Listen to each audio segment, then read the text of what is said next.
See, again, for me in my adult career, being diagnosed as an adult, going to work, talking about my symptoms, and talking about what I went through with a lot of my counterparts, they never heard of UC. They never heard of Crohn's disease. So, yes, when you don't see someone that looks like you experiencing the things, um, you just feel like you're alone in this. So let's get into fact number three. And this is a big one, y'all. This is one that a lot of us don't really talk about. Did you know that 25 to 30% of patients report symptoms of post traumatic stress when living with IBD? For me, and for many of us, this is so important. This is such an important topic that we really don't talk about too much. If we really think about what we go through as patients living with a chronic disease and how that affects our mental, it's just a lot. So for me, my personal experience was, going through the flares. The pain was unbearable. It was a lot to deal with. Going to infusions every 4 weeks, sitting to get IVs every month. That's a lot for someone who was normally healthy, never had any major health problems or, nothing more than a common cold, to then all of a sudden, doctor's appointments. You have, some people have multiple surgeries. It really plays a major part on your mental. For me, I had to have surgery and actually get my colon removed. And that honestly was a lot to take on for me. And I truly, truly am grateful for programs that Koji has created for the community, such as OsteoChat, a safe space where ostomates could get together and talk and just support each other. That's what community is all about. Also, Together IBD, where a lot of patients living with chronic diseases are able to come together and just support one another. Community is everything, and these programs are amazing, amazing. My fellow coaching ambassadors and I have much more content for you. So stay tuned. And if you would like to donate, you can donate at colorofgi.org/donate. Living with a chronic illness does not have to define you. You can still live a quality life, a fulfilling life. Just remember to advocate for yourself, ask those questions, be transparent with your doctor, find community, and don't forget about your mental health. I know that we're living with this chronic illness, and a lot of focus goes on to our physical, but your mental health, take priority in that too. And remember one more thing, you are your number one advocate in good health, Kim.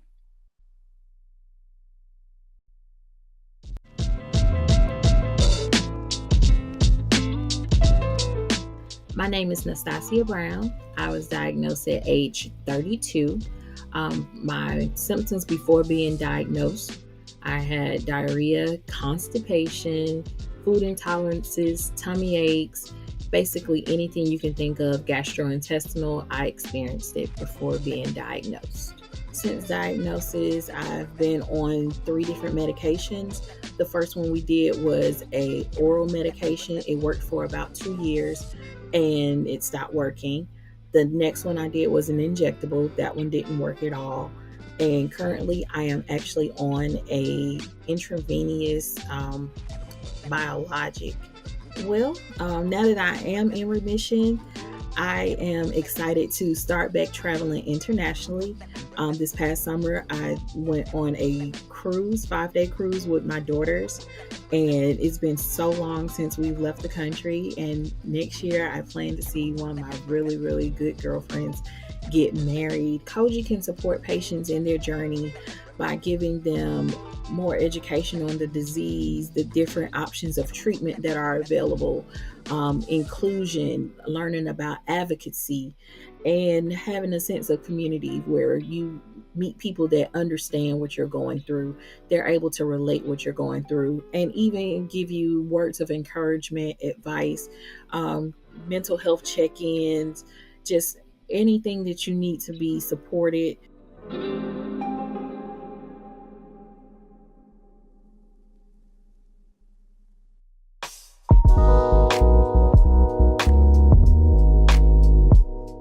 My name is Keita Hardy.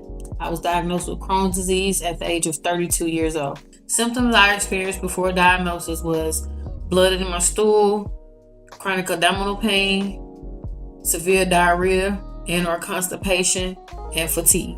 My treatment journey began with me being first introduced and taking a biologic, which then my body has rejected, and now I'm currently on a biosimilar, and my disease status is active. What I hope to experience when I'm medically deemed remiss is to regain my social life where I can enjoy family, friends, social events without fear and feeling awkward.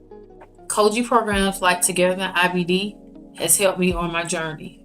The program has helped me with things like my mental health and given me a space where I can feel heard. We're always encouraging new members to join. I hope to see you soon.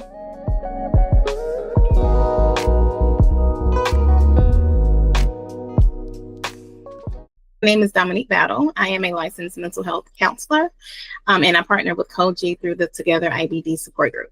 Together IBD is an online support group that Melody put together through her organization, Koji, for Black and Brown individuals, where they are able to have a safe space to share some things that they're struggling with, a safe space to offer support to individuals who are struggling, and a place where we just kind of laugh and enjoy each other and enjoy having that time with each other.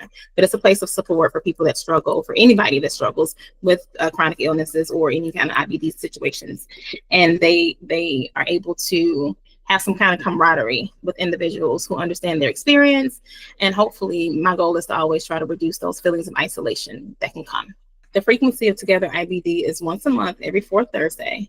And some of the things that individuals can experience by attending is to build a strong support system by connecting with people that understand their experiences in hopes of reducing some of those feelings of isolation that come up. Being able to discuss things like coping strategies, mindfulness, relaxation, things that they may do that may be unconventional that works for them. Dating with IBD, learning how to navigate social situations and families with holidays and families around understanding their illnesses. And so we discuss a lot, nothing's off the table with Together IBD, but it's whatever comes up and whatever makes the most sense for anybody that's on the call.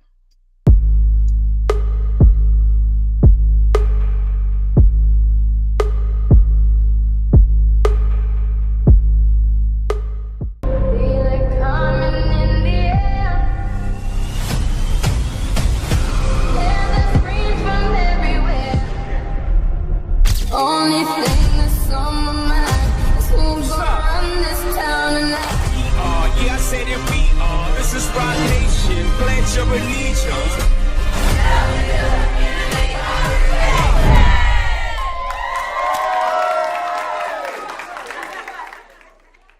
Everybody, we are so happy to be here at UMES. We are really excited to be able to bring digestive health education to your campus.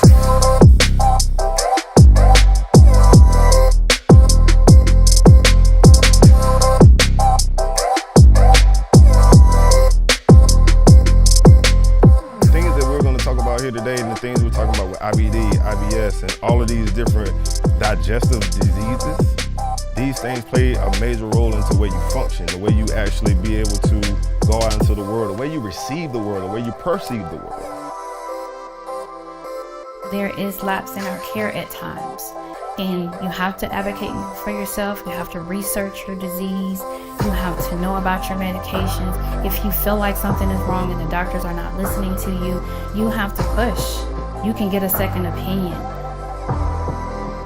Particularly when we look at clinical trials, you'll see that white Americans make about 60% of the population. However, they make up 90% of participants in clinical trials. So if we are building drugs, therapeutics, interventions solely based off of 90% white people, how do we know that they work for us? We want to have access to the same resources. These are different groups of people who need different equity is really about tailoring whatever you're delivering to the needs of that specific group of people.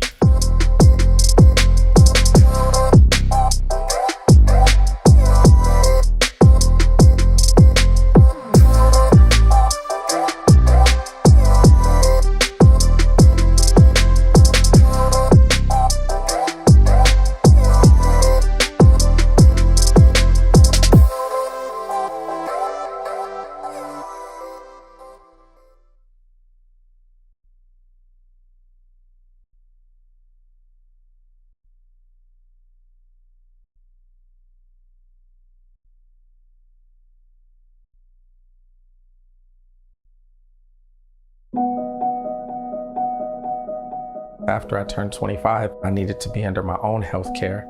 I went through my employer, which only offered high deductible insurance policies. The same medication that I'd been paying for $20 to $25 now costing upwards of $600 a month for a 30-day supply. I couldn't afford it. I had to think about, well, what are some creative alternatives? And that included me cutting the recommended dosage in half. I remember I went maybe about 2 to 3 weeks without taking my medicine because I was waiting for my paycheck to come. And that was some of the most painful experiences of my adult life. Ultimately, it felt punitive. It felt like, hey, I'm doing everything I'm supposed to do. I went to college, I have a job, I'm paying for healthcare, so why can't I actually afford medication for a condition that I never asked to be diagnosed with? The different resources and supplemental aid to help with medication, I think is very hit or miss. There can sometimes be prescription-related coupons that will lessen the cost out of pocket, but then you find yourself, once that coupon expires a month or 2 or 3 months later, still having to pay whatever that ballooned cost is gonna be. Those programs don't always cover a deductible. That deductible can range anywhere from $500 to thousands of dollars. All of us are human. We all should be treated in an equitable way, regardless of whatever our socioeconomic background is. And I think that starts with companies to be held accountable. Coupons should be accepted as they're intended to cover any and all costs. Treating patients isn't just giving them medicine, it's also making sure that these people can maintain their dignity and maintain their quality of life. I'm Joshua Denton, and this is A Real Picture of Health.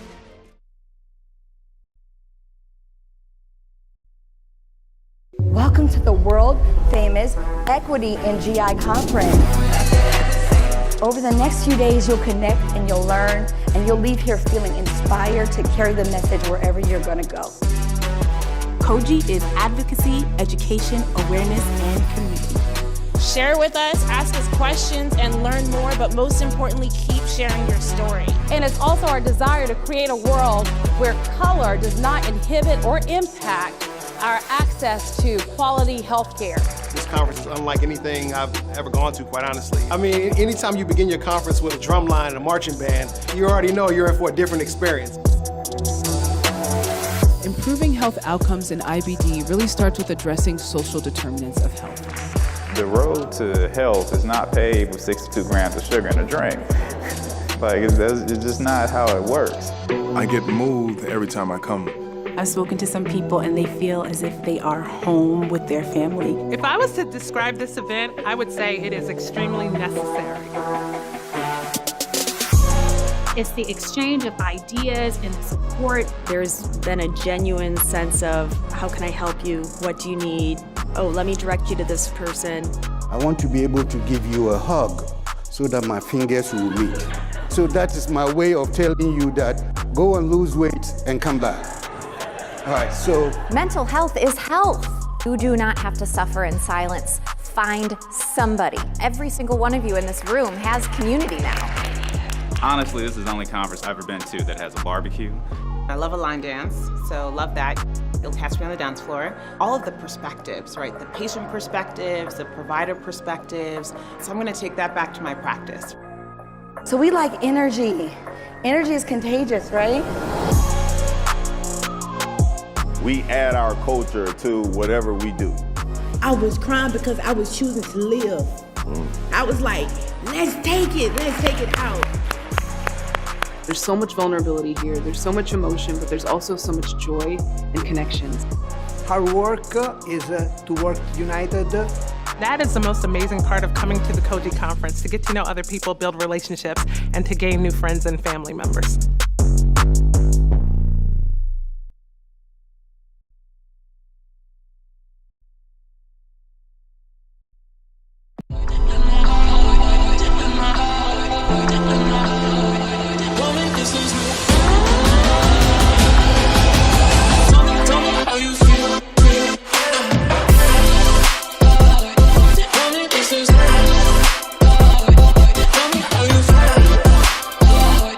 How you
Okay, so we'll start today. I want to, introduce simple concepts so that we can understand what we're talking about, because we heard patients complain, they have problems with their gut, but what is the gut? So let's just get right down to it. So our gut is complicated because we got us, I call it our gut, but then there are bugs in it. And the gut is what's inside of our body. And for those of you who have never thought about this, our whole gut, from mouth all the way to the anus, the end, is actually outside our body. Have you ever thought about that? It's inside of you, but it's completely outside. It's not in contact with you. Like there is what we call, a barrier between your gut and your body. So the reason we're not consciously aware of all of this is protective. Do you really want to know that your body is digesting everything? No, you don't want to know. And in fact, when you have sensations that you feel, oh, something is going down my throat, it actually makes you feel really uncomfortable. This super sensitive gut, sometimes we call it irritable bowel syndrome, is actually not that great for you. So there are some protective reasons why our body is built the way it is. And the other thing that we never think about is there are way more bugs inside us than our own cells. The factor is like 100 times to 1. So for 100 bugs inside us, there's only one of our own cells. So these are all sort of big concept things to think about. What we have inside of our body, which is completely outside of us, is an ecosystem that we have to work with that's supposed to be in harmony with us. And that's the whole concept of our gut. And to make the matter more complicated, there are many layers of the gut. You think, okay, so it's just a tube, right? From the mouth all the way down to the end. Well, you see how many layers there are. The gut is a very, very complex organ, if you will, because you eat the food, it actually gets digested, and the parts to your body don't want gets excreted or, pooped out. That's actually a really complicated process. It's not so simple that you eat something and your body pick out the things that it likes and then get rid of the things we don't. If you think about that's a major complicated process. And that's why our gut is so complicated.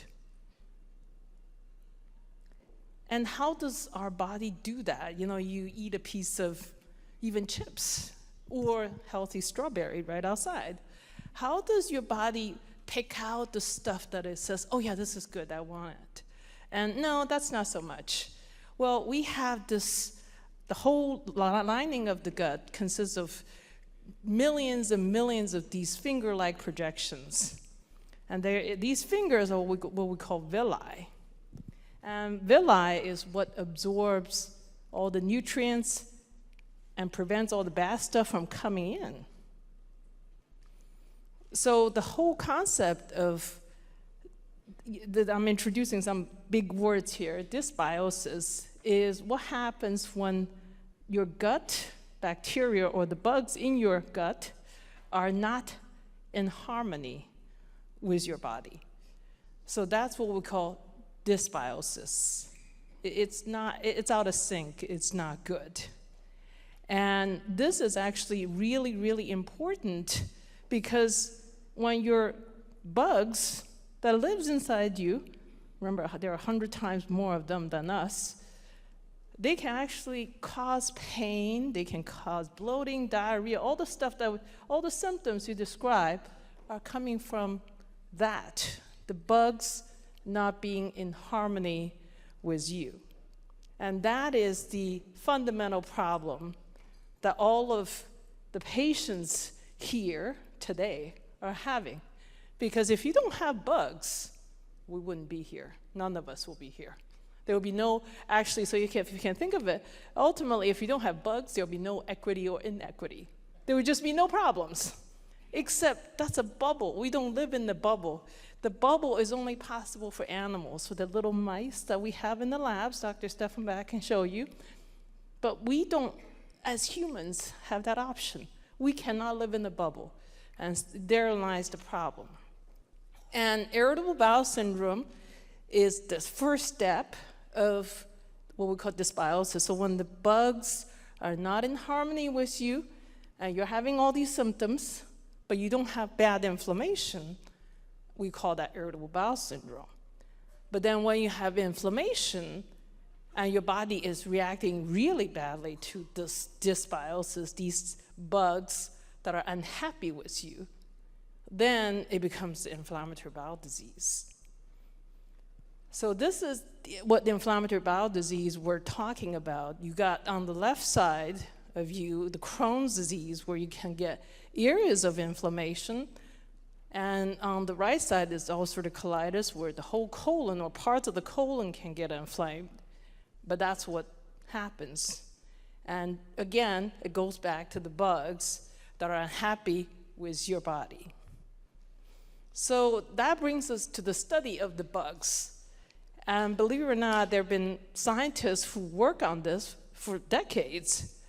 Dr. Brett Finley and Jeff Gordon are two of the pioneers in the field, and they actually started this whole work of trying to understand these trillions and trillions of bugs that are inside us that's causing all this problem. Because they recognize that there are more of them than us. So in fact, Dr. Finley's best talk I heard is called Bugs Are Us, because we are our bugs. Whether you like it or not, you gotta be, accepting of your bugs. And one of the things that I have been studying myself is called leaky gut, where you, through this process of dysbiosis or lack of harmony, the bugs have created a barrier, a breach in your barrier. So your lining is no longer smooth as it should be. There is a little hole there, and you got all these bugs coming through. And leaky gut is believed to be really important in causing the inflammation, because if you don't have the leaky gut, even if the bacteria is causing all the problems in your gut, it's not going to cause inflammation in the lining of your gut. And so that's why the belief is that leaky gut is really important in causing inflammation. And next, I will pass on to Dr. Steffenbach, who will show you how this leaky gut and how damage can get repaired. And Dr. Steffenbach?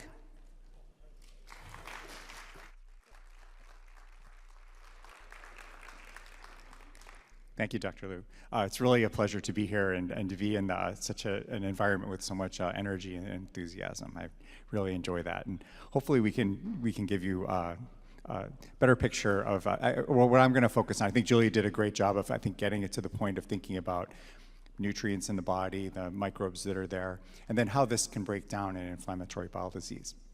What I'm going to talk about, though, is how do you actually fix this? What are the cells that fix this?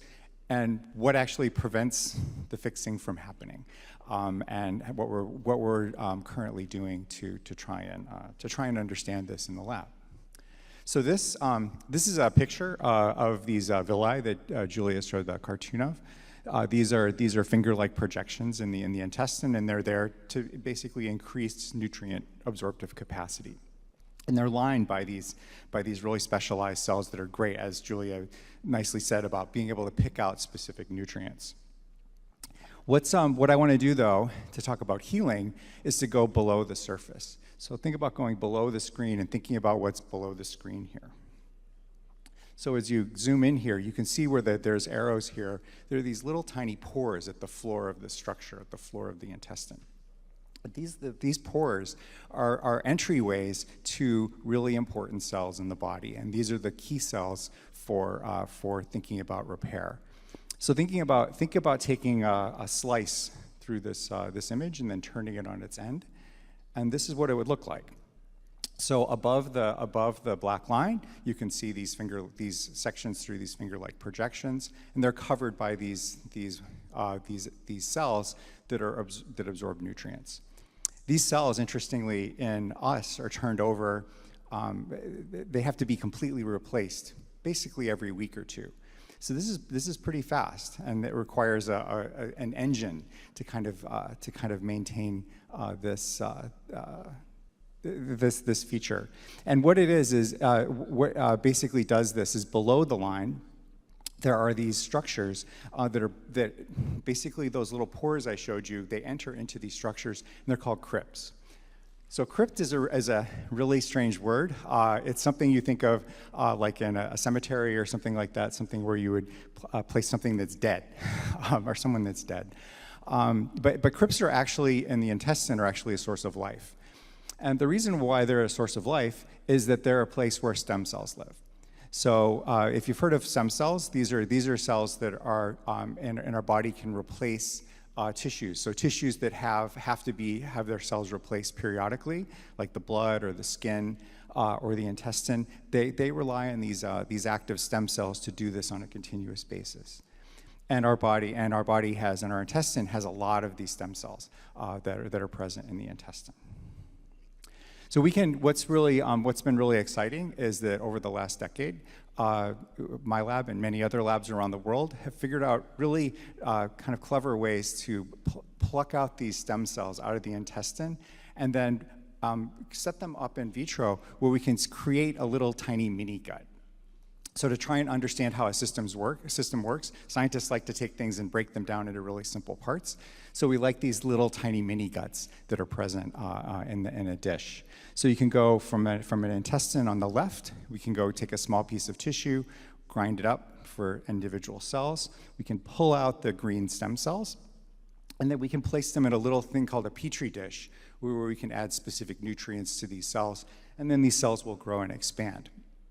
What's really amazing, we can do this from model systems that we look at in our labs, such as mice. But what's even more amazing is we can now do this in just about any patient. So my lab has samples now from over 600 patients with inflammatory bowel disease that we study on a daily basis. And these things are just amazing. And I'll show you a little video of how they grow. So this is just an image now through a microscope, looking at some stem cells. These little dots here are individual stem cells.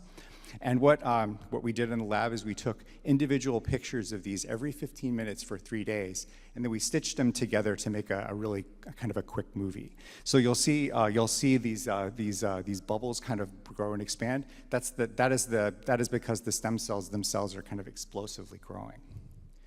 So this is what this looks like. So you can see these little bubbles forming and forming literally thousands of cells within 3 days. It's really a remarkable thing. I still marvel at this all the time when I see this in my own lab.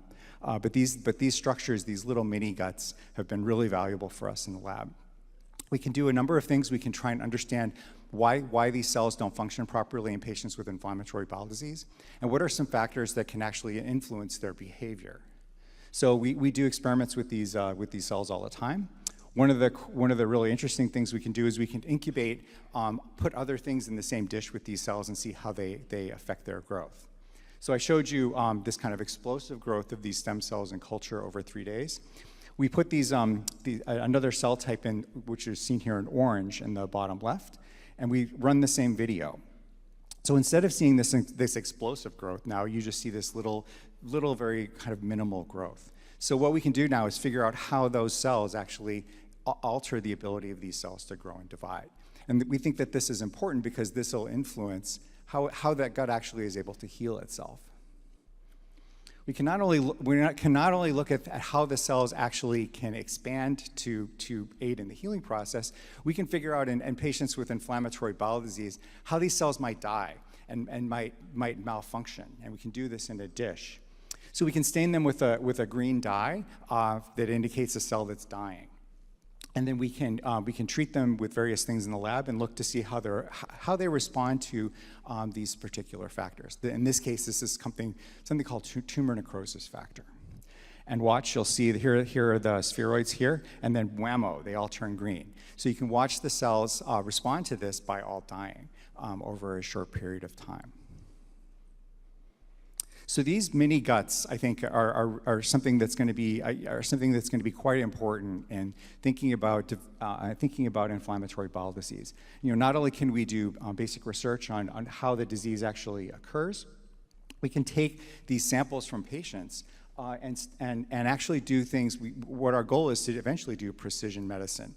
We would like to take these cells from an individual patient, study them, understand what is actually wrong with them, and then devise specific treatments for those patients. So I think that this is something that you'll be hearing more of in the future, and I think that's something that will be quite exciting and is hopeful, I think, for new ideas and new avenues for therapy in this particular disease. So what about these crypts that I'm talking about? So these crypts, I think, are really some of the key to what goes wrong in inflammatory bowel disease. So we show these pictures of villi and crypts, and so here's a single crypt that's shown here in a cartoon on the left, and that houses a number of stem cells. But just how many of these crypts are there in the intestine? Well, on the upper right, there's a little snapshot where we took a picture of a number of these crypts in the intestine. We kind of stripped away the inner layers of the intestine so we could visualize these. And it's a little tiny fragment of tissue. It's about 1 millimeter by 1 millimeter in dimension. And there's hundreds of these little bubbles, and each one of these little bubbles is a crypt. And then when you calculate out the length of the gut, which is 30, 40 feet, you realize that you can calculate how many of these crypts are actually there, and there are 250 million of these crypts. So basically, a crypt for like almost every person there is in the United States is in your body. It's really extraordinary. I like to think of these crypts as kind of sitting in egg cartons, and so if you have an egg carton with 12 eggs, it would take about 20 million of these egg cartons to represent the crypts in your body. So you think, wow, Dr. Sappenbeck, that's a lot of crypts. So we seem to we should have a lot of these spare crypts, and this is something, maybe that's why we have so many, is we have a lot of extra. But what actually is really interesting is if you lose any of these crypts, even in a small area like a 1 millimeter, your body will very quickly try and replace them. And that to me is really amazing. The body really doesn't tolerate loss of any crypts. It's always trying to replace them if they're lost. And so this is something in inflammatory bowel disease where there are areas, as Julia showed, areas of ulceration and damage where you lose a lot of these crypts in big areas. And figuring out how to actually replace these crypts and what actually prevents them from being replaced is something we're really interested in. So one of the ways we can do this in the lab is we can actually do this in something as small as a mouse. So many of you with inflammatory bowel disease have had endoscopy. We can do endoscopy on mice. So this is a little tiny unit we use to visualize the intestine in a mouse. I'll show a video on the lower right. This is an endoscopy now of a mouse colon. You can see now going through with the individual scope. There's a pair of forceps that we use, and then we can pluck out a 1 millimeter piece of tissue, which has a few hundred crypts. You can see it's bleeding there. And then we can watch this heal over time. We can go back in and monitor these wounds. So these are little tiny 1 millimeter lesions in the mouse that we make, about 200 crypts or so. And what's really remarkable in the mouse is within a week it will completely replace these. So that little divot that you see is completely replaced and completely healed. So it's a really remarkable process. And it happens very differently than when you cut your skin. If you cut your skin, you form a clot. That's really important to healing. That doesn't happen in the intestine. So if you make clots in the intestine, you really don't get good healing. So there are other mechanisms that are in place to actually make this happen. And so this is what this process looks like when we cut little slices of these wounds. The key thing is you go from areas where there are no crypts to where there are crypts, completely replacing the area that was injured in about a week. It's pretty remarkable and a pretty fast process. So what we're interested in, the last piece here, is I just want to mention some work that Kochi has funded with Dr. Liu and myself that we're really excited about. So a few years ago, we discovered that there are live fungi in the intestine. So these are one of the types of bugs, many bugs that are in the intestine. These are microbes that basically come along for the ride in a number of foods that we eat, such as processed meats or processed cheese, or even some of the fruits and vegetables that we eat in the store actually have this bug added to them as a preservative. But what's interesting, and so these microbes are usually innocuous, unless you have Crohn's disease. And what we found is that these microbes actually can live within areas of disruption and damage within the intestine. And we found that we could actually isolate these microbes from patients with Crohn's disease. And then in that model I showed you, that injury model in mice, we could add these microbes to those mice and show that they would not have proper healing. So this is the bug is called Debaromyces, and it's in a lot of food. So this is something we all eat almost every day. There are several foods on here that I really like, so I know I eat this quite frequently.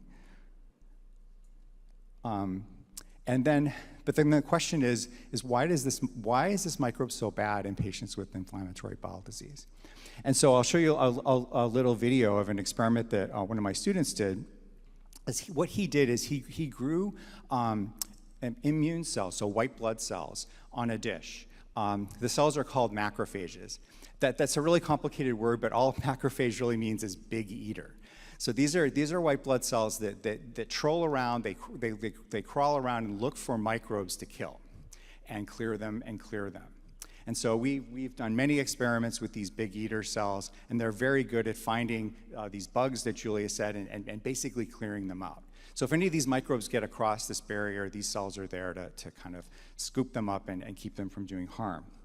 However, when they encounter these microbes from these Debaromyces microbes from these foods that we eat, the opposite happens. So instead of they do take them up, but then they don't kill them. And so the Debaromyces is in the yeast are the little white dots, and the larger structures are the macrophages, or the immune cells. And so you see the macrophages are running around, crawling around, and scooping up these microbes. And whoops. And what they do, instead of actually killing them, is they wind up being full of these microbes. So we think that this is what's actually happening in the patients. So instead of getting this normal process of repair, you have these macrophages that are basically stuffed with these microbes that they can't clear, and this causes essentially a persistent infection and can lead to very poor wound repair in patients with IBD. So another thing that if this microbe is actually present for a long time that it can do is it can lead to really serious complications that we see in inflammatory bowel disease, such as perianal fistulas or fistulas with other organs. And these fistulas start out really as a fibrotic process, this almost like cancer-like growth that comes out of the intestine in these blue colored areas and form these kind of finger-like areas of cells that are growing into areas of tissue they shouldn't grow. And this microbe, when it gets into these macrophages and gets into these wounds, causes this to happen. So we were very excited to get a grant from Melody and the Kochi Foundation to study this and look at this actually in Black patients with IBD. Julia's idea was that this actually could be a microbe that's actually causing the fistulizing disease that she sees in her patients.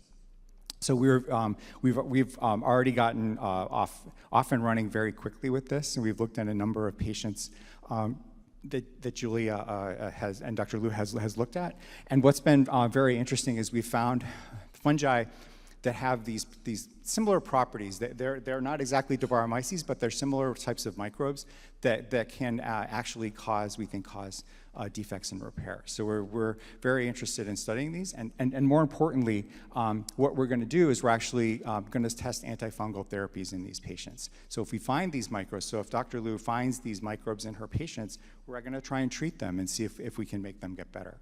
And so we'll hopefully report back in a year with some evidence of whether or not this works. but I think it's a very exciting project, and one that we hope will help some patients. And so Dr. Liu is a really important partner on this. These are the patients that she takes care of at Grady Hospital in Morehouse. Sarah Glover is another important partner. She's at the University of Mississippi. And Dermot McGovern is a geneticist at Cedars-Sinai. So we have, I think, a really nice team to look at this particular project.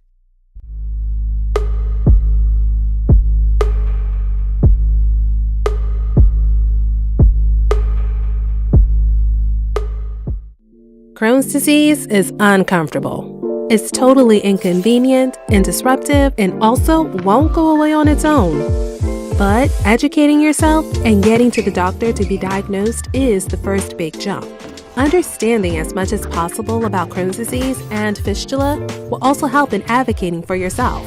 Crohn's disease is one type of inflammatory bowel disease.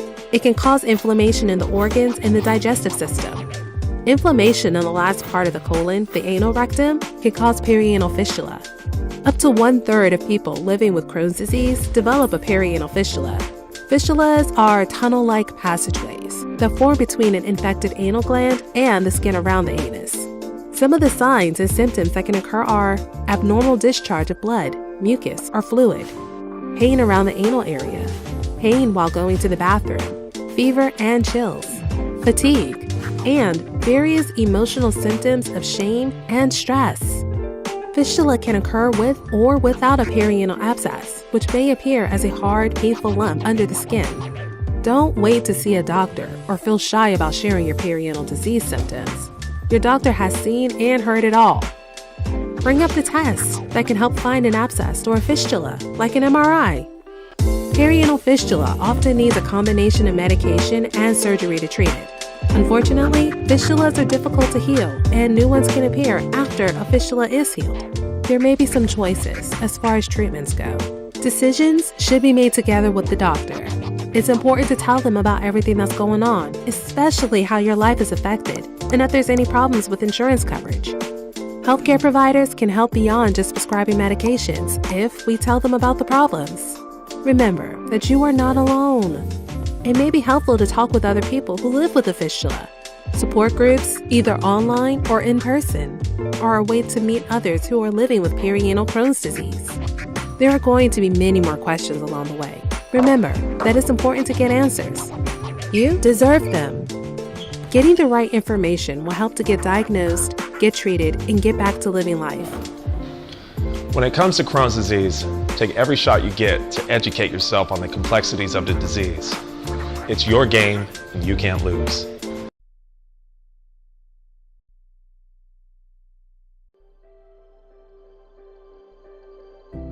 Bathroom access for us is life-changing. We don't get the luxury of waiting a few minutes. Sometimes it hits you and you have to go. Having ulcerative colitis, we have to plan our day around our bathroom trips. I Google places before I go, because a lot of places don't allow bathroom access. There was one time that I went on this trip in New York. It was my first trip since my diagnosis. We went into a store and my colitis started to act up. The store clerk said, "We only have an employee bathroom." I explained to her that, I have this condition, and she was like, "That's not my problem." Being denied bathroom access and having an accident is embarrassing. It's humiliating, it's degrading, and it ultimately hinders our everyday life. Ulcerative colitis is an invisible condition, so people look at you as if you're normal and you shouldn't have these issues, but you do. If you have a business and you have a restroom, let us use it. Restroom access is bigger than just a bathroom. It's bigger than just a toilet. It may be the difference between one person's sanity that day. My name is Dominique Daniels, and this is a real picture of health.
Are you ready for the next speaker? Say, oh yeah. All right. For our next presentation, the misconceptions of nutrition and chronic illness. Please welcome to the stage a brilliant doctor who is the assistant professor in gastroenterology at the University of Chicago and the associate director of adult nutrition at the university and an instructor in culinary medicine. Give it up for Dr. Edwin McDonald.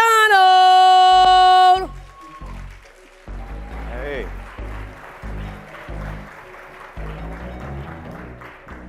All right. Can everybody hear me? All right, I love the energy in the room. This is one of my favorite conferences to present at. So I have the privilege and opportunity to talk to you all about nutrition, some myths, some misconceptions, things that I see in clinic.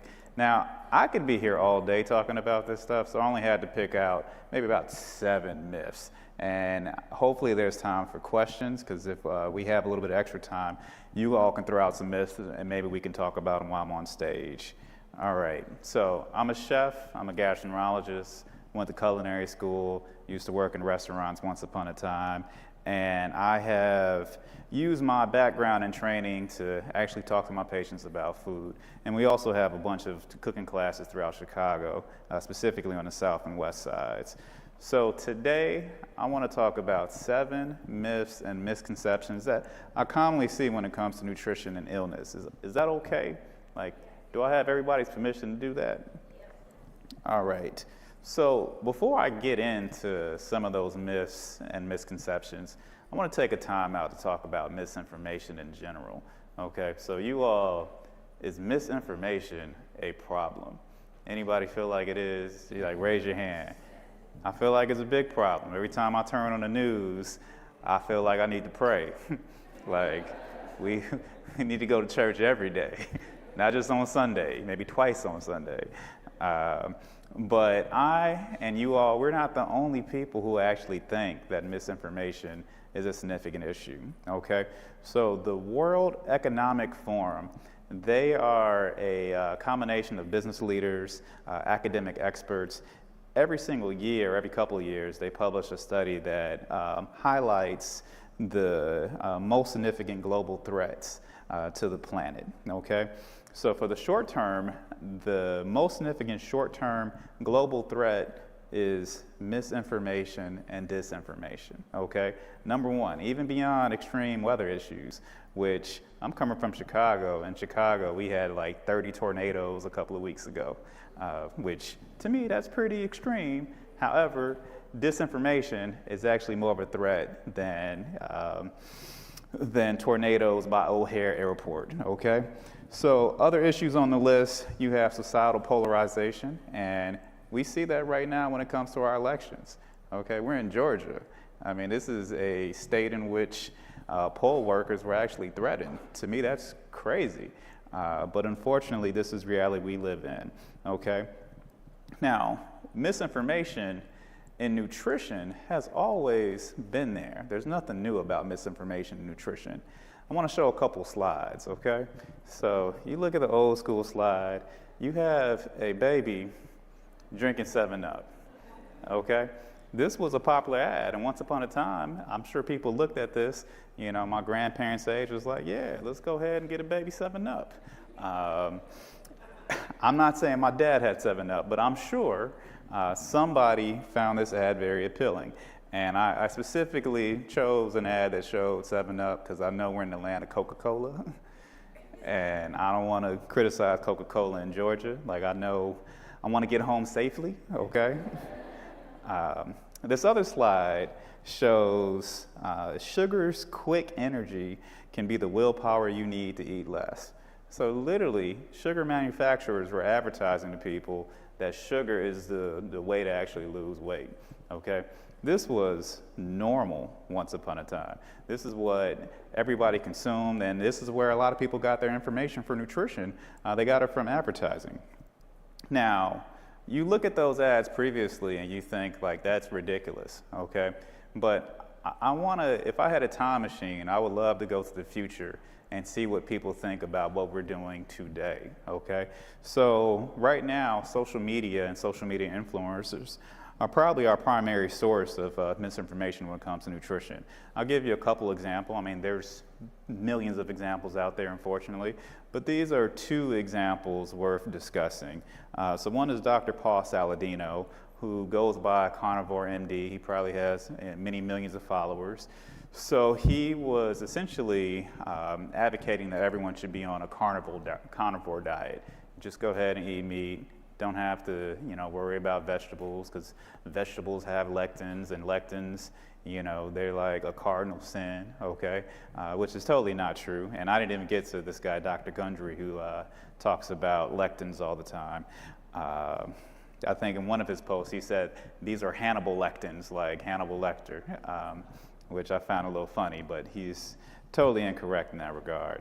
So Paul Saladino, the Carnivore MD, he taught at this carnivore diet, but recently he finally came out that he had to stop the diet due to health concerns. So he had liver issues, he also had severe arthritis, and he attributed all those issues to the massive amounts of meat that he was eating. Although he still has many followers and sold many books. Then you have Brian Johnson, AKA the Liver King. So his claim to fame was that he got ripped, quote unquote, by eating at least a pound of liver every single day. And his diet is pretty much all meat, never eats vegetables. So he goes on social media and he shows off his muscles. But then some leaked information came out that he actually spends $12,000 a month on testosterone supplementation, okay? Now, if I spent $12,000 a month on testosterone, I would just dunk on people for no reason. Like, I would be on Instagram dunking on kids, adults, women, children, like it wouldn't even matter. But he's touting this diet to basically get this body type when the reality is he's using steroid supplements. Now, these are just two examples out of many.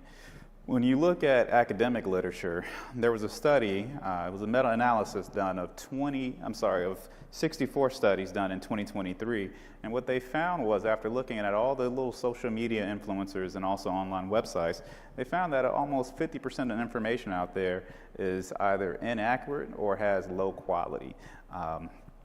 But a significant portion of Americans are getting their nutrition information from these sites. And again, this is like flipping a coin. You don't know if what you're seeing is actually real or blatantly false. What they also found was that the majority of people on social media who were discussing nutrition information, the majority of the people were actually selling something.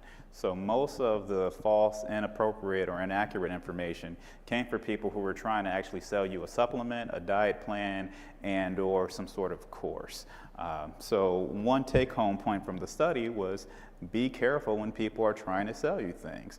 Similar to the old school studies I showed where they advocated for sugar and stuff like that, the companies were actually trying to sell a product. And it's well known that if you sensationalize things, people might actually buy it. And that is a principle that existed in marketing back in the 1920s, and it still exists in the 2020s, okay? So another issue when it comes to misinformation is that there are oftentimes conflicts of interest, and sometimes those conflicts of interest can manifest themselves in research and even some of our health societies. So one good example, a study that was done and published in the American Journal of Preventive Medicine found that from 2011 to 2015, beverage companies actually sponsored about 95 different health organizations. Throughout this time, they also lobbied against 29 bills aimed at improving health and nutrition education. Okay, so some of these health organizations also receive money to do research from these organizations. And of course, when you receive money from a source, that money has the potential to influence what you publish or what you don't publish for that matter. Another good example of this conflict of interest is the baby formula controversy from Nestle. Has anyone heard of this? So I know Sophie talked about tube feedings, and I use nutritional supplements all the time for a lot of my patients. But this is a controversy that actually came about in the early 1960s and throughout the early 80s or so. So what happened was Nestle, after World War II, found out that people in America were using a lot of their formulas a lot less than what they did prior to World War II. So they had to figure out a new emerging market. So what they started to do was they started to go to underdeveloped countries and tell the underdeveloped countries that, hey, baby formula is way better than breastfeeding. Okay, like you all don't have to breastfeed, just go ahead and do this formula. This is gonna help your babies grow, this is gonna help your babies be healthy. Now, what I'm not gonna do is mansplain breastfeeding, okay? Like I'm not gonna tell people, I'm not gonna tell women what they need to do with their body. Like not today, not tomorrow, okay? But I do wanna share some information, all right? So prior to Nestle coming out with their marketing strategy in underdeveloped countries advocating formulas, a lot of people were breastfeeding, okay? If you look at this chart here, you look at Chile in 1960, a significant percent of people were breastfeeding, and then when Nestle started coming out with their formula and their marketing strategy, that percentage of people who breastfed dropped dramatically. And it not only happened in Chile, it happened in China, happened in Mexico, it happened in Singapore, it happened in Taiwan. And a lot of this, unfortunately, was misinformation. It was done just to sell a product. Now, that has consequences, okay? So what they found was a study that was done in 2023 actually looked back to estimate how many people potentially died from converting from breast milk to formula. And the biggest issue with the formula wasn't the formula itself, it was that people lived in environments where the water was dirty, okay? So when you mix formula with dirty, contaminated water, that increases the risk of disease transmission as opposed to breast milk, okay? So they estimated about 10,870,000 infants died inappropriately from using contaminated water with breast milk. For formula. So there was no major lawsuits, no major anything. I mean, they came out with the data and Nestle eventually stopped, but I don't think anybody was held accountable for 10 million babies passing away. But again, this was all driven partially by misinformation for the sake of corporate greed. So let's talk about myths. Now that I talked about misinformation, let's talk about some of the misinformation that exists out there. And these are just common things. At the end of the lecture, I want you all to throw out some things that you've heard, okay? This is where we get to have a conversation. So one thing that I commonly hear, even when I was younger, my family members used to say, oh, you're young, you don't have to worry about what you eat. You can eat whatever you want. Like, you're not gonna gain weight, you're young. This is something that I still hear even from patients. People say, come in with their kids like, oh, they're young, just, you can eat whatever, but when you get in your 30s, that's gonna have to change. Not entirely true, okay? So this is just one example. They did a study on autopsies, unfortunately, of Iraq and Afghanistan war veterans, and they were looking for atherosclerosis, which is known as clogged arteries, okay? So that is a risk factor and or manifestation of cardiovascular disease. And what they found was in 24% of the young soldiers who passed away, unfortunately, 24% of them had atherosclerosis under the age of 30, okay? So this is a precursor or a risk factor to having a heart attack. And what they found was in these young folks who are healthy, these are men and women in the military, and what they found was a significant portion of them already had cardiovascular disease, okay? So a lot of the risk factors for their cardiovascular disease really came from their dietary habits that happened probably when they were children and teenagers. And some of it obviously is some genetics, but again, most of what we see when it comes to disease is really a combination of genetics and environmental exposure. And I do want to point out, there is a risk for disparities when it comes to nutrition, and some of that has to do with misinformation not only on social media but also present-day marketing.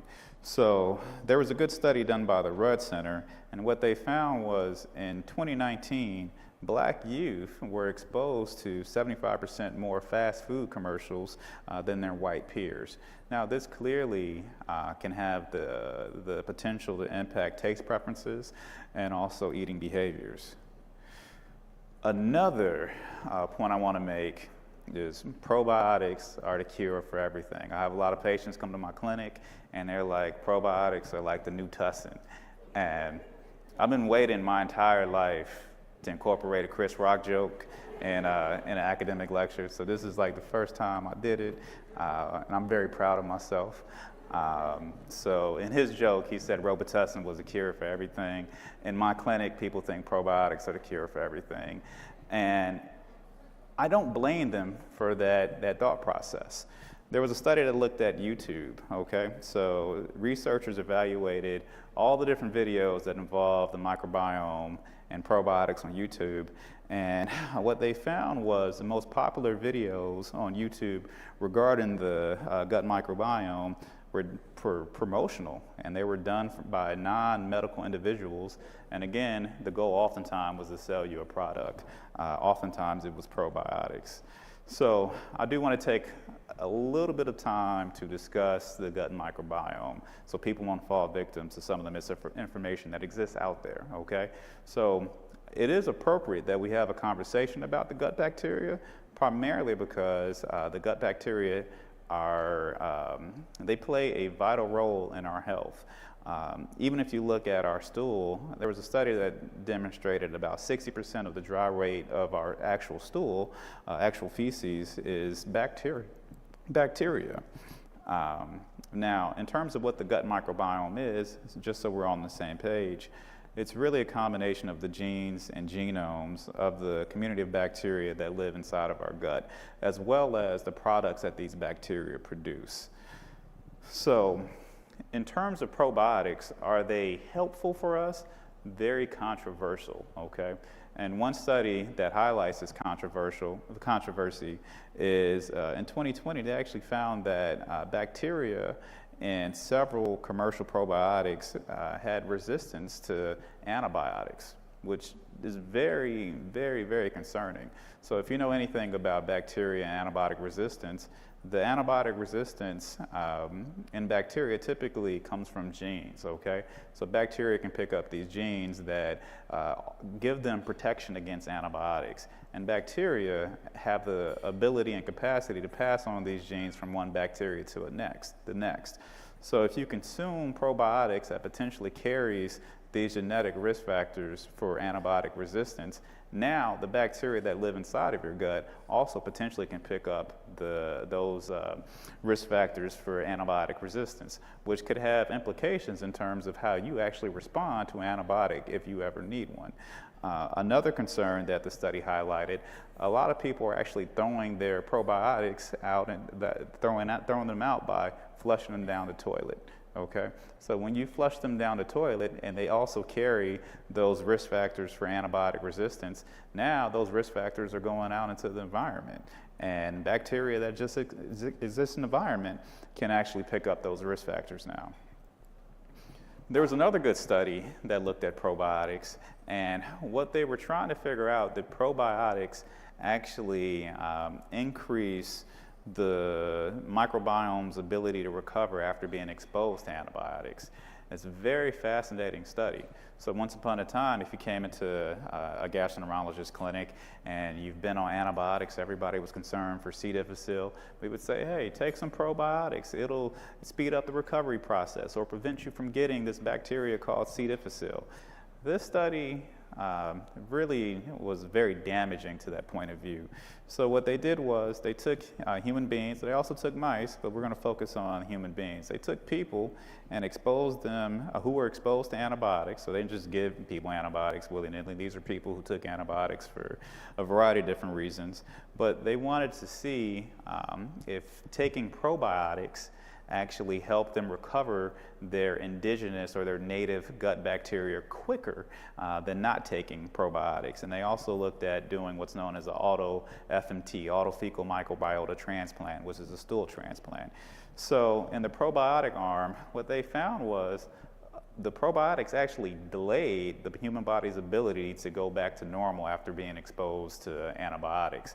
And in some situations, people never returned back to normal when they were taking the probiotics. Now, the stool transplant, the fecal microbiota transplant, it did speed up the process of returning back to normal, but I don't really recommend that people just do their own, do-it-yourself stool transplant, and definitely don't get stool from other people. And unfortunately, I've seen people come to my clinic like, "Doc, you'd be so proud. I got stool from my girlfriend." I'm like, "Sir, that is just wildly inappropriate." And I never told you to do that. But I don't want to throw out fecal microbiota transplant with the bathwater, like the baby with the bathwater, because in certain situations, specifically C. difficile, that is one situation where it can be beneficial. So I've done fecal microbiota transplants for my patients, but in order to do that safely, the donors for stool, they have to be screened for all types of conditions, not only infectious conditions such as HIV, hepatitis, but also common gut bacteria that can lead to disease. And then we're also concerned about autoimmune disease, diabetes, people who have excess weight, and also even mental health issues, because the gut bacteria can potentially play a role in all those different conditions. Now, what about CMOS? Okay, a lot of my patients come in like, "Doc, I've been taking this CMOS. Matter of fact, let me sell you the CMOS." Like, I've literally had people, pull out CMOS from a trench coat, like we're on the red line on the south side. And in my clinic, I'm like, I don't know if I could just buy CMOS from you out of a coat or out of your purse. But nonetheless, CMOS is very popular. And a lot of it has to do with Dr. Sebi, who has popularized CMOS. Now, I don't want to say anything bad about Dr. Sebi. If you say anything bad about Dr. Sebi on social media, that's probably career suicide. So I'm not going to do that. In many ways, he has advocated being on a plant-based diet, and a lot of people have benefited from being on a plant-based diet. But he also introduced the idea of using CMOS. Now, CMOS in general, it is similar to a seaweed, if you will. And there are a lot of bioactive compounds within CMOS that may potentially have some health benefits. But the biggest issue, there's really no studies that are really demonstrated their health concerns, their health claims or concerns. And I do want to share a case report of somebody who was actually using a significant amount of CMOS supplements. So this was a 28-year-old woman who went to the emergency room with severe anxiety, palpitations, and she also had weight loss. Now, what's interesting about CMOS, it's high in iodine. Now, sometimes when people take too much iodine, that could actually increase the risk or put you at risk for a condition known as hyperthyroidism. So what they found was her thyroid hormone levels were off the chart. And once she stopped her supplements, everything normalized. So I'm not saying everybody is going to have thyroid issues if you consume CMOS, but this is a concern that doesn't really pop up on the internet. And I think it's a concern that people should be aware of because, again, some of these foods do have bioactive compounds, and those bioactive compounds may have health benefits, but like even medications, they may have adverse side effects. And one of the issues when it comes to social media, no one's really having a conversation about the adverse side effects of anything that's touted on social media. So another concept I want to talk to you all about is clean eating. Have anybody heard of clean eating? When somebody said, like, I eat clean, I'm like, you wash your hands? Like, did you clean your kitchen beforehand? Like, I like to, use bleach in my kitchen too. But that's not what they're referring to. So clean eating, like, what is it? Or better yet, any doctors in the room, have you all read any studies on clean eating? And raise your hand if there's a study that you've read about clean eating. Or better yet, when you were in medical school, was there a clean eating lecture where the lecturer was like, we're going to talk about clean eating today? Notice nobody raised their hands, okay? So there's no standardized definition of what clean eating means. However, when there was a survey asking multiple adults in the United States if they're on a diet, what diet are they on, the most common dietary pattern was clean eating. And we don't even know what that is. Like, that is the power of misinformation. So the most common dietary pattern that people are eating in order to be healthy is a dietary pattern that really doesn't even exist. But when you ask people, what does clean eating actually mean, people who are following a clean eating diet, you're going to get a lot of different answers. And in 2020, a study actually posed this question to over 1,000 people, and 55% of them said they heard of clean eating from social media, okay? So this didn't come from a nutrition textbook. It didn't come from a dietitian. It didn't come from a nutritionist. It didn't come from a physician. It came from TikTok, okay?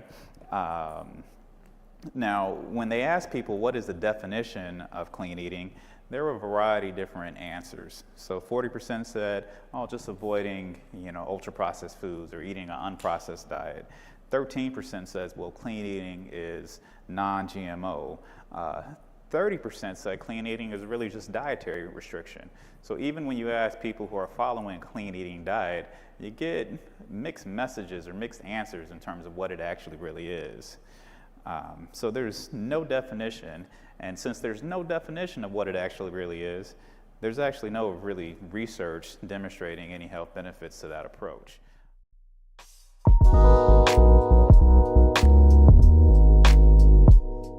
My name is Keita Hardy.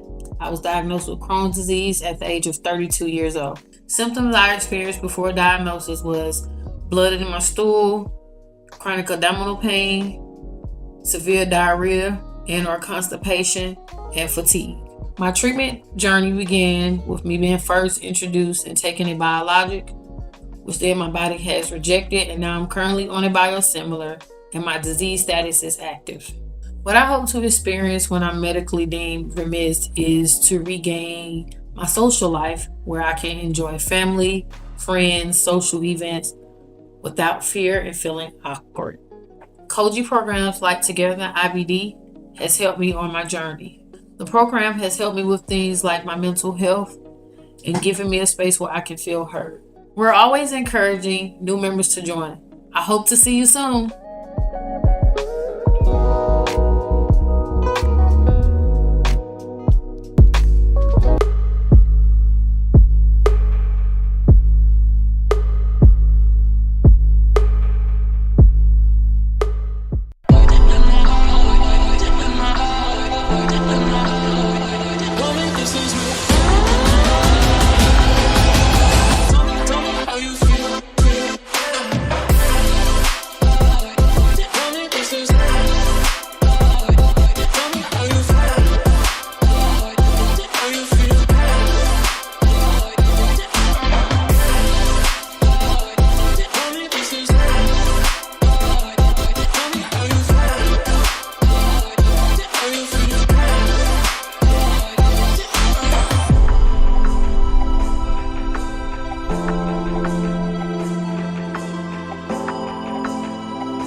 From your own experiences, do you go to the doctor? No. I'm just be honest. And every time I've gone, they always give me bad news and a bill. So bad news and a bill. Bad news and a bill. And you got to pay for parking. Coming in, flex.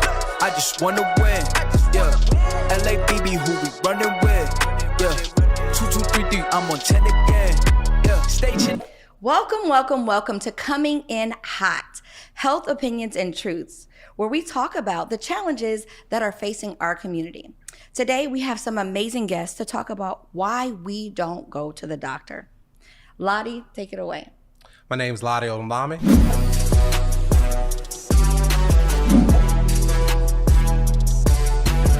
I'm the senior manager at the Bristol Myers Squibb Global Health Equity Platform. Hello, everyone. Ramona Barres.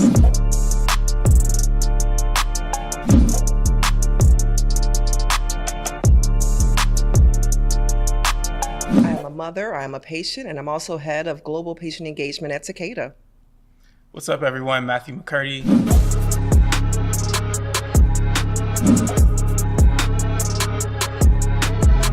Co-founder of Black Health. And I'm your host, Melody Noreen Blackwell.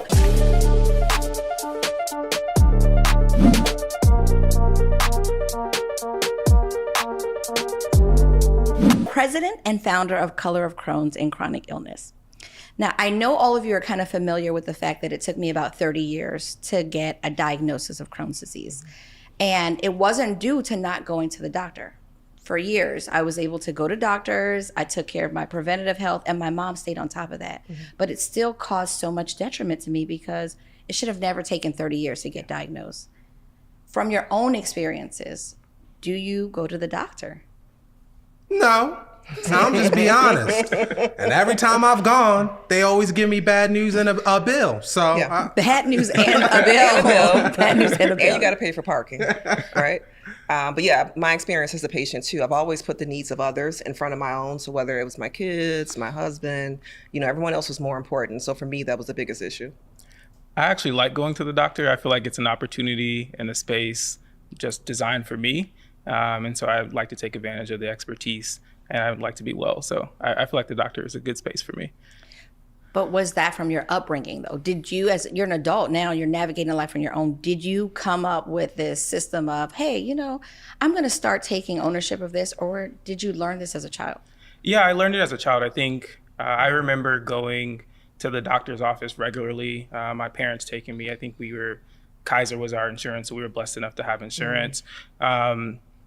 And yeah, walking into the doctor's office, going into the sterile environment, but I never felt that I was going to be harmed or that something was going to happen wrong. I didn't pay that bill at that time, so maybe that has a lot to do with it. But we did go to the doctor regularly, and then when we were sick, we had a great family physician as well. And so probably just being comfortable in that environment helped. I was going to say that. And being familiar. And I know other people don't have that experience. And maybe your parents instilling that in you, right? Because I think sometimes we inherit the trauma that some of our family members have encountered in the medical space. So like if your parent had a horrible experience, or your grandparents, sometimes we bring that influence into our space. Because I know for me, it was fun sometimes, but it was always a hassle. And I felt like, it was always inconvenient. So I think maybe as a child, I internalized that, and I just, replicated that as I moved into adulthood.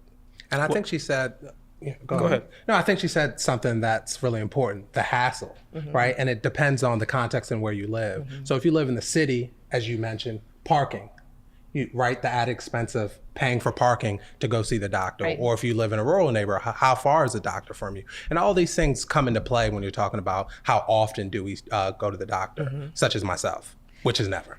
I also think that going to the doctor in and of itself, it's you have to block out so much time. So it's not like I'm just going to the doctor. It's not going to McDonald's to get a sandwich or going somewhere. You're there. You make you pay for the transaction, and then you're out. You get there. The delays then you're going to get bad news, you're going to get a bill. I think a lot of people feel a lot of internal trauma that they don't even know how to put voice to. This is why I don't go. It's like, I just don't have the time, but it's, they don't want to navigate through all those pieces that involve going to the doctor. And there's a family component. You know, I know my family, if you're sick, if you're not bleeding or on the deathbed, it's ginger ale and sleep. Right. You know? Right. Yeah. So, and you know, what are we teaching our kids? Right. What environment are we brought up in terms of when should we actually seek healthcare? So Lottie, did you have a bad experience when you were younger?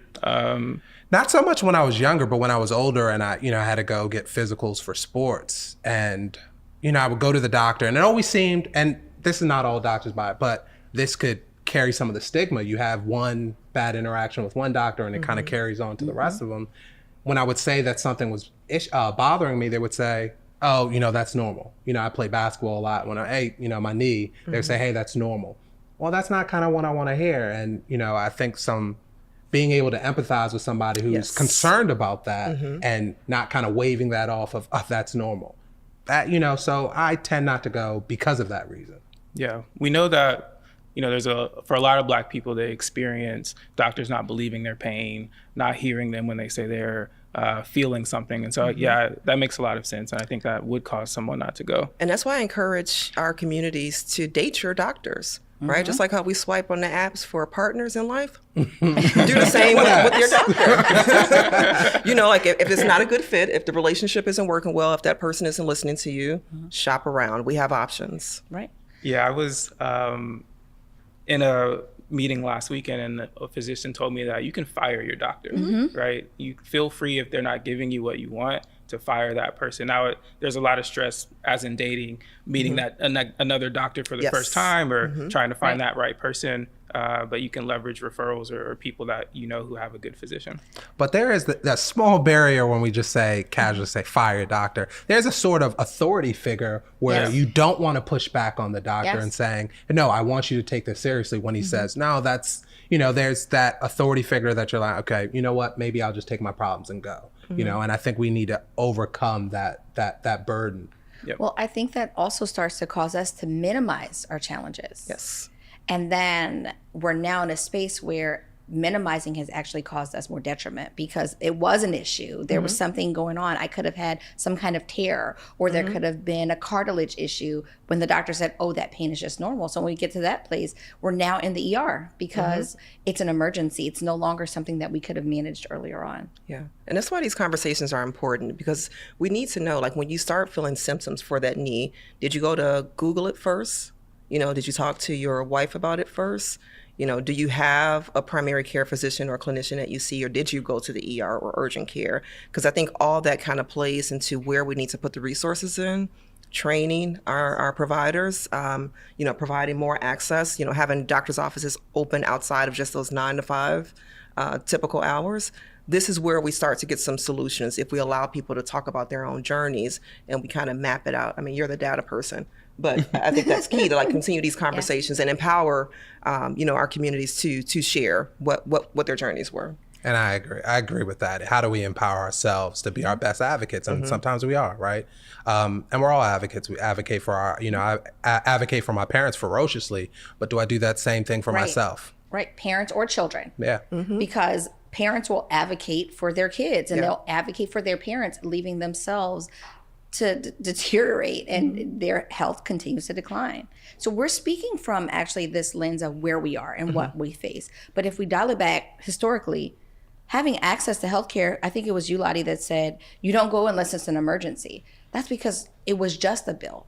Everyone didn't have access to health insurance, and ACA has definitely expanded opportunities there, but there's still challenges for people, even when they have health insurance, of saying, I'm not gonna go because of what has happened historically. You only go when it's an emergency. How do we combat that fear? Is it fear or is it reality, right? Is it someone's true lived experience? Right. And we could talk about being resilient. We could talk about bringing an advocate with you to your appointments. But I know I was trying to get my weight loss drug, approved by my insurance, and they said no, right? And I'm like, I'm chunky. Give me my weight loss drug. So, there's barriers on top of barriers, right? These systems. But I love what you're saying. But I think it could be so many different paths that we can, take to help this be a better experience for patients, for people. I don't know.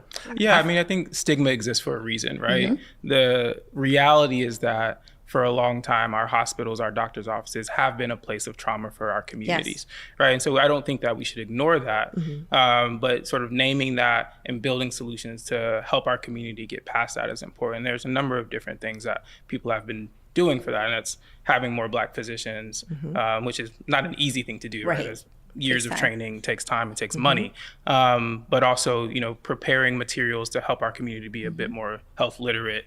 We're providing opportunities to empower themselves in that space. But I think it's important to note that, there are historical traumas and current traumas that have happened to Black people, and those experiences are really real and valid. I also think actually right now, it's an exciting time because there's different platforms where, we talked about the burden of how much time it takes to go see the doctor. Well, now you can actually make an appointment through Zoom. And I think this is opening up a different avenue for patients where I may feel more comfortable in the house talking to my doctor, and I might be able to advocate better when I feel comfortable or I have, you're in my house now. So you take some of that power back. So I do think it's an exciting time, and how can we leverage these systems better for patients? I also, to piggyback off what you're saying, believe that now there's a more defined lens on health education and health educators. So people are finding a lot more value in people and hearing their stories and understanding their experiences and saying, okay, I've learned from this and I value that more than what my physician said to me, because you've lived it, Lottie, or you've lived it, Ramona, and Ramona said that this is what happened and I can relate to that. And I want to ask Ramona the question. Communication. And social media has opened up this other world for people to connect with people and trust more people outside of the white coat, which if you've dealt with different levels of trauma, you're not going to the doctor, but you'll go search in Google, like you said, Dr. Google, but you're also looking for these people that you can connect with and trust, because they've created some pathway of trustworthiness by sharing their story and being vulnerable. I love that you say that, really, because we're taking healthcare and we're elevating it, beyond science. And there's an art to this, right? There's skills. There's the communications. There are different ways of, sharing information, social media, radio, print newspaper, but word of mouth. How much information did we talk about during COVID? Like when we were like, okay, but did you get that? Did you do this? We can continue, what we experience in that space and really make it that sustainable model. Because, you empower people. I learn something new every day. I'm a lifelong learner, student, right? But the more that we talk, the more that we introduce different methodologies, but not just the typical, I'm the doctor, I'm the professional, I'm going to talk to you and I'm going to tell you and you're just going to sit here and listen. No, let's have this bi-directional sharing of information. Let's have some humility and humanistic approach to how we're engaging with patients in the healthcare system is key. And I think there's a double-edged sword with that, with engaging with people, having more access to people, because you have people who are saying things that are just completely false. That too. You just have people who are saying things that are just completely false. But you can't, and I think over the last 2 years, you can't just, wave your hand at those people and say, hey, what you're saying is, nonsense, listen to me. Why are these people connecting with that message? Because they've developed a relationship. And I think sometimes doctors don't look, if you develop a relationship with your patients, you are more likely to get that patient to listen to what you're saying. Yes, I think the relationship is so transactional though. I come here, I look at this when it comes to patients and providers, but people need the transition. There's an issue with my knee. How do I get better? Not just, oh, that's normal. This is just what happens. It's growing pains. Take a moment and say, you know what? This is normally what occurs at this age due to this. Give me the opportunity to be educated so I can respect that you cared for me. It really, to me, it comes down to, do you really care, or are you just checking the box because I know you're getting paid for this appointment by my insurance company? And I think people really care, but I think, we need to change the systems. We have all these different things in place that are kind of bucking this humanistic approach to, you know, how we deliver health. You know, it's 15 minutes that you're with the doctor. You know, you walk in, the receptionist, the MA, the medical assistant comes in, takes your labs, the nurse comes Receptionist with a bad attitude. With a bad attitude. Don't they always? Always. And so I was just having this conversation the other day. They're not paid enough, though. That maybe we need our clinicians to have some role reversals. You know how it's like be a CEO for a day or whatever that show was? Yes. You know, let the physicians be a receptionist for a day. Undercover so you boss. understand why by the time I come to you, I got an attitude because she told me I had, you know, a $400 bill. Right. And I have insurance, right? Like those are some of the issues that we encounter before we sit before you and have conversation. Right. Yeah. You know what? I was actually talking to a few friends of mine, and I did agree with this, that every time they go to the doctor, they're always waiting, right? If their appointment is at 9 o'clock, they don't see the doctor till 9:30. However, on the doctor's note, it says, if you're 15 minutes late, we'll charge you and we'll reschedule you. And I'm saying, well, there's a discrepancy here, right? Is that a power dynamic? Yeah, why is your power time more dynamic. valuable than mine? If my appointment says 9, I would like to be seen at 9:05, not 9:30. You know what I mean? It's because that 8:30 appointment got there at 9:15. Yes. Yes. Ooh, I get it. But maybe we should start charging them when they're late. Maybe I we would should love that. say, you are 30 minutes late. Put some respect on my name. You get a credit on your bill. Yes. Or give me a you waive credit. my next copay at least, Yes. or at least acknowledge Yep. that, Yes. you know. Yeah. Well, some don't even Acknowledgement. acknowledge. They're Yeah. just like, hey, you know, glad you're here. I'm not. By the time you get to me, I have high blood pressure because I've been waiting for an hour and a half. Yeah. I have a question. We were talking about sort of circles of trust for health information and healthcare. Those of you who I think we all work in sort of a health tangential field. Do you find that you're that person of trusted health information for your circles? And how are you sort of distributing information and ensuring that people get the right information? That's a good question. So I'm a pharmacist, and we're the most trusted healthcare provider.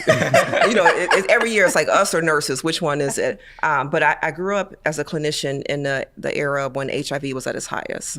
And I was a better pharmacist when I took the time to listen to my patients, to talk about, you know, hear their side effects, hear about that they had a lack of housing, and that's why they weren't taking their medicine, and that's why their viral load wasn't, you know, in place. But it was because I touched them more frequently than their physician. So I touched them like pretty much every month, if not more. But it forced that trusting relationship to be built. And then it allowed me to be in a position where I can go back to their physician or someone and say, hey, you know, Miss Jones is complaining about this, or this is why she hasn't been taking her meds. This is why she's showing up late for an appointment. So don't be mad that she had to take 2 buses and a train and the weather's bad. Yes. So from my direct clinician experience, I leveraged that trust that I have with my patients to help them navigate the system and help them have better outcomes.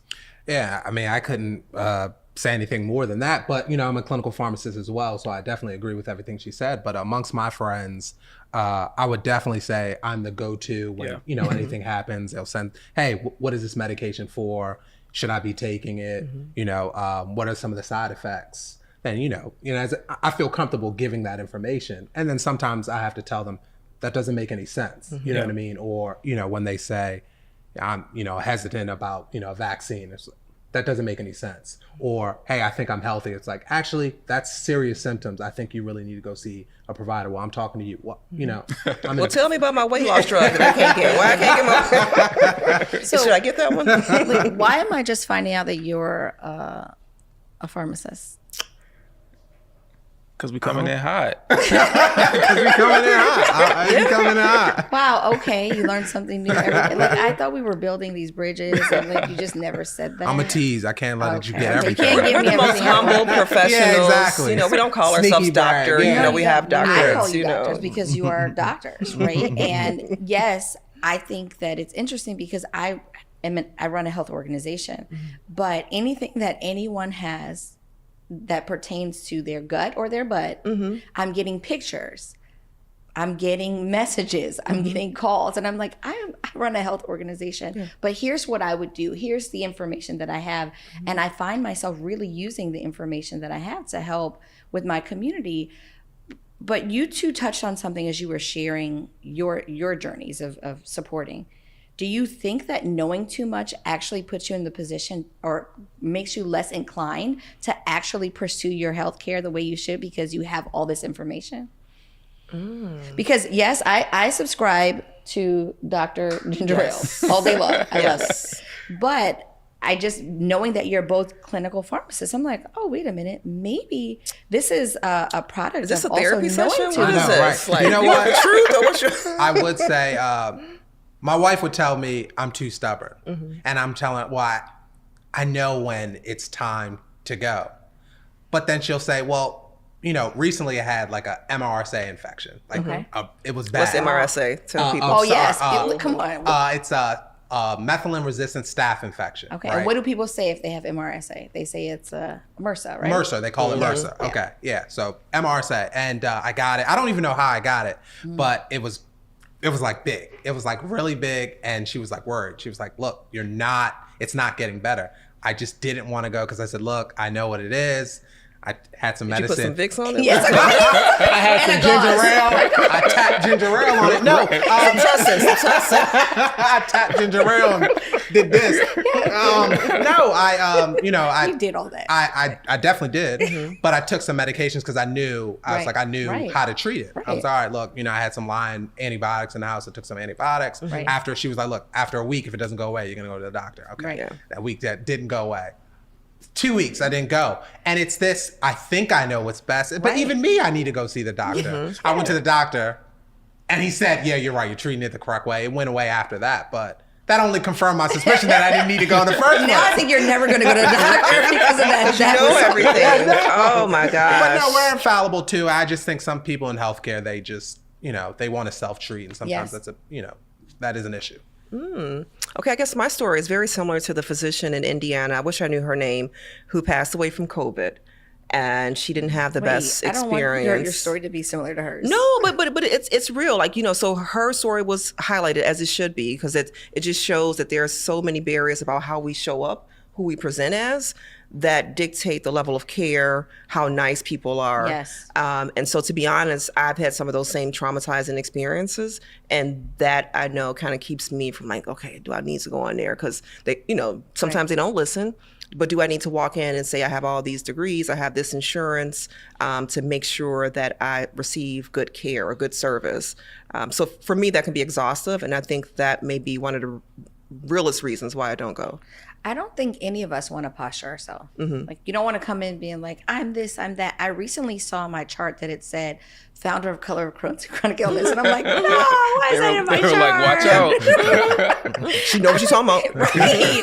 So it kind of made me feel like, oh man, this is now tied to everything I do. Yeah. Does that mean that I'm going to get treated a certain way and I'm not going to really understand the engagement of my community? I started this because we're all the same, and we still are the same. But being able to have these accolades or these titles or lenses where people see that they should treat you better. I want to be treated the same way as I'm a person. We're all you do that people. anyway, because you give people the privilege of your experience and what you've learned. So thank you for what you do every day.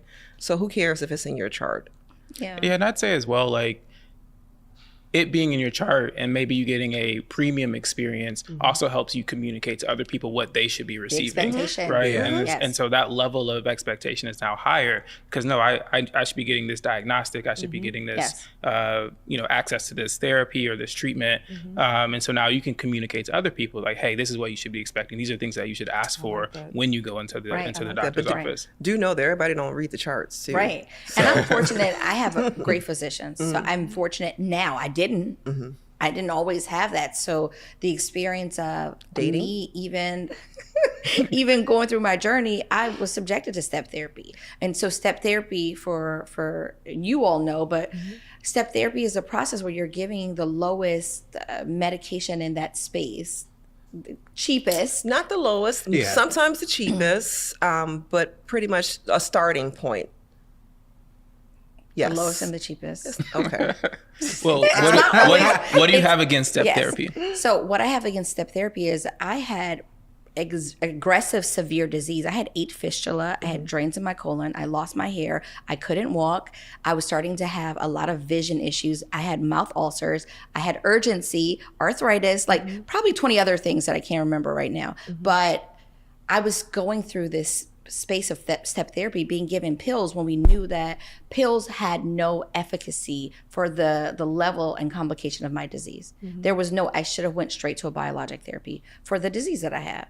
And that wasn't my journey. I'm grateful for that journey because I never knew that that's what I was going through. But it goes back to, how do you know? Like, where are we supposed to really get this understanding of navigating healthcare? We talked, Matthew, you said you went through as a child. I, as a child, also went through the process of understanding that there are preventative health appointments. There are certain shots that you should get at certain ages, and you should have this consistency and yearly physicals.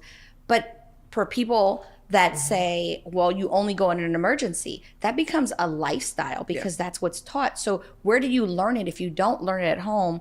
Where are the opportunities to learn how to navigate this crazy lexicon of healthcare? I think great organizations like Coachy, right? Yes. For sure. But how do you find them if you don't even know you're looking for them? No, I think that's a great question. And I think that's part of the broader discussion that we're having here. How do we advocate for ourselves? How do we even know that we should be advocating for ourselves? And where do we go to find that information? I don't have all the solutions, and I think that's why we're here to discuss how do we get there, and how do we move patients closer to where we want to be. And I, going back to the step therapy, so clinically, there's a reason why we do step therapy, because we want to start with the most, studied drug regimen where we know the side effects to see if that can maintain before you start to go to some of the more complicated regimens that come with like additional risk and things.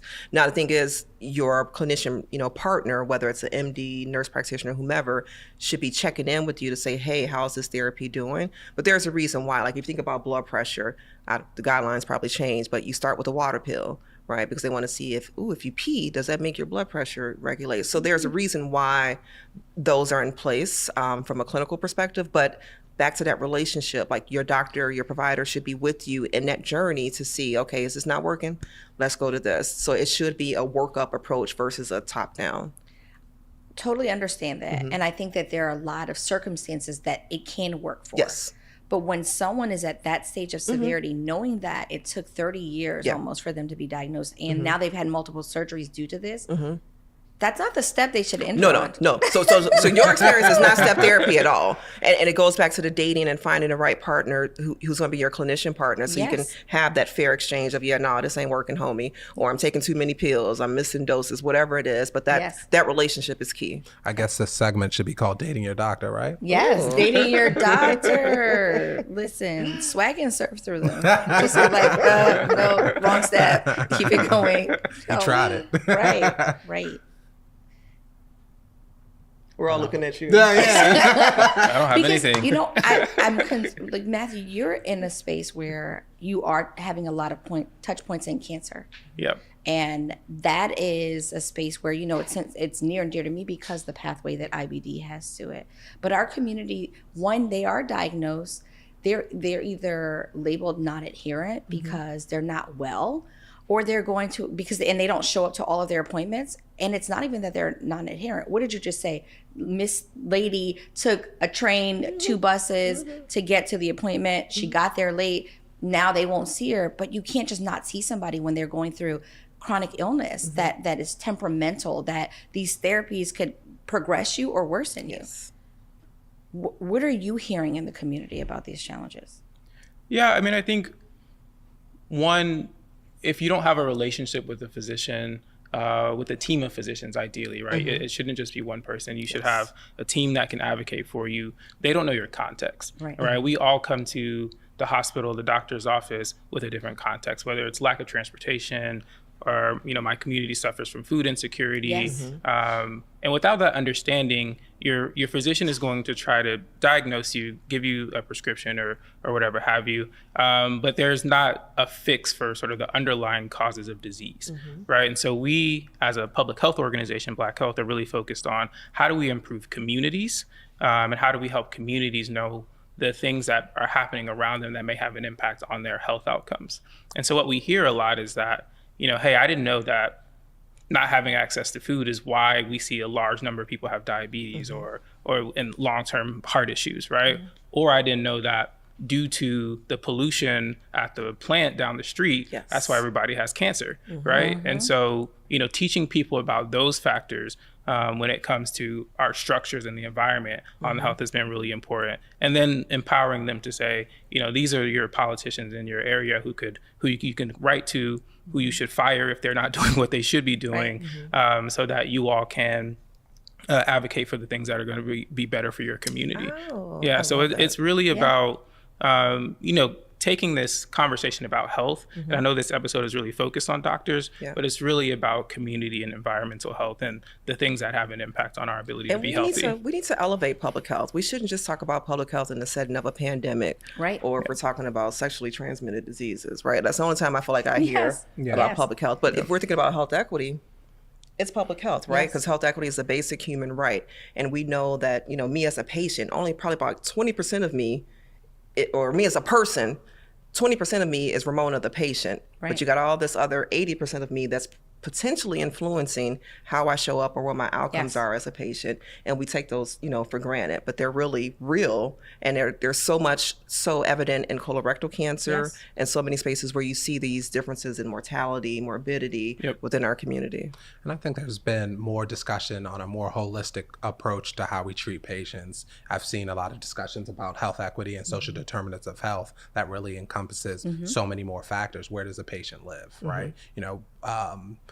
What food do they have access to? What schools do they go to? There's a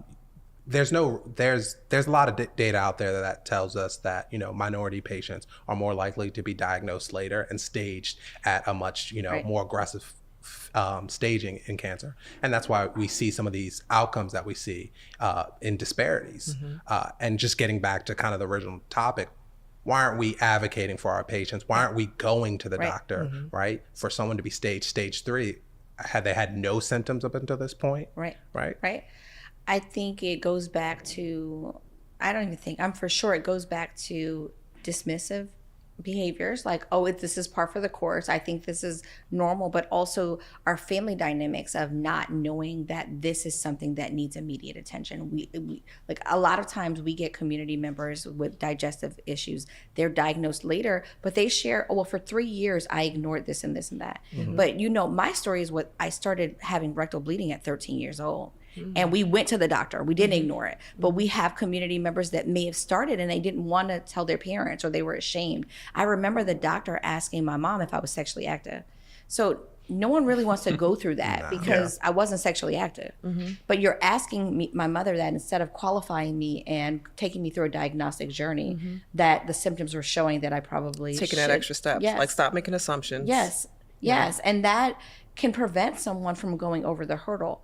Now, you know, Matthew, because we're part of this, and also you run it, well, you too now, Lottie, that we do these community conversation tours where we're going back to HBCUs because we believe that getting information and understanding and education about health is multi-generational.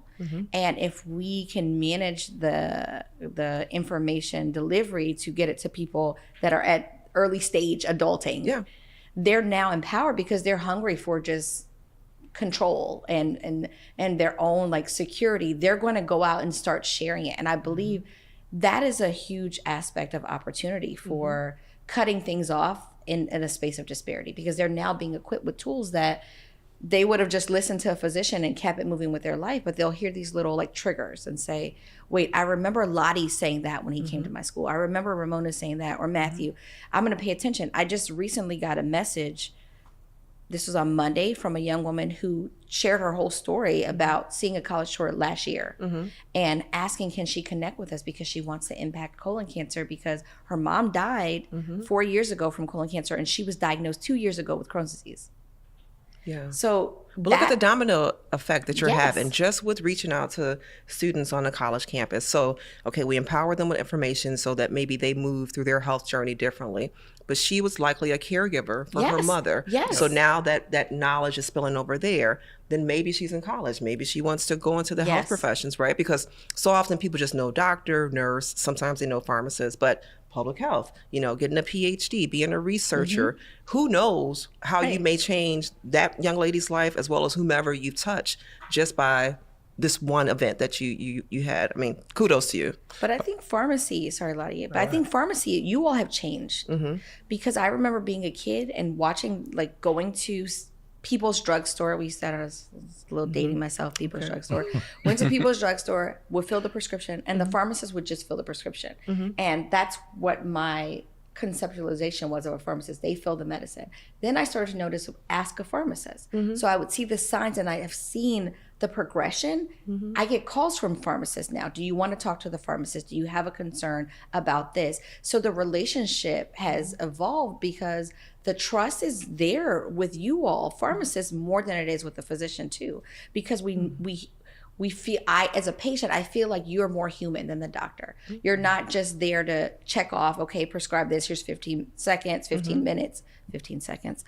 And then I'm off to the next person. But the pharmacist, if you see them every week, how you doing, Mr. Lottie? Yeah, how's your kids? I know you brought, it's that whole like cheers of medicine. That rapport. Ooh. And I think especially with pharmacies in particular, there are a lot more pharmacies compared to hospitals, right? And you have access to a lot more pharmacists than you do your doctor, right? And I think companies are now starting to understand that, and you'll start seeing that, certain companies, rolling out this platform. So now you've seen CVS with the mini clinics, because they're trying to get that engagement and engage patients differently and utilize nurse practitioners and pharmacists in, a lot more, innovative way. Because when I was little, I thought the pharmacist was just a cashier, even as a pharmacist, right? It makes sense. And the reason I became a pharmacist is because I was working at Walgreens as a cashier, and I was trying to go to med school, but I kept having too many kids. And this pharmacist was like, "Girl, you need to work back in the pharmacy." I'm like, "What's that?" And hence I became one. But I mean, I love that narrative. And that's the value of us being present in our communities as well too. So formats like this, going to the colleges, even if you are that pharmacist in the retail pharmacy down aisle 9, you're important. You matter. You never know the impact, or the life-saving information that you may provide to a patient or to someone you encounter. So I'm just so thankful to be part of this today. But Melody, look. And you know what? And I do want to say kudos to these college fairs that you have, because it really talks about kind of cultural competency. How are we showing up and delivering information to patients and populations in different ways? What's cultural competency? Yeah, what is that? What is that? What is that? What is that? Because I'm going to hit back on you. Go ahead, give me the definition. Nice little segue. So no, cultural competency is just really recognizing, understanding that different patients come from different backgrounds, right? And understanding the nuance in that. Right. And I think it shows up in what Coachy does, how you're going to HBCUs to give information. You're not just sending out a flyer and doing a webinar. Right. Who are you going to engage with that? Right. You're having interactive events. You're having conversations like this that'll go out to, millions of people for them to listen to. And I think we have to be innovative in the way that we engage communities, especially communities that are disproportionately, represented in things like clinical trials or going to the doctors. Right. How are we doing that? And especially with younger patients, right? How are we utilizing Instagram and TikTok that they can't stop watching? Yes.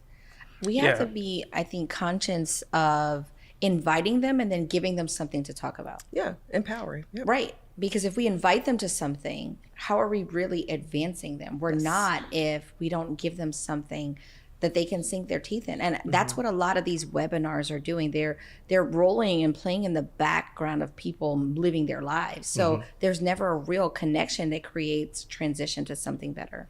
Yeah, and I think it's really important. I think what you do well is that you bring it to them, but bring it to them in a way that's accessible and that's fun. You leverage music, you leverage culture, right? I think health is so sterile and boring, quite frankly, right? And health fairs are tired, but bringing health to someone and providing an opportunity to have fun, incentivizing it a little bit with a game or a gift card is really important too. But then, once they're there, right? Yes. You can grab them, you can give them that information. And to hear stories about people messaging you saying, hey, this is what happened to my family. This is what's currently happening to me. How do I get involved? How do I be an advocate?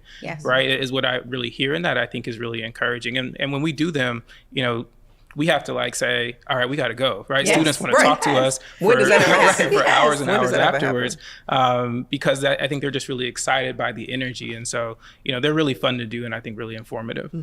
There's a reason why some people are activists and a lot of people aren't. That some people are advocates and I think a lot of people aren't, because we don't often know what the starting point is. Our college tours, I believe they're giving people a real starting point. And that changes the game, not for them, but for their families and their legacies. And we can see this shift happening, that people are thirsty for information, but they don't know where to go, or they're listening to, like Lottie said, to the most unreliable resource. Matt will come in and clean them up. So this is but Grandma Gertrude said, if you do this and you jump 3 times.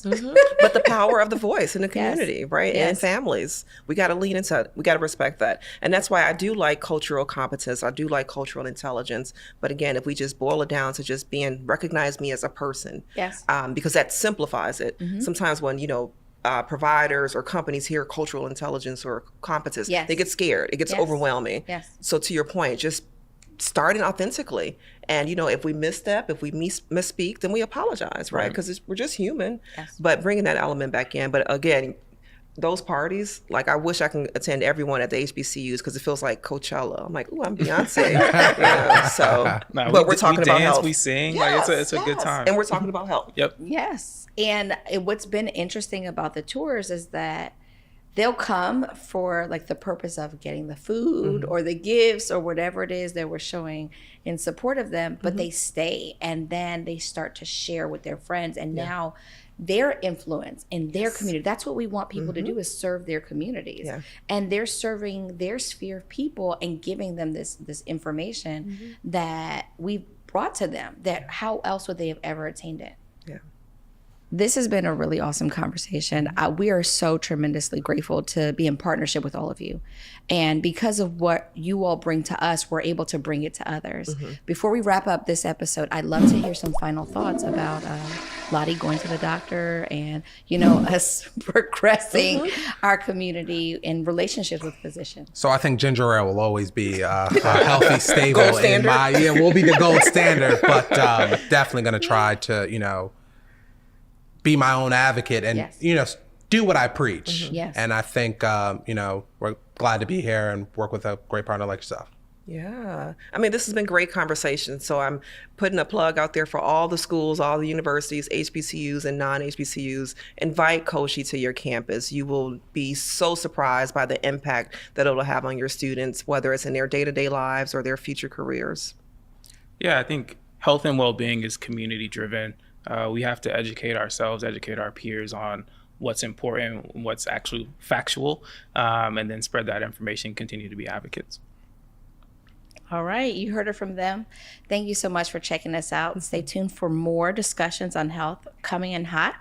Health opinions and truths. Running through it with the young influence, adolescent presence, also coming to it. I've been giving yeses when I shouldn't do it. I complete ejected, but the moves elusive and I'm barely moving, but I'm still gon' boost them. I can work on winnings when I know you're losing, so I with the winnings and they throw the deuces. Guess I had to pivot, shooting the bazookas for the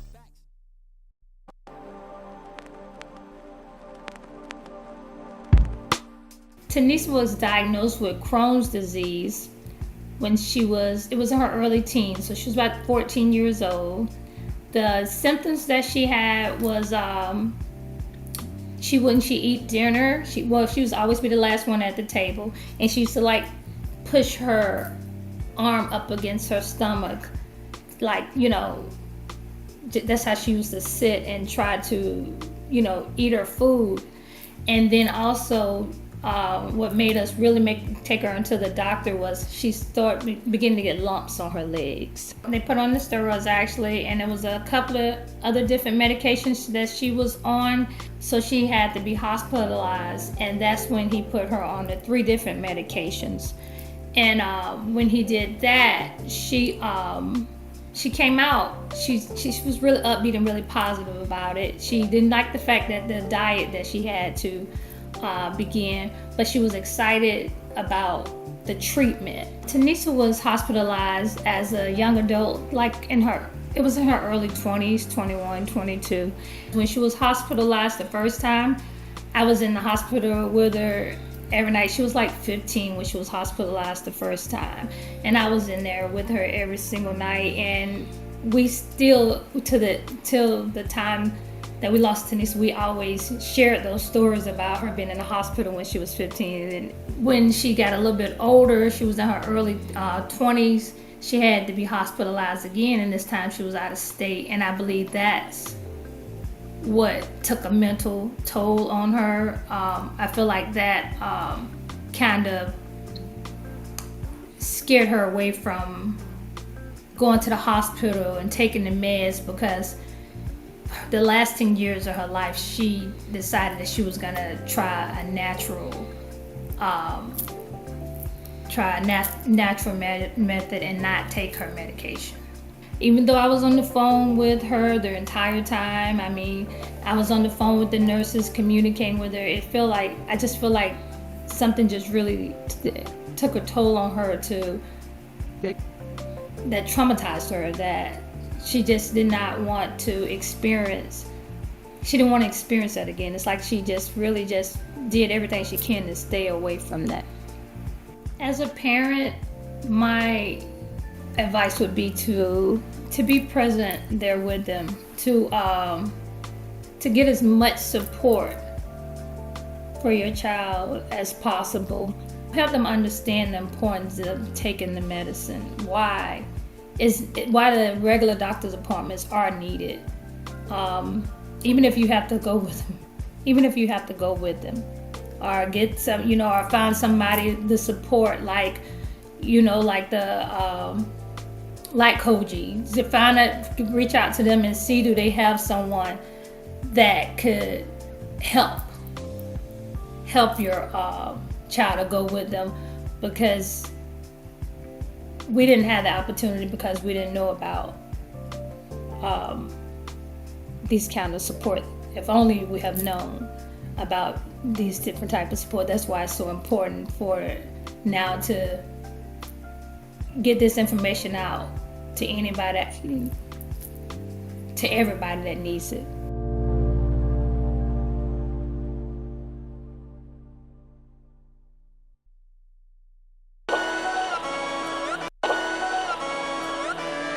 I came back.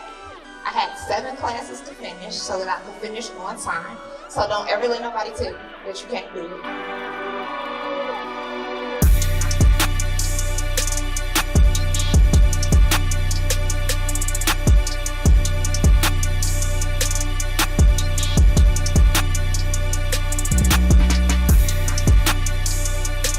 There's not a whole lot of us colored people in the pharmaceutical industry, but there's a great hunger for a lot of us in the industry.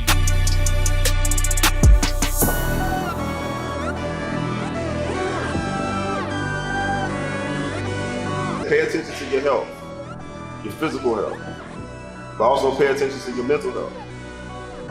Pay attention to who you are.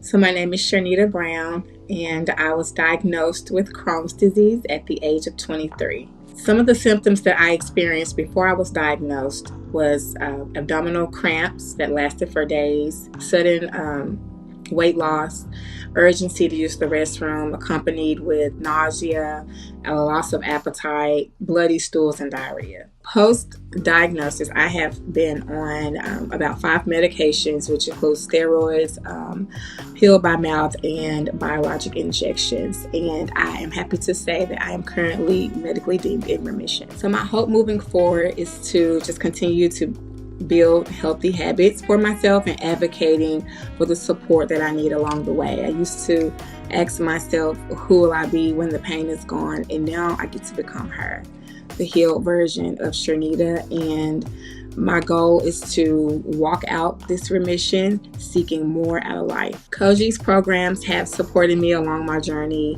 in ways that have really shaped my confidence. I've learned so much about how to advocate for myself in groups like Together IBD. I've also gained useful resources for how to manage my overall health, and I've met amazing IBD warriors that have inspired me every day to live fearlessly.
Hi, my name is Letitia. Hi, I'm Ayana. Hi, I'm Ashley. My name is Tiana.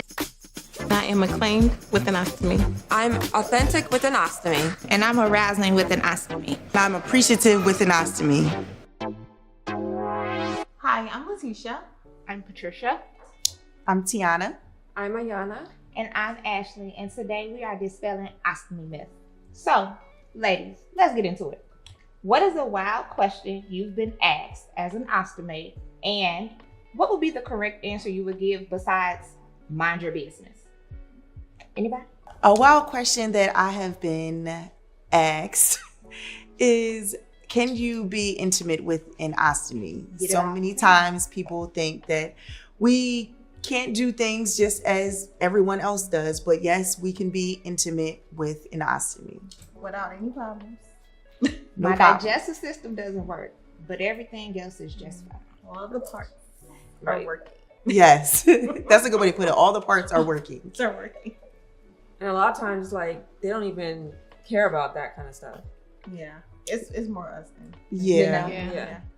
But yes, everything works. You know, we may have a jacked up GI system, but everything else does work. And, you know, we don't have any issues as far as intimacy, besides maybe, of course, like confidence issue, things that we have to work on. But yes, everything works. Okay, I have a question. What are some day-to-day challenges that you all face while living with an ostomy? Well, you know how we used to be able to just get up and go? Now everything has to be planned. There's no spontaneity. You've got to plan everything to make sure that, you know, you got the supplies if you run out or something happens, like a leak, stuff like that. Yeah. And it's especially like with bathrooms, like even though we have an ostomy and we wear a pouch on the outside, we still have to go to the bathrooms. So I always try to make sure that those are readily accessible. So I try to stay away from like parks that have porta potties and stuff like that, because that is just not comfortable for me. For me, it's really having to get up in the middle of the night and drain my bag. It's like my body is an alarm clock, and I'll be in good sleep and my body's like, get up. Because we have that bag, it's like you have to get up and drain it so you know you don't have any leaks during the night. I think for me, it's like, I don't know how to explain it. When you smell something, you just think it's you. Yeah. Like, I just looking around and everything. Yeah, it's like a phobia of mine. I know. I think it is. I think it's a phobia. You have to do the sniff test to yourself. Yeah. Right, like, is it me? That's very true. Definitely. So I think we all can agree that it's kind of it's hard for us to prepare for day to day because it's very unpredictable. Like our life is very unpredictable with a bag. As she said, you can wake up in the middle of the night because you have to drain your bag. So because you don't want it to leak, because that's a whole nother story. Been there. Yes. So just, preparing for the differences each day, brings. You never know what to be prepared for. So the best you can do is make sure you have all your supplies, know where restrooms are when you have to travel for the day, and just stay ready so you don't have no leaks. Right. But what about wellness tips? Like, do you all do things to keep you your health well, your mental health well? Because having this ostomy is challenging mentally and physically at times. Therapy. Yeah. Therapy has definitely helped me a whole lot just through the entire journey, like from start to finish. And I exercise. I work out a lot too. And for me, I realized like I have way more core strength now than I did when I first started everything. Like I have my color removed, so there's a big part of me that's gone. So being able to like work out, like my core is stronger now. I feel healthier now that I work out. And definitely the mental for me is being able to take those breaks. So, like taking mental leaves from work, going to therapy, meditating, different stuff like that. Yeah. And I do a lot of self-care. Like I take care of myself a little more. I was giving so much to like my family and my child that I was just letting myself fall by the wayside. So I had to put some boundaries in place, and there's nothing wrong with healthy boundaries. Like, for example, not being on social media or on the phone after 7 p.m. because I want to be active and there for my family and for myself. So you can't be there for everyone all the time. You do have to take some time for yourself. So I do a lot of self-care stuff at home. Well, for me, because I have an ileostomy, I have to stay up on my hydration because especially in the summertime when it's hot and you're sweating. So it's like I always buy smart water now because of the electrolytes, and then like G2 Gatorade when I go work out. I know some people use like little powders that you can pour in, but just that going to the grocery store and making sure I get my smart water, that's like key for me to stay hydrated. Yeah, that's a big one. Yep. Well, I was going to say the therapy as well. She said that helps for me as far as my wellness with my anxiety, because I suffer from extreme anxiety when I got my colostomy, because again, just living in a sense of everything is unpredictable. I never, know when my bag is going to leak. I don't know when something's going to upset my stomach. So, I may have an accident while I'm out. So to deal with that, anxiety, I just, go to therapy and talk it out and talk all those feelings out, just so that, I know that it's okay to have all of those feelings of just anxiety. As soon as I leave the house, though, I'm just kind of like, please act up today. No leaks or anything. So, how we got to, do our ostomy changes every however many days? Sometimes I just don't feel like doing it. Oh my God. Yeah. I'm Lazy. like doing it. And then I know if I don't do it, my skin is going to start getting irritated. Yes. And I don't know about y'all, but when I do an ostomy change, it wears me out. It's like, even if I call mine Jonah, even if he's just okay and not, being crazy, as soon as I do a change, it's like I just want to go to sleep. Yeah. It takes a lot out of you. It does take a lot out of you. So Patricia, does it take a lot out of you as well, like having your bag and having to change it and all that? Because I know you're fairly new with having your bag, right? I had my bag. It's a complicated situation. Well, when I was born, I had a colostomy bag because I didn't have an anus. Okay. So then when I got reversed, it later progressed to me getting a J pouch. And now I have my ileostomy. I got surgery for that last year. Okay. So it is an adjustment period because I had it when I was a child and I don't quite remember. And now that I'm a young adult, it just takes a whole lot out of me. Yeah, because and you're in college, so Yeah. on top of your studies and stuff like that. And you want to do so much, but you can't because I have to like be aware of like which places I go and what to do, you know?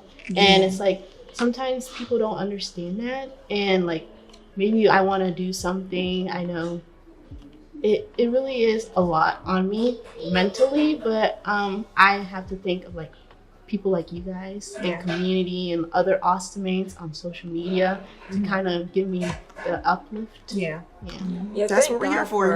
Instagram and Facebook, because when I was going through, my counselor told me to go on Facebook and, you know, see if there's any support groups. And that's when I discovered like there is a world out there that I didn't even know existed. And so when it came down to me deciding if I was going to get an ileostomy, it wasn't that big of a decision because I've already met people that on social media that are doing this. They've been doing this, and you can live normally with an ostomy. And people don't always realize that, or they do. It's like a last resort. They avoid it at all costs when a lot of times it gives us our life back. It can make your life easier. I tell people I did not start living life until I got my bag. Like I would go out. I was always social, but like really living, I did not do that until I got my bag. Like I was purely existing at first. And so now like having my bag has honestly like boosted my confidence. Y'all gonna get this bag in a swimsuit. There you and go. a gown, Yes. in a suit. Y'all gonna see it. Me and Sir is outside, okay? So yeah. I like how you said that because I like how you say you were just existing, because I feel like before I got my ileostomy, I was in so much pain that I didn't even know how to express the pain I was in. Know. I remember being a child being in a lot of pain and you just don't know what to say. And then when I remember when they were like, "Are you in pain every day?" I snapped. I'm like, "Every day. I'm in pain every day. You don't have to ask me every day. It's every day. It don't go away." And everybody was like, "Okay." I feel like I was a walking zombie. When I got my ileostomy, I still felt the same way, but I remember like my parents would tell me, you know, like people have it too and they still live their life, but I was so scared because I didn't want to believe them. And it wasn't until I found, you know, community, and I was just like, man, if they can do it, I can do it too. I'll be outside. That's what organizations like Coachy, you know, is for. Is great that we all have this outlet, you know, with each other within Coachy, so that we don't have to go through it alone. All of these things we're able to talk about, and you know, you're able to have someone to go through this with, so that many of us, when we got our bags, we didn't have, you know, anyone to turn to. But now that we have each other, we have organizations like Coachy, so that people are able to know that you can live a life with the colostomy, ileostomy, whatever kind of ostomy you have. You can still live a life. You may have to do things a little bit differently, but you can definitely live your life.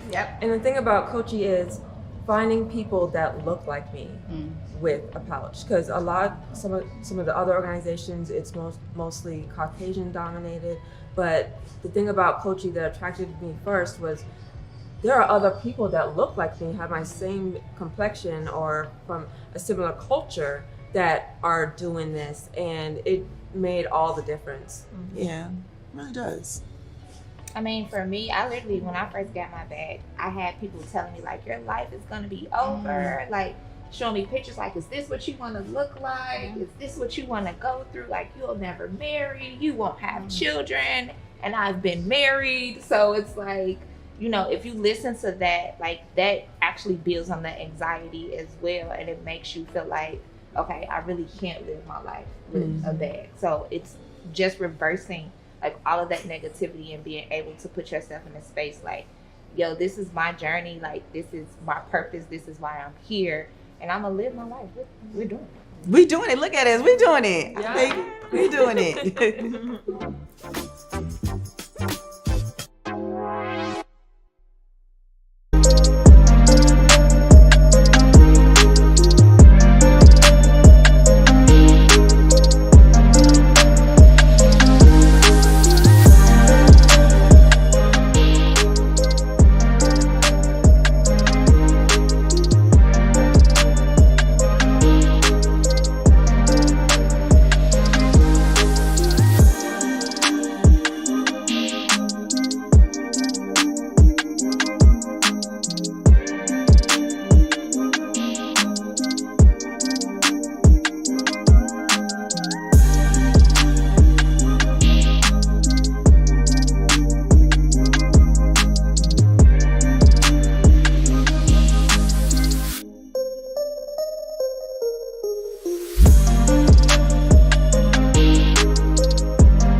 Welcome to Ain't That Some Shh, Relatable Stories of the Gut.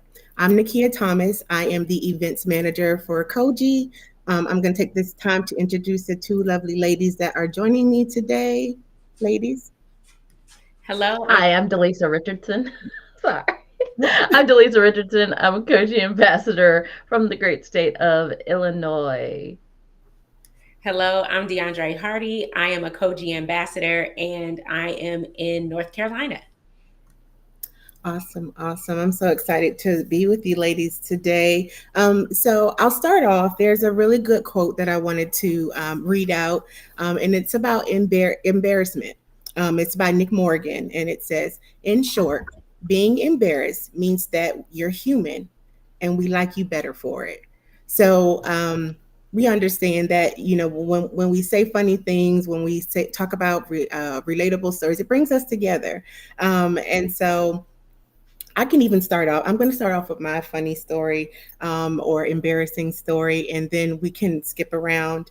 So I am not an IBD patient. However, I did battle and still do battle with extreme hemorrhoids.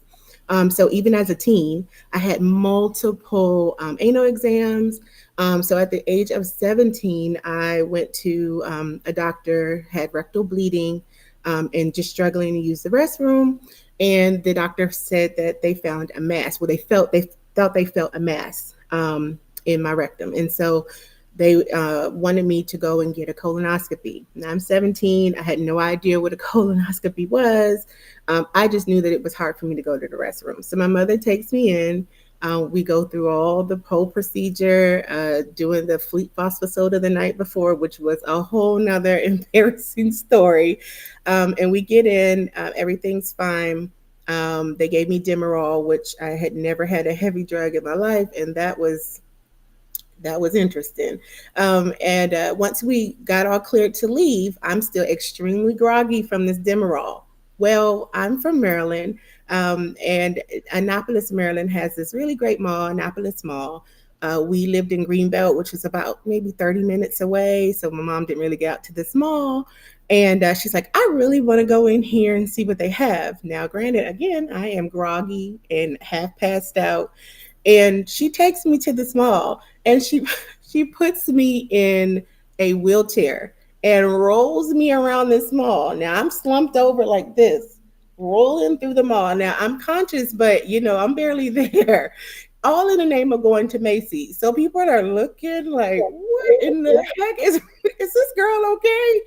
And I think someone might have even asked my mom, and my mom's like, she's fine. And so I think back, it's kind of funny. I can giggle about it now, but at 17, I was absolutely horrified at the thought of rolling around a mall of all places, probably on a Saturday or something, and have passed out, and we were in and out of probably every store.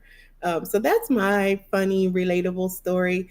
I understand that, life goes on, even though we struggle and battle and we deal, but we press through. So that's the funny story for me. And before I move on, there is another bit of information that I got off of pbs.org. And it talks about, it was a whole segment on embarrassment as well. And it mentions that embarrassment is absolutely one of the most unique human emotions that has seemed to last through evolution and probably has a real purpose. But we also find that people who don't shy away from embarrassment are more likely to engage in more pro-social behavior like sharing and cooperating. So, we're all family here at Koji, and so this is a great way to bond. And this just show that we are human and that we do have our moments, right? So, ladies, please feel free to jump in. Well, I'll jump in. I have had Crohn's disease for 24 years. So I'm a Crohn's survivor. I am an ostomate. So I received an ileostomy in 2013 and I made it permanent, which means I made the decision to get my colon removed and keep the ileostomy bag for the rest of my life. There's a history of colon cancer on the paternal side of my family. So that was an informed decision that I made. And so one of the things, I'm on the ostomy chat on today, so keep watching and you'll see me a couple times. But one of the things, I used to be so embarrassed when I got an ostomy. Because, you know, it's just the stigma that you're going to stink, that people are going to see it in your clothes, that you're not going to be cute. And clearly, you know, Okay. I know. So clearly those are wrong. But I had that. And so one of the things is I would try to plan going somewhere and not using the restroom because I didn't want to take a long time, or I just didn't know what would happen when I go to empty it in a public space. And so once of course, everyone who has an ostomy, almost all of us have had a leak at some point. And so I had a leak, and it was just like, I just thought it was the most embarrassing thing ever. But when I left, no one even knew why I left. They didn't know I had a leak. They didn't even notice it on my clothes. And one of the first things people look at is they think you spilled something. So I learned to play it off when it would happen as I spilled something. And then my little funny embarrassment thing I will say when I go to the bathroom, because I know I'm going to take a long time, is I say, I'm going to the restroom and you know I have equipment, so let me go. And that's my like thing is like, y'all know I got equipment, so be patient. Y'all know I got equipment, so let me get in here really quickly or not. And so what I found is that, you know, you can feel the embarrassment, but I think like you can either let it freeze you, or you can let it, you know, you learn, you live through it. Like I didn't die. All of the times I thought like, oh my God, I'll just die if that happens. I'm still here. And so I've learned to just roll with it and make a joke about it. Or learn to roll with it and say like, hey, this is what's happening.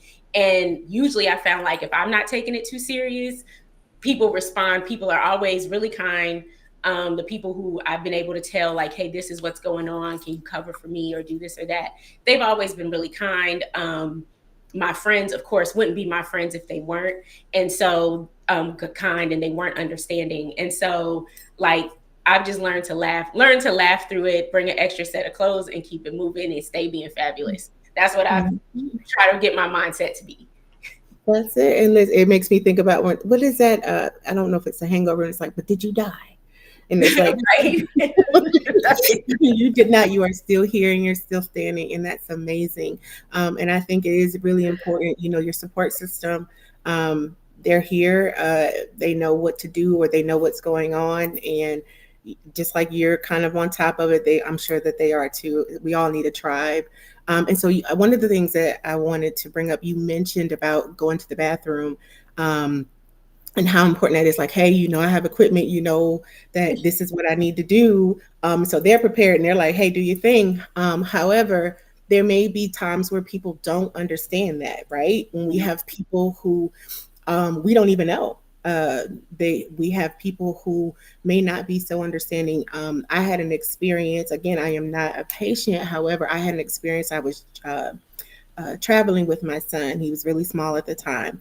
And we pulled over to a gas station and I really had to go to the bathroom. And so did he. We filled our tank completely up. So we were paying customers, right? And we come inside and I'm trying to get the lady's attention behind. She's like completely caged in at the register. And I'm trying to get her attention and she just keeps walking away from me. And so I'm like, and I keep saying, hey, can we please use your bathroom? Can we please use your bathroom? And every time I come to one section, she's like, and I'm like, okay, maybe she didn't see me. So I'm like, hey, can I use your bathroom? And finally she looks at me and she's like, no public restroom. Like, I mean, just hateful. And that was hard for me.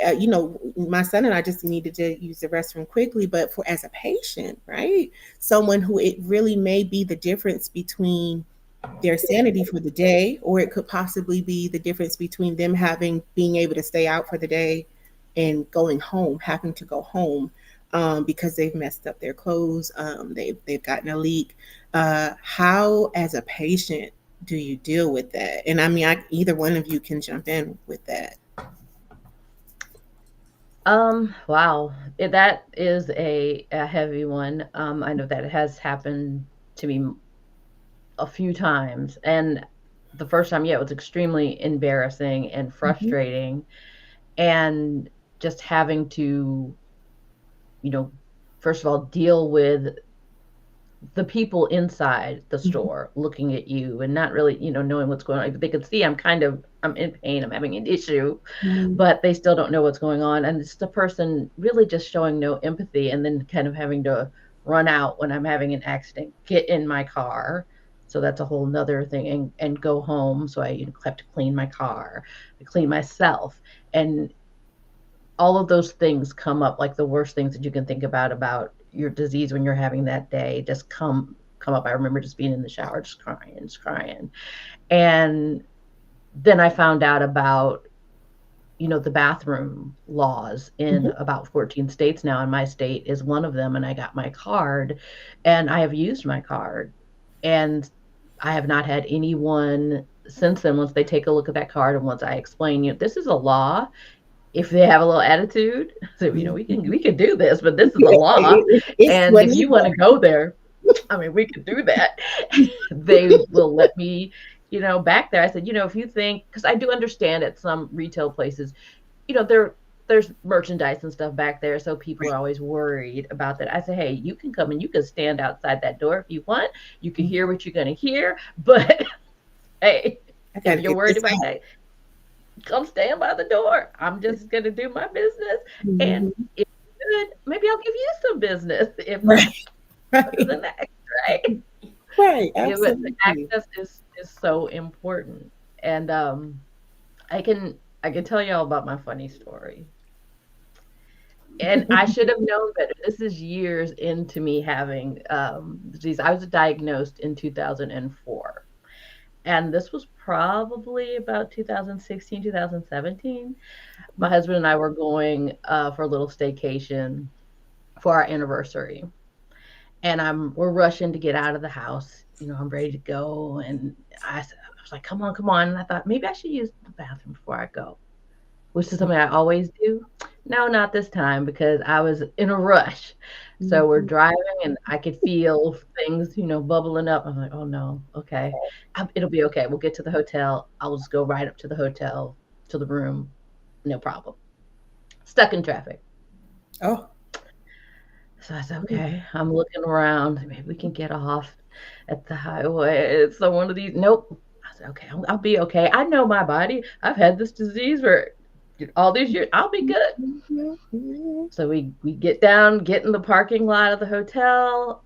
I'm running. I tell him to take all the bags. I'm running to the restroom. We've been to the hotel before I knew where it was. Running to the restroom. Oh, there just happens to be a party going on in the ballroom that's next to the closest restroom. So I open the door. There's about 6 ladies in front of me. I'm like, okay, I think my goose is cooked.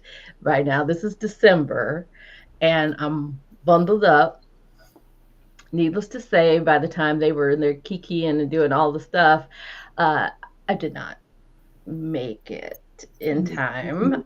So I was able to get in a little late to the bathroom, do just what I needed. Tears, it's my anniversary, tears just streaming down my face. I come out, I have my big coat on, thank goodness. And I just told my husband, just go straight to the room. Just go straight to the room. Just go straight to the room. And I was in my dress that we were going to go out in.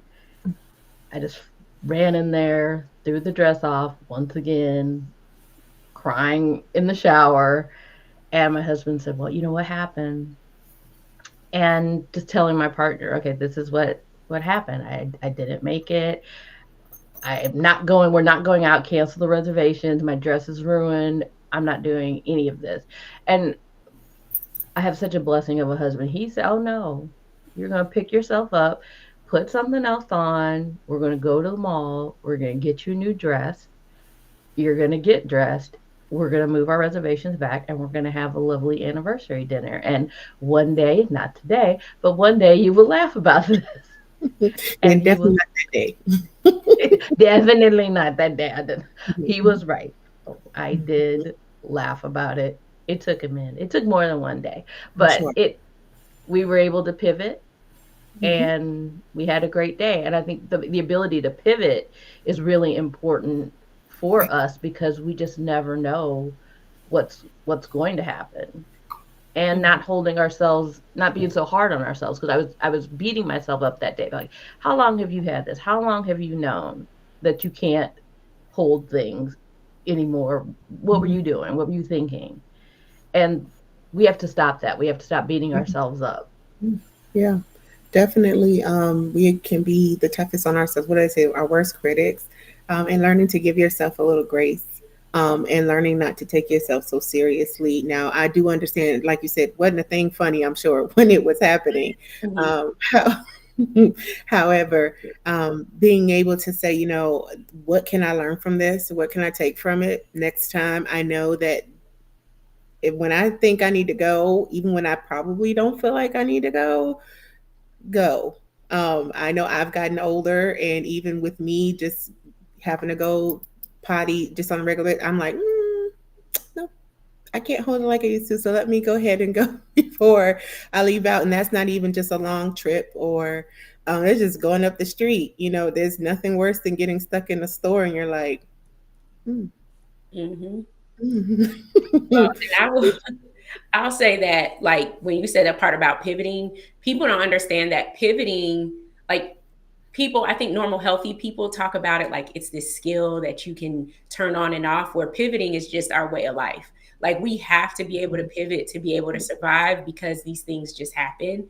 My restroom access story is I just finished my surgery to the point where I could go out by myself. And I was at one of my favorite stores. So people who know me know what it is. You know, we get lost in there. They got a little red circle with a dot in the middle. Y'all know. Oh, yes. I think everyone on this call. Yes. So I was in there, and they have a single family restroom, is also like labeled for people with disabilities. And I went in there, I was very nervous about being on my own with having an ostomy. So anytime I went in the store, I went in the bathroom to check it and did this and this and this to check it. And so I come out, and a lady tells me that restroom is for real handicapped people. And she doesn't know me. That's what she says to me. And in the moment, like, people who know my normal personality, I'm a fighter, I always have something to say. But because I was just like going out and picking myself up, I was like destroyed. Like, I almost cried in front of her. And it was in that moment where it was like, no, I'm disabled too. Just because you can't see what I'm going through doesn't mean that you get to place a judgment on what bathroom I should be using. Doesn't mean you get to comment or anything. And so that was one of my first experiences with restrooms, and why that card and the restroom access law is so important, because people think that they can just look at you and tell whether or not you deserve something that's a basic human right.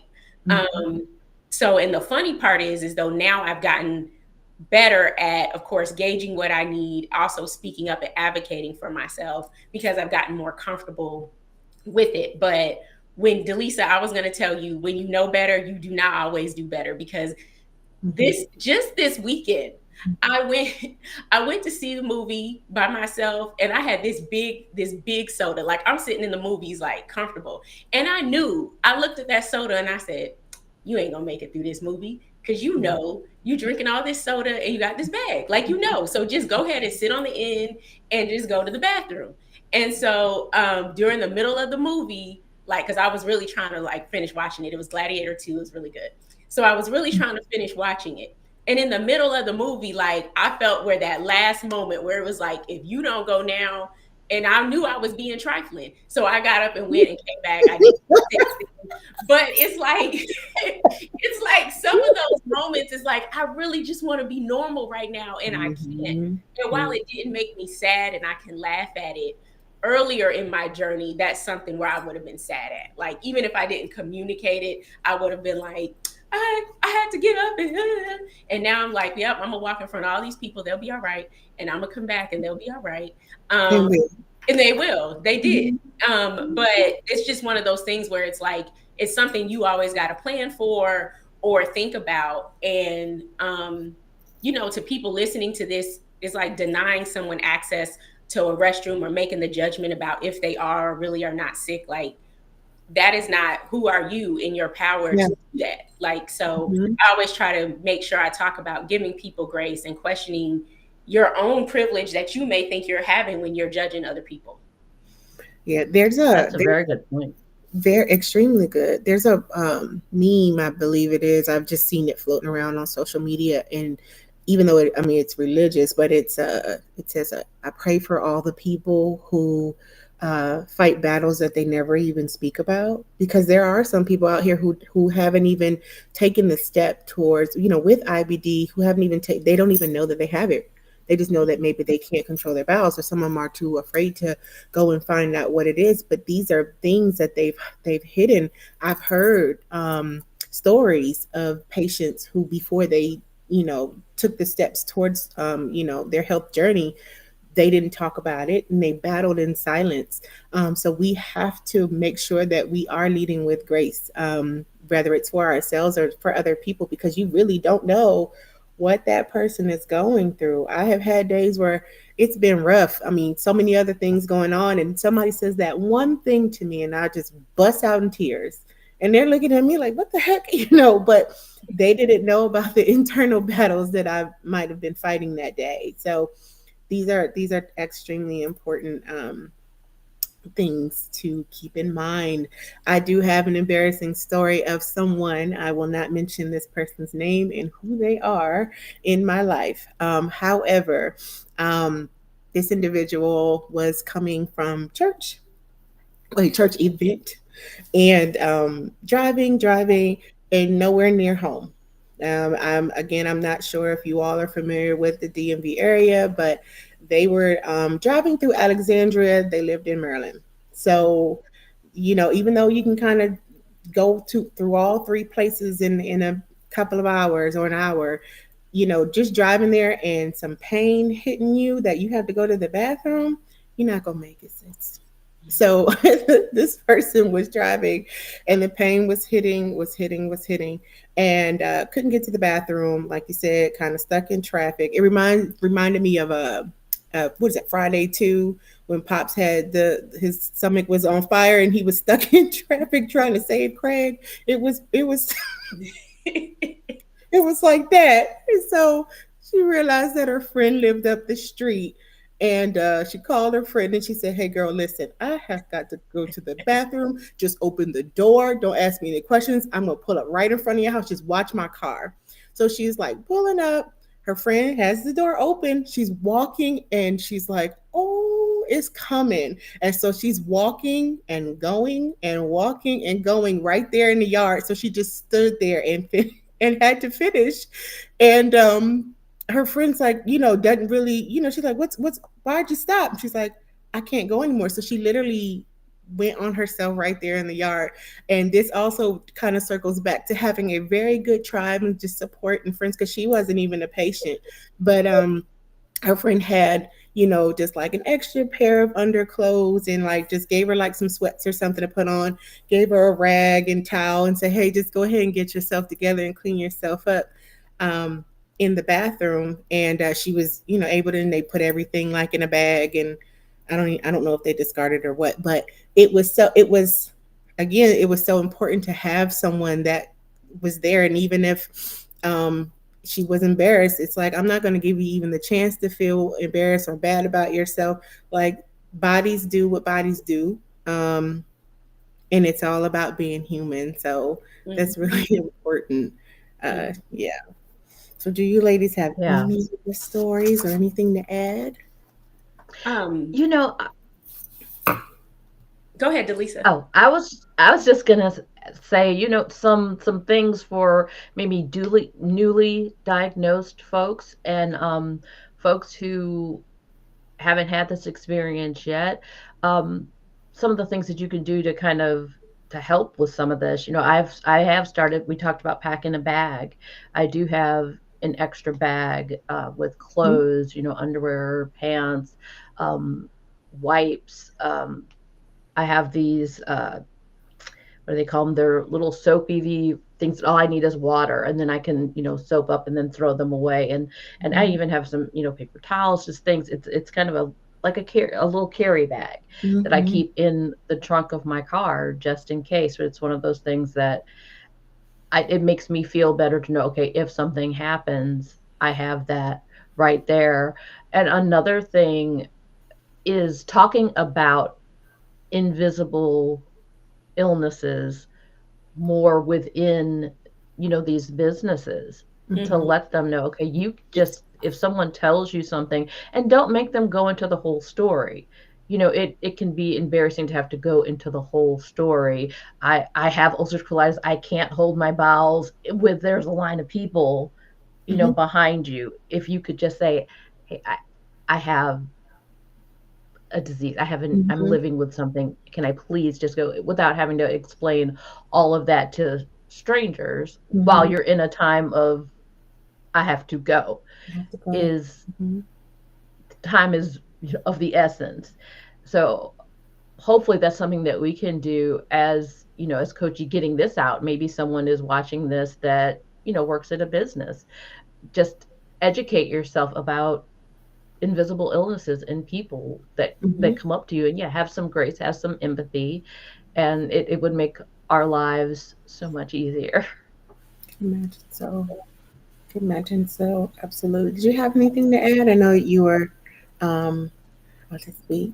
Yeah, I was going to say that's really good, Delisa. And I was also going to say, as someone who, like, I talk to my friends about this, I talk to my family members about this. So hopefully, that if that were to happen around them, or if you're someone who's not affected, but you know that how this affects people, in that moment, if you see that happening, you can speak up too. Because when it's happening to you, I know we say advocate for yourself, but when it is happening to you, it's like, first of all, you're trying to push down the embarrassment. And now you got this line of people. Your body is about to, you're like, you can feel it. You can feel if you have an ostomy, like you can feel where you're at in this stage of emergency. And then you're trying to communicate if they're saying, no, you can't use this restroom or what's going on. Now I have to mentally try to formulate this story. And while all of this is going on. So if there's someone around who hears this, a bystander, and can be a good person or can step in and be an advocate and say, hey, they need to go to the restroom. Or even if I see people fidgeting, like if I'm not in a state of emergency and I see someone and I can just visibly tell because I'm more sensitive to it and I'm in the bathroom line, I'm like, do you need to go in front of me? Do you need to go to the front of the line? Because I'm now in the position where I can speak up and that person is dealing with some trauma. They can't speak up. So that's what I would say is like, even if you're watching this and you're not affected by these illnesses, if something like this happens to you around you, please have the courage to speak up and advocate for the person if they're in distress as well. That's really good. That's actually amazing. When they say be your brother or your sister's keeper, Mm-hmm. in a sense. So, yeah, I think that this discussion today was amazing. Looks like we're about to wrap up here. I definitely want to say thank you both for coming and speaking your truth, and peeling back some of the layers and being vulnerable. Because while these stories are funny, and relatable, they do cause us to have to, really be vulnerable, and really show that we are in fact human. So we have some amazing things that as we close it with some amazing things within this telethon that are to come. Everyone that is watching, please stay tuned. Believe that up next is International Love for IBD awareness. And that's actually coming from someone all the way in South Africa. So that's really a big treat. We have a few interactive games and a live cooking demo. Okay. So everybody stay tuned. Everyone take care. Bye-bye. Thank you. Bye. Thanks.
think I can let you go. I don't think I can let you go. Bet you love me before I go. Bet you love me before I go. I don't think I can let you go. I don't think I can let you go. Bet you love me before I go. Bet you love me before I go. Tell me what you want. Tell me what you need, baby. Tell me about your dreams. Tell me everything, yeah. I don't think I can let you go. I don't think I can let you go. Bet you love me before I go. Bet you love me before I go. I don't think I can let you go. I don't think I can let you go. Bet you love me before I go. Bet you love me before I go. Tell me what you want. Tell me. Hi everyone, my name is Jacia Redmond. I am a Koji ambassador. I am part of the core program lead, and I'm so excited to be talking with Raj, my girl. So not many people in our Koji community know and understand the difference or the experience of IBD patients internationally. And as a Koji member, this is an opportunity to discuss the journey to diagnosis and managing a digestive disease, including any differences. I feel like knowing you personally, I've seen the difference of how you go about your diagnosis in comparison to me as well. And I feel like it's very important for people to understand like how IBD affects you in particular, and how you've navigated your way through your diagnosis, and how you're trying to just really navigate a daily lifestyle. So if you could just introduce yourself, and I have a couple questions for you. Sure thing. Hi, Jessia. I am so excited to be on the segment with you. I'm Raj. I'm an ambassador now for, gosh, it's been a couple of years, I guess, since Koji began. And I was diagnosed with ulcerative colitis. However, it does seem now that we're leaning more towards Crohn's colitis.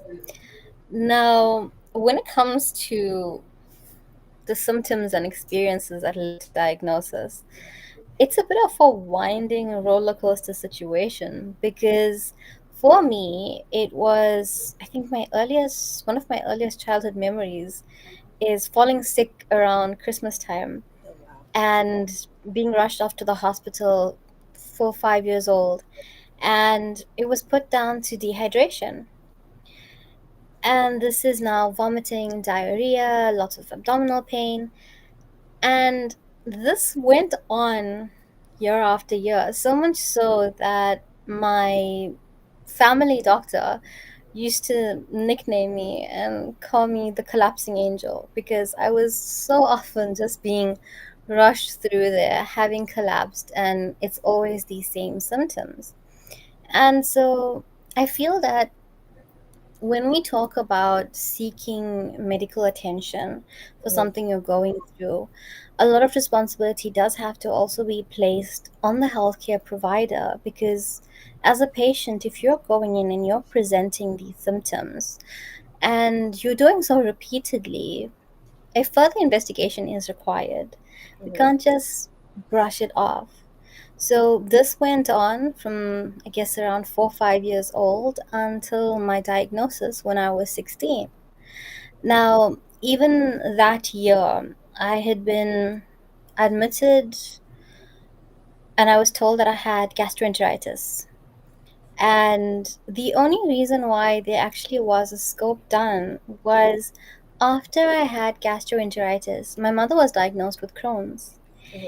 And so the next time now, it's been a couple of months, I get admitted, it's the same symptoms.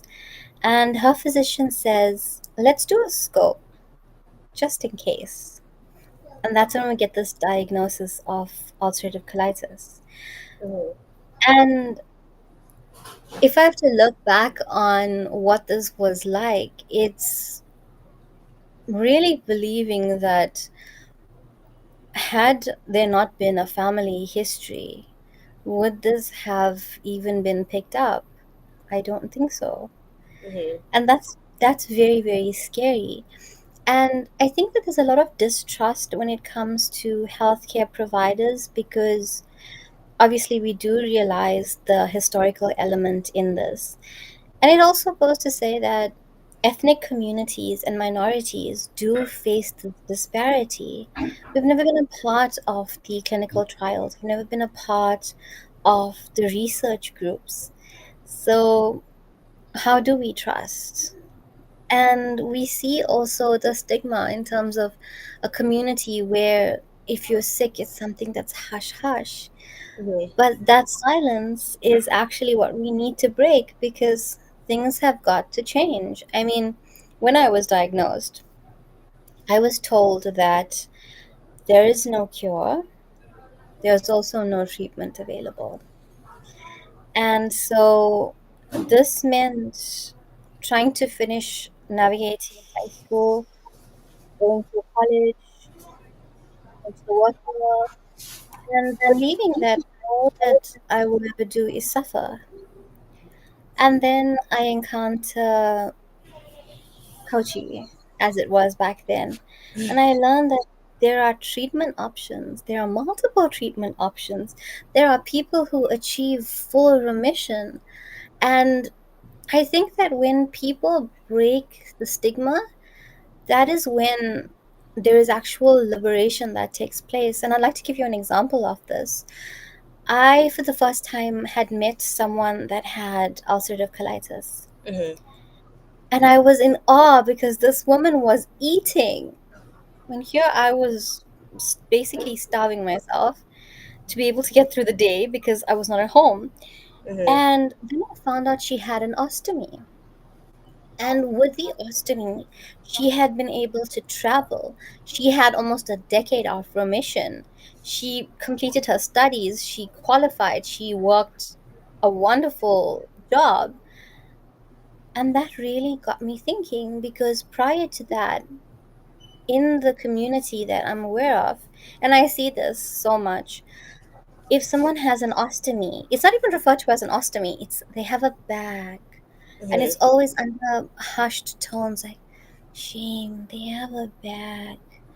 And saying that, and you hear this also, people say they would rather be dead than have an ostomy. And I say, having an ostomy will give you your life. It will give you your life back, especially if your condition has progressed so severely. And through these experiences, I've learned what it means when we talk about breaking the stigma. Because the reality is there are more people that are going through this than we realize. That is a very beautiful story. I will say when I joined Koji, I hadn't met anybody with an ostomy bag. I've never seen one. I didn't know anything about it. I was very stunned to see like people who have an ostomy bag are able to conduct themselves and live a good life and be able to really live freely in a sense and not feel ashamed that they have an ostomy bag. And I also want to touch on I guess the emotional like factor about your diagnosis, like being 4 or 5 years old. Like, how did you understand what was going on, like, or you just knew like my body is just hurting? Like, what was that kind of going through your head at that age? I couldn't understand how I was dehydrated because the first time that this happened, it was on Boxing Day. And I know that on Christmas, as much as there was juice and there was soda, my mother always balanced that with water as well. So I'm like, "Oh, how am I dehydrated? I had lots to drink." And I just know that it hurt. It hurt so much. And I didn't understand what that meant. I just thought, I mean, I was known as the child that is always looking for the bathroom. And so I just thought it was me being silly. And people will tell you things like, it's only because you're thinking about it. But, you know, if you distract your mind, then you'll realize you don't really have to use the bathroom. No, definitely not. That's definitely not true at all whatsoever. It's so not true. But I think that when it came to actually getting the diagnosis, um, I realized that, for one thing, it was so incredibly isolating because, I mean, if you're in hospital because you got food poisoning, everyone's fine with it. But if suddenly there's this chronic condition and it's a big word, then it suddenly brought this shame along with it. And I remember coming out of hospital, I was at home for a little while and then I went back to school. And I wasn't carrying anything to eat because I went to public school, and to prevent bunking, the bathrooms were often locked during study session. And that is something that's very nerve wracking if you have IBD. And I think I unconsciously made the decision to avoid eating or drinking anything because I've got to be at school the entire day. Right? And that I saw it translate into years more of my life because if I was going on a trip or if I'm going to the shops, whatever the case is, I know that that morning I will not eat anything. I know if I've got to leave early, then by 2 p.m. the previous afternoon, that's it. No food, no beverages, nothing. Because I can't trust my body. And you can't guarantee that you will have access to a bathroom when you need it. And I think when I learned about the can't wait card, I was in awe that this could actually exist. And I know in the United Kingdom, they have the universal key, which will give access. But that's not a thing here in South Africa. And it's not a thing in many parts of the world. And we often shy away from even mentioning our bowels, which is so absurd. We all have bowels. Absolutely. That conversation is something that I will never understand. It's part of human life. Again, that's just the conversation I guess everybody just thinks is weird. Me, on the other hand, I don't, because I have IBD myself. So I just wanted to talk about, I guess, your access to care. So how did that look now that you're an adult rather than being in your adolescent years, being 4 to 5, and then 16 is when you actually had your diagnosis, and now that you're an adult, like how does your access to care work now, I would say? So here's the funny thing. Oftentimes when we talk to patients, we ask about their treatment plan and their specialists. But when medical gaslighting comes into play, that's when it becomes more complicated. So as much as I have been presenting clinically and I have a diagnosis, I've been in settings where a GI doctor will try to take away my diagnosis, which I didn't realize was even a thing. I didn't realize that there could be an attempt to revoke your diagnosis. Or finding out that, yes, you've gone through the ghastly prep and the awful biopsy, and no, there are no photos done because this is performed by a general surgeon and not necessarily someone that, one, is a gastroenterologist, or two, is a gastroenterologist specifically for IBD. And so navigating this as an adult, I think, is still as much of a challenge as it was in my teens, as it was as a child. The only difference now is that I can attempt to advocate for myself, and that I can attempt to advocate for others and bring about awareness around this. Because what is so shocking to me is how little is known about IBD. And I want to give you an example of this.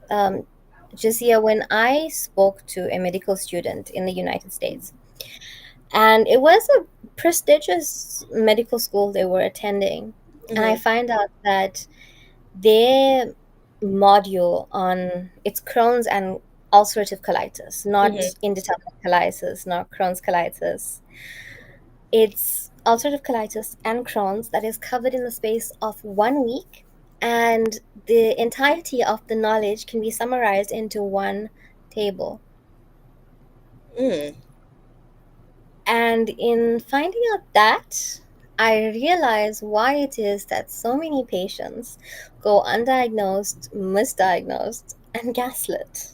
Mm-hmm. But I do think that the onus is also upon a provider that if a certain set of symptoms comes to you, to confer with colleagues, to peers, to people who may perhaps know more than you do.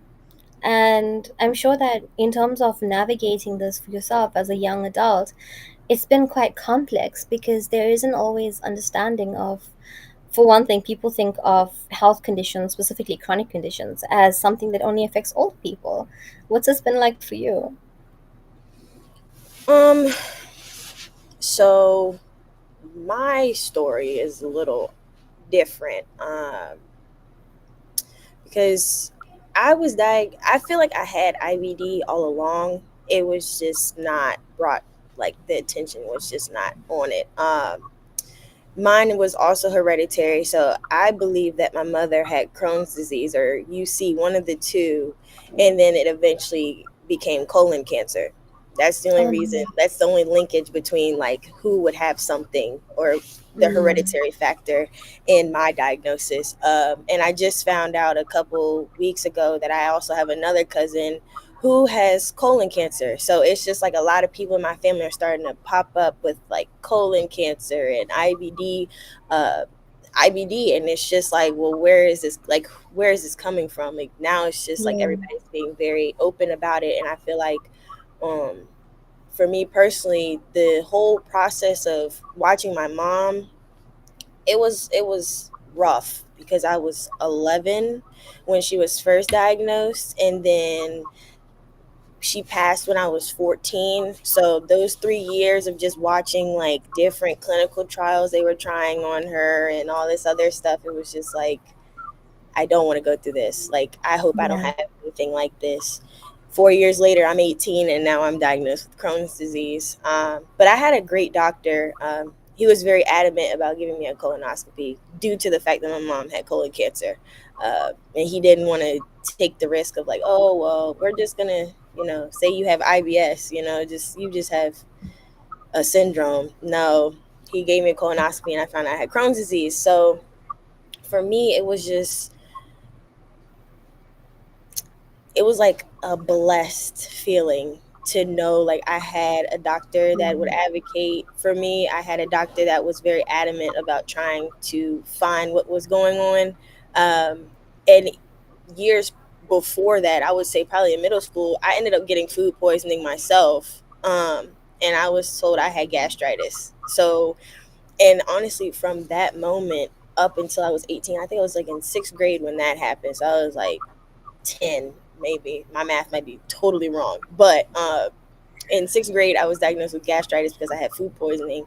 And then later on down the line, I'm now diagnosed with Crohn's disease. And I felt like in that moment, I should have been screened in 6th grade. Something was not right because yes, food poisoning, like you said, like food poisoning is so like disregarded. Like, oh, you just have food poisoning. Take these pills. It'll pass through. But I really feel like to some degree, I should have paid more attention to those symptoms that I was having rather than just labeling as food poisoning and just disregarding it. And again, like I said with my mom, like the following year at 11, when I turned 11, my mom was diagnosed with colon cancer, and it was just like, well, a year later, now you have cancer. That's in linkage of something going on with your bowels, your intestines. So it was just like, for me, for my mom's behalf, it was just like, I feel like there could have been more that could have been done for her. Unfortunately, it wasn't. And that's fine. That's something I had to accept with her story because, my mom's no longer here. So I had to kind of accept that story about her. But for as far as me, no, I'm not if I feel like something is off, I'm going to immediately tell my doctor, and he's going to try and get me in that office as quick as possible. Because we all know that getting a GI appointment is like 6 months in advance.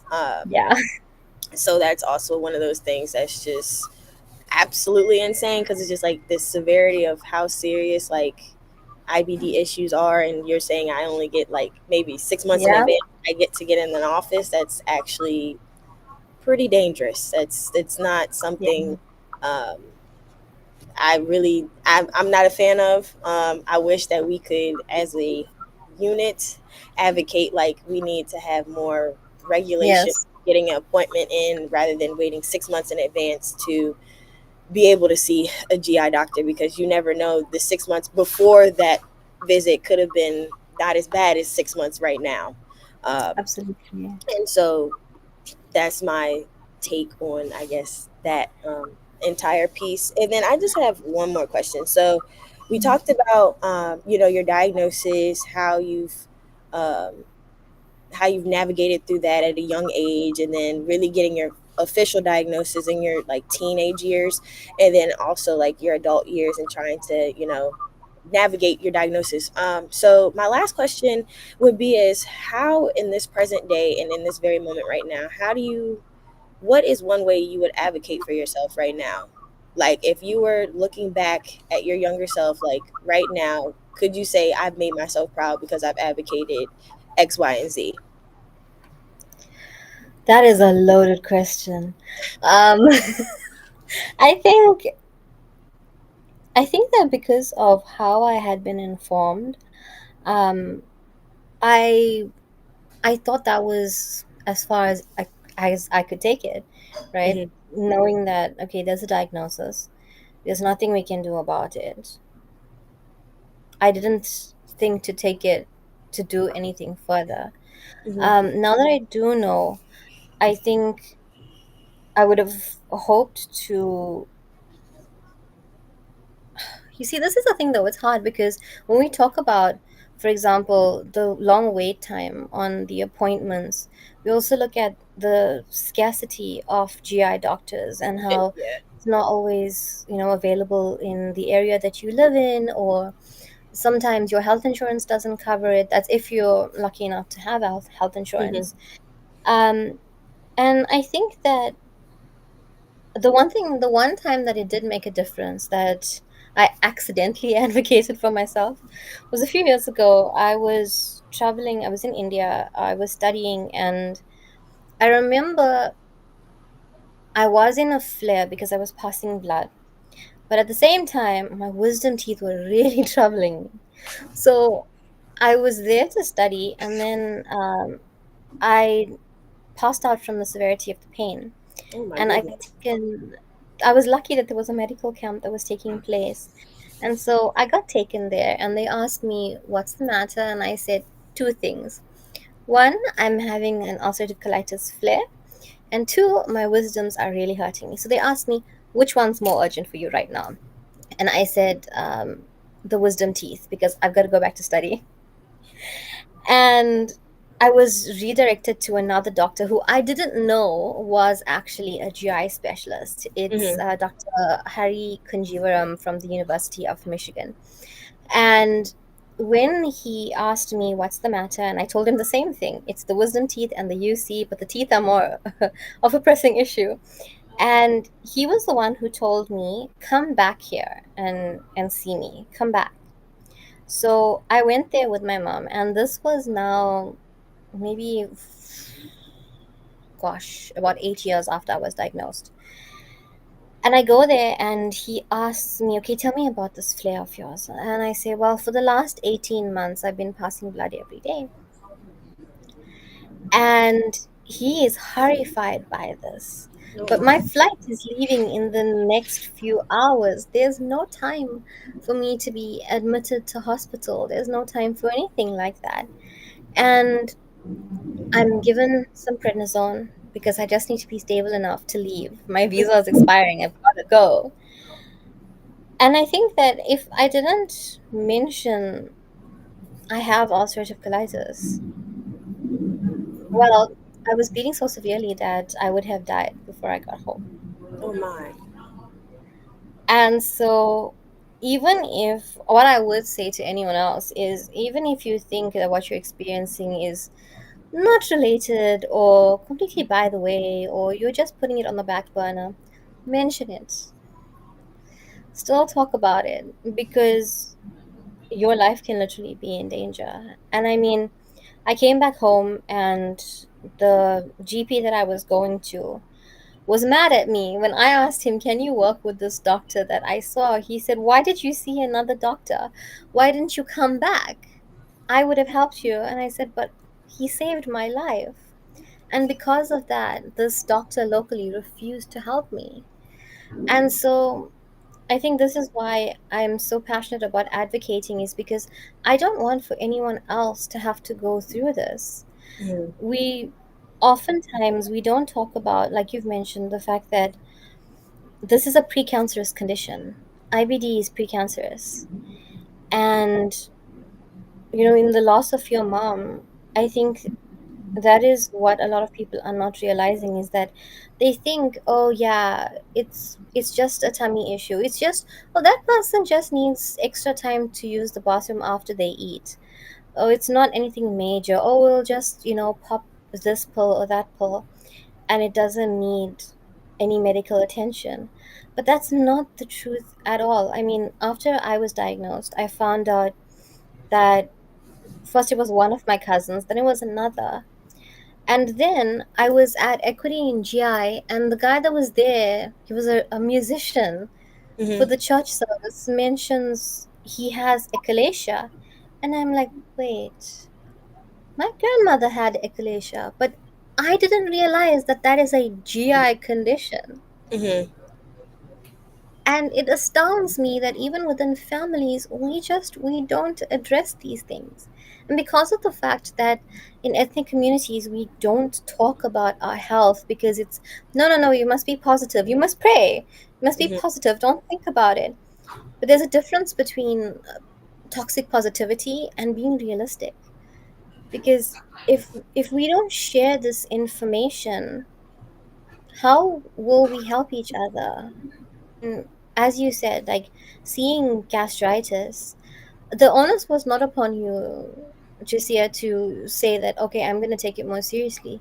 The doctors are the ones who should have been the one, saying, we need to look further into this, we need to look deeper into it. And I think that is why I aggressively advocate for medical people. So whether it is in pharmaceuticals, whether it's doctors and specialists and nursing staff, to continue their learning, is because when we put conditions into boxes, we don't realize that the patients are the ones at the detriment. Because I'm sure it's for you the exact same way. If your doctor says this, you're going to take that as the gospel, because you trust them to know better than we do. That's a great perspective, because you put everything in the hands of the expert. And then we fail to realize that we're the expert. This is our body. This is how we feel. And so it's just like, Yes. we have to remember, like, the doctor can only possibly tell you what you have, but you need to tell them what you have going on. So it's like meeting them halfway, not necessarily giving them the full 90%. No, like, I'm going to meet you halfway, or I'm going to give you more. But I want to thank you so much, so much, for just sitting down and chatting with me. I miss you so much. You're so far away from me now. I do want to say that I hope that the viewers look forward to the rest of the day. And just a quick reminder to take advantage of our programming and encourage to donate to colorofgi.org/donate. And that's all I have for this segment. Take care. Jisia, thank you so much for being here, and you're wonderful. Much love. Thank you. Love from far away.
Tanisha was diagnosed with Crohn's disease when it was in her early teens, so she was about 14 years old.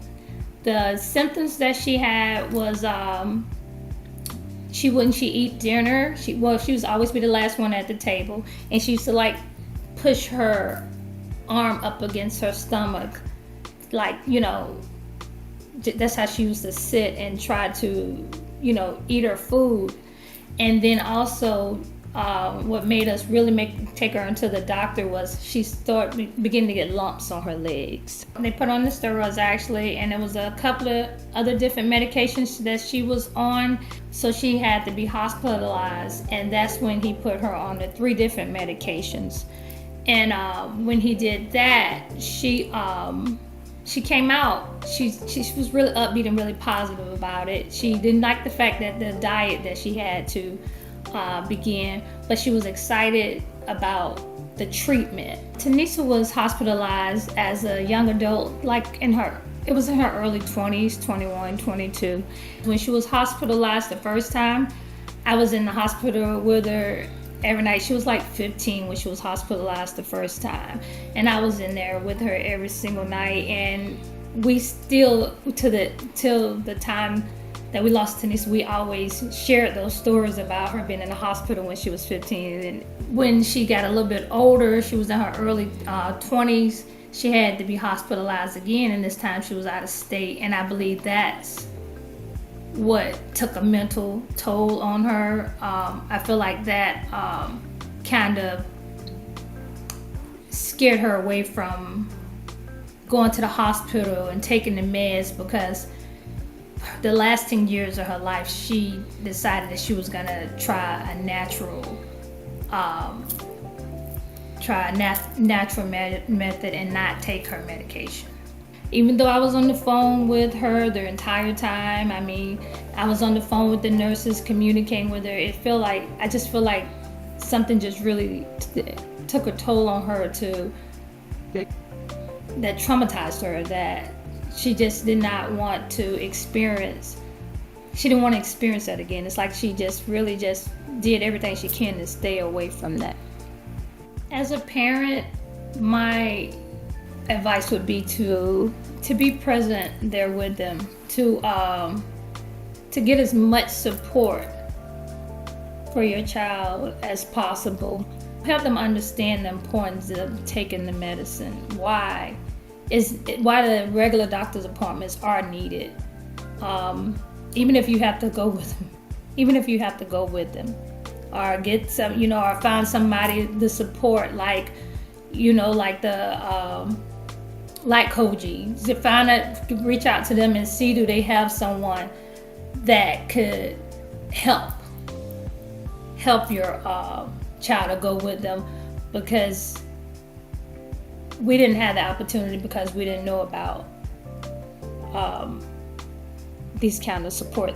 If only we have known about these different types of support. That's why it's so important for now to get this information out to everybody that needs it.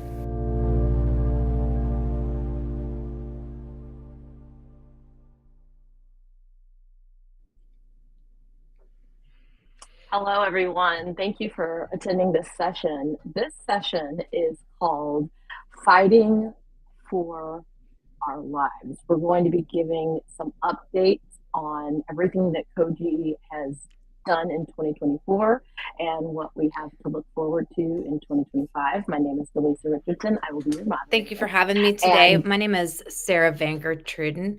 And I believe that we're also going to be joined by Delisa in just a moment.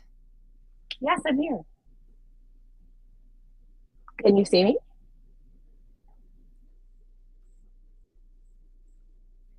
Yeah, hi, Sarah. Okay. I'm here. So Sarah.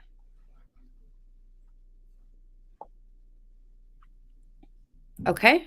I will refresh then. Thank you. We'll just be waiting just a second.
Hello, everyone. We are back. This is live telethon. So we are just going with it. Again, if you are first joining us, my name is Delisa Richardson. I am an ambassador with Koji and the moderator for today's talk.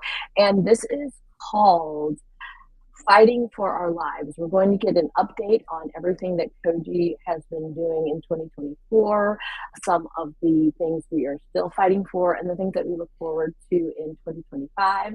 And we have our special guest joining us. We're joined by Sarah Van Gertruden. Sarah, would you tell us a little bit about yourself? Oh, thank you so much. And I apologize for our earlier technical difficulties. Clearly, I'm not good at using a computer. No worries. Anyway, I really appreciate it. Yes, happy to introduce myself. So Sarah Van Gertruden, super long name. That's what you get when you marry a Belgian. But I'm excited to be here to share more information about the color of gastrointestinal illnesses policy priorities. We've actually represented Koji here at Thorn Run Partners since, I guess, last April. And I was actually personally able to join Koji for its annual Advocating for the Koji Culture Weekend in Washington, D.C. last April, and then again in Atlanta for the Health Equity Weekend, and learned so much about this community and have just, I can't say enough nice things about how thrilling it has been to represent Koji, to learn more about what your goals are, in terms of, just making sure that this community has access, coverage, good quality healthcare. It has been, some of the stories I hear are shocking, and I'm just really proud to be in a position to hopefully help advance some policy changes that will make that better. That's great. I mean, we're really happy to have you. It's very exciting to have this fight going on. Sometimes there's good fight. There's good trouble, getting in good trouble, and that is what we want to do to advance the initiatives that Koji has set forward. So, starting with that, what are some of the priorities that Koji released this year? So, first and foremost, Koji has been fighting to ensure access to high quality healthcare. And I think we've seen some progress, but understandably, I think, as everyone knows, we have a long way to go. You've been hearing a lot about that today throughout programming, and I'm sure you're going to hear a lot more about it going forward. We had hoped from a policy standpoint for a big end of year package of legislation that Congress would consider as part of the appropriations process. Legislation doing things like making it easier for patients to get access to medications for their obesity, for medical nutrition, for mental health services. There's been a lot of work and a lot of attention here in Congress focused on policies related to telehealth, because as many of you may remember, during COVID, Medicare sort of unleashed and allowed for more telehealth to be a covered service. But for that to continue, Congress has to act to extend that ability. Also, there has been some legislation pending around reforming what we call pharmacy benefit managers, and included in that is legislation like the Step Therapy Act, or the Step Act, which would help patients who are currently finding themselves restricted from access to care through utilization management strategies, whether it be step therapy, prior authorization. These are the kinds of things that we had hoped there would be a big package to address at the end of the year. It's not clear at this point whether that's going to happen. At the federal level, things are kind of in flux since the elections. I think there's a lot of unknowns. But what we do know is that Congress has to act by December 20th to extend appropriations to keep the government funded. So that's the big debate that's happening in Congress right now. There are two options for that. Either Congress will extend funding through the whole fiscal year for 2025, or Congress will again sort of punt. They'll say, we're just going to extend funding through March, force Congress to come back and debate appropriations again. That will create some uncertainty in terms of healthcare programs that are government funded. Now, we do hope that some of this healthcare legislation is considered as part of these ongoing debates about the federal budget. But a lot of the things that we want do cost money, which makes them controversial. That means that it has a kind of a hit in terms of the federal budget. But what we also know is that there are Democrats and Republicans that support a lot of the bills that Koji supports. And so we're really hoping that there's a push for what we call clearing the decks, that a new administration might say, hey, we'd rather you get these bills done so that when we come in January, we have a fresh start and we're not relitigating a lot of these things that have already been considered by the committees of jurisdiction. Some of these bills have already passed the House. So we're hopeful that there still is some momentum towards getting some of these bills done at the end of the year and/or as part of the debate in March if they do end up just sort of punting into early next year. But it's just not clear yet what's going to happen. A lot will depend on what the new administration wants, because they have a lot of influence then in terms of, because the House continues to have Republican leadership, they're going to be really looking to the incoming administration for guidance on what to do. So there's a lot going on. Now, I also will point out, you have the legislative side you also have the regulatory side. A lot of regulations have been pushed out recently. It's unclear which of those regulations will stick. A new administration can go back and sort of say, we don't want that regulation, to rethink it. Most recently, some of you may have read that they actually put out a regulation for Part D that would allow for coverage of obesity medications. That's a really complicated policy, but I won't go too much, but way back in 2003, the federal government, the Congress, as part of creating a benefit in Medicare for drugs, said that they couldn't cover weight loss drugs.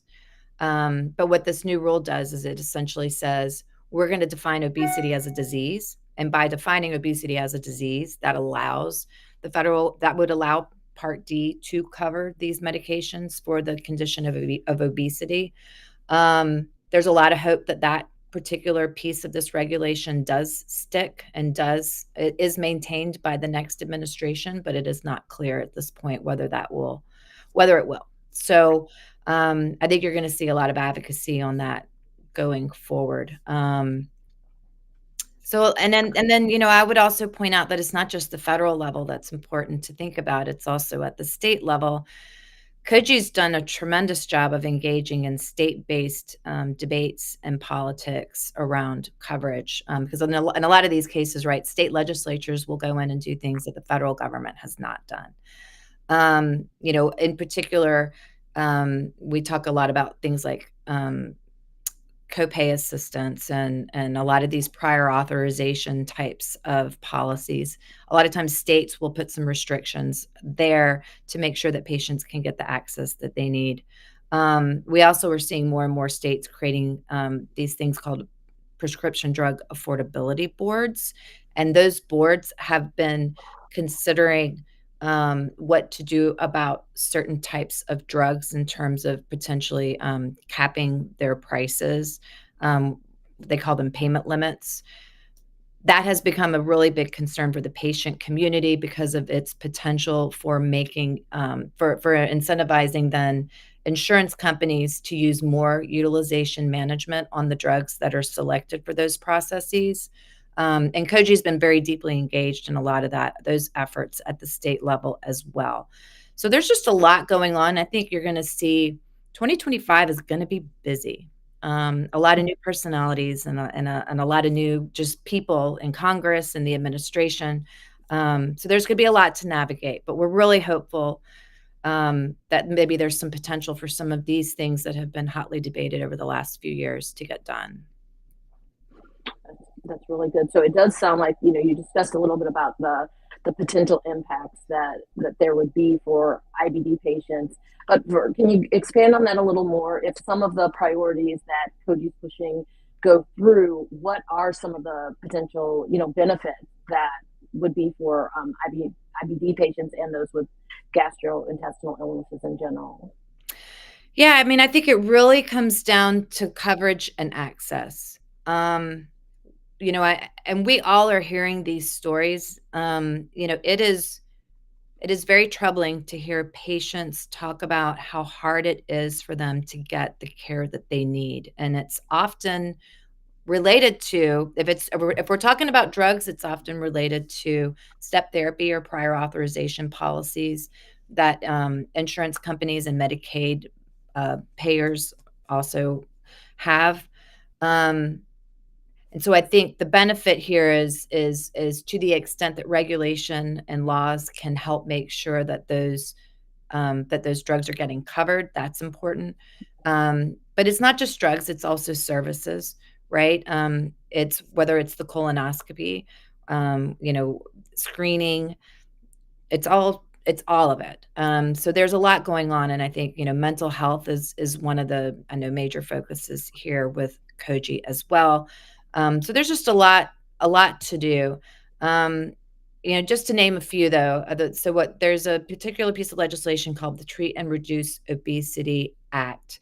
That would legislatively tell the federal government to cover obesity drugs through Medicare in certain circumstances.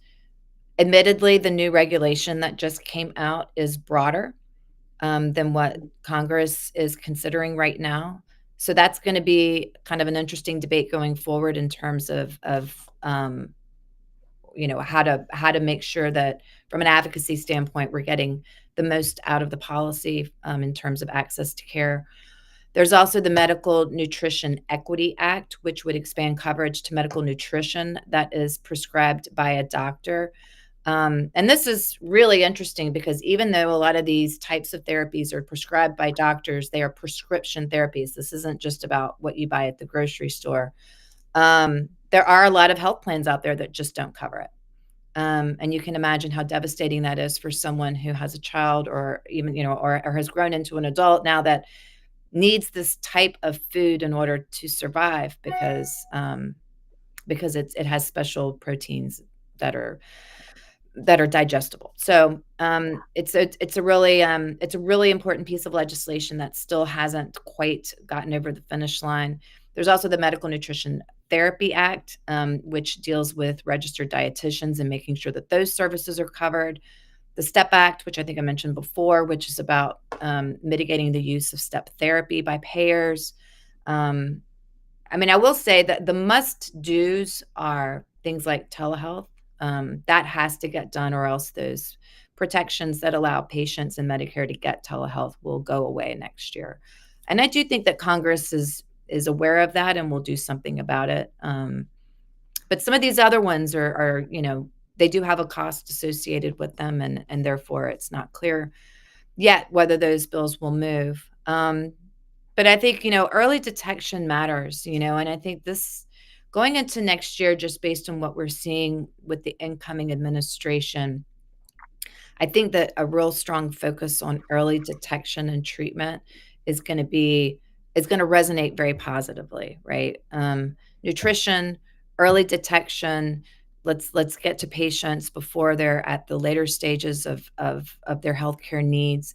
It's going to be very important. And a couple of pieces of legislation that Koji's really prioritized are things like the Medicare Multi-Cancer Early Detection and Screening Act. You may be aware that there's now a test that's just a very simple blood draw. And it will tell you if you have certain cancers in your body. And it's actually it looks really good in terms of predictability for colon cancer, especially. So that's a really important bill to get over the finish line, because right now it's not covered by most commercial insurance plans or Medicare. And so a lot of people don't have access to it, even though it's a much more non-invasive way to find out if somebody's got an indicator of cancer in their body.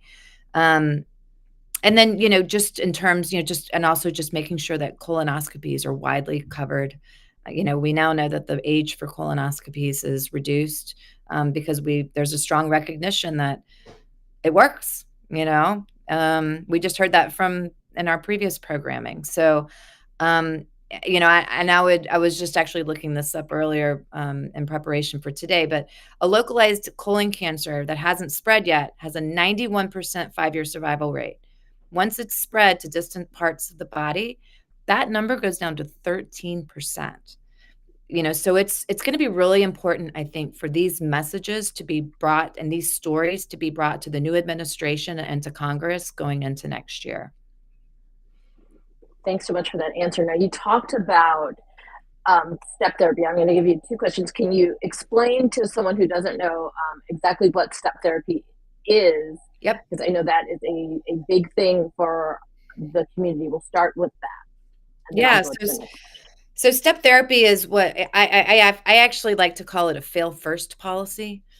So step therapy is when your insurance company says, I know your doctor prescribed that drug to you, but what we want you to do is we want you to actually take this other drug first. And if you fail on that drug, then maybe we'll give you this one that your doctor said is best for you.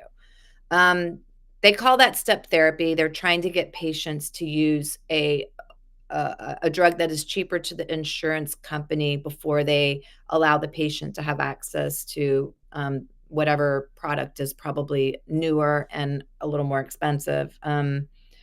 And that's kind of the step therapy process. The challenge for patients, and I've actually seen this, with one patient I've worked with where she switched from a commercial insurance plan and then went on to a Medicare Advantage plan. And in that process, the Medicare Advantage plan tried to force her through step therapy and deny her the drug that she had been stable on for years and years and years. And it was a real fight, right, with the new plan to get her to be able to stay on the drug that was already working for her, right? So I think in this, I know I am not telling people something that and I think for a lot of people, they were probably nodding and going, oh yeah, been there. It's really devastating though for patients with severe conditions. And once you're stable, you don't want to be switched onto something else. So the goal with the STEP Act is to make sure that kind of switching doesn't happen, and to put some safeguards around making sure that patients get access to the drug that their doctor says is best for them based on whatever characteristics they have. Because in this age of personalized medicine, doctors know what's going to work and what's not, right? And why are we going to force patients to get sicker before we're going to let them get what works? It just is, it's really devastating for patients. Yeah, agreed. Now, you are on Capitol Hill doing all of the things, pushing for the bills. For those of us in the community, what can we do to emphasize the importance of these priorities with our elected representatives? Tell the story. Tell your story. And I think this is what I really admire how great Koji is with finding patients who want to tell the story, want to use their voice, and then giving them places to do that. Because, like in last April, patients came to town. They all got educated on, sort of how Washington works and what all the policies were. And then they got a chance to go to Capitol Hill and meet with their members of Congress. And to connect the dots between your story, right? If you have a story, right, of being subjected to step therapy and having to fail on a drug before you got to the drug that you needed, that's an important story for Congress to hear. Why? Because they're debating these policies and whether they're going to allow federal programs to use these policies to keep people from getting access to care. So if you can tell your story and connect that dot for Congress to go, oh, that's why that bill is so important. Huge. And the story doesn't have to necessarily be something that you do here in Washington in your member of Congress office. You can also tell that story through a virtual meeting with the staff, because ever since COVID, to be honest, the staff are doing a lot of meetings virtually through like a Zoom, sort of platform. Or you can also meet with your members of Congress in the districts where they are, in those offices. Or you can also just put your story in writing. I've seen Koji does a terrific job of taking patient stories and then, kind of making them pretty but putting them in a platform where they can be shared on social media. which is terrific, right? Because then I can share that story as needed with policymakers and say, here, this is an example of something that happened to a real person, and this is why you should be doing something about it, right? But I think putting it in, putting those stories in writing is also very helpful, because it makes it very shareable, and creates some momentum around why these policies are important and necessary to change. So, yeah, and I know a lot of people don't necessarily like to tell their stories, but that is why it's important. It really does make a difference when, it's not just, they add up, right? And when members of Congress and their staff start to hear these stories a lot, it connects, for them, it's like, okay, we need to do something about this. So when you were talking about members of Congress, can you tell me maybe one instance where you told a story of something that someone was going through to a legislator and really saw that it moved them, or that it was able to change their mind in regards to some policy? Can you just give us a little bit of that? Yeah, no. Actually, I was up on the Hill with Melody, and I remember we were talking about the Medical Nutrition Equity Act. That's when I first met her.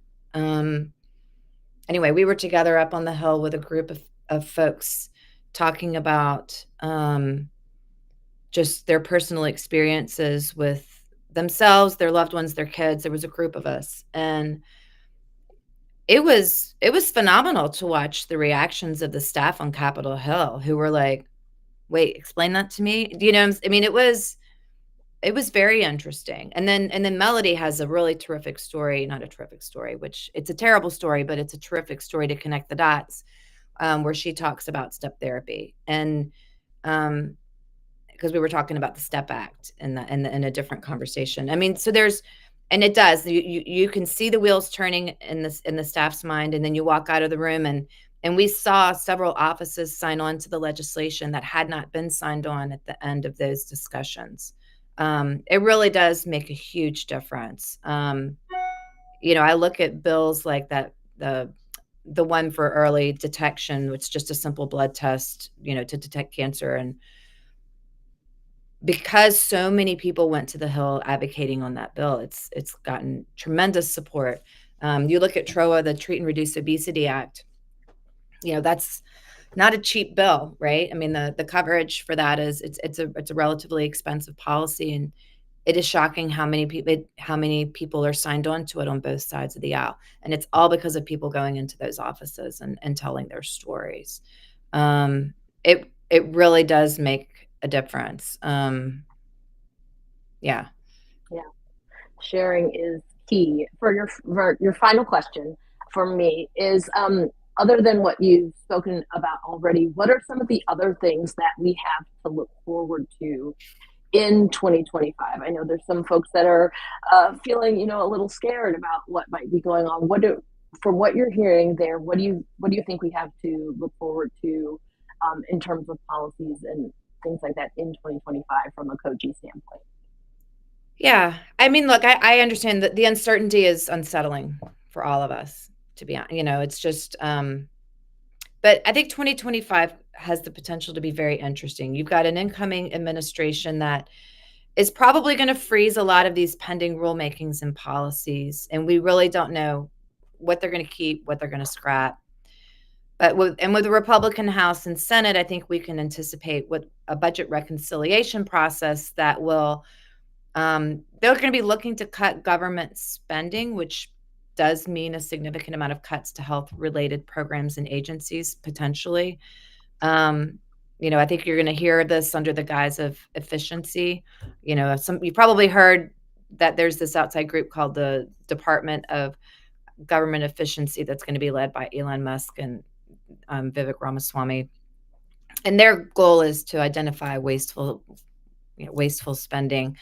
Then I look at the government agencies, and a lot of those folks that are nominated so far in leadership positions really do have very different perspectives around healthcare. So I think there is some level of unpredictability.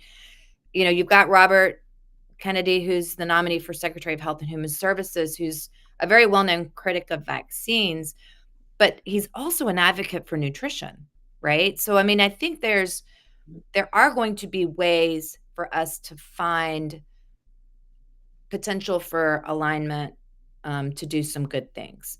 And I think that's that is our job, right?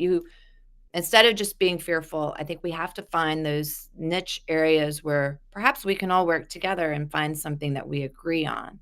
I think for Koji, I've really been focusing on thinking about, okay, knowing what's coming, is there some alignment that we can find around these issues around nutrition that are so important? And I think there's a lot of potential there, but ultimately, I think where Koji's going to be is just on the side of good science, right? We need to be pushing for policies that advance innovation. And it's going to be our job to protect those programs and policies that make the biggest difference for GI patients. And I think we can do that. Because there are so many people with so many different opinions coming in, at least in terms of who's been nominated, and we'll see who gets through the Senate confirmation processes. I am guessing that there's going to be a lot of room to work within the system to make our case, to talk about why certain policies are important. But we're going to have to, again, it's going to take a united voice and a lot of storytelling to get there. So with that being said, can you tell folks how to get involved with some of the advocacy that Koji has going on, some of the programs that Koji has going on specifically for advocacy in this final minute of our programming today? Yeah, well, I'd love to see everyone in Washington in the spring when Koji does their advocating for the Koji Culture Weekend. It was a lot of fun last year, I got to say, a lot of fun. I think people learned a lot. I learned a lot. That event happened right after I just started working with Melody formally, and gosh, I learned so much. And it's a really wonderful group of people. So it's a great sort of introduction to all the things policy, and then to get to go to the Hill. But if you can't get here to Washington, reach out to us. And if you have a story that you want to tell and you want to do some advocacy, let us help you set up some meetings. So I'm always happy to set people up to do meetings with their members of Congress. And you'd be shocked, it's not that hard. It just is we can set up the meetings, you can do them on Zoom, or you can go in and you can meet in the local offices, I think. But we're happy to help people do that, because that's how things get done. And Sarah, how can folks reach you if they want to do that? Mm-hmm. Sarah, Sara, V as in Victor, G as in girl, at thornrun.com. Yeah, we are happy to help. Thank you so much for your time and this valuable information. And as Sarah said, we just need to the fear is there, but let's not be so fearful. Let's be proactive and see what we can do. And I thank you all for joining us for this portion of our telethon today. Stay tuned for the next portion. We have got programming for you all day on this Giving Tuesday. If you know anyone, spread the word, put it out on your socials, donate, donate, donate. That's what we are hoping to get done today, so we can put more of these advocacy efforts through. Again, my name is Delisa Richardson, and thank you so much for joining us this afternoon.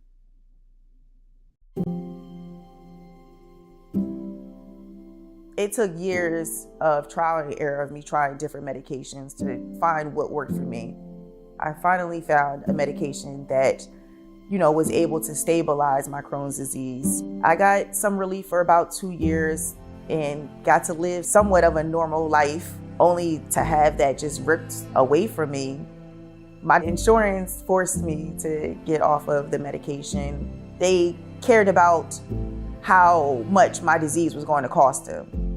Basically, insurance companies are able to maximize their profits by switching the patients to a medication that will cost them less money. They didn't take into consideration that my doctor said that the medication was stabilizing my condition. They didn't take into consideration that my labs and my scans and things showed that the medication was indeed working for me. As a patient, it kind of made me feel like my life didn't matter. It made me feel like money mattered more. After the insurance said that they weren't paying for it anymore, it wasn't long before my symptoms started coming back and I started having those flares regularly. And I finally gave in and switched to the medication they had recommended, only to prove that it didn't work. I was weak every day. I couldn't even sometimes do the simple things like getting up and taking a shower because I couldn't get what I needed as a patient. These are people's livelihoods we're talking about here. Not being able to afford your medication jeopardizes your health. Insurance companies should put the patient's health first, always. No one wants to suffer, especially when it doesn't have to be. My name is Tiana Forshawn, and this is a real picture of health.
There was a time when you'd have to sort of just sit and nod and put up with that nonsense. I don't. Right. And you Right. don't. Right. And so I think that every patient that we talk with and work with should know that there is that fiery representation of them and their interests in all of these rooms now where we weren't before. And we hold firm until it gets to be where we need it to be. Coming in, flex. I just wanna win, LABB, who we running with, 2, 2, 3, 3, I'm on 10 again, Welcome, welcome, welcome to Coming In Hot, a discussion on health, opinions, and truths through the lens of culture and community. Today, we're going to be talking about the buy-in. Now, we know what a buy-in is, and there's a lot of things that we buy in. We have some great partners to join in on the conversation. I'm going to pass the mic to Donna for her to introduce herself. Melody, I'm so happy to be here with you always. My name is Donna Cryer.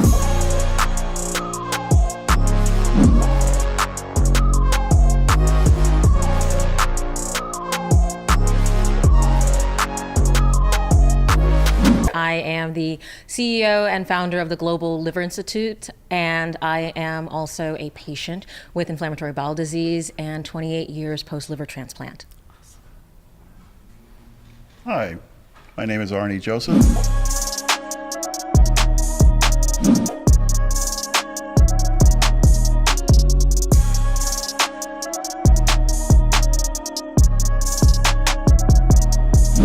the CEO and founder of Chroma Health Solutions, and I'm thrilled to be part of this group. Hi, everyone. I'm Matthew McCurdy.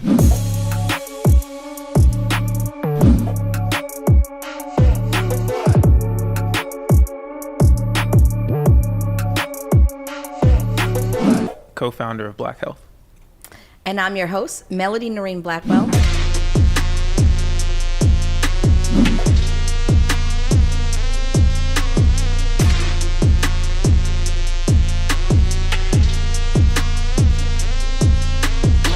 President and founder of Color of Crohn's and Chronic Illness, and an IBD patient.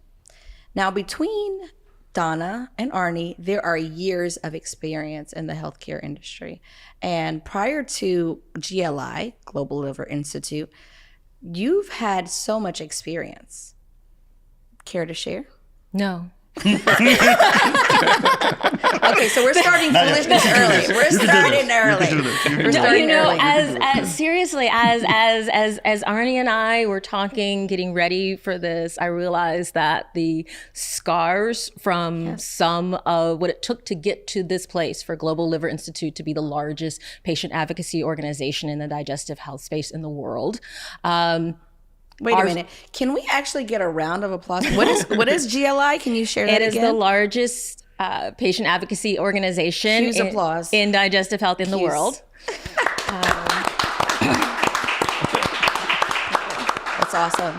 That's awesome. But the scars to get to this place, I think, are in many ways deeper than the scars for my colon removal, my ostomy, my J pouch, and my liver transplant combined.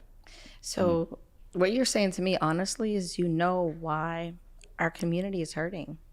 You know why there's a delay in buy-in. Because to say that you just gave us like a very high level snippet of what you've endured from Donna the patient. Yes. But Donna the patient still endured all of these other challenges as Donna the CEO, on top of still being Donna the patient. Yes. And many times, I am lying in bed at night thinking, if it's this hard for me as a Harvard and Georgetown Law School graduate. You better shout out those accolades. No. I just mean, married to a physician. If it's this hard for me, what happens to other people? Well, they die. And that's why I created my organization. That's why you created Coachy. Yes. That's why we're all here. So people don't have to go through what we've been through. Absolutely. Arnie, are you going to tell us that you don't want to talk either? Not after that. Pass. It's Don and I were just going through some of the horror stories, and the wounds are deep, and they're fresh. Yes. Right. We were talking about things that have been said to us to our faces in the past 4 or 5 years by key opinion leader physicians, vice presidents of pharma industry. I've had issues with the U.S. Department of Health. It's been a constant battle. It's like a rocket just at first getting a mile off the ground. All that energy that needs to be expended to get it to break gravity. It's been like that. It's been extremely time-consuming, full of disappointment. But I've seen that I can see the reason for what we do. And unfortunately, or the great irony, is that those that are in power, pharmaceutical industry, healthcare industry, physicians, et cetera, a lot of them don't understand the communities that we work in. Right. They don't know anybody from there. They only see them as patients or as things to be operated on, what have you. And I'm not being cynical, I'm telling my experience. Right. And to get them to understand that it's the right thing to do to engage Black and Latinos and South Asians with disease. Yes. It's the right thing to do, yes. But from you need to look at the business perspective. So it's getting them to go past their, and I don't call it microaggressions because there really isn't such thing. It's getting their inherent biases and so forth. Yeah. It's getting them to get past all that and to understand from the business perspective. Yes. You need to do this from dollars and cents. Yes. We'll talk about the right thing to do we'll introduce you to people that have Yes. disease, and they'll make you bawl your eyes out, and then they will calmly say, and you think my story's bad? Right. Yes. So, Yes. but first it's getting them to understand the business aspect of it. Yes. But it is something that has been, I don't know if I could do that again. What I've done in the past 10 or 11 years, I don't know. But I am blessed to be where I am, and I'm thrilled to be part of this movement. Matthew, my friend. What's up? I'm like, we have the OGs right here, and they're like, nah, bro. Yeah, I'm like, should I continue? Should I keep pushing? But you yourself have an organization that was built out of your lens, which is a much larger lens, and you decided to do something about it. Yeah. So share with us what you're doing and what you represent. Yeah, Black Health, we were really born out of frustration with the way our school in particular talked about the intersection of racism and health. We found that Black people were often being blamed for their behaviors. Oh, you won't go to the doctor, or you eat unhealthy.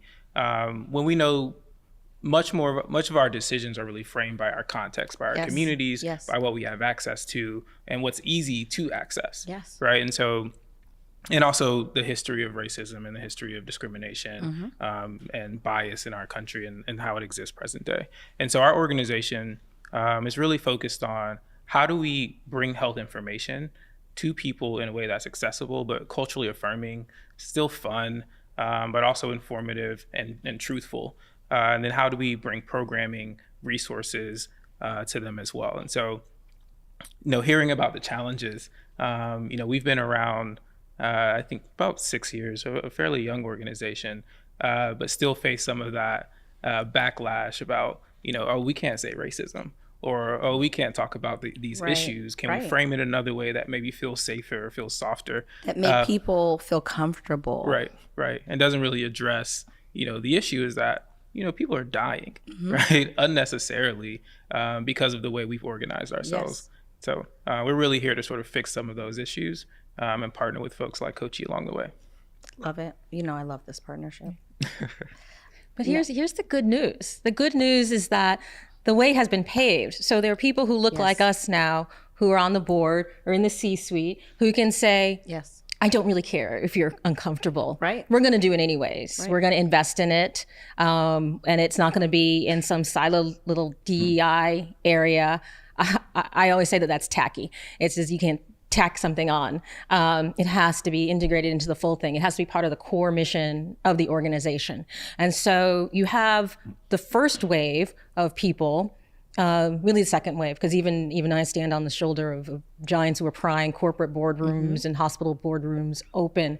But there's so many more opportunities now. And so they don't think that there's just, one of us. Now we've insisted that there need to be 2 or 3 or more. Right. And that's for your generation to step into. Right. No, I agree with that. And I believe that that's why it's the buy-in is so important, is that when you have the leaders who are in these spaces and in these C-suites and our organizations coming to the front lines to say, you're important to this space. And I think that message is often missing. I just spoke recently at a forum. And one of the things that I said, we're looking on how to get data, how to get information. I said, but what you're doing is you're coming into these communities that are vulnerable, that were made to be vulnerable. They didn't choose to be vulnerable. And you're not telling them that they're valuable. Right. You're valuable because we need your information to even determine what we can deliver to you. But they're not being told you are valuable, you're valuable, your life is valuable, understanding your inequity is valuable, understanding your needs are valuable. But it's more so like, let's get our data points for this moment and then we're out of here. So then they're left again for more suffering, often worse than they were even when they were approached. And there's no excuse for it now because they've been told. Yes. I know because I've told them. Arnie's told them. Our friends have told them. So there's no excuse. Who else has told them that are on this on the stage? You've told them. Matthew's told them. So they've been told. So there's no excuse for it anymore. Yes. It really should be about, and the organizations that do this well, as we saw in like Blacks Against COVID, the Dr. Yes. Reed Tuckson, Yes. And Deborah Fraser House put together. We're strengths-based, asset-based, with the right messages and the right community, right messengers in community, of community, and they're goals driven. So like this doesn't meet my goal, so I'm not going to fund food insecurity. Right. I'm not going to fund that nutrition Right. education because I just want my medicine in their hands, but I don't really want them educated and advancing as a community. Right. And we can't hide behind legal compliance. Yes. Because I'm a lawyer. Because I'm a lawyer. And I know. And I went to a better law school than most of their legal compliance and all their regulatory people went to. Yes. I dealt with them. And it's no. Yes. So they can go take that back and we can write it the right way to do what we need to do. Yes, for sure. Matthew? Yeah, I have a question actually for, I guess, Donna and Arnie. I'm scared. I'm sorry. She's got me riled up. Go ahead. Ask a question. No. You have something else to say? Okay. Like, wait a minute. A lot, when we think about funders and partners and folks we want to bring in this space, I'm often conflicted about how do we align incentives? Yes. Right? How do I ensure that the things that I really care about, that my community has really sent me here to do, aligns with the aligns with the needs or the direction of the pharmaceutical company, the brand that we're working with. How have you all navigated that space to ensure that the work still gets done, but that funders sort of agenda also gets done? I mean, you specialize in that. Yeah. So the way what I was sharing earlier is they have to see the business. Yeah. And if they try to shunt you into the health equity, well, they don't call it that, multicultural. The DEI bucket. Yeah, that bucket may have a pool of resources. We don't, Yes. that I'm seeing that change. But I immediately changed the paradigm to say this is business. Pharmaceutical companies are not for profit. Yep. They need patients. So the way I approach it is you go zip code by zip code. If you're in DC, you say you look at these communities. These are the communities that have the highest X percentage or prevalence of X. Yep. You're not reaching them because, and I can prove that. How could you prove that? That's simple. You go to the hospitals down there and you see all the people with complications. They have complications because they have not been diagnosed. They have not been diagnosed partially because their physician is not diagnosing them. They have not seen a physician. But you, the pharma company, is also responsible because you're not educating them on the signs and symptoms. Yes. So that's partially your fault. So if you could take that away, if you can educate them through community leaders, community groups, cultural influencers, whatever you want to call it, if you can go through the churches, the houses of worship, what have you, they can reach your, I don't like to use the word target audience, but the focus, the community focus, and this should be your community focus. Yep. It's the same as when you look at the way that they approach some of these. With George Floyd, everybody took out ads. Everybody used a PR agency that had not an ounce of melanin anywhere, not working there. Yes. Right? They come at night. Listen, we've received different graphics from our partners, and we're like, we're a Black and brown organization. Why is your ad all white? All white. So they don't. So they don't understand. Nobody's saying you're not reaching these folks, and you're losing money. So that's how you do it. It's like we want the same thing. I'm looking out for my sorors, my frats, my bras, the people. My people. You're looking at people with disease, and you need to get them in earlier. Yes. And that's how we make it happen. And that's how I've been. Well, it's still an active process, so I can't say that's how I did it. Yeah, that's how I'm doing it. I think that there have always been champions within these companies. We know them. I married one. I met my husband. I can only do that once. But I met my husband presenting on the work he had been doing within a pharmaceutical company. at the National Minority Quality Forum. Okay. And so there have always been champions. And so finding those champions within these larger corporate entities and finding ways to create wins for them so that they can get more budget, they can get more team, they can rise through the ranks. I've had people, it's like, give me your performance plan. I'm like, let me show, like, what do you need to get promoted? Let's get these things done, so that you can get rise higher in the ranks and be even more help.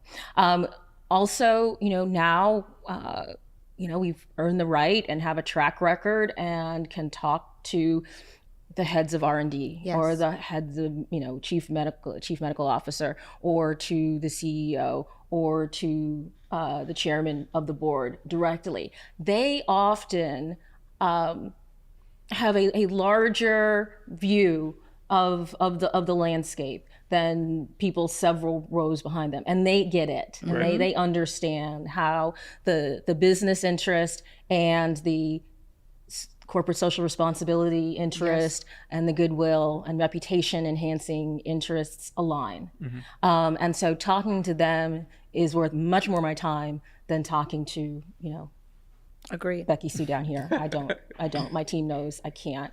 But why does her name have to be Becky Sue? Could it be like Jill?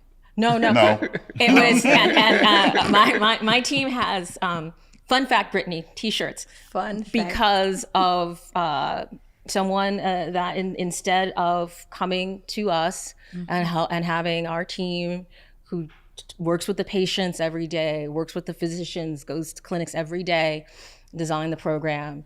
They hired the agency, and the agency hired the agency, and then the agency's agency hired an agency, and then they had us on the phone, and she was going to explain health disparities in liver cancer to me.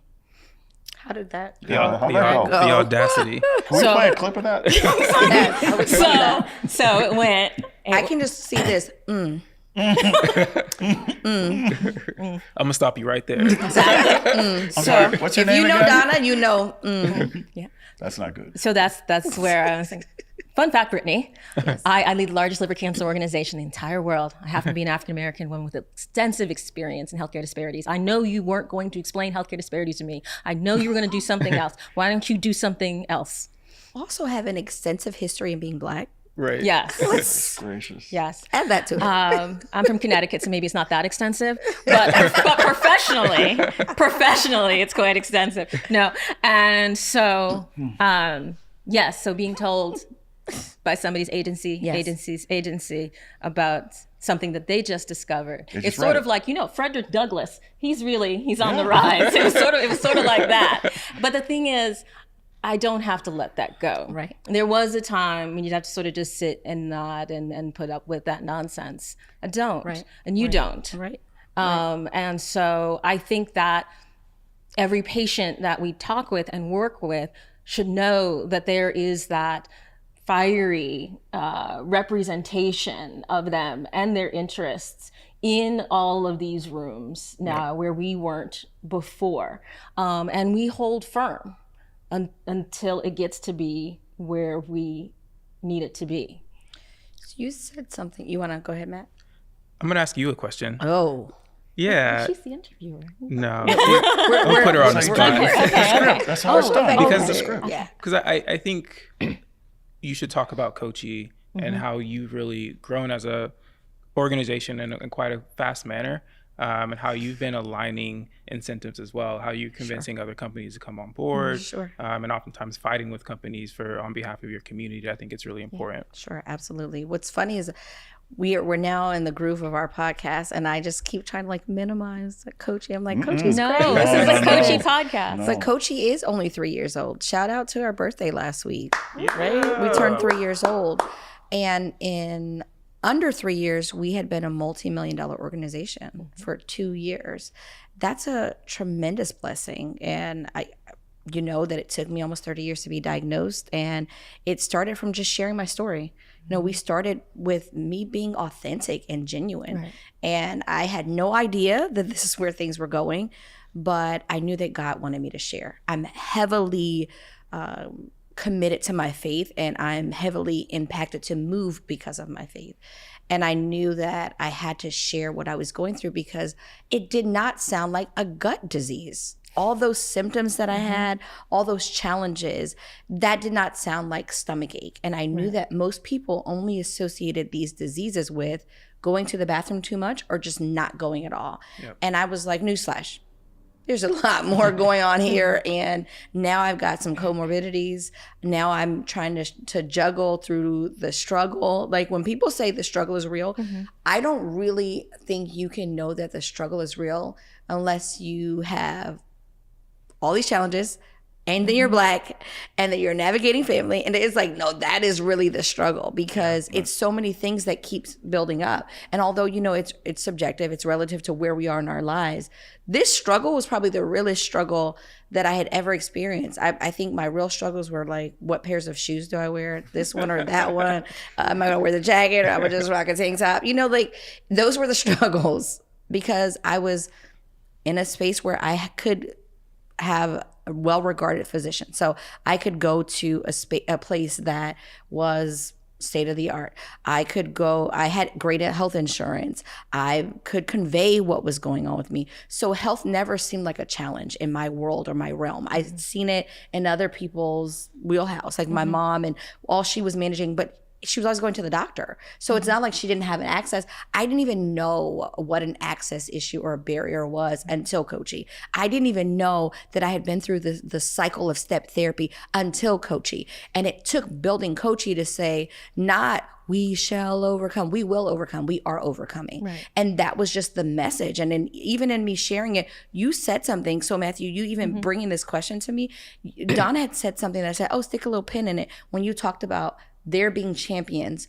within these companies. They're there. There are champions. And I could tear up and I get emotional because it is the champions that have championed us. Yeah. They saw what Melody was doing as this patient. Even I remember reaching out to other health advocates and they were like, oh, just keep doing what you're doing. Someone will help you. And I was like, oh, you don't know me. Someone's not gonna help me. I'm gonna help myself. I'm going to figure this out because these people, my people, other patients are screaming and crying for help. Right. And the champions, they showed up. I always tell the story of, oh, it's a field of dreams. If you build it, they will come. And I like hear James Earl Jones like talking in my ear, well, what are you going to do now? Okay. And I can like hear his voice. Probably doesn't sound like that. But I think that was a pretty good impression. Yes. I can hear like, I don't want that baseball card. You know, I really like that movie. We didn't mean to do it I again. really like that movie a lot. But I stood on that because this literally is a field of dreams for other people to get wellness. Yeah. And so when that movie even came to me, oh, if you build it, it will come. The metaphor got deeper and deeper because it's like this space, Coachy, is a field of dreams for people to get their prayers, their hopes, their desires answered and delivered because they can now find wellness. And they also not only find wellness, they find value. They're able to share. And so our organization is we're putting people in front of industry for them to see, this is what I've navigated for 10 years, 15 years, 20 years, and never had the opportunity to share or fight it because I fought alone. My family didn't understand what I was going through, my friends, the social activities that I missed. And how do you turn yourself away from that? I knew I was sold to this when we were a Facebook organization, right? Just a Facebook group with people saying they didn't have money for their groceries. And I'm like, you can have what I like. They didn't have money to copay. You're going to get to the doctor because I knew that I was the same girl that had 8 fistula, drains in my colon, lost my mobility, lost my hair, eyesight issues, urgency, 35 pounds lost in 6 weeks. Like I knew that. I knew what it was like to live that. And I just want to shout out God for kind of speeding me through that process. Like it didn't end, but he kind of like sped me through and got me out because ain't no way I could have endured that for 5, 10, 15 years. And some people have. Right. It's a blessing to be able to be healthy enough to advocate. Yes. Right. Yes. But I wanted to make sure everybody focused on something. It's not if anybody built it. It's if you built it, they will come. You were called to build this, and people come because of you. And all that you bring to this table, you created a new table, you created a whole new house around this for us, and you've brought just marketing flair and energy and just glamour and fashion and business savvy. You have just turned this upside down. It's just a joy to watch everything that you've brought from all the different parts of your life to this place, to advocacy, to put your own spin on it and to deliver it in a way that frankly nobody has ever seen before. Who doesn't like looking good though? And that's normally taken away from us because we're managing these devices or ostomy, or a port, or some kind of IV, or we want to still be included. And that's what happens so much. And we just, we conform to hoodie and sweatpants life. We don't have to do that. There's ways. And as a society, we have to learn, as a community of Black people, we have to learn to be more welcoming and accommodating to people that are having these internal struggles that are now like they're outward. They're invisible to some, but they are outward struggles because someone's not showing up. People always say, check on your strong friends. Check on every friend. Like if someone crosses your mind, think of them and check on them because we don't know what it is that they're facing. So I thank you for cheering me on, but also, you're saying all these things, but I'm only as good as the people that have said, let's partner. And I count you, Donna. I reached out to Donna. I share this story with others, but it's so funny because I reached out to Donna never knowing that she had IBD. I heard her speak and I said, this lady has got to be with me. I've got to be with her. I'm just going to send her this message. She has liver disease and, she went through this. Let me send her this message. I'm about to put her on game. So I looked up the intersectionality of liver disease and Crohn's disease. And I said, I'm about to do this. So I sent her this long message and I'm telling her about the intersectionalities and this is why we should work together. And I just would love to talk to her. And I could literally in her response, hear her, now that I know her, go, because she said, oh, sweetheart. She didn't even know me. Oh, sweetheart. That was in the email? Oh, sweetheart. Dennis doesn't screen your email? I have it. Oh, sweetheart, I would love to connect with you. I'm actually the intersection of this. I have Crohn's disease and liver disease. And I cried because a lot of times we don't take the step to engage with strangers or people that we don't know because we live in a space of rejection. So much rejection. We have to protect ourselves. Yes, and we don't want to be vulnerable to this. We don't want to open the doors for someone to say no. I don't care if you say no. I'm gonna open every door. I'm gonna check, see if you have any peanut chews somewhere that I shouldn't be eating. I'm gonna check for some salt and vinegar chips. I'm gonna open those doors, okay? Wherever it is, because it's already a no without having you confirm that it is a no. And I got that response, but that's how I know pathways were widening. Same thing with Matthew. Sent this email, sent a message, how much energy he has. And he responded with that same energy. And I was like, I don't think this guy really likes me, but I really like him. So it doesn't matter. Doesn't matter. So here we are. Probably no exclamation marks in my email. No, you're like, happy to talk to you, period. I'm very busy right now, period. That sounds but right. I will get back to you. Would these dates work? And then I met with him and I was like, hi, I'm so excited that you're doing this. And he's like, oh, glad you're excited. Here's how we're moving with this space. Happy to take some time and think about it. And I'll get back to you. And I was like, wow, he has so much energy. But I got back to you. You did. You did. And here we are today. And these are real partners. And then Arnie, I met you through a pharma partner. And you and I connected in so many spaces because you're like, this young woman actually knows what she's talking about. Absolutely. No, this patient profile's person's name shouldn't be Angela, but maybe Jaleesa, or maybe this. Like, change it up because Angela is a nice name, but it's a little older. The younger, if we're going for a younger profile, we got to skew it a little bit younger. Matthew could go for any age, right? So it was the male, but the woman, I said, 35 and under, I don't really see a lot of Henriettas. I don't know if that's going to work. 35 and under. I think her name was Loretta originally. It was Loretta. Yeah, Loretta. And I was like, maybe like Melissa or Lauren or something like that. But I don't know a Loretta that's like under 40. It was deeper than that, Melody, because the whole approach that the company was taking needed to be adjusted. Yes. And so I could say this publicly, I would use your life story and patient journey as an Yes. example. Yes. The first thing they would say is, well, those people, those people. Yes. Those people. I think it's socioeconomics, really. Have you seen Melody's shoes? Have you seen Melody's shoes? Wow. How is that relevant? Wow, They're really? like, they Do said, not pan down to my shoes they today. said, Because... they said literally, how is that relevant?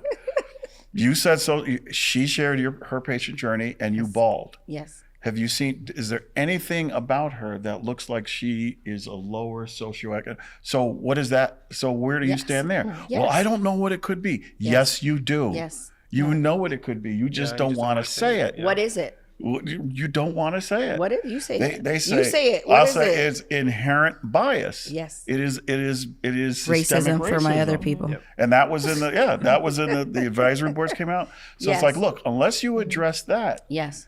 you're just flapping your lips. Yes. And then you Yes. have to tie it back to business. And therefore, there are a lot of Black and Latinos and Southern Asians that are not going to be put on your brand because you have this bias that the reason that they're showing up in the emergency department is because of them. Yes. Right. And the key opinion leaders said that. All of your materials say it. Your whole strategy says it. So every time we would say, where are the people that have the disease that tell their story in the industry? They call patient ambassadors. Do you have a diverse, I'll never forget this, do you have a diverse patient ambassador team? They said, yes. May I see it, please? They sent me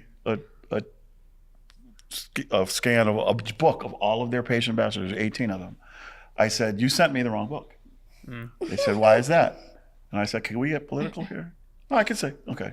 They said, you sent me Trump campaign headquarters in North Dakota.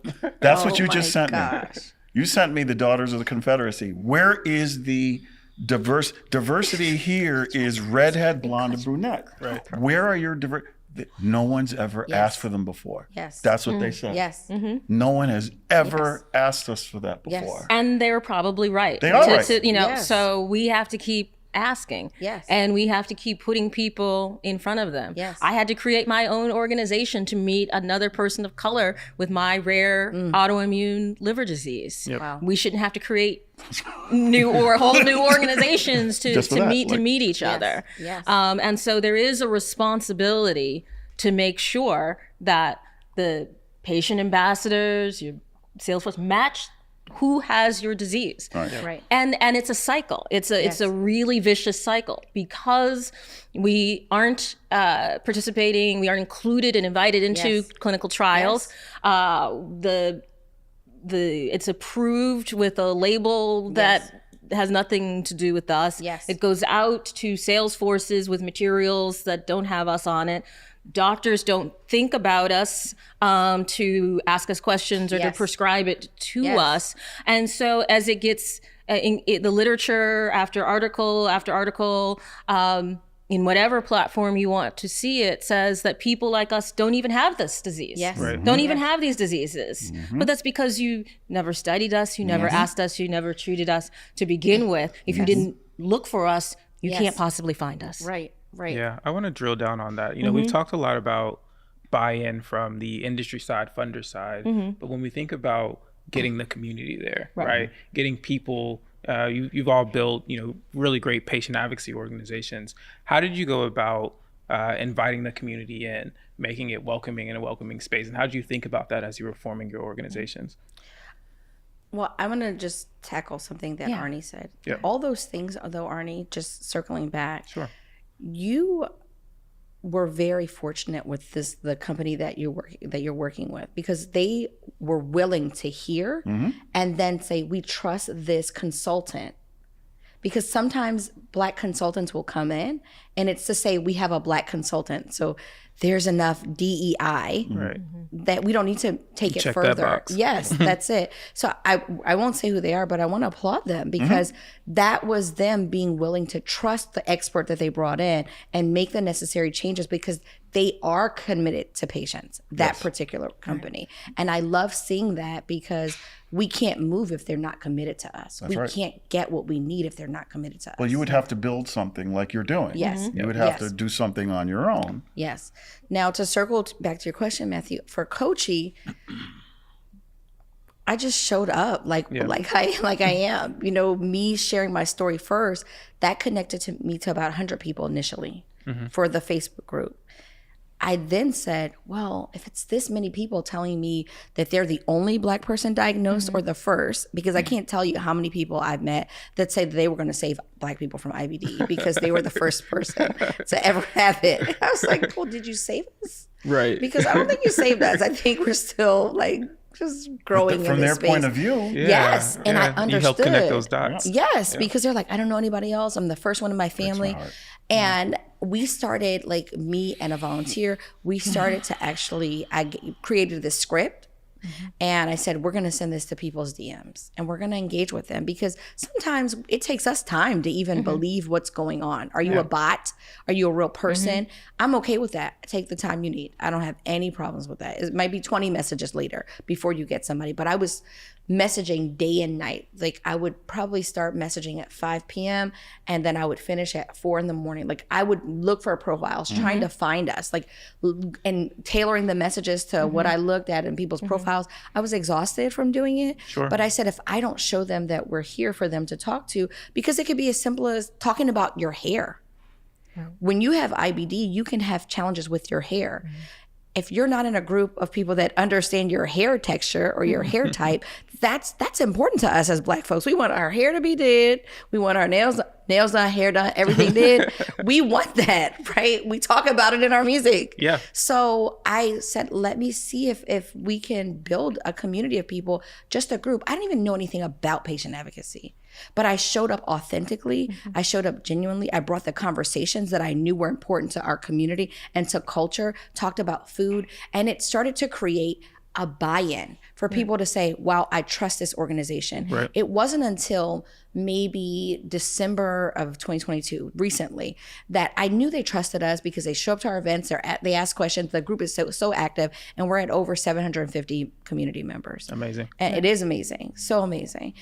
I knew in December when we had this like webinar about clinical research and how we expand, where all of the advocates, I didn't say this to them, but they all said, oh, I go look in Coachy first before I go look anywhere else for an answer. Like, does Coachy have the answer to this? Is Coachy saying this? And then if they have a connection to me, I go to Mel because she's going to say she doesn't know, but give her a moment. She'll get back and get me an answer. And I was like, dang, Mel. And then I was like, wait, I'm Mel.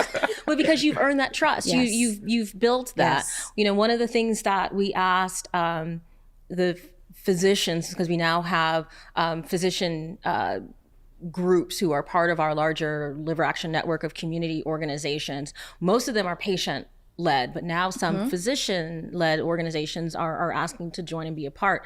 And there was a moment when we came all together in person, and I stopped and I asked them, did you realize that we patients were getting all of these messages directly from people saying, this is my lab work, what's my lab work look like, or I had this, or this happened on imaging, or where should I go? And the physicians were like, I had no idea. I had no idea that people were reaching out like this. They're reaching out to other patients with these types of questions. And I was like, one, because you're not staffed 24/7 to receive them.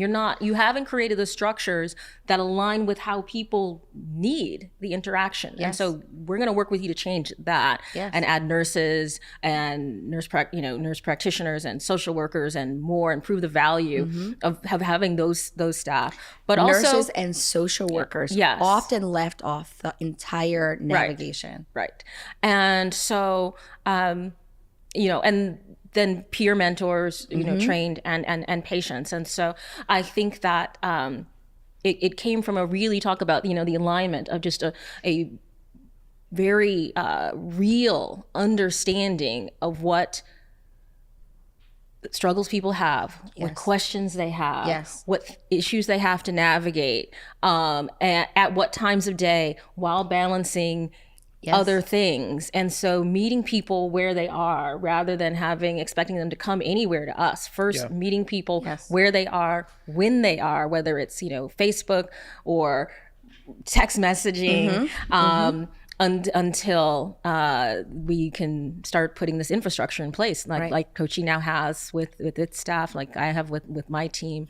But we're still, I actually canceled a trip to Chicago because I was navigating health issues and making sure that some people got the right peer mentor, that Yes. someone found the right doctor in a very rural area in the South, and I wanted to get them to the right specialist. And so, rather than go off and be on the board of the Council of Medical Specialties, societies and talk about DEI, I was like, well, let me do some. Let me do some. Let me do some. Yes. And so, I think that what's sustainable, though, is not Don and Mel individually answering individual patient questions, but building the structures and models for a more responsive and more culturally appropriate system to meet people is where I'm so excited that we're going. Agreed. Absolutely.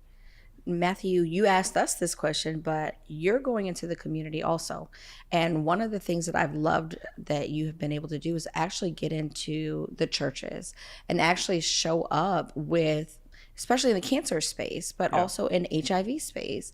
How has that lift been for you to get the trust? Because I honestly want to be in more churches and we have some good relationships, but it seems to be like there is a gatekeeper that's like, no, we'll get back to you.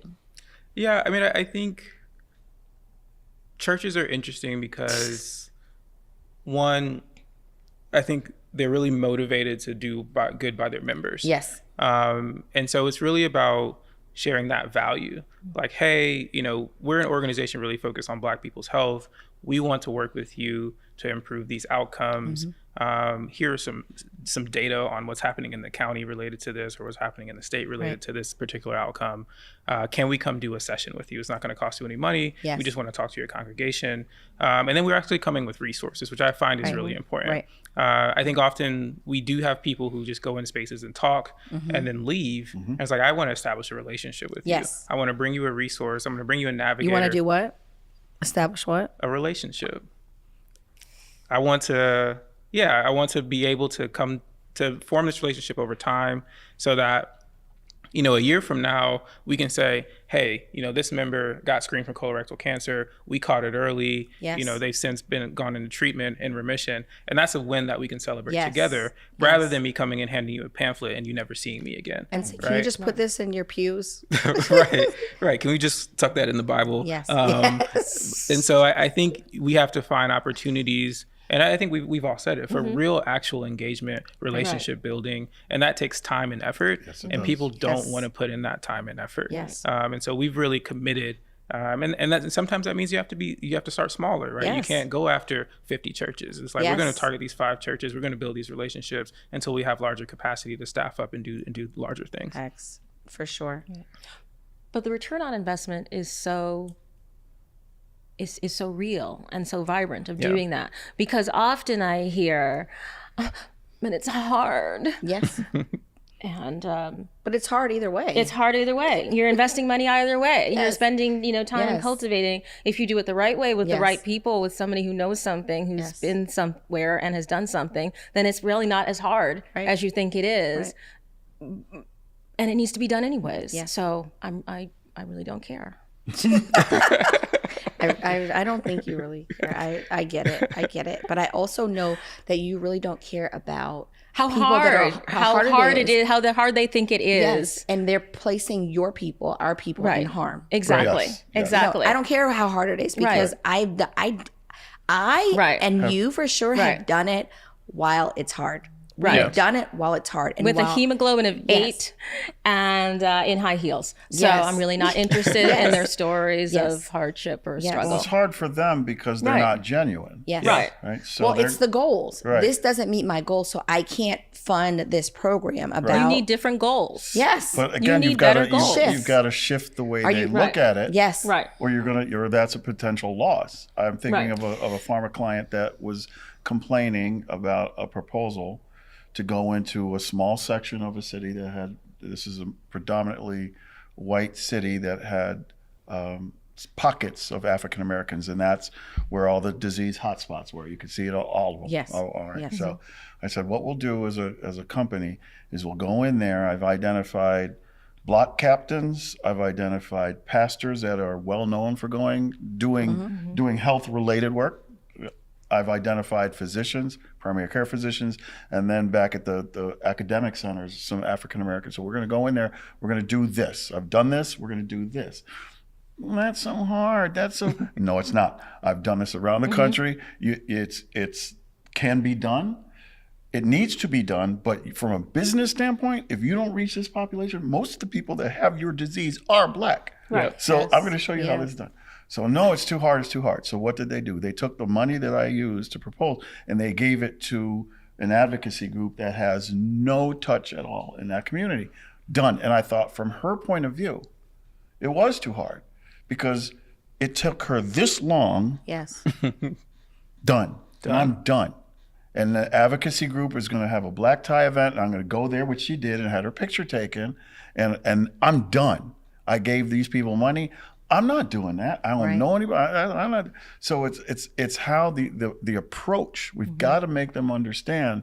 You have to do this from a business standpoint. Yep. Or you're going to be held accountable. Yep. Right. So and we'll show you how to do it. But it's not hard. Right. When they trust you. Yeah. Well, I think there's so many things that are hard that this doesn't compare to. Getting your law degree was hard, you know. Not for her. It was, no, yours are different. But I think that is a level of hard. Right. This to me is not hard. That's It's right. intentional. Right. You have to go and be intentional and strategic. Yes. You have to think about it. You can't say, well, I'm going to serve you caviar and then smash up Vienna sausages and say, like, this is what I did. It's not the same thing. That's so fascinating, Mel. We're gonna edit that part out, right? So, you know, I think your point is that it's hard when you don't have the expertise to do it.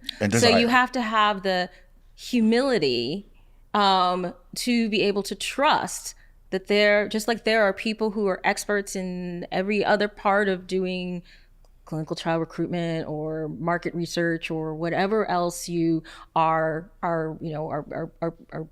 contracting with to do with inside a company. There are people who have this expertise and these relationships, and you have to trust those people to do that, to trust us to do what we know. But I think what you're saying, instead of just, it's not, they discount it and undermine it. Just any old person can do it. But even though they person, acknowledge that it's hard. I'm sorry. I know. But I was going to say, even a person that has the skill set in clinical trial recruitment, it's but still they don't not have the same. this. Yes. They don't have Matthew. They don't have Arnie. They don't have Donna. So not even putting that lens that these communities take more care, more love, more presence to say we trust that this is an opportunity for advancement. I used to be on speed dial with several companies just to rescue trial after trial for special populations, well after the fact and well after millions of dollars were already spent. Yes, because they hadn't. Because they hadn't.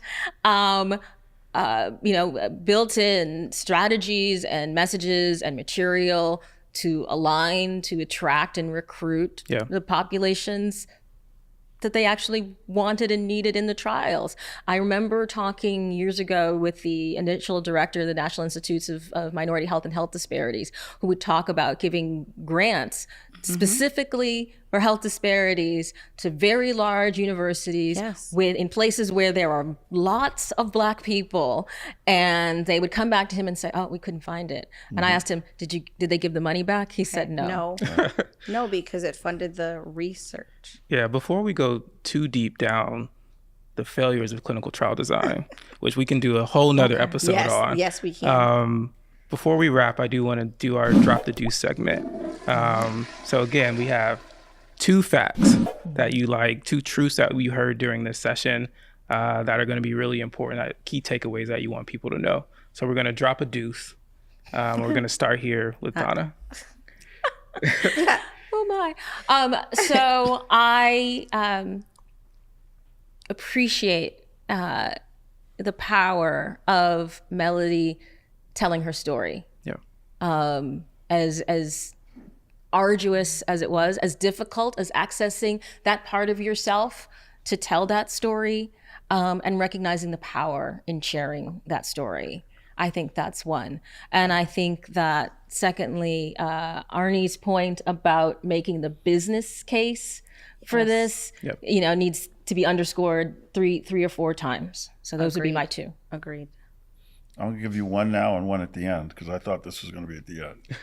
Perseverance. You're seeing these two define what Paul was talking about in 1st and 2nd Corinthians. Better bring that word.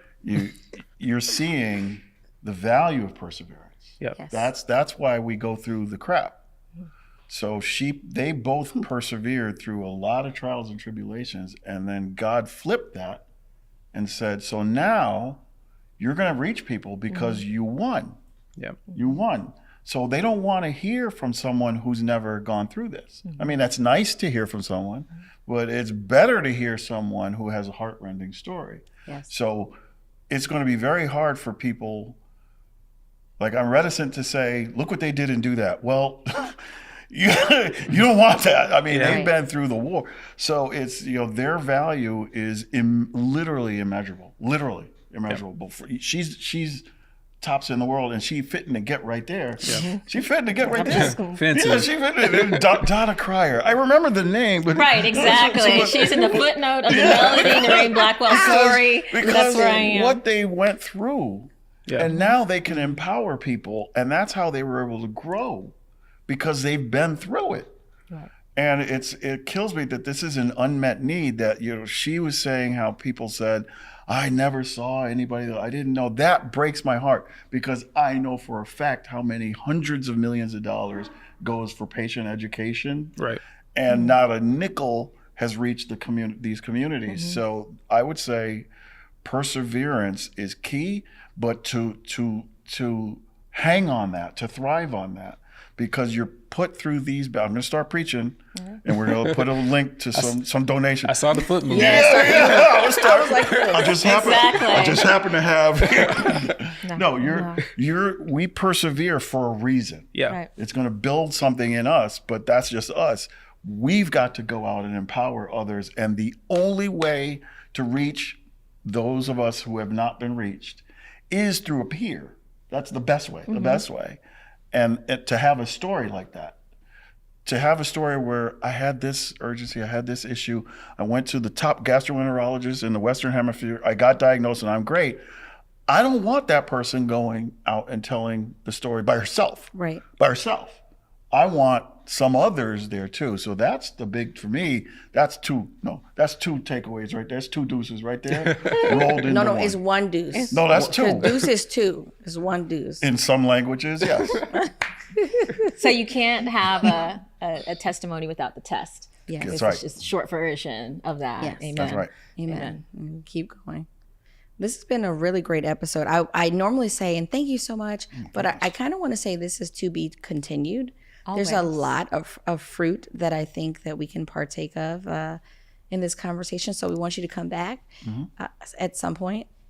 I'm not sure when, but at some point. Do we have to dance? You have any closing remarks this go around, Matthew? Yeah, I think I like the business case. So I'm going to echo that. I think that's really important. But two, what I've heard throughout here is you have to show up authentically. Yes. You have to show up in spaces and be yourself and your whole self. All right. Yes. Part of yourself is also, being a patient, but also, you had your Phenomenal Woman t-shirt on. Yes. So bringing all of that Yes. to wherever you are and wherever you're present, I think is really important. And that's a lesson that I'm continuing to learn as I go through this role. This has been so good. And I want to just acknowledge that we actually have some really great pharma partners. We wouldn't even be able to be here or do what we're doing that are committed to understanding and growing and wanting to advance these communities authentically and genuinely. I can't even fathom how anyone would fund Coachy if they didn't want to do that. Yep. So I'm really grateful for that. I'm going to close out today on Coming in Hot. We will have more information and more things to follow, connecting with GLI, understanding more about Black health on our website. Thank you for tuning in, and we'll see you at another time. Running through it with the young influence, adolescent presence, I'm succumbing to it. I've been giving yeses when I shouldn't do it. I complete ejected, but the moves elusive, and I'm barely moving, but I'm still gon' boost them. I can work on winnings when I know you're losing, so I with the winnings and they throw the deuces. Guess I had to pivot, shooting your bazookas for the facts.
Anything that's on my mind is who's gonna run this town tonight.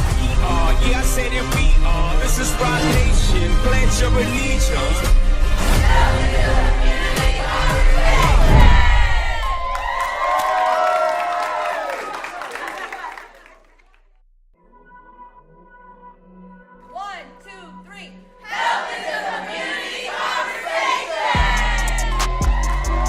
Particularly for you, for us, for our community, it's really important that we be aware, and that's why I so appreciate what Melody is building and has been doing. Never be afraid to place your health as a priority, because we're not taught that all the time. And that's really the foundation of why we're here. That's why I believe it is important to advocate for yourself and, for the people around you, because at the end of the day, nobody's going to know what you're going through unless you speak about it. I have an ostomy bag. I have a thriving life. I am an addiction therapist. I am an auntie. I am a vibrant person. I am dope. I'm energetic. I'm vibrant. I'm resilient. I am all those things. And I chose to do that. Thank you.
Ultimately, as we worked with the same gastroenterologist in pediatrics until he aged out, which was just last year.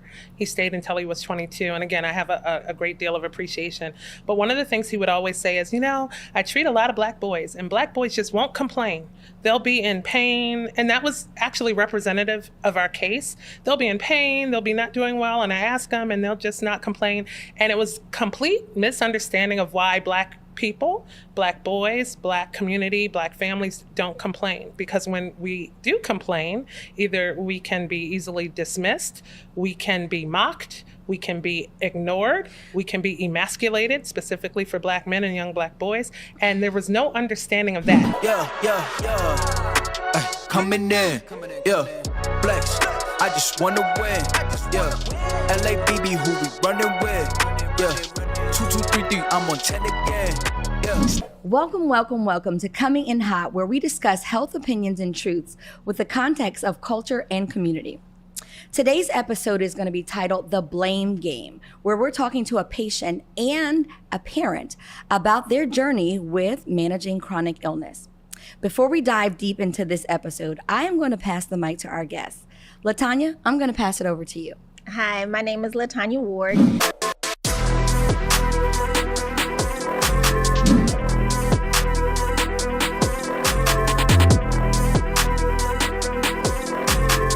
And I am a patient of 30 years with Crohn's. And I am currently serving as the Director of Community and Culture for Kochi. Welcome. Hi, everyone, and hi, Mel. I'm Chrissy Thornton.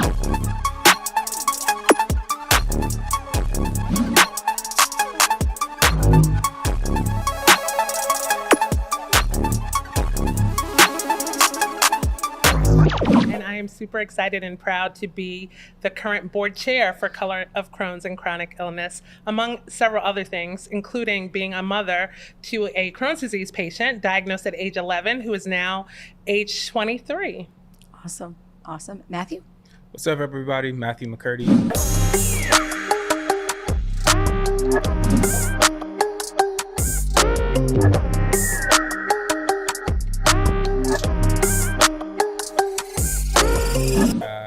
co-host of this podcast, Hey. also co-founder, executive director of Black Health. Welcome, everyone. So excited to have Matthew here always, and especially to have both of you ladies here because, one, Chrissy, you are chair. I'm so honored and privileged to have you serving as our chair. And LaTanya, you are fellow patient like myself and partner in this life that as we navigate as patients, but a director who serves the community also. I actually want to start with you because you have had a very interesting journey. So you were diagnosed initially with ulcerative colitis. You've been recently diagnosed with Crohn's. Can you share your journey with us? Absolutely. I was diagnosed early at the age of 17 years old. I didn't have a long process to be diagnosed. Right. However, when I was diagnosed, the diagnosis kept changing. I wasn't told that I had certain conditions like C. diff, and I was never given any medication other than steroids and inflammation medicine. Okay. I didn't know all of this until recently, in August of last year, actually, because I didn't have my medical records. And when I had requested my medical records, I was told that they had been destroyed because after so long, they don't keep them. Okay. But when I went into the office one day, it was just a blessing that the lady was like, oh yeah, we have them in the system. And she gave me my medical records. And so reading through my charts, I realized that there was a lot going on that I didn't know about. So wait, you recently found, was that like within the last 5 years, or when you say recently, how recently did you get your records? About in August of last year. Wow. So not even a year ago. No, hasn't been a year. And when were you diagnosed initially? You said 17. What year was that? 1993. And you hadn't had your records since then? No. You just got them 6 months ago. Wow. Yes. And it's 2023, 29 years? Yes. Ooh, okay. 30 years. So it's a lot of, I was a kid. So, and I'm from Mississippi, so we don't question doctors in the South. They're like an authority figure at some point. So whatever they tell you, you go with it. I think we all regard doctors as authority figure. We trust them. They literally have our lives in their hands. Right. They can navigate our procedures. They call in our prescriptions. If there's an emergency and we're not responsive, they have our lives in their hands, literally. Yeah, absolutely. So went through the process. I always had a lot of doctors in the room with me. A lot of student doctors. I was a young Black girl with this disease, and I never saw any other Black people. So I thought that I was, an anomaly or something, that they had to all be around to treat me and learn because I was the only Black person in the world with this disease, right? So I'm not laughing at you, but you were going to save the world, weren't you? Yes, I was, because it was my duty. All I saw was they was gonna steal themselves from you. I was so when I had all these doctors and students in the room, I didn't look at it as abnormal. Right. It was something that needed to be done. So I think about 3 years after my in my journey, I was offered surgery. So I was given a ileostomy, everything. Total colectomy with the rectum, all of that, the muscles and everything were gone, and given a pouch. And so when I finally got my records in August, I found out that they wrote in my chart that I was not doing well on the medication, that surgery was the next option, but I wasn't given any medication. Wow. Okay, I'm going to take a moment to process what you said. Recap, I guess. You were about 3 years into your journey of diagnosis. The only thing you had been really given was steroids. You hadn't really been given any course of medication outside of steroids. You saw, once you got your records in August, reading through them, that the reason that you were offered surgery 3 years after your diagnosis was due to you being non-responsive to medication that you had not been given, prescribed, or delivered, anything like that. Yep. Am I correct? That's right. And that's why they gave you a surgery that would remove your colon that maybe you never needed removed. Right. Okay, just wanted to make sure I understood this. You understand this, Matthew? Yeah, it's a lot to unpack. Okay. I think, when I hear that story, I think a lot about just medical malpractice, and how oftentimes Black and brown bodies are treated as experiments. So just really empathize, and I'm sorry that happened to you. I think that's really tough. And I think that's the way race and racism works, right? Absolutely. We get in these positions I didn't know that you were from Mississippi. So in that context, a lot of this makes a lot of sense. We get in these positions where there's an authority figure who isn't giving us information. We're not seen as human.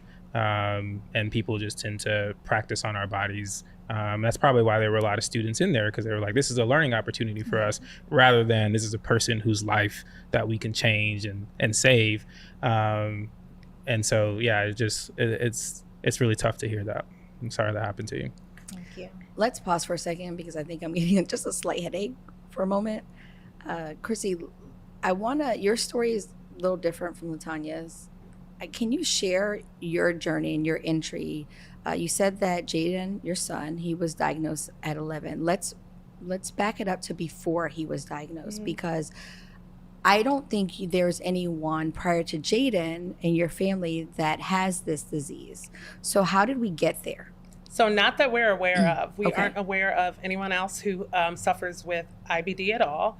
We weren't familiar with the terminology or the disease. And honestly, as I look back, Jaden was never particularly healthy, even as a baby, even as a toddler. We spent a lot of time in the emergency room and a lot of time with these viruses and illnesses and other things that he suffered from that ultimately were inflammatory processes, and I now know to be predictors of what ended up being Crohn's disease. But when he was 11 and thriving and seemingly doing well, he started just to fail. He started to be in pain. He started to be lethargic. And the biggest telltale sign for us was that he lost about 30 pounds in the course of 6 weeks. I mean, he just went downhill. And I watched this happen. And of course, in a family that's well-intentioned and in a community that's well-intentioned, everybody has all the answers. And so I was told he was lactose intolerant. So we went to lactose intolerance over-the-counter drugs. And I was told, perhaps it was because he was a little chubby and he was overweight, or, that these things were happening. And no one had the wherewithal, myself included, to know how severe what was happening before our eyes was until he stopped eating.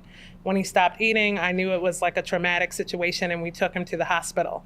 We spent about 7 months in the cycle of being dismissed, misdiagnosed, placed in emergency rooms for hours on end where we had to wait. Ultimately, at the last emergency room visit, where I was at my wit's end, also at home trying to manage what I thought was maybe food allergy, maybe lactose intolerance myself. Right. Ultimately, in a room, a emergency room healthcare team told me that it was likely something with his gallbladder, and they sent me home. But also in that room, I heard them speak the word gastroenterologist. And I didn't grow up knowing about specialists. Like, we went to the primary doctor and we came home. So we didn't discuss specialists. I think that might have even been maybe my first introduction to that, but it certainly was my first introduction to the word itself. Right. And so I went home, and he was still in pain, and he was still starting to decline. And I thankfully went on the internet. I live in Baltimore, Maryland. I looked up the word gastroenterologist, and immediately a pediatric gastroenterologist at Hopkins came up, and I called out of the blue, and somehow there was a cancellation, and he saw us 2 days later. Amazing. And I will tell you, after all of that, after all of those months, we walked into his office. My mother was with me, Jaden and myself. At the time, he was 11, weak, horrible condition. We walked across the threshold of the treatment room. He looked at him and he said, he has Crohn's disease. never touched him, never examined him, anything. He said he has Crohn's disease, and I will prove it to you with a colonoscopy. Wow. And that started our journey. Wow. And he was 11 years old. He was 11 years old. And was this an adult gastro, or was this a pediatric? It was a pediatric gastroenterologist. Okay. It was a male, someone who had roots outside of the country. Okay. But someone who had dealt with enough pediatric Crohn's disease patients that he was able to identify it by his malnutrition, by his jaundice. Wow. And ultimately, through an examination, he had fissures, which was another telltale sign, and he confirmed it with a colonoscopy. What was interesting is I still didn't know what Crohn's disease was. And so we left that office in disarray. I cried all the way home. I actually got into a minor car accident on the way home because I was so distraught and not paying attention. Right. I still didn't know what it was. I thought it was fatal. I thought, this is it. Like, no one had explained it to me. And thankfully, we live in the age of the internet. So I was able to go home and look it up, but we certainly didn't know anyone in our Black community, in our village, that had ever had it or had ever heard of it. So they didn't navigate by giving you any materials or anything once you left that office? So no. So actually what they did do, and I give all credit to this process because I think our process was a little bit more appropriate only because of the severity of where he was when I brought him in. So we had been months with nothing. So when we brought him in, he was severely malnourished, he was dehydrated, he was jaundiced, he was not thriving. And so we literally had the colonoscopy a day or two after that visit. Wow. He basically, was like, we're gonna fast track this. We were at the hospital, next thing you know, we were put in a pediatric waiting room at Johns Hopkins, which that's where everyone who has the most severe everything is. And so literally we're sitting in a room with children that we knew were terminal. We're sitting in the room with children with no limbs, children with cancer, children with, and it really put it into perspective though. And it was my son who then said, you know what, I think we got to stop crying, Mom, because look at, what's around me. He had the foresight and the insight to say that. He had the colonoscopy, and when the doctor came out of the colonoscopy, he looked me in my eye and he said, I need you to trust me. Now, I knew this man for about 4 days. He said, I need you to trust me. He said, it's aggressive. He said, it's one of the most aggressive cases that I've seen. It's severe. We have to go directly to something called a biologic. We're not going to wait for any other steroid, any surgery, any other trials of medication. We have to go directly to the most aggressive treatment. Will you trust me? And I stood in the hallway and I said, I will trust you. And what year was this, Kristen? This was 2011. Okay. In June of 2011. Interesting. Yeah, you asked about navigation, and I just heard a lot of lack of navigation really early on in that journey, right? I think you didn't even get a recommendation to go to a gastro. You had to just sort of hear the word over here and then decide on your own will to look it up. Yes. And I think really grateful that, I think cancellation led to the appointment, led to the colonoscopy, and then to a diagnosis and treatment. But oftentimes, we play this waiting game, right? Where we're going to the emergency department, we're seeing different doctors, we're seeing emergency physicians, family physicians, and folks who won't recommend we go see a specialist. And so it's just, again, I think thank you for sharing that story, and I'm sorry that happened, but I'm glad that the colonoscopy did happen and that diagnosis was then made. But not only that we don't go see the specialist, we don't know to navigate to a specialist. Yeah. But she should have been told to. Yes. Yeah. Yes. Even from the emergency room, because where do you go next? Because the emergency room isn't supposed to be your course of care. Like, just keep coming back here. Where were they telling you to go from the emergency room? Home. And so there was a distinct lack of care and concern, a dismissiveness. Yeah. Ultimately, as we worked with the same gastroenterologist in pediatrics until he aged out, which was just last year. He stayed until he was 22. And again, I have a great deal of appreciation. But one of the things he would always say is, I treat a lot of Black boys, and Black boys just won't complain. They'll be in pain. And that was actually representative of our case. They'll be in pain, they'll be not doing well, and I ask them, and they'll just not complain. And it was complete misunderstanding of why Black Black boys, Black community, Black families don't complain, because when we do complain, either we can be easily dismissed, we can be mocked, we can be ignored, we can be emasculated, specifically for Black men and young Black boys. And there was no understanding of that. He would always ask me as if it was my, role to have to answer that question. Black boys maybe don't complain because there's no safety. But I think that's part of the issue. I think that there's a stigma about the word complain. Yes. We're not complaining. We're sharing that reporting. there's a Yes. problem. We're reporting that there's an issue, and you're saying, why are you complaining? I'm not complaining. I'm sharing that I've got an issue that I need your help with, and you're viewing it as complaining. And if I complain, then someone's going to tell me I need to suck it up. That's so I'm right. not going to share my issue because you're going to take it and perceive it as a complaint. And no one helps people who complain. Absolutely. So there's no reason for me to share. That's why our people aren't sharing their issues that need resolution, because you're not willing to resolve them, because you're viewing them as complaints. And that's also why we go so long. And ultimately, later on, I, not only became a student of IBD, but also someone that started working and married it with my career working in the industry. And we found that most often that the most irreparable damage happens during those periods of time where we're not listened to, and where our community members aren't treated, and where we aren't taken at face value for what we're sharing. And the harm can't be undone. Right. So LaTanya, I want to go back to you to unpack some of your story. Now, after we're going to go back a little bit, because now we skipped this middle part, that we went from you having your surgery and then fast forwarding to getting your records and then finding out huge misjustice had occurred, right? Something crazy and inappropriate. But there was a time in the middle that you had stopped going to your providers. Can you share why you had decided and determined that navigating your healthcare with your providers no longer served you? Yes. After I had my surgery, I researched and ended up getting another surgery, which is called a continent ileostomy, which is an internal pouch. So after I got the continent ileostomy, my specialist did not want to treat me anymore. So they were playing ping pong with me to go back and forth with the surgeon.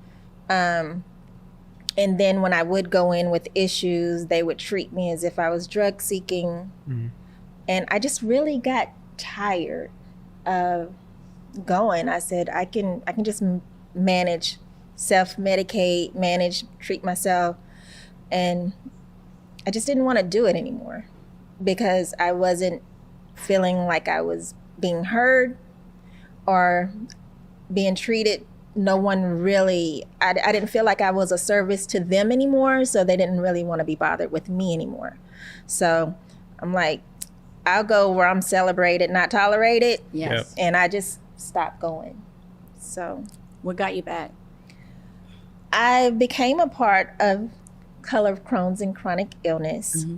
And I saw so many people, Black people, who were going through this journey. And I was like an old veteran, right? So I'm like 30 years in, and these are fresh faces, fresh in this. And I wanted to tell them how to be better, how to be well, how to be healthy. But were you well? That's the point. I couldn't tell them and mother them the way I wanted to if I was not taking care of myself. So in essence, you were kind of pushing me to go see about myself. And then also, I couldn't help others if I didn't see about myself. I wanted to make sure that I could tell them it's okay, but I had to believe it myself. So that's what made me go back to the doctor. And so navigate that with us. Tell us what happened. I wasn't well, and I put on a big show because, as Black people, as the doctor said, we don't want to complain, so we figure out how to deal with it. And so I've been on pain medications, everything, for years. So I found a doctor that I can trust, and I went in, and she did the complete workup, Come to find out, I had gastritis, H. pylori, Crohn's. You know, it's still even hard for me to say because I went through 30 years with ulcerative colitis and I really got Crohn's. Yeah. So that was hard. But I got on, she put me on a biologic. And then I cried because I didn't want to take the biologic. And I was like, I've never been on, I got to take a shot, you know? So, because I was just like, what, just cut it out. Can you cut the Crohn's out? Oh. Yes, cut it out, right? Yes, you were. And she kind of looked at me like, bless her heart. Right. No, we can't cut I'm gonna it tell out. you, UC people think they're better than Crohn's people. Yes, They do. So that was our whole thing. And I kept saying, you know what it is? She's like, I can't have Crohn's. I said, listen, you UC people swear you're better than Crohn's people. You're not better than us. You're not better than us. IBD beef. Right. Turf war and stuff going on here. Like, no, you're the whole gastrointestinal tract. We over here, we just in one space. No, they think they're better than us. I was there. I was like, just cut it out. I'm good. We can go back to an external pouch. We good. What you got to do? She said, you're going to take this medicine. Yes. So I took the medication and I actually felt something I hadn't felt before. Good. Yeah, I was like, dang, this what normal feel like. Yeah. I was kind of feeling some kind of way. I don't even know if I can explain it even to today because I felt a different kind of normal. Mm-hmm. I actually felt it was, you know, like getting out the bed. I could do stuff. I had extra energy. I was like, dang, I've been missing out. So now I look forward to my shot every time it's due.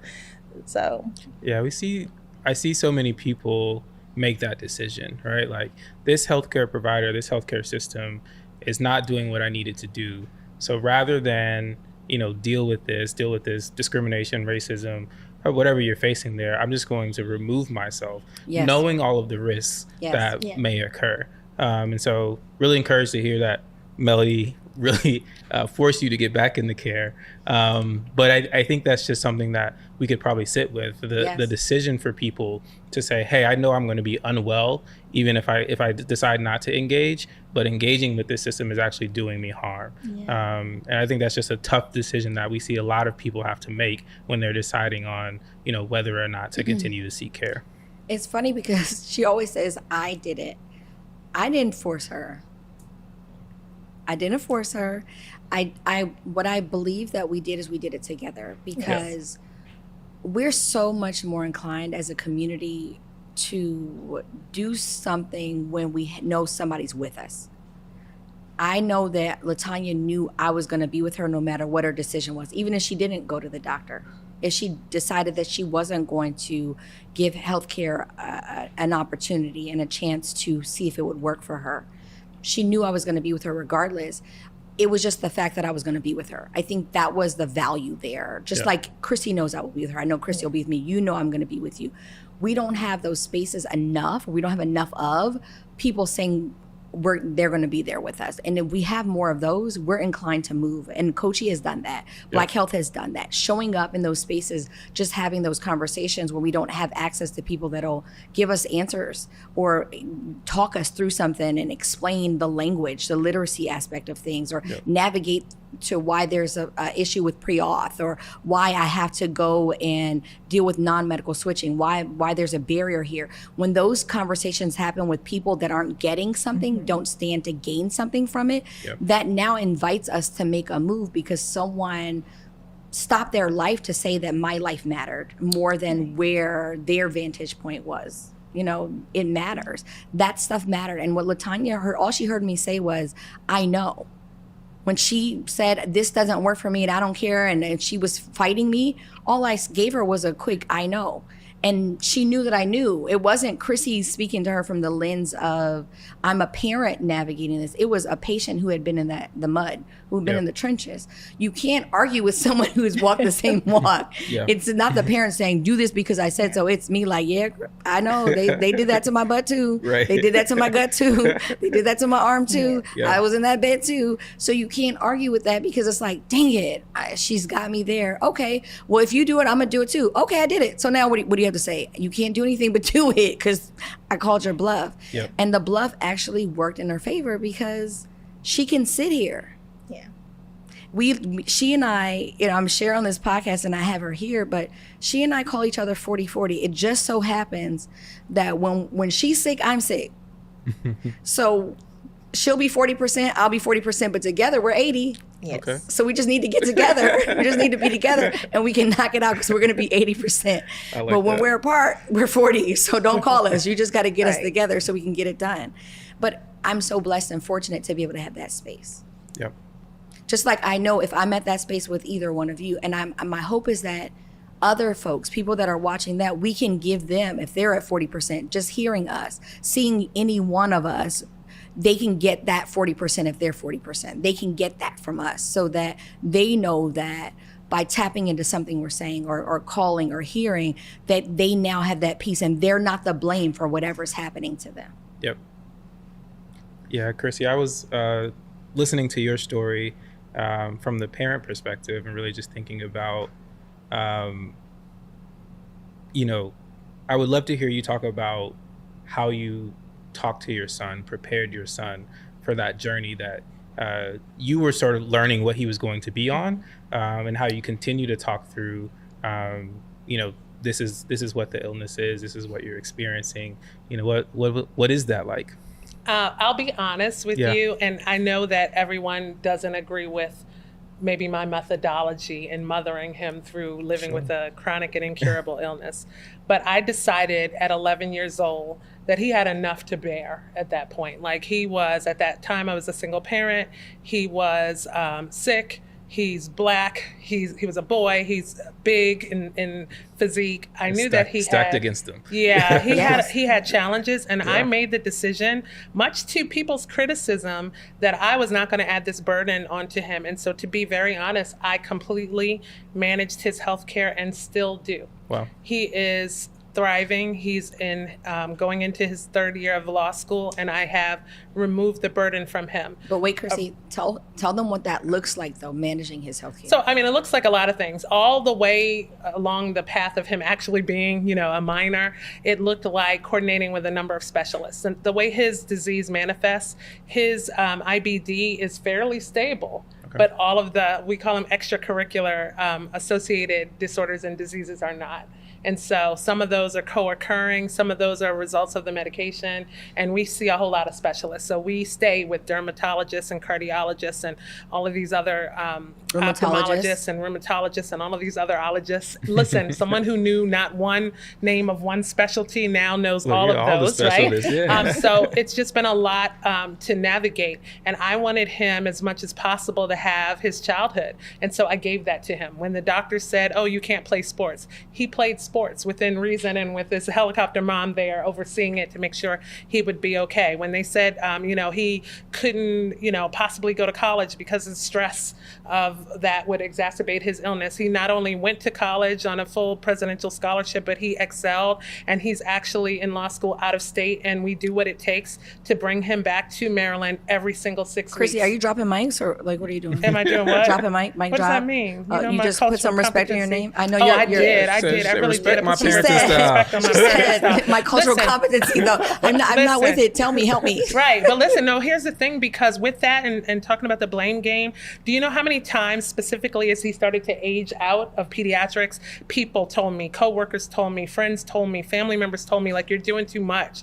Like, he should be making the calls. He should be sitting on hold waiting to make the appointments. He should be advocating for himself. And now he does in large part, but he does not carry that burden, because as long as I can carry it for him, I shall. Yep. And that, I believe wholeheartedly, has allowed him to live a full life and to be as successful as he needs to be. And at the time that I feel like he needs to fully pick up the mantle, he'll do so, because he's watched me do it, so he knows how to navigate it. But it does not kill me as his mother to make the calls. Listen, we get marginalized at every turn. He experiences all kinds of bias in healthcare settings and at every single turn. And I am there, and I am the force that they know. The first thing we did when he went over to adult treatment is I made sure they understood that I would be able to speak on his behalf. I would be able to go into the rooms. I would be able to speak as his proxy. And if there was a problem with that, we were going to have a whole problem because the burden of navigating a system that is not set up to be safe for you is not okay specifically for children. And so that's how we've navigated. Now, I can tell you a whole lot about Crohn's disease, probably more than he can. But as he continues to live and journey through life, when he needs to learn things and know things, we talk about them and I pass on that knowledge. And he has a full understanding that this is lifelong, that he will need to know the ins and outs. But for right now, he can lean on me and he can live his life fairly unburdened, and I'll pick up the rest until I can't do so. Yeah, I imagine law school is enough of a burden. Isn't it, right? And just living life. I mean, so one of the reasons why, and Melody is a big advocate for him to have a voice, and I believe that'll happen when he's ready, because he needs to be representation for other young men specifically that look like him, to understand that you can still live a full life and navigate this disease, that you can still walk in power. You don't have to be fragile to be fragile, right? He is fragile internally, but he doesn't have to be fragile externally. He can still walk in power and in success. And so he needs to be representation, but he's not ready for this to be his calling card yet. And I'm okay with that. I know it'll come because he has a servant's heart and he has gratitude, but it's okay that today's not his moment, but he'll get there. Absolutely. Absolutely. LaTanya, I want to move to you being the director of community and culture within COGI. You are the support for many members, especially the ambassadors in the community. How often do you hear them share their stories about being blamed or told that it is their fault or for their delay or their challenges as they're navigating their disease? I hear it daily. Okay. As a matter of fact, I had to talk through it with my therapist. Wow. Because I was going through a compassion fatigue. Because you can't really help, you know. You just have to be an ear to listen. Right. And you can guide them and help them with the resources, but the pain and the damage that they've already gone through, you can't go fix. Back. Right. So we hear it more often than I would like to admit. It's always the patient's fault. What you ate. You even have people asking patients about their sexual stuff. And why would you ask somebody that? I think it becomes really challenging, especially when there are different communities that we're serving. If they're not asking them these questions to navigate them, to support them, when they're using these questions as a space of shame and to put them in more places that will diminish their health and burden them mentally and emotionally, they're causing detriment to the patient as opposed to adding value. And those things to me should actually be reported. Yeah. Because it's harmful. It's harmful to their management, it's harmful to their navigation, and it presents now a burden and a barrier to their care. And that should be reported or they should fire the physician. Yeah, because the patient walks away thinking they've done something wrong, feeling in their heart that they know they haven't done anything wrong. Yes. But then it goes back to, well, my doctor said that I did something wrong, so I must have done something wrong. Yes. So you're battling within, trying to figure this thing out, and you're still feeling very lonely. I just met a lady not yesterday when we were at our conference. She said that she just had a colonoscopy like 2 days before our conference when we were in Atlanta. Wow. And she said, I was just diagnosed with Crohn's, but when I woke up from the colonoscopy, whenever the day was, it just happened, she said, the doctor said, you have Crohn's, but the first thing we need to discuss is you having bariatric surgery, so make an appointment with my office. And I said, what? I cannot believe this physician said that to you when you're coming back from like anesthesia. She said, yes, but I have a lot of other medical challenges happening. I said, set some time to talk to me. I want to see how I can help you navigate and get you with a more compassionate provider so we can help you, manage some of these other comorbidities that you're probably navigating through. I know this is hard. I said, but there are physicians that care. Yeah. And you also should now commit to seeing a therapist just so that you can get your mental health supported, because that's not healthy. So like this is, unfair and it's unfortunate, but that was harmful to this woman who's scared, who hasn't been well. And I could see that she's a beautiful woman, but she doesn't look well. And so her not looking well and not feeling well, that was fearful. Like, how dare you say this as someone who's supposed to care for somebody? So I know what our community members hear. And this is like another level to what people are hearing as they're trying to just figure out how they can get well. Yeah. It's sad. It's very sad. And as also in this space, you as a person who's navigating your own mental health care, you just put something in play, therapy. What do we do at Coachy to support people with their mental health? Well, we have different programs. We have a huge program, Together IBD, where we actually once a month have a therapist come on and talk. And it's like a big family. Everyone loves Together IBD. You come on, it's virtual, so you don't have to go out of the comfort of your own home. And we have a professional there, but we also have the community there. Yeah. So they're able to talk through things that they're going through. Yes. You mentioned earlier about it's different when you're talking to someone who's been there. Yes. Because your I know is different from my mom's I know, because she doesn't. Right. But on Together IBD, when you have 30 to 50 people who say, I know, and it's going to be okay. I went through that myself.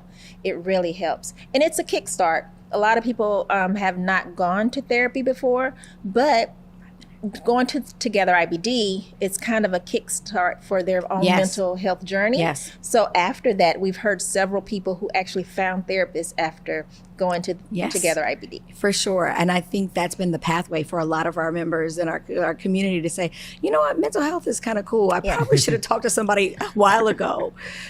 And it, there's a stigma in our community. Yes. Sure. You gonna tell all them people your business? Right. All right. I ain't crazy. I ain't right. gonna go.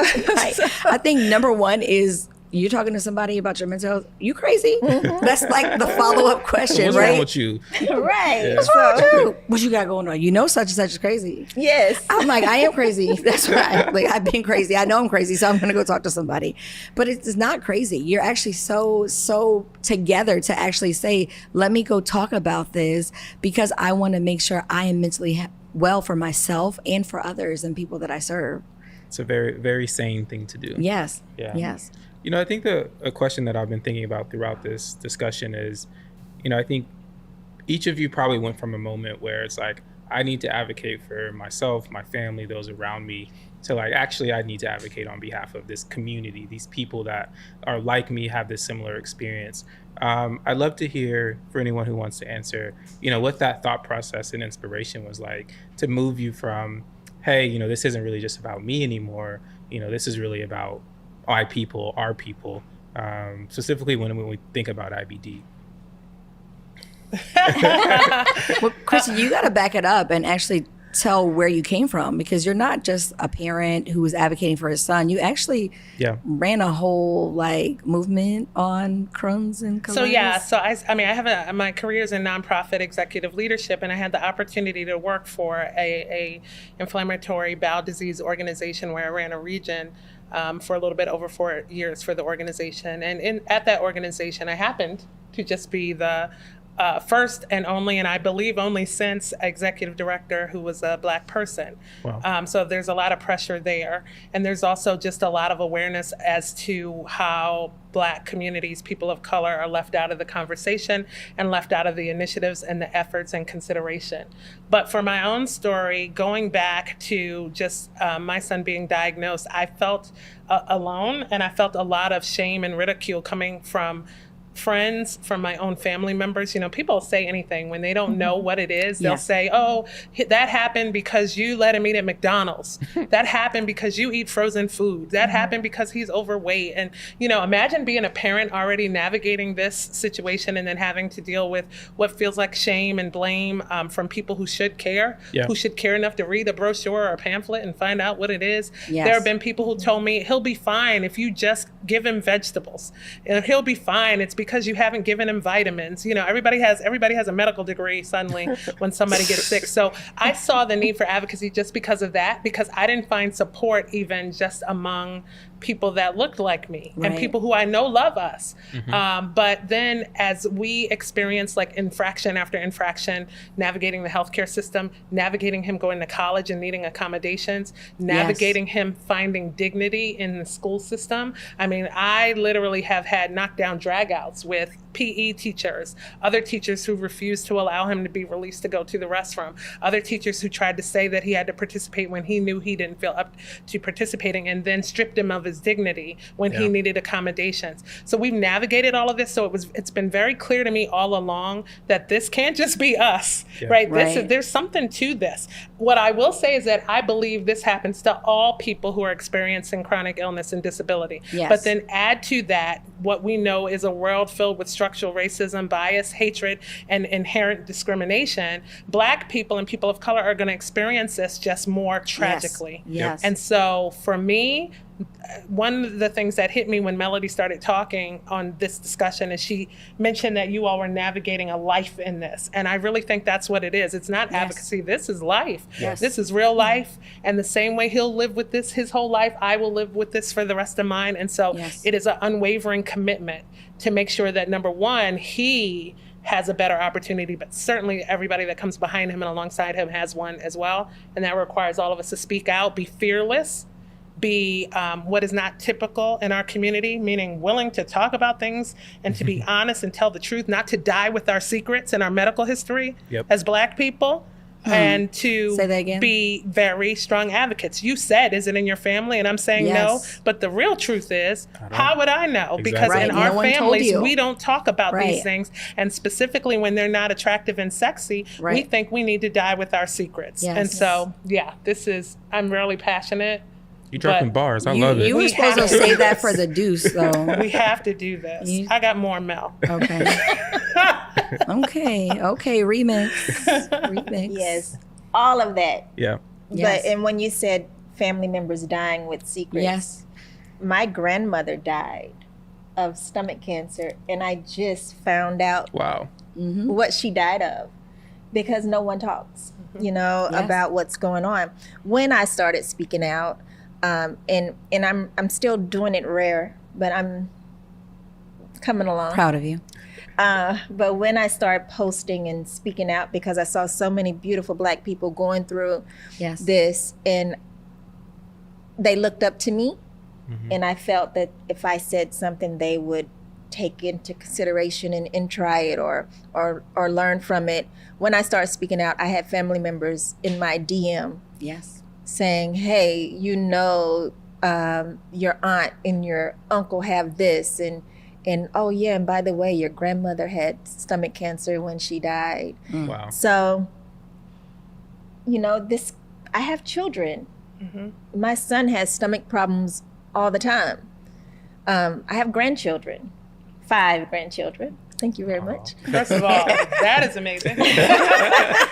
So I have to do it for them. Right. I have to try to make this better some kind of way. I don't want people to have to go through the let me figure it out journey like I had to go through it. For sure. Oh, you want me to answer that? Please. So it's interesting because, coaching, right? So yes, I had to do something when I determined that I had a disease, but I believe that it happened when it, like the onset of the really tragic part of it, having all those fistulas and the losing my mobility and just feeling like the quality of my life deteriorated extremely fast. It was rapid. I'm like, whoa, God, you just gave me a whole sweep of tragedy in like 3 months. I like was about to lose my life. Why did you do that fast? What were you trying to tell me? I'm listening. What is it? What is it? What is it? And I felt so strongly that he was like, you have to do something, because I've slow walked it for all these years, from pains at 5 or 6 years old to rectal bleeding at 13 years old to all these stomach aches and mobility issues and all of these things slow, like they were happening through all these years. And when all of that happened so rapidly and finally getting to diagnosis and then sharing it and then seeing all of these people tell me they're the first or only Black person and no one in all these years doing anything about it. Yeah. What else was I really supposed to do? You know me. Like anyone who knows me, if there's a problem, I'm a resolution person. I'm going to find something to resolve. Yep. And I didn't even know what. I didn't know what to do. I just knew I needed to do something. So even if I really thought I was just building a group for people to find each other, that was fine for me, because at least they would find each other, because I knew the people that were messaging me were suffering and hurting. And I always feel like people can do so much. They thrive in communities. Grass grows in community. Trees grow, vines, roots, everything thrives when it has something to grow with. That's all I thought I was doing. By the grace of God, it's something so much greater, bigger, fuller. But I just thought I was helping people find each other. I knew that it was going to be more than just a drop in the bucket. But he gave me a problem to solve, and by his grace, it's so much more. It's amazing. That's amazing. So we've reached our final segment of this conversation, where we'll ask you to drop a deuce. And really, we want to take your 2 major takeaways that you want to leave with the audience. So we'll start with LaTanya and then go to Chrissy next. 2 major takeaways. I would say find community. That by far is the biggest thing that I can say, because when you meet people who go through what you go through and actually feel like you and look like you trust them. I can go to the community when I'm about to take a new medicine. Hey, how did this medicine make you feel? It might not do me the same way, but now I feel okay knowing that it made you okay, right? You're still alive. Find community. And the second thing, research. It's okay to network and find doctors. It's okay to fire a doctor if you need to. If they're not treating you right. So it's okay to do your own research when it comes to your healthcare and speak up for yourself. And one of the things that we have that is so wonderful is that Confident Conversations booklet, where it guides you through how to ask questions to your physician, because sometimes we don't know, and you can write your answers down before you get there. So find community, and it's okay to ask questions and research and find new doctors. Just like 4 things. Cool. Oh, all of that.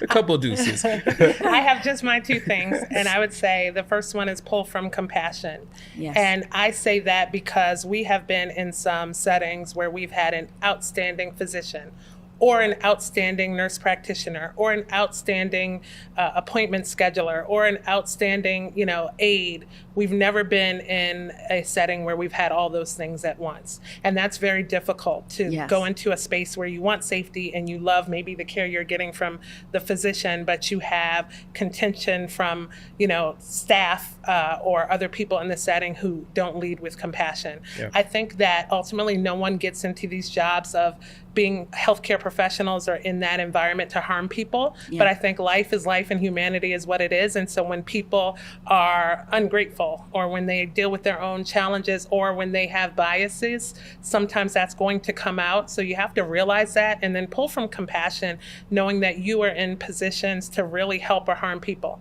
And then the last thing I have is to give grace. Because what I will say is that our journey has been made more difficult by people who just didn't understand, but didn't seek to understand what this is like, what living with a chronic illness is like for him, what parenting with a chronic illness is like for me, what being a sibling to someone with a chronic illness is like for his brother.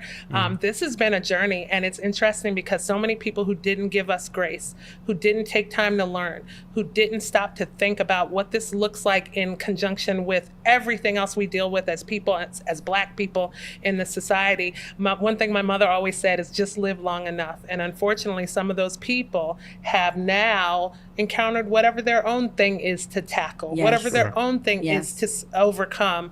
And if you just live long enough, there'll be something that you have to deal with and live with. And that's why you have to find grace in your heart to give to other people, because your time is coming. If you live long enough, you'll have to deal with something, and it'll be whatever it is your lot to deal with. But if you give grace to others, it'll be given back unto you when it's your time to experience your own life's journey. Thanks so much, ladies. This has been a really awesome episode on the blame game. We appreciate you for joining us. We hope to see you again. Until then, thanks for tuning in. Running through it with the young influence, adolescent presence, I'm succumbing to it. I've been giving yeses when I shouldn't do it. I complete ejected, but the moves elusive and I'm barely moving, but I'm still gon' boost them. I can work on winnings when I know you're losing, so I work the winnings and they throw the deuces. Guess I have to pivot, shooting the bazookas for the facts. Hey, everybody. It's Melody again. For those who don't know me, I'm Melody Noreen Blackwell, and I'm the president and founder of Color of Gastrointestinal Illnesses, also known as COGI. I'm here to tell you my road to remission story, and I am so fortunate to have the opportunity to do it live. Now, many of you may not know this, but I actually live life with Crohn's disease. You should know this if you're in the community, but for those who are new, I'm a crony. And my story is one that I found once I started navigating life with our community was not an anomaly. It was not rare. And unfortunately, it is a story that actually is similar to many of those who are in Black and Brown communities trying to navigate through this disease. I was diagnosed with Crohn's disease in 2018, but my diagnosis was met with a lot of challenges. By the time I was diagnosed, I had 8 fistula. I had rectal vaginal fistula. I was navigating challenges with holding my bowels that it caused me to wear diapers actually for 4 years. I had challenges with fatigue, severe fatigue. I started to have mobility challenges, and at times I was unable to move. I had a lot of inflammation on my knees, on my feet, and in my joints, sometimes in my fingers, and even in my limbs, my arms, my elbows. And I didn't know then what I now know about Crohn's disease, and that the fact that this disease is a disease of the whole body, because as some of us have shared earlier, the disease, inflammatory bowel disease, specifically Crohn's, is a disease of the total gut. So mouth all the way down to your anus. As I was navigating this condition and working with my providers, I was actually subjected to quite a few medications.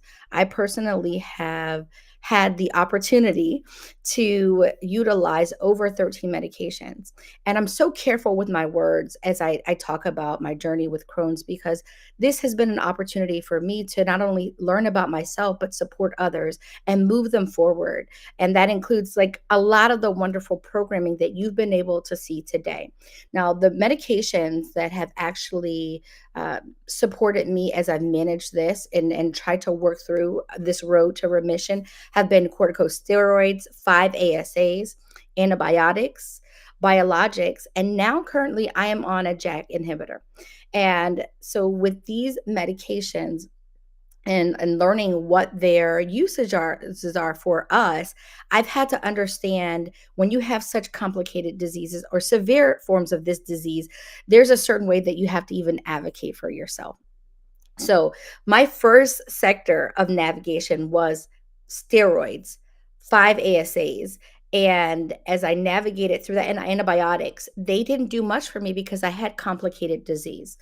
And none of those medications had proven to be efficacious for fistulas, let alone rectal vaginal fistula. As I think about remission, I want to give you guys the definition that I believe is really indicative of what remission is, because when people hear that word remission, we often think of cancers, honestly, and there's remission for Crohn's disease. And that means that the Crohn's or the ulcerative colitis is no longer active. And that means the inflammation has stopped, the painful damage that happens in your bowels and your colon, and that includes ulcerations and tearing, it should no longer be there. That's if your disease is in remission. And you're likely to notice that you have no more signs of the pain or diarrhea or constipation or fatigue. And that means like living life with that daily. It doesn't mean that those challenges don't revisit us every once in a while, but it's not a constant or a method of movement for our disease.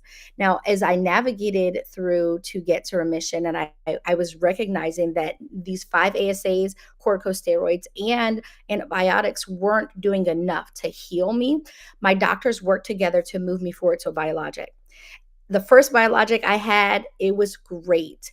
It worked, and it was adalimumab, and my body received that. But after 3 months, my body rejected that. From what I know, I believe that my body had rejected it probably because of disease severity and not getting the drug as soon as I probably should have received it.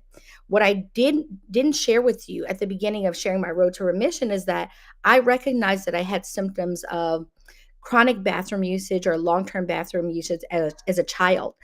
But at the age of 13, I actually started having the rectal bleeding, and the rectal bleeding never went away. So in 2018, when I was diagnosed, I was actually 36 years old. So that alone was over 20 years of my body managing what I probably should have been diagnosed with at the age of 13 as best it could. And so by the time I'm getting these medications into my system, it is with a disease that has been active and living in my body that I had not been managed or cared for with the opportunities of medication. So while my body's rejecting these, I'm onto a biologic.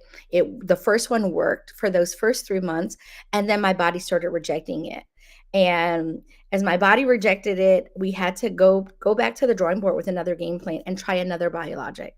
I was subjected to another therapy, but this time it wasn't an injectable. I actually had to go into IV center, and that was something personally, not being a person who liked needles, I had to start to develop this relationship with injections. And that was met with having these constant therapies and then going to having to self inject. And now I'm going to an IV center. And it was a lot of talking to myself. Even though I would get through that the time that I needed to do it, the very next time or when it was time for another load, I'd have to muster up the strength and reject the fear and anxiety that would present itself every time I knew that I was going to have this induction of medication. What's equally interesting is that I knew that once I had the medication, it was going to get me onto the other side. And recognizing that and knowing that it still weighed on me emotionally because I just didn't like needles. And even now, if I'm really honest with you all, I don't love needles, but we know that it's a part of life. And so having to endure this now for years, it's been 6 years now, I have now developed this relationship saying, look, you got to do what you got to do, and I got to do what I got to do. And honestly, the only way we can do it is do it together. So I've developed this relationship, still knowing that it's not something that I love, but accepting that it is definitely value added and a partnership with my wellness. So I want to encourage those who are out there who are actually in a space where they're contemplating if they are going to attempt to move forward with a biologic or an injectable, that you can do this. You do hard things. We do hard things. And reach out to one of your fellow IBD warriors and champions to get the support that you need. It's not easy. It wasn't easy for me. It came with a lot of self-talk, coaching, and acceptance, and I got there. After I got to my next biologic, it worked. It was great. It worked for almost 2 years, but God blessed me with the ability to conceive. And once I conceived my daughter and she was growing and my body was well, the medicine started to cycle out quickly. And I've heard stories where people say, once I get pregnant, I went into remission. Once I got pregnant, I had no presentation of disease. That just wasn't my story. When I got pregnant, the disease said, hey, I'm back and I'm going to be a little more aggressive with you. And it was. And I ended up getting through and pushing through to deliver my daughter. But then the medication was no longer efficacious for me and was no longer working well with my body. And I ended up going to long-term steroid usage at a higher dosage.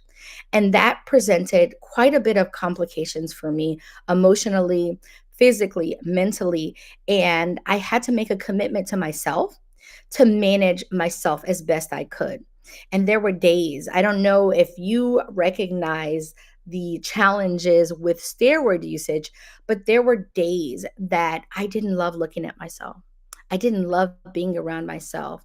And I had to figure out how to manage because this was the person, this presentation needed me. It needed all of me, not to be down on myself, not to reject myself, but to love myself because my body and my mental was doing the best it could to sustain me, not just for me, but for my children and for my husband. And so I worked through that. I began to journal. I began to write out these qualities and aspects of myself that I really recognized that were valuable. And one of those really valuable things was my community. I loved my community. I loved that I could call an IBD friend, an IBD warrior, champion, and say, this is how I'm feeling. And I want to share it with you. And they would pour right back into me. So my cup honestly never felt empty because of community.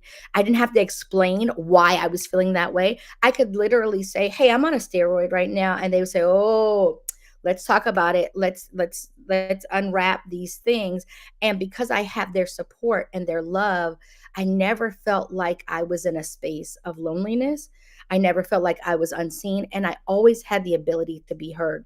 So while I created a community that I thought would support many others, I was also one of the people that this community supported. And they supported me from the same space that they were in because we were all in the same space. And so I personally owe Koji so much gratitude because in these journeys, in these spaces, as we move through life, as we work through what it is to be an IBD warrior with a disease that could present differently every single day, we have each other to say, it's okay. I see you, I hear you, and I feel you. While I was managing with this steroid, I then was introduced to another biologic. And my body did not receive that well.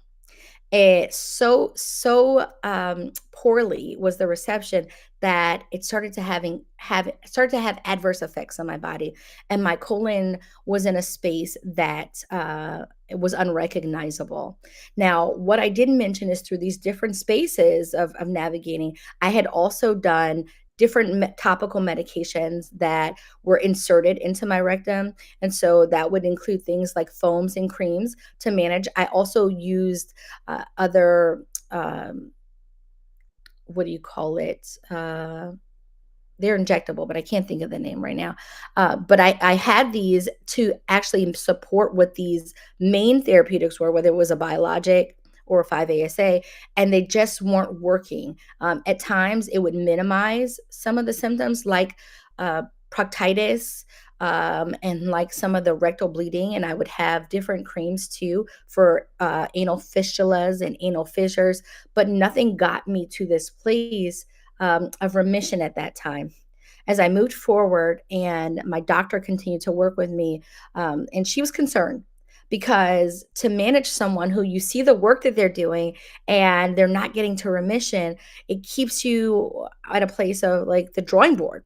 What are we going to try now? How do we do this? What are their co-therapies? And co-therapies means two medications at the same time. They're usually attacking a different component of the disease, or they're working together to make the right mix to get you to the right healing space, the right space of wellness. But none of those opportunities and aspects were working for me personally. We move forward to now December 2022. And there's advanced medications that are coming out, and I'm still trucking along, but I'm noticing that I'm having to actually release myself from certain opportunities and work things and even familial engagements and friendships social activities, because I'm now being really oppressively challenging. I'm challenging the oppression of fatigue. It's weighing on me. I can't think clearly. I can't get my words out. And that is one of the challenges that people don't understand with fatigue because they can't see it. It is one of the most oppressive symptoms of inflammatory bowel disease that people often lose the ability to even explain or convey, because most people equate fatigue with tired, with exhaustion, and it's not that. And I always encourage people to understand fatigue. Fatigue can be a space of when I have rested all day, I go to sleep, and when I wake up, I feel like I've been running a marathon. So I would never get the opportunity to really close the gap on what that looked like. Rest is not rest. It's just something that we have to do as a context, but it doesn't provide the rest when someone is managing fatigue. When I got to December 2022, I was introduced to another medication, and I still kept my hope, and I still believed that there would be an opportunity for me to have wellness while functioning with inflammatory bowel disease. And I started doing my research and looking around because this is a relatively new therapeutic, but I was willing to try it because all the other things had not supported me getting to wellness.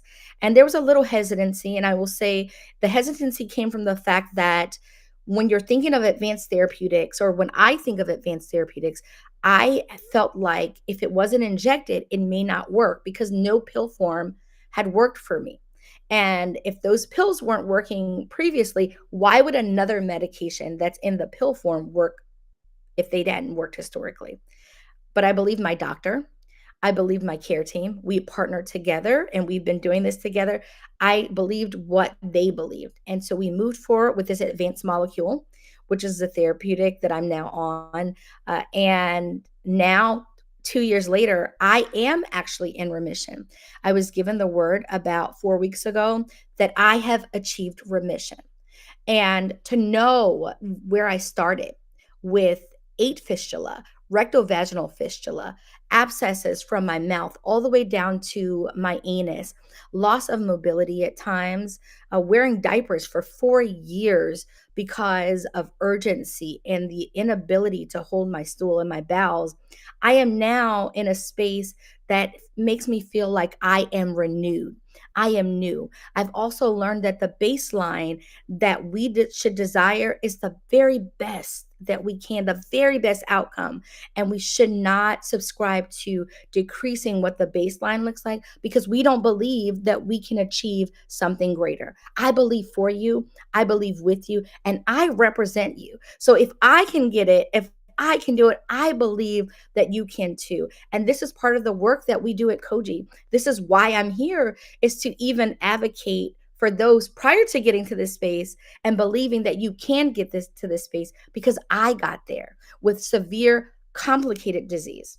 So I want to thank you for being a part of the Koji community. I want to thank you for being here today. I want to thank you for listening to my road to remission, because if I can be on the road to remission, I know that you can, and we will walk with you there. So follow us if you don't follow us. Subscribe to the community. Subscribe to our YouTube channels. Also, donate. Donate today. We need your support to continue to do the work for each other, for us, for our community, to advocate for us, to expand the programming, to come to the HBCUs, to go to the community spaces and the churches and all the places where our people live, work, and play, because everyone needs to understand what digestive diseases are, the impact that they can potentially have on us for function and dysfunction, and how to be moved forward. We're here with you today, and I thank you for journeying with me on my own personal road to remission.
is Nastasia Brown. I was diagnosed at age 32.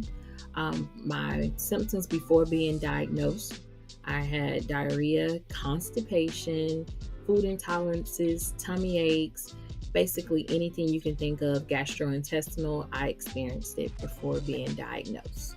Since diagnosis, I've been on 3 different medications. The first one we did was a oral medication. It worked for about 2 years and it stopped working. The next one I did was an injectable. That one didn't work at all. And currently I am actually on a intravenous biologic. Well, now that I am in remission, I am excited to start back traveling internationally. This past summer, I went on a cruise, 5-day cruise with my daughters, and it's been so long since we've left the country. And next year, I plan to see one of my really, really good girlfriends get married. Koji can support patients in their journey by giving them more education on the disease, the different options of treatment that are available, inclusion, learning about advocacy, and having a sense of community where you meet people that understand what you're going through. They're able to relate what you're going through and even give you words of encouragement, advice, mental health check-ins, just anything that you need to be supported.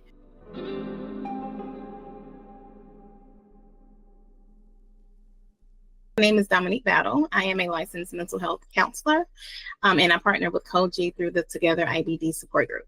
Together IBD is an online support group that Melody put together through her organization, Koji, for Black and Brown individuals, where they are able to have a safe space to share some things that they're struggling with, a safe space to offer support to individuals who are struggling, and a place where we just kind of laugh and enjoy each other and enjoy having that time with each other. But it's a place of support for people that struggle, for anybody that struggles with chronic illnesses or any kind of IBD situations. And they are able to have some kind of camaraderie with individuals who understand their experience. And hopefully my goal is to always try to reduce those feelings of isolation that can come. The frequency of Together IBD is once a month, every 4th Thursday. And some of the things that an individual can experience by attending is to build a strong support system by connecting with people that understand their experiences, in hopes of reducing some of those feelings of isolation that come up. Being able to discuss things like coping strategies, mindfulness, relaxation, things that they may do that may be unconventional that works for them.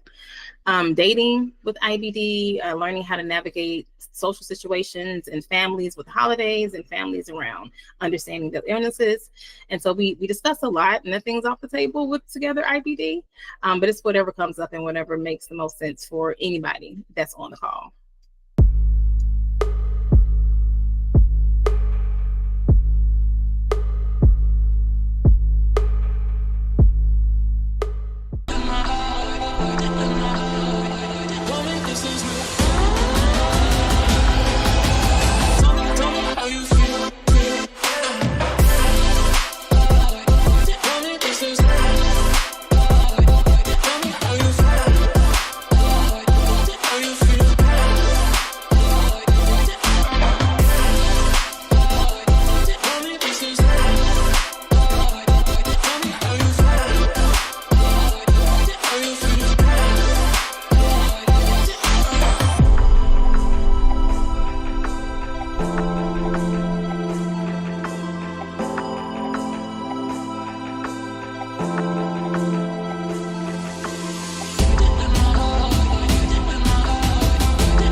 Ay, coming in, yeah, flex, I just wanna win, yeah, LABB who we running with, yeah, 2, 2, 3, 3, I'm on 10 again, yeah, state your name. Exciting. After a long time, all together again, right? Finally. In person. Yes, yes, after too much time on Zoom. Way too much time. If I don't have another meeting on Zoom, it'll be one too many. Right. So we have somebody new here to the table, right? Yeah, I'm excited to be here with y'all today. Who are you? Who are you? We're getting right to the existential question. Who are you? Rashawn Miller.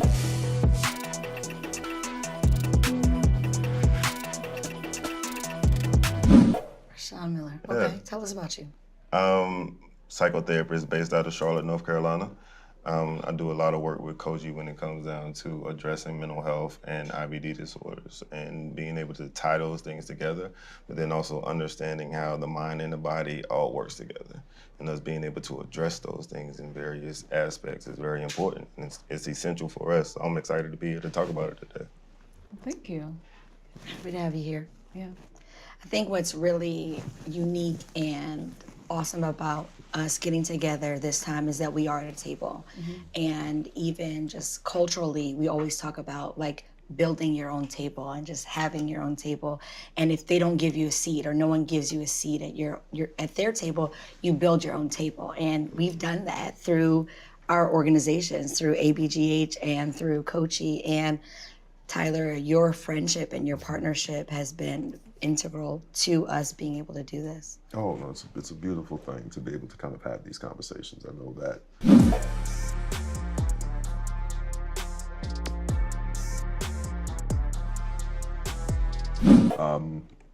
A lot of my journey started with being able to have these conversations firsthand. So I think rather than waiting for it to get to its worst to have them, let's set the table, let's have it now. Because hopefully we can prevent other people from getting to that point. Absolutely. Yeah. Absolutely. So I think, while we're all together and in person, there are things that we wanted to kind of dive deeper into that we didn't really get to do those other times. And I think now that we have this more intimate setting, it makes it that much easier.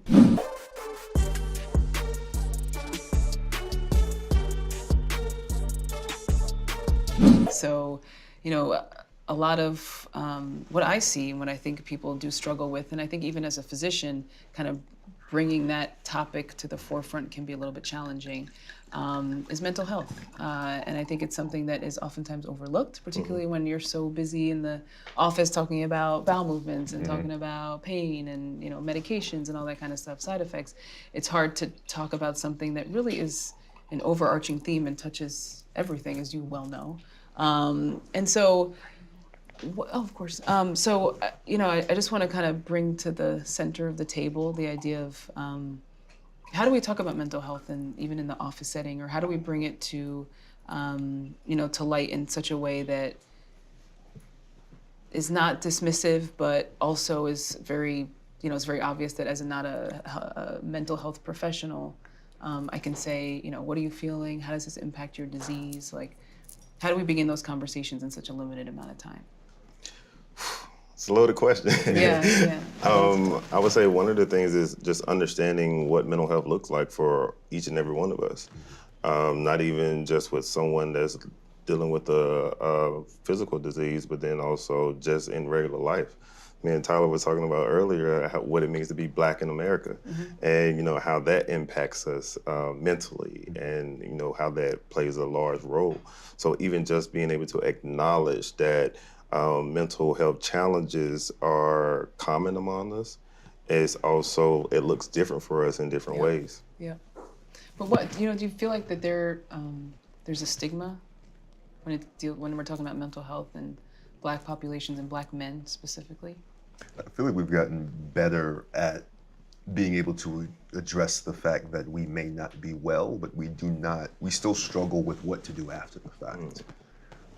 There is still a stigma around appearing or seeming weak.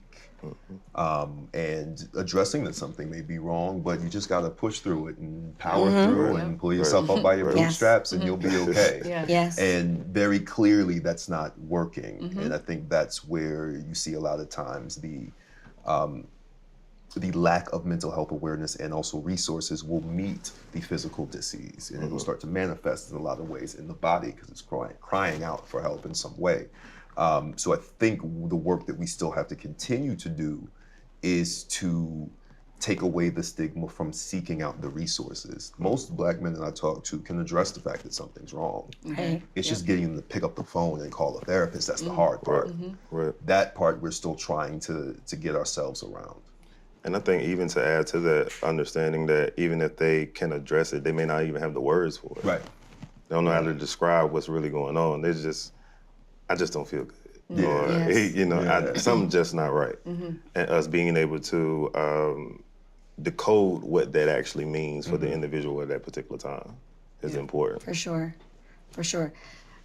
This is going to be so full, I can already tell, but I want to dial it back a little bit. You know what we didn't get the opportunity to do was actually get caught up on you, Tyler. What have you been doing actually Since we saw you last year. We're like diving in. I'm like, oh, this is about to be so deep, but let me dial it back and soften a little bit. Give us a update. You've been winning awards. We've been seeing you rapping. I mean, it's been a breakneck year. It's moved very quickly. My show has seen a lot of success and people who responded well to it. This year we were able to What's your show? I'm currently on strike. So y'all know what the show is. We do. Y'all know what I'm talking about. We do. But we've had an opportunity to really, I guess reap some of the benefits from kind of putting the product out and see not just how the audience responds to it, but how the industry has also responded to it as well. It's been a really beautiful year. With that, it has also been a very busy year. It's been a lot too, I think, as every time, I think everyone in life, I guess you kind of level up in a way and you reach this kind of new mountaintop. Yes. You realize that there's a number of things that come with that as well. So as it's been wonderful and kind of everything that you ever hope for, it's also been challenging in ways as well. Trying to keep up really with just your own pace, keep up with your own life and then maintain your own sense of self in the midst of it. Right. I think it was very easy to allow my mental and physical health to fall by the wayside as everything got fast. Right. And then you start to realize that and you feel things and you're like, I'm not as on top of this as I used to be. Right. So it's as beautiful as it's been, it can also be a challenge to stay grounded and in routine in the midst of that. Yeah. And that's what is, I think, kind of nice about it, is the reminding of the humanness. Right. There's always this commonality between all of us, regardless of where you are and what you're going through at the time. We all have that physical aspect that brings you right back down. And that's been interesting to balance. Yeah, Now, for sure. where are you located in the world? Because you said you've been Depends traveling. on the day. Right now, I'm between New York and LA. Okay.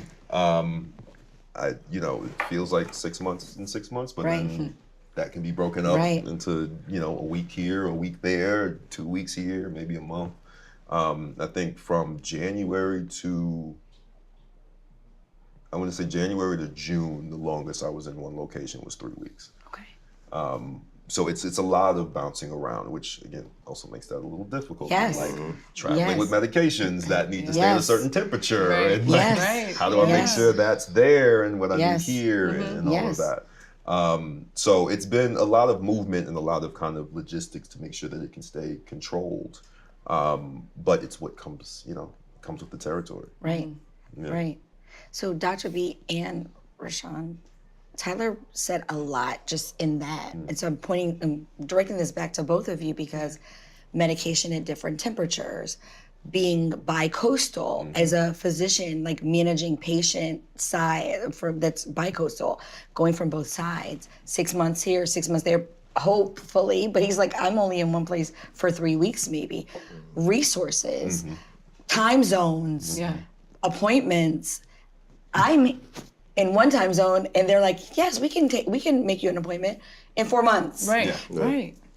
This is a lot just for somebody who's stable. And you as a physician, you're trying to get your patients in.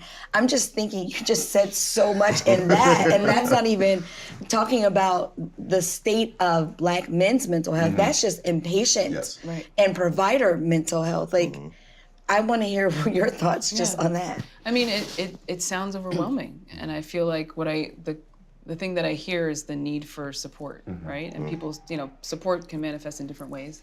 But I think that that's something that a lot of people lack, and that does require resources. It does require people who care, right? It does require people who are on top of you when you can't be, or when people have different priorities than you do, right? But I think that that's why, when I see somebody, whether it's when they're first diagnosed or when they're really struggling, and not even just IBD, right? It's not limited to that. No. Is that it's good to have their family come in. Like, it's good to have their loved ones come in. And I know some people do shy away from that, and it does sometimes make the visit longer. But I think you get a lot of depth there. You get a sense of what people's home life is like. You get a sense of what their day-to-day is like.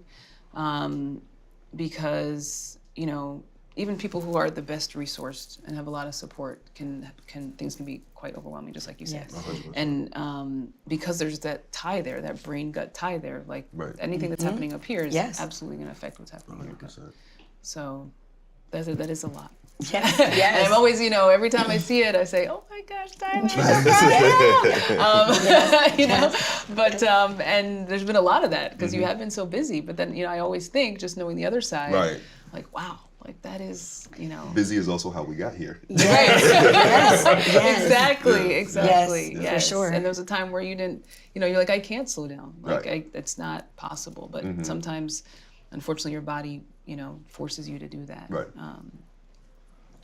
One of the things that you mentioned is about, the strike.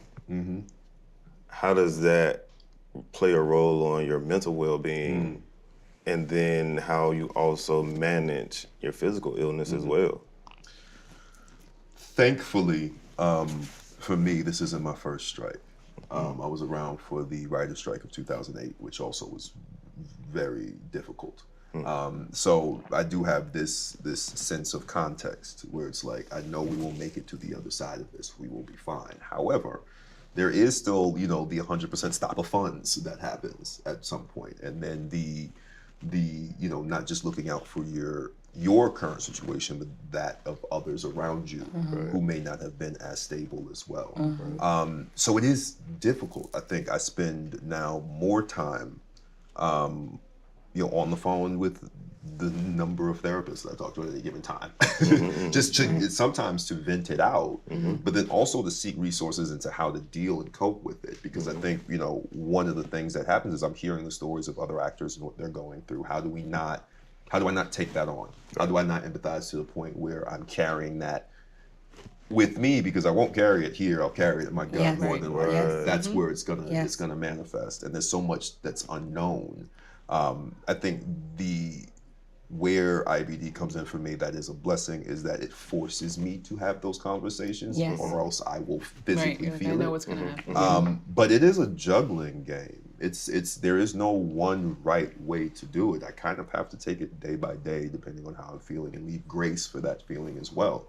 But it's definitely through resources. I wouldn't be able to do any of this without having other people to be able to lean on for support, outside of family, outside of even coworkers, of like people who are literally mental health professionals. Like, at some point, there's this joke that was around for a long time, that people need to seek professional help. That would be a joke that you would hear as a punchline.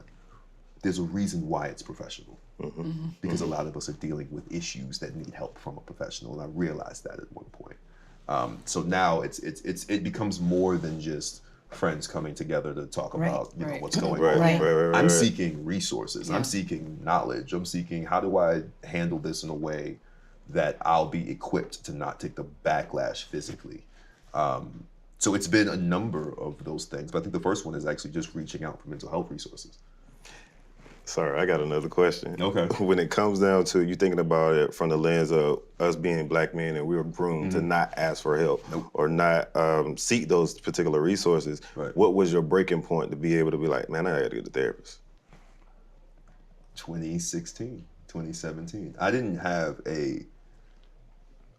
long-term relationship with a therapist until then.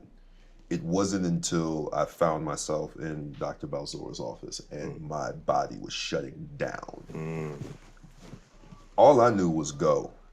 That was it. No matter what you're feeling, you keep going. You don't stop. Until I got stopped. Very, very aggressively. I got sat down. And at first, you know, it's one of those things where you think, oh, I'll just have surgery and it'll be fine. I'll be back on my feet. Whatever. But then I started noticing that these symptoms there was a pattern. What would happen here, a few weeks later, I would see here. And I remember having a conversation with you and then with another GI on the West Coast, like, how do I make sure I'm not back in the hospital again? How do I avoid this whole thing we're doing right now? And there was a conversation about medication, and there was a conversation about, but it was also like, it's up here. Right. If you don't fix this, it's gonna keep happening. And that's what got me serious about it. It was self-preservation. It was being selfish. Yeah. And that's what I actually, a lot of the black men in my life, I tell them, be selfish, please, and take care of you. We never hear that. We take care of you, because nobody else is. You got to do that. Right. Yeah. Well, we're taught that selfish is always a bad word. No. Right. It's really not. That's what we're taught. Selfish is a bad word. And we're taught that because every time someone is called selfish, it's in the context of when they're doing something bad. Right. Not when they're being self-aware and when they're being self-preservative and when they're taking care of themselves. But when you are being self-preservative, you're being selfish too, because you're being self-aware. You're taking care of you first so that you have something left to give. You have to have something to give in order to give. You can't do it if you're no longer there. Right. And it's also one of the most selfless acts that you could do as well. Because what I remember from that time, I think I was living off of painkillers at that time. Because that was it. It was such acute pain that was the only way to really sustain. And because of that, I was an awful person. Like everyone around me could feel that. Right. No one liked being around me. You know what I mean? They could tell I was in a bad place, both mentally and physically. Yes. And I would have thought at the time, I'm doing the selfless thing. I'm doing the heroic thing by just pushing through. When everyone hated it just as much, they actually wanted me to get it together so that I actually could give something. And I think that's what we miss a lot is we power through. We get it done, but how you get it done also is a part of that. Right. Who checked you? Who didn't? Honestly, Dr. Balzora was the first person to check me. She was the first one. That was the first time I actually took it seriously. That was the first time I actually took it seriously. After that, it was my father. Because as situations continued to get worse, he was the one who stepped up and was like, okay, I'm gonna walk this line with you. And every step of the way, we're gonna get, like he's one of those people, we're gonna get this handled. We're gonna get this together. And that's when we spent days just walking hospital floors of him checking mentalities. Thank you. And addressing, thank you. Addressing the fact that I had this false sense of self-righteousness because I was getting it done. So however I get it done is how I get it done. I can act and behave how I want to because I'm getting it done. Yes. And I didn't realize until after the fact that no, that does matter. Do you feel like a lot of self-righteousness wasn't really self-righteous, but more so like, I'm an actor. I can act my way through this because me as a performer, I'm a performer. I'm gonna perform my way through this. I've been performing. I'm gonna continue performing. So they're not gonna see me crashing while people are literally like watching you crash. Yes, yes. I think part of it was that there was like, part of me believed that nobody could see that nothing was wrong. And I was like, I'm doing a really good job. You were just that good of an actor. I was like, I'm doing a great job. The reward for this performance. And then I looked back at it Yeah. I've now been able to look back at work that I did in that time, and you can see it. Yes. Yes. You know, I can. I wasn't resonate hiding with it as that. well as I thought I was. Yeah. I love you for that. I'm gonna tell you, I love you so much for that because I would lock myself in the bathroom for hours, and I would come out like, so everything's great, and we've been great, and people were looking at me like, you've been in the bathroom for 4.5 hours. Yes. You're not great. And my phone is going off. I'm like, why are you calling me? And my mom would be begging me to go to the doctor, and I'm like, there's nothing wrong. I'm just like bleeding every day all day long. It's fine. Yeah. It's gonna be fine. Right. It'll stop. Like it's been stopping for the last 15 or so years. It just takes like a month. It'll stop. Just like wait the month, it's fine. Just bathroom time, it'll work itself out. But people were watching me crash, and I was smiling, going outside, but I would go in the bathroom and I would just be sweating, shaking, and my mental health was suffering. Yeah. My physical was suffering. So I can relate, like, 100%. and we're coming out, like, I think you got this. Everybody who's dealing with some kind of physical limitation of some kind will have the adverse effects mentally. Yes. It feel like it just comes with it Yeah. inherently. And I think you can probably Yes. speak to that more. Yes. It's just the especially I think in like American culture, particularly Black American culture, not being able to be Superman or Superwoman really hits us hard. Right. Yeah. It does. Oh yeah. Right. We feel like failures. Yeah, that was it. Like, I'm not gonna fail. I just threw up like 2 seconds ago, but I'm I'm fine. Totally fine. Let's go. Don't Shake we it off. good? We good. We good. So good.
Hey, Kagan. Hi. How are you? I'm good. How are you? Long time no see. I know it's been such a long time, but sending love from distance. I know you're far away from me, and I'm sure we have a lot to catch up on. It's so good to see you and share a live with you. I feel like I've missed you forever. But yeah, you can go ahead. So to everyone watching, my name is Kagan Ellis. I am a 20-year-old with ulcerative colitis, and I'm a Koji ambassador as well. Hey guys, I'm Jacia. I am the core program lead. I was diagnosed with Crohn's disease at 18. And yeah, I'm from Virginia and I love Koji. I guess that's how I want to say. Yeah, so I guess we can kind of dive into like the beginning of our journeys with IBD. So for me, I was diagnosed at 17. That was back in 2021. It actually was during my senior year of high school. Lucky me. I had only been sick and getting symptoms for just 3 months before that. So I really came into the IBD world with a boom. What about you? How did this all start for you? So I was diagnosed in 2021. I think all of us were diagnosed in 2021. Actually, everybody in our friend group. Everybody was diagnosed in 2021, senior year. It was great. 3 months before my graduation, I had to go get a colonoscopy and found that I had Crohn's disease. entering college, that same, like a couple months later, it was catastrophic. It was very much, I didn't know what to do.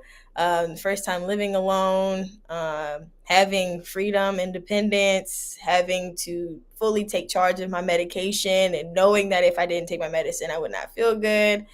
There would be times where I didn't take my medicine like I should have. Don't do that. Don't be like me. And I really suffered the consequences because I was too busy trying to keep up with my academic life. And that became stressful for me. And I wanted to know, like, Kagan, was that stressful for you, like your academic life? So very much so. So for me, as I said, I came into the IBD world with quite the boom. Only 3 months from my first symptom was I in the hospital needing blood transfusions with a hemoglobin that was below 5, being diagnosed with pancolitis. So my entire large intestines was already taken over by the time I was diagnosed. And like I dealt with all of the symptoms that you see, but my main one was bleeding. That could never get under control for me. So I went my senior year with that one hospitalization, just struggling, failing my treatments. And that summer before my freshman year of college, we realized you cannot go to college like this. So I still enrolled, but I was completely online during my freshman year of college, which was very rough. But I was so sick. I got hospitalized like every other month that semester, that first semester. And then eventually that led to me having my surgery for my ileostomy. So yeah, managing all of that was very difficult. You constantly have to balance, like you want to push yourself to still achieve your goals, but also you don't want to push yourself too much because you have to be conscious of the fact that you do have limited energy supply. You are also fighting a battle every day. So balancing that is definitely difficult. You know, sometimes the late work piles up a bit. Heavy on the know how to turn in stuff at 11:59 on the dot, because that one thing college has taught me is I'm gonna turn it before 11:59 p.m. If that's my only takeaway from college is that. So I want to know, from being online, because I feel like we were also in the cusp of like coming out of COVID. So it was like we were already online for school in high school, and then, you know, your diagnosis is right there, and then you're back online. So like, how did that make you feel? Like, it just, like, how did that make you feel? So for me, it was crazy. COVID started when I was in 10th grade. So we had half of the school year then. 11th grade, I didn't go back because my family and I were very COVID conscious. And then 12th grade, I got sick, was out of the school year half the time. Freshman year, completely online. So my social interaction definitely was very limited. I feel like I'm still making the adjustment now. I think isolation, especially at this age when you're dealing with IBD, is very difficult. Kind of having to watch your peers go through things that you thought about your entire life, you know, prom, my 18th birthday, stuff like that. Very difficult things to kind of miss out on. So yeah, it definitely, you kind of got to live a little bit afterwards. I'm glad I'm kind of, a little bit of it is behind me. So just kind of don't take for granted those moments of normalcy that you do have. Really hold on to them. And that's what I'm trying to do in this moment of calm that I have right now, at least. I definitely agree. The moment of calm, I would say right now, personally speaking, because it is my senior year, it has been chaotic academic wise, because I had to write a thesis. I had to figure out a capstone, apply to graduate schools, and it's been pretty stressful. And I can definitely tell that my Crohn's has been flaring up a lot more than usual. And so I've really just pushed for the mindfulness. I'm in therapy, so that kind of helps like my stress levels. And speaking of support, since I'm in therapy, that's my support. Like, how was your support system, like being in college, like the counseling center? Is that something you reached out to, or did you ever seek therapy outside of school? Like, how did that go for you? Yeah, so when I was originally diagnosed, my children's hospital, love pediatrics down, they referred me to a psychologist that was also at the hospital. So she's who I was with for kind of the majority of my journey. And now as I'm transitioning care over to adults, very stressful process. But as I'm transitioning over and I'm moving my care to where I am for college, because I'm in Valdosta. I used to go all the way back home to Camden County and then cross the border to Florida in Jacksonville just to go see my psychologist. That was a lot. So now I do not have a psychologist. I probably should definitely get one. But other means of support that I have created and found, for me personally, I thought like, well, why isn't there a space to support students like me on my campus? So I actually created a club called the Disability Advocate Union to support patients like me with disabilities, conditions, chronic illnesses. So at least that's been an avenue that I've taken to garner support, because I realized there are probably also a lot of other students like me that are looking for the same type of support. So at least for me, that's kind of been what I've been doing and how I've connected to other people that I know are kind of in the same boat as me. What about you? I'm in therapy. Like I said, that was my number one thing. Eventually I just kind of surrendered. I was like, this is just too much on my plate. Like, again, the whole senior year, like I just cannot manage everything at one time by myself and not have somebody to talk to, or at least somebody to give me a unbiased opinion about stuff and like actually hold me accountable for things, especially with my medication and not really taking that on time.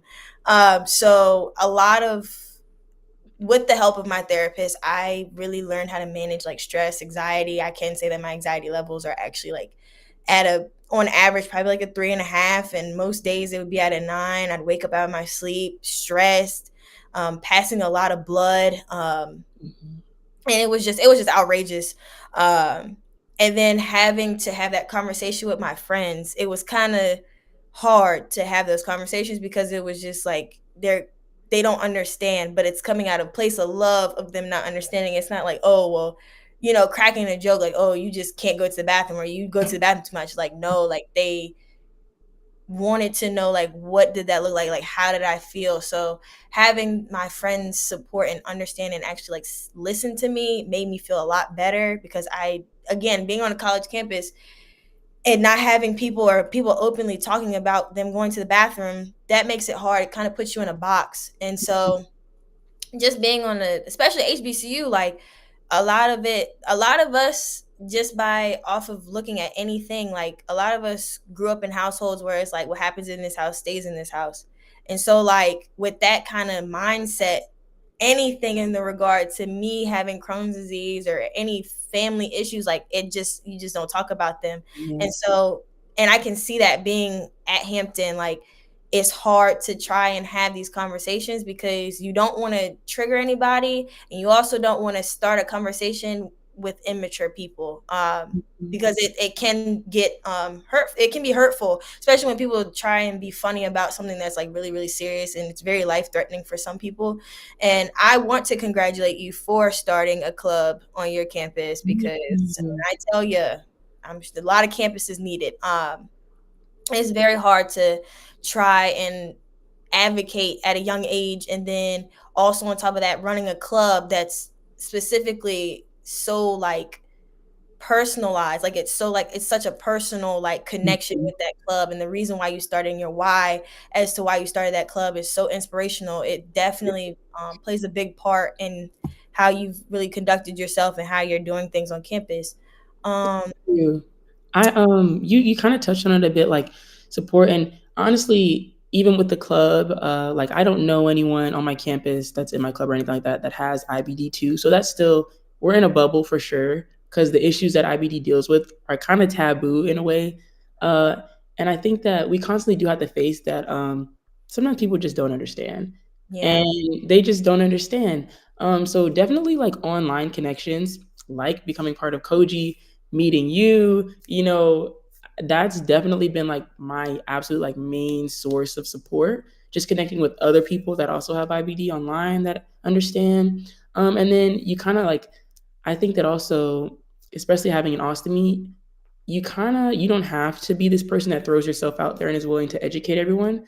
But especially as like patient advocates, we kind of also take on the fact that like we are actively a lot of people's exposure to our diseases, so that's kind of something that at least my route of going about it, which I encourage everyone to take control of their narrative in the way that they want to. If you want to be a patient advocate, do that. If you want to be a person that creates boundaries and you don't want to be known as this, that's what you do. If you want to be a person that, tells what you want and, keeps some things to yourself, that's what you do. But for me, part of kind of how I've handled making the space safer for me and making the people around me be more educated is kind of putting myself out there and allowing myself to openly be the first time someone's seen an ostomy. Oh, I didn't even know people this young had an ostomy.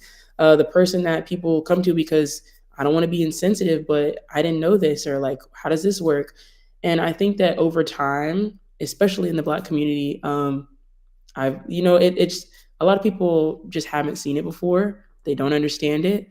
And so one of the ways that I've kind of taken that on is being a person that is willing to like help educate, because you realize that just by doing that, the space does become a lot more aware, a lot more inclusive, a lot more understanding. And I think that in turn, that benefits patients like us. I will definitely agree. Because like you said, like just because you have the diagnosis, it doesn't mean you don't want to always throw yourself out in the space, because you don't know how people react, and you also don't want your feelings hurt. I thought at one moment I could advocate in spaces, and I realized like, no, let me just be quiet, because clearly this audience is not understanding. They're cracking jokes, even though I'll crack jokes about my Crohn's disease. That's me, because I have it and I can do that. But you, on the other hand, don't do that. You don't get it. Clock that tea. You don't know anything about it. So one thing that I want to talk about on a serious note is, how did you get accommodations? Me personally, I didn't get accommodations until my very last year in college. Because I didn't think I was gonna need accommodations. I was just like, oh, I have Crohn's disease, I'll go to class, Then I started realizing, like, the more stress I started adding, I was like, okay, my body's starting to slow up on me. I can't do this, I can't do that. I ended up getting COVID twice in college and having the flu. Both times I had COVID, I ended up having a seizure. That was an experience. I rushed to the hospital both times. When I had the flu, I collapsed. And all 3 times I drove the first time I had COVID, I was driven to the hospital. All the other times I just did it myself and barely could make it then. And when I had the seizure, my doctor was like, yeah, Miss Redmond, do you have like any IBD issues? I'm like, yeah, I have Crohn's disease. He was like, yeah, that's probably the linkage in between like your immune system and the IBD, and then you having COVID, like your body, it was just too much at one time and it just gave out. So when that happened, I think honestly after the flu happened, I was fed up. I was like, okay, like if I get another roommate and this person makes me sick, I'm gonna crash out. I'm literally gonna crash out. I don't want to. I can't. So I made sure my senior year that I was going to get accommodations for my Crohn's disease. And that was the best decision I could have ever made. I wish I had done it earlier, because now I haven't gotten sick. Usually around this time, I've probably gotten sick at least 3-4 times. Knowing how my track record has been the past 3 years I've been in college, I literally was sick almost every month. And my birthday last year, I was so sick. I couldn't even believe. I was just sitting here like, there's just no way I'm this sick on my birthday.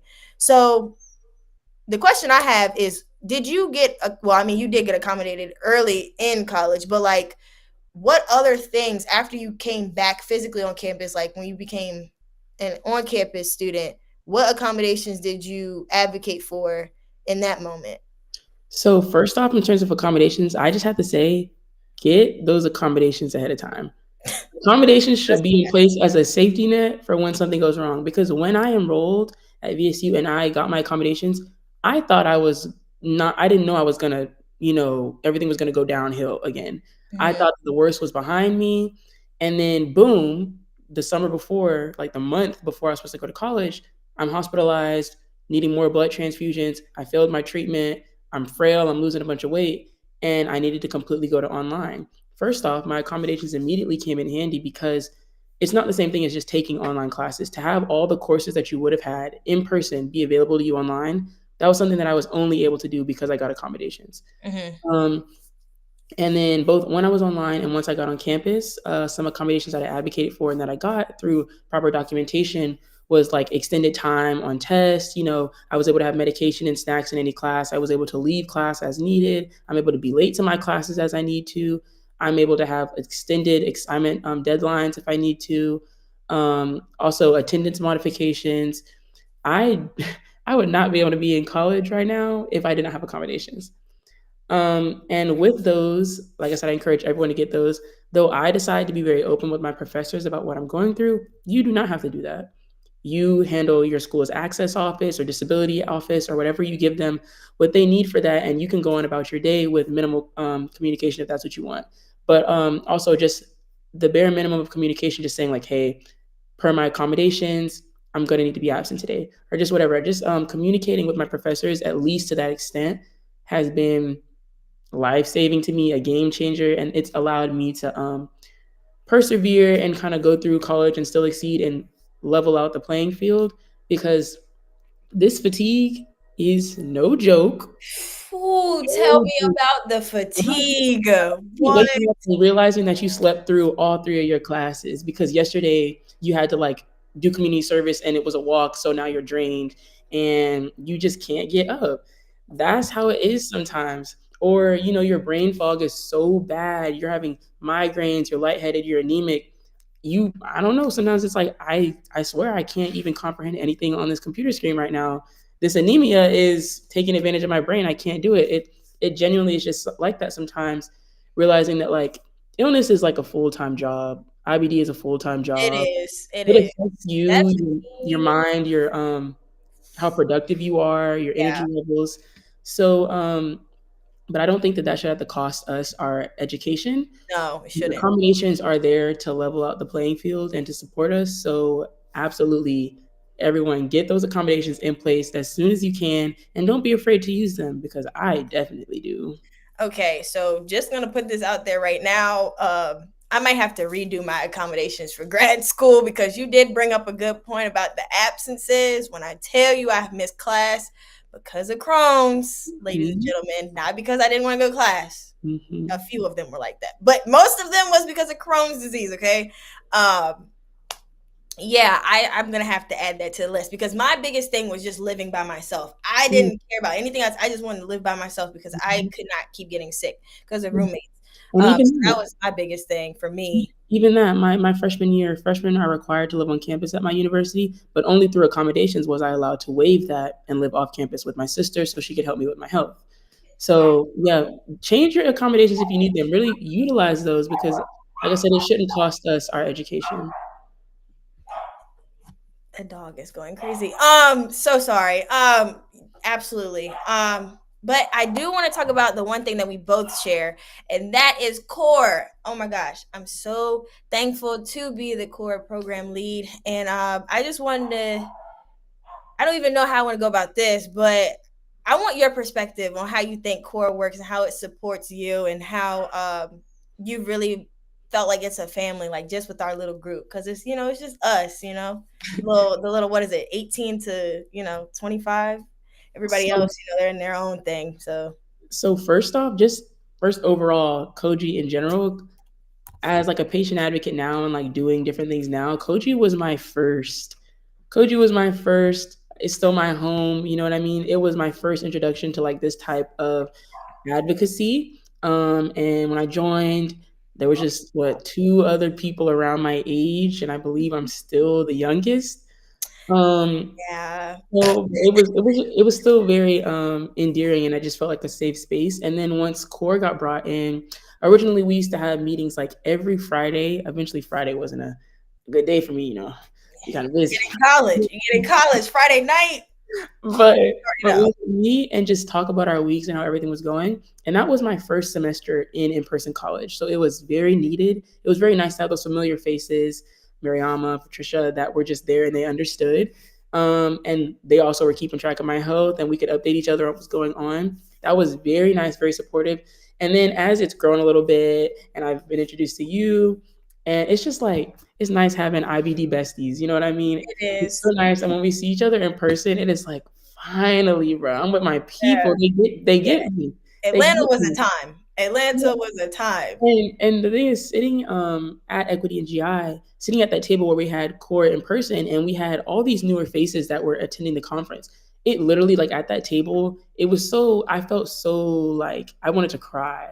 Because it was like, look at this table of like 10 plus patients with IBD or gastrointestinal illnesses and us just confiding in each other and relating to each other and hearing like, oh, that happened to me too. Like, I understand that. It's just not something that I get in real life, like in person with the people around me. And without CORE, that's just something that I would not have been able to experience. That's a resource I wouldn't have. And having that connection to other young patients like me, living with IBD or digestive issues, it literally means everything. You feel so validated, so heard, and just so like in place suddenly when we often feel out of place. I will definitely say the meeting that we had in Atlanta, like, well, Equity and GI as a whole, that is a great conference. I recommend everybody to attend that coming soon. But I definitely recommend that to come to that because it just feels like family. Like, me personally, like, I have my family that supports me, but having people that aren't really blood related to me and they actually feel like family, that's like, that feeling is even better because it's just like these people don't even know me for real. They're not even related to me. They're not obligated to relate to me, and they still feel like they still act like family. So being around you guys, being at that table, and also too, like, being a Black woman, like, everybody at the table was a Black woman, and it was just very empowering to hear, like, we could be open and be vulnerable. It's very hard to be vulnerable as a Black woman in our community, let alone now that, you know, we've openly said that we both have IBD, gastrointestinal issues. Like, it's very hard to have these conversations with other people because, again, it's that vulnerability, like feeling like I can talk about this without being judged.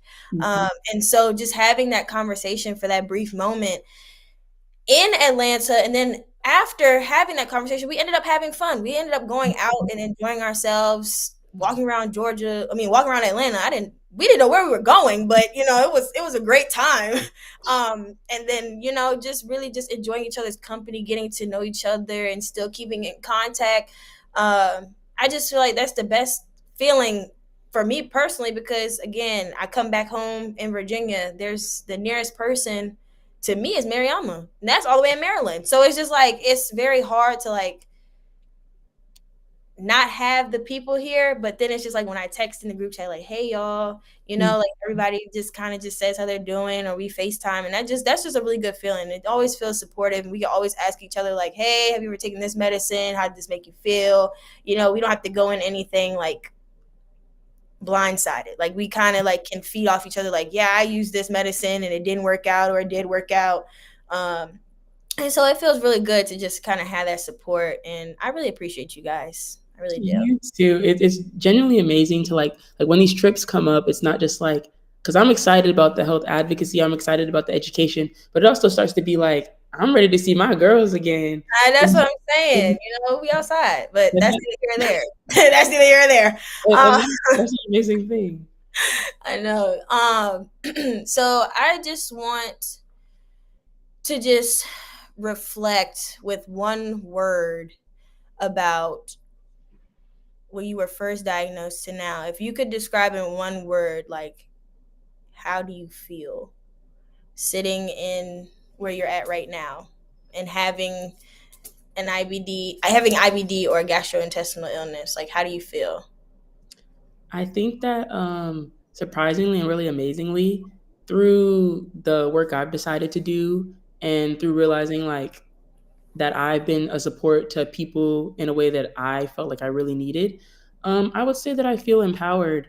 And it's really crazy looking back that I feel this way, because it was so hard and it still is hard, but there's an aspect of it that pays off, that feels worth it, that feels like even in this, I'm able to positively benefit the world in ways that I thought that when I got diagnosed were taken away from me. You know, I thought my impact would be lessened, and I realized it's not. I just had to pave my own way. I had to find a new route. I had to reroute. And that could be so devastating at our age. But believing in myself and giving myself grace and taking the effort and making the effort to, you know, turn things around and to find a new way, it feels very empowering to realize I could overcome what I'm dealing with and persevere through it. So I'd say I feel empowered. What about you? Honestly, relief. I'm going to put it in a perspective of reflecting on my mom. My mom was diagnosed with colon cancer when I was 11. A lot of people know this story. She was diagnosed with colon cancer at 11. When I was 11, she passed when I was 14. And those 3 years watching that, I was beyond stressed. Found myself lacking in nutrition. I was not doing what I was supposed to do. I was so stressed out. I was worried about her.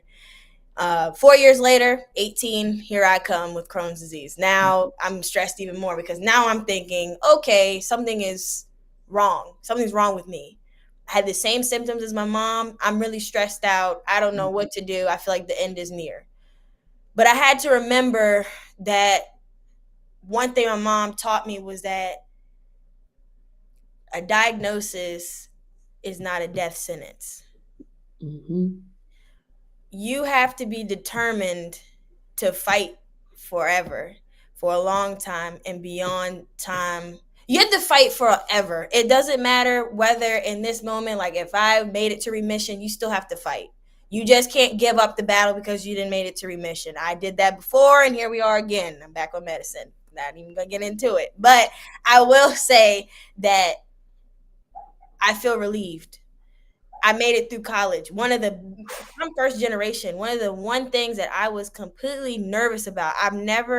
No one in my family's been to college. I'm first generation with IBD, let alone somebody that could run their mouth about IBD. I don't say, and I used to be so quiet, and it's shocking to say, but I used to be so quiet. I promise y'all.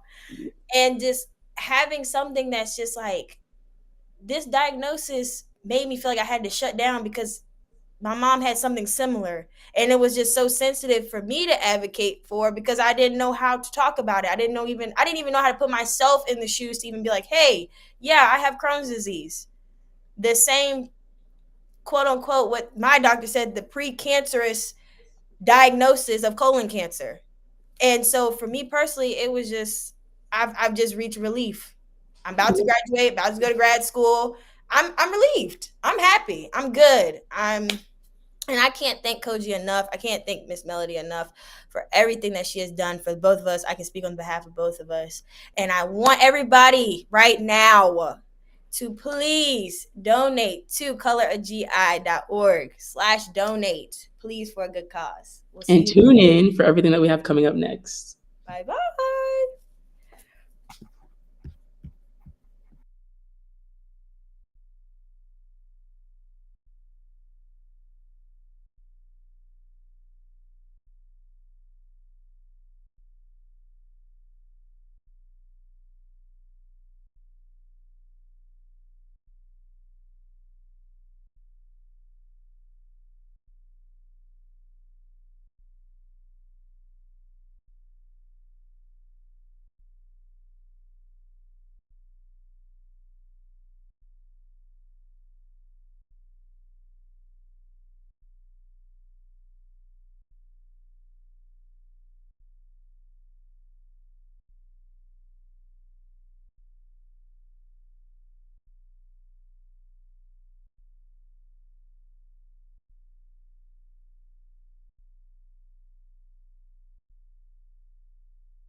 Hello, everyone. I am Dominique Daniels, OG Ambassador. And I'm Delisa Richardson, Koji Ambassador. And today we are discussing what's the procedure. So, as IBD patients, and Delisa, I'll kind of let you take the first portion of this. We go through many procedures. Let's talk about colonoscopy prep, because I think that's one of those things that we all hate. Yes, the colonoscopy prep. There are so many different preps out there. The one thing that I want to say right off the bat is I know that people have a lot of fear and all that around a colonoscopy prep, and I just want to say, there's nothing to be afraid of. And that's kind of what we're trying to do here, is kind of dispel a lot of the fear for folks who've maybe not have had one, and even share some tips for those that have had them to make the prep a little easier. In my years of having colonoscopies, I've had a few different preps. I had the Miralax prep, which is basically Miralax laxative with some Dulcolax pills, a lot of magnesium citrate to drink, and you just kind of mix it with Gatorade. I actually like that prep because I can drink a Gatorade flavor that I like. So the Miralax has no taste. So that prep, as far as preps go, from the taste, it was easier for me. The last year that I did one, it was called a Plenview prep. It was less liquid, but more pills to take. So if you know that you have a problem swallowing pills, you might want to ask your physician for a different type of prep. And it just kind of depends on what your body can handle and deal with. From another standpoint, it's the amount of liquid that you have to drink within a set amount of time.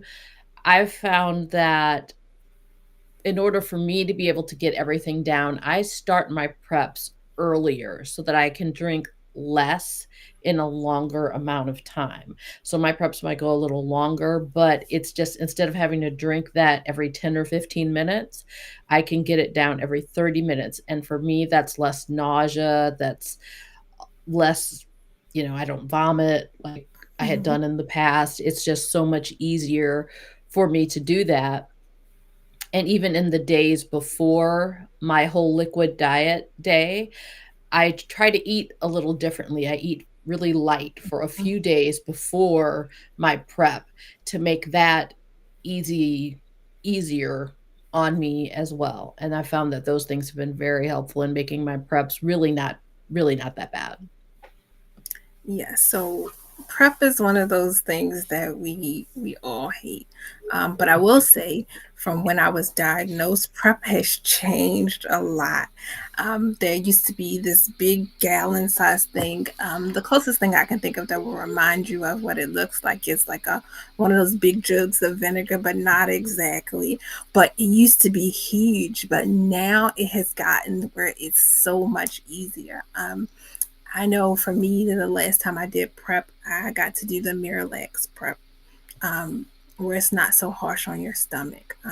But it is making sure that you hydrate, because that's one of the things that I don't think we talk about enough. Hydrating before you do prep is one of the big things that I know that I have to do. And not a lot of people talk about it before prep, because prep is one of those things that's harsh and it takes a lot out of you. And you go. But yes, you got to make sure that you are hydrated. Because you don't want to get to your appointment and you're completely dehydrated, because it messes with your veins. How do I know? Because I've experienced getting there and not being able to get an IV started. Why do I talk about that now? Because I want you guys to be equipped and to know, like, prep is a big part of diagnosis. So those pictures, yes, I know they say go until it runs clear, but that is definitely one of the big things that is important. And that can be counterintuitive to a lot of folks too, because you're like, okay, well, you said you have to drink all this stuff, and then you have to drink more. Yes, you do. You drink your water or drink your clear liquids that they give you. For me, I try to do a bit of savory and sweet. That would be my other tip, because I found that if I did too much sweet, like I just did soda or Sprite, I would get headaches because I just had too much sugar. So I've tried to do a little bit of maybe Sprite Zero, and then I've added in the broth. So that balance of sugar and sweet made me feel better. So that might help other And folks as well. ironically, like, I can't do like soda or anything like in the days before prep. Like, I don't know if it's something with like the gas, but it just makes me very uncomfortable. So I avoid soft drinks. I do drink, mix it with some type of juice, but no soda for some reason. It's amazing. Everything's different. Our bodies are all different. Every patient is different.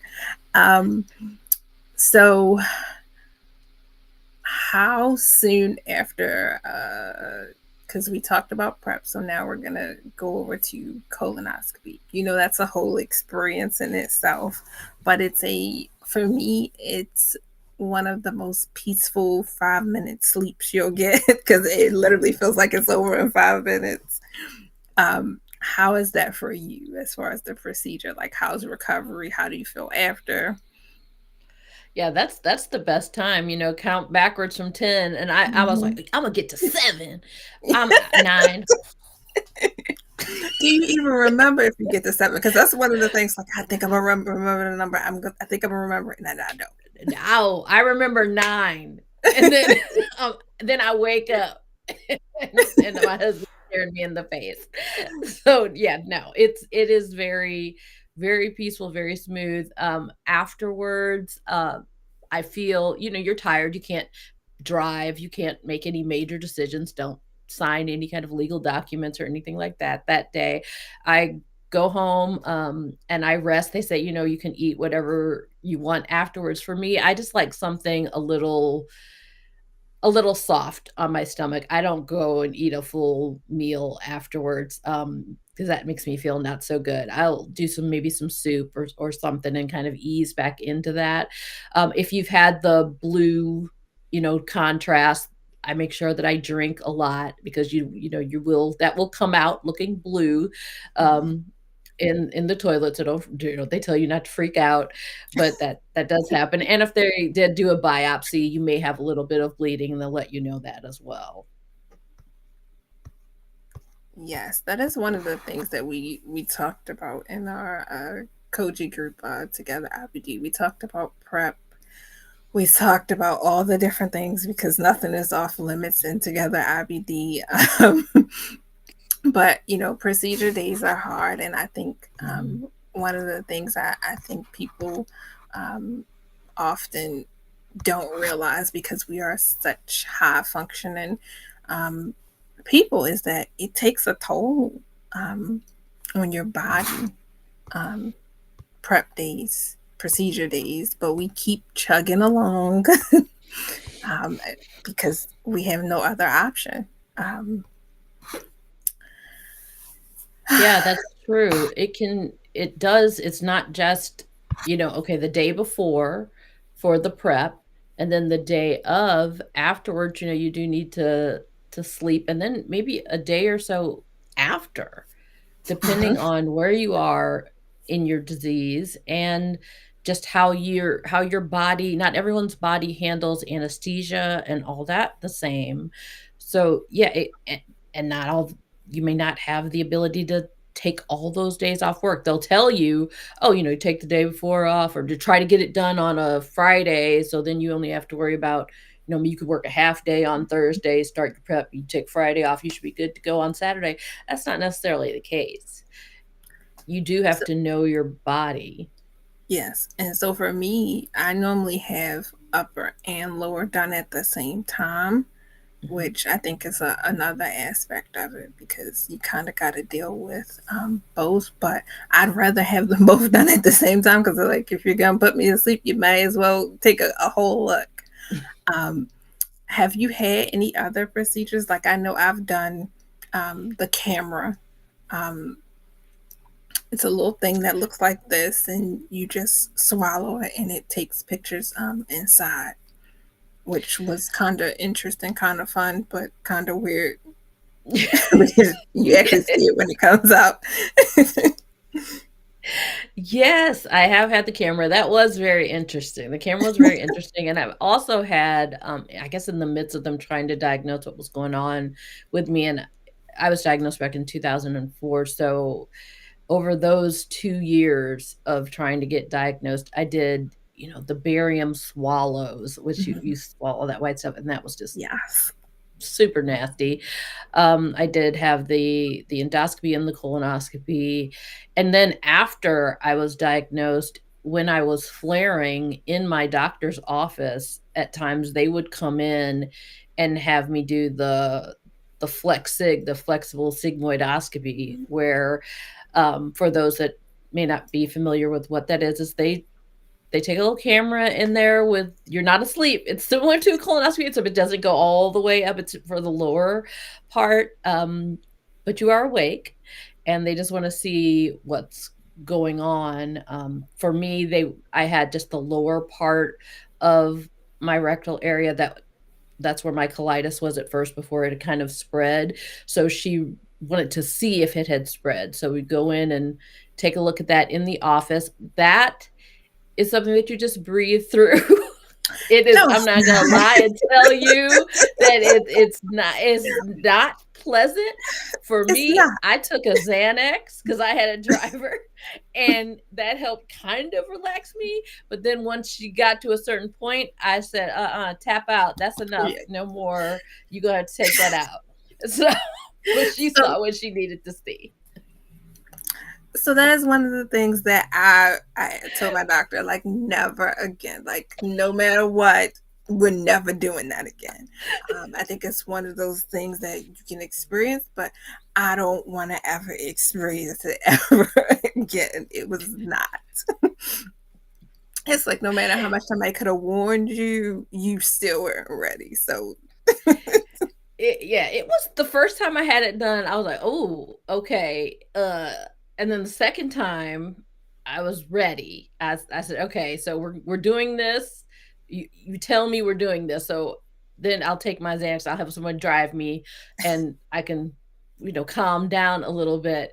Now they, at least at my center, they don't allow them to do it in office anymore. So you just have to go straight to a colonoscopy. They don't allow, I don't know if it was a post-COVID thing or what, or insurance or what, they don't allow them to do it in the doctor's office anymore. So you just have to do your normal testing. But yeah, I'm not gonna lie, that one you have to gird your loins, as they say. for that one because that one can be rough. So, thinking of procedures, we've talked about colonoscopy, we've talked about the EGD, the pill cam. Can we think of any other procedures that are related to Crohn's or colitis that we haven't mentioned? I think, let me see. Well, some things, maybe surgical. If we talk about if you have to go the surgical route, there is, some resection, like bowel resection. Yes, the ostomy procedures, J pouch, all of those are lumped into those procedures, and play a big role in your care after you have them. I can't personally say the prep that goes into those surgical procedures because I haven't had one, but I would imagine, changing some things life-wise, your work schedule, trying to figure out who's going to take care of you after those things. Even, I remember I went to see one of my doctors and the lady said that she hadn't gotten her colonoscopy just because she didn't have a ride. Not everybody has, that family support system. She had moved here from another state and just didn't have that support system. And I even told her, like, I'll take you, just get your procedure done because we don't want anybody not taking care of themselves just over something as small as a ride.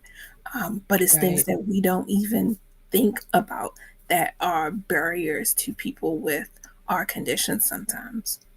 Yeah, that's definitely true. And for some of us, when you're thinking about, say, that like the surgical side, before I had gotten on Entyvio, I was at the point where my disease was in such bad shape, I had a surgical referral. And that is something to prepare for in and of itself when you're looking at that as a possibility. He basically sat down and told me, everything that was going on, that he was going to do the J pouch in 3 surgeries instead of 2 because I had some higher risk with, I kept having blood clots. And so they wanted to make sure that things were healed and to go longer. And I just appreciated the detail, but I'm also trying to wrap my brain around everything that he's saying. And not everyone gets that, but it wasn't you have to do this now, whereas some, it's an emergency and this is what has to be done. So I was able to do it before I had that seriousness, which would change, everything. I was able to kind of do it proactively, go to the surgeon and learn about what would happen if I needed it. And I appreciated the thoroughness so much and the ability to ask questions, which is something that you really have to do when you're facing that decision. Ask every question and bring someone with you, because your mind might be in 100 different places depending on the circumstance that you have to meet the surgeon with. Bring someone with you, write down your questions in advance, and have someone there with you as well, just for support. Yes, and that makes a big difference. Even on procedure day, sometimes your doctor comes in right after your procedure and they're telling you things and you're still kind of out of it. So having that second person there is definitely important. One of the questions I have for you, and this is definitely one that I think it'll go for everybody. Everybody is different. What do you wear to a procedure? Because I'm always like, listen, I know I'm going to have to take all of this stuff off, so let me figure out the easiest outfit. Okay, so what I'll usually wear to a procedure, usually I put my hair in French braids first off, so I don't have to worry about that. I have been wearing my Fenty onesie to all of my procedures. I can just take that mug on and off.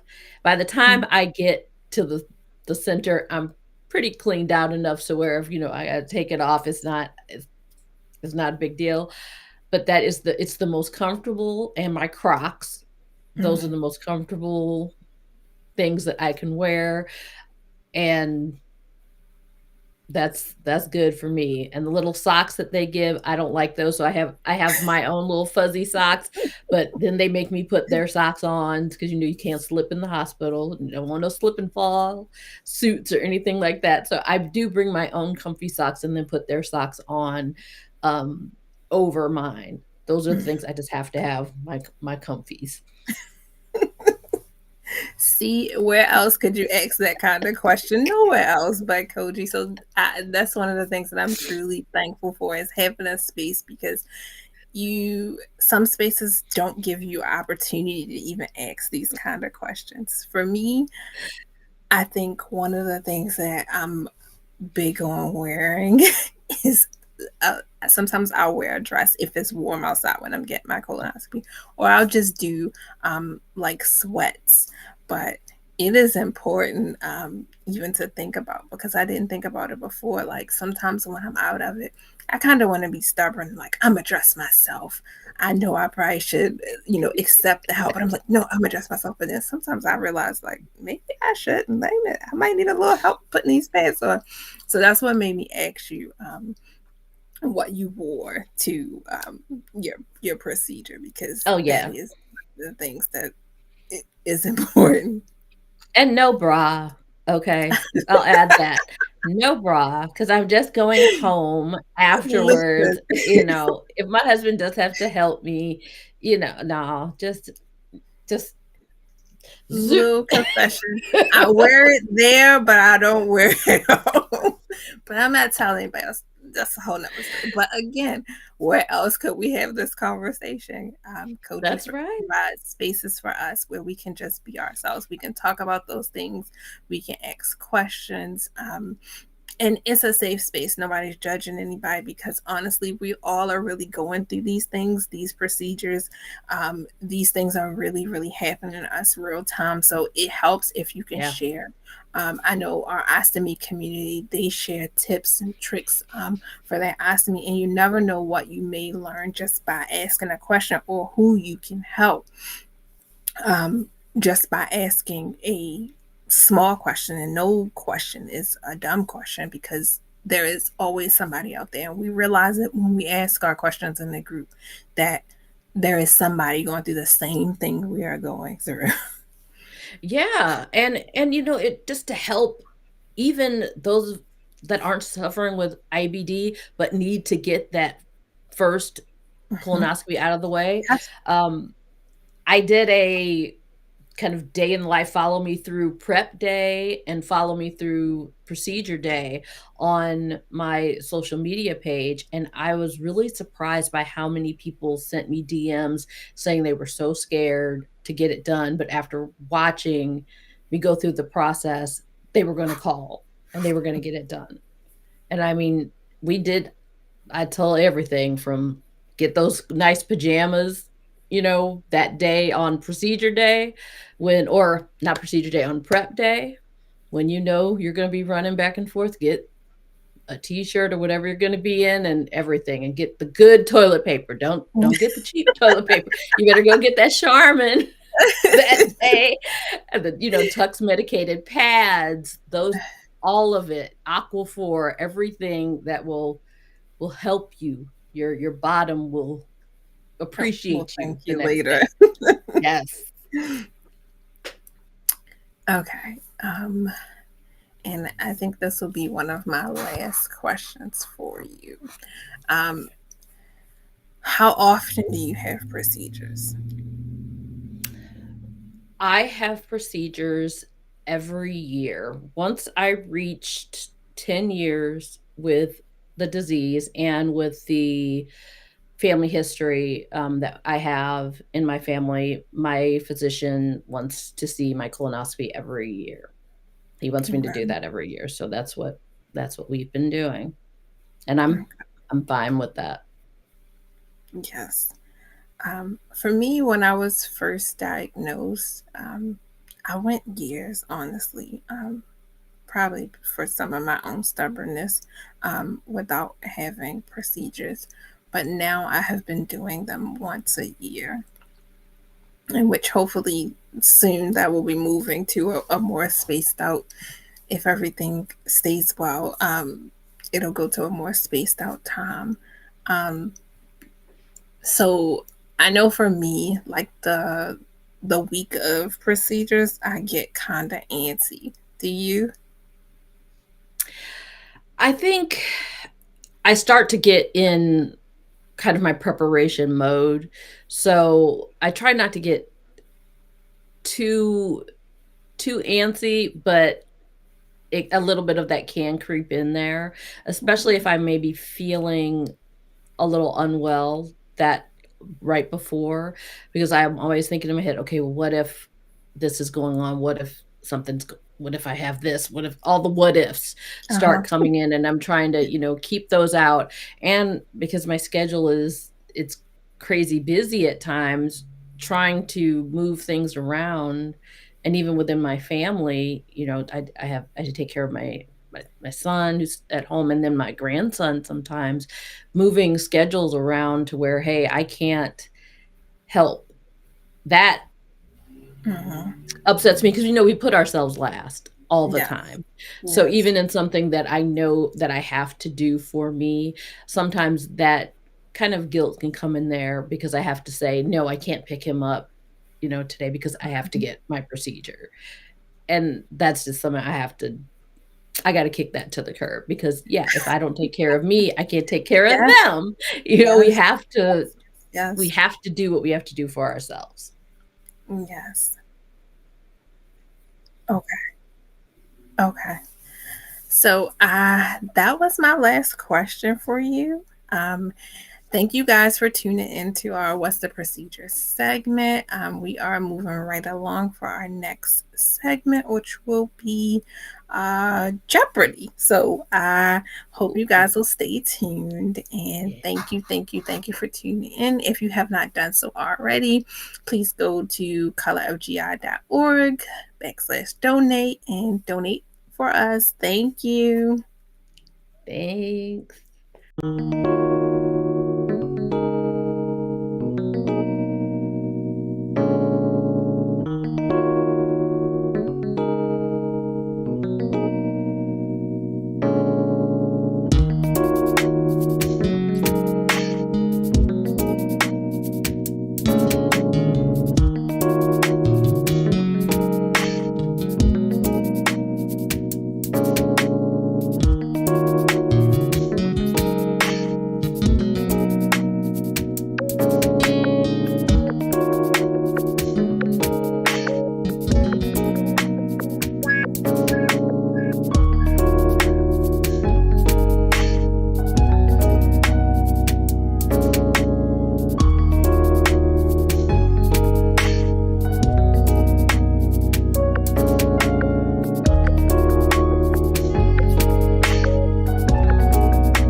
Welcome to Jeopardy with IBD.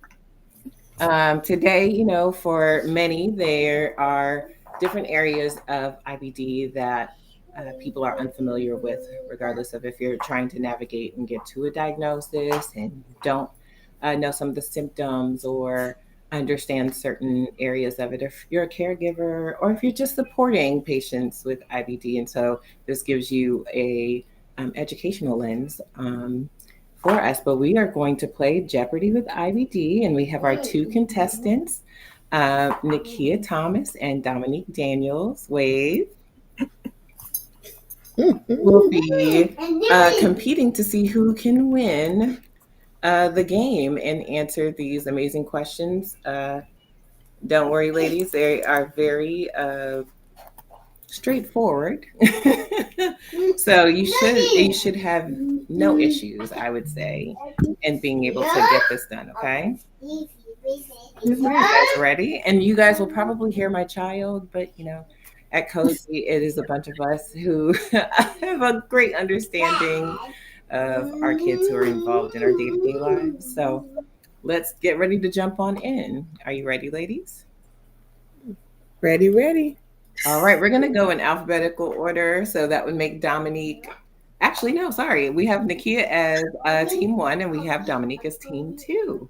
Oh. Right. So as we go through this, and if you don't understand the gist of Jeopardy, you will pick a category. Now, when you pick that category, you will see the answer. And the purpose of this is for you to ask the question. So your question should say, what is? And the answer should be whatever, if you saw the definition or if you saw the description, it should be what is and whatever the word is or a group of words to describe it, okay? So to give an example, if it is, this is just random. It's like, inflammation of the joints. You might say, what is arthritis? Or something like that. Do you get what I'm saying? And I'm just kind of throwing that out so that you understand how to answer, ask, the question kind of thing. Okay. All right. First up, Nakia, what category would you like to pick and what level? I'll take mental impact for 200, Alex. Alexandria. Alexandria. Okay, mental impact for 200. All right.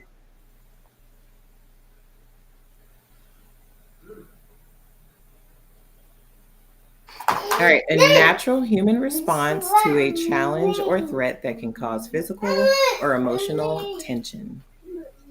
What is anxiety?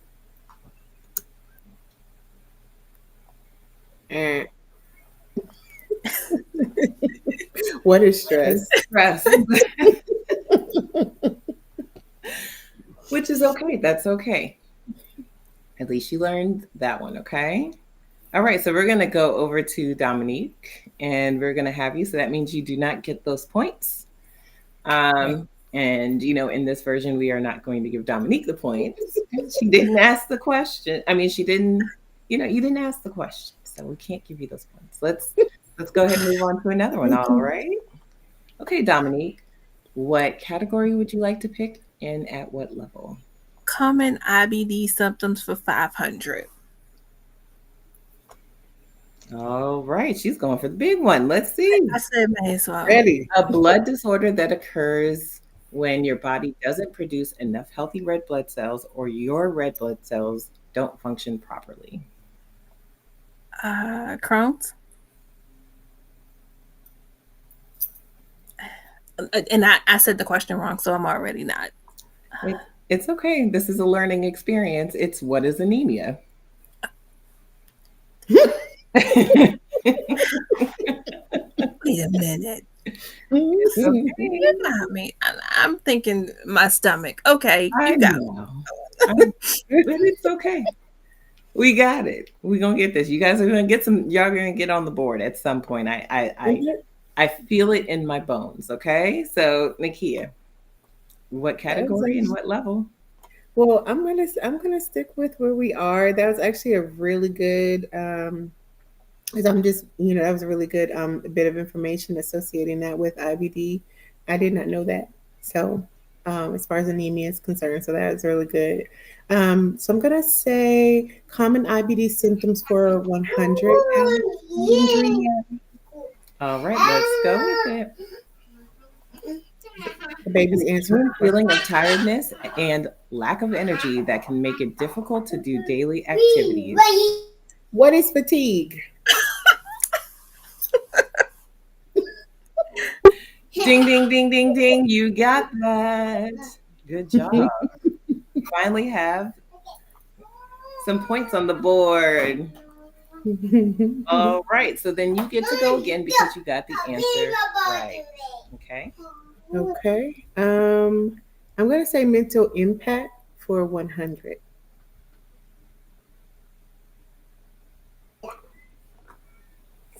All right. An emotion that can be described as a feeling or fear, dread, or uneasiness that stems from the anticipation of danger.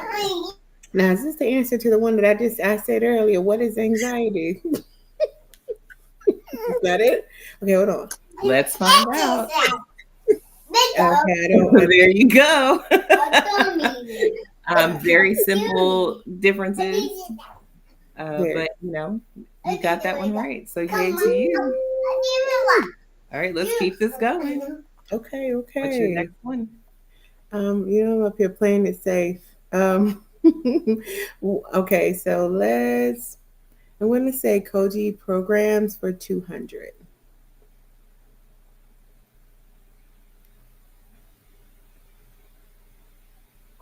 A space for young adults with digestive health issues to come together and share their experiences, learn from each other, and find support. What is core?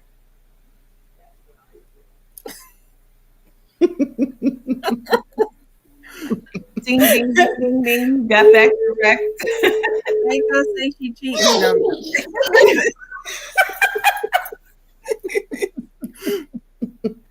No cheating here, at least none that I know of. We're gonna go ahead and give you those points on the board.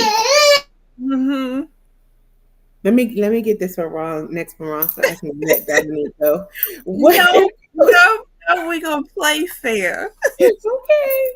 Koji programs for 300. Oh, don't take all of those though. Okay.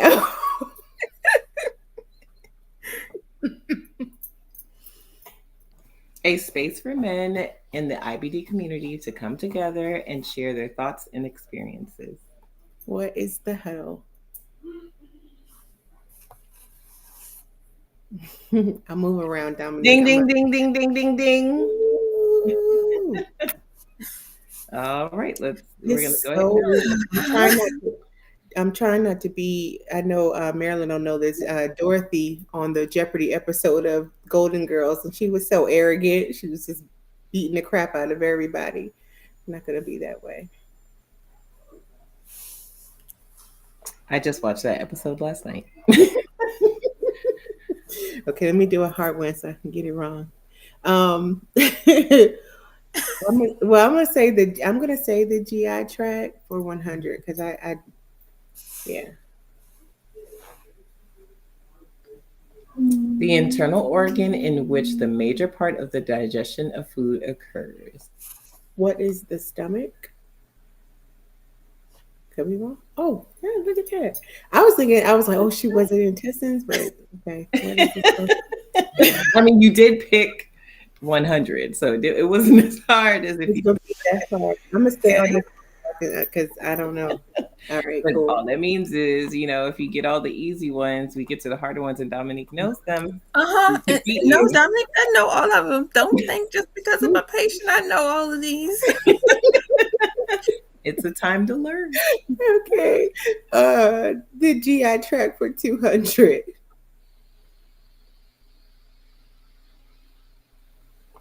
A long tube-like organ that connects the stomach and the large intestine. What is the small intestines?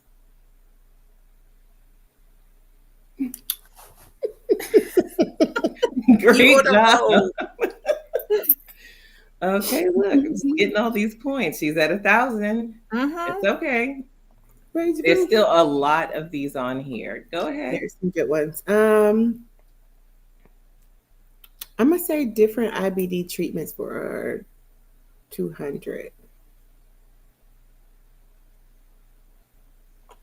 A medicine that inhibits the growth of or destroys microorganisms. They can be used to treat abscesses and anal fistulas, among other things. What is a biometric? I don't know.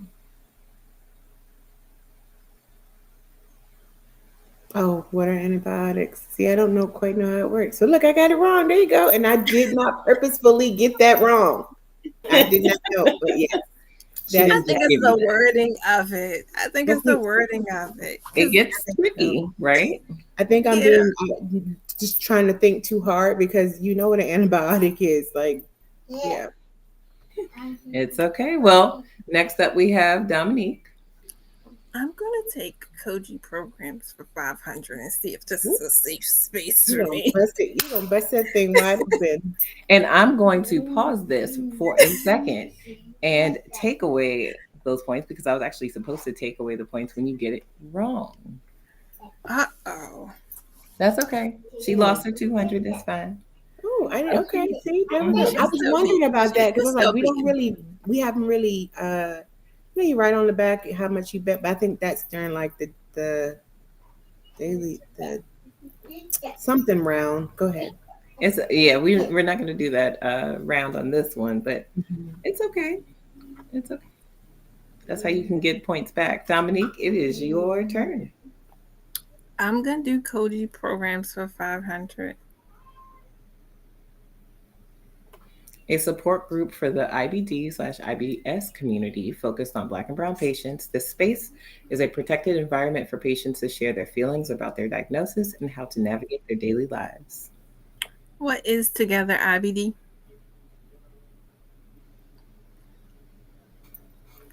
And look at her catching up pretty fast. Oh, right. She's gonna bust it wide open with that 500. Listen, I gotta get some points. Even for the big one, that's what I'm talking about. There we go. All right, so go on to the next one.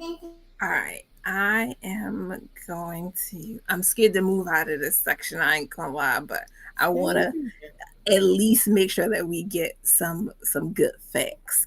I am going to do mental impact for 400.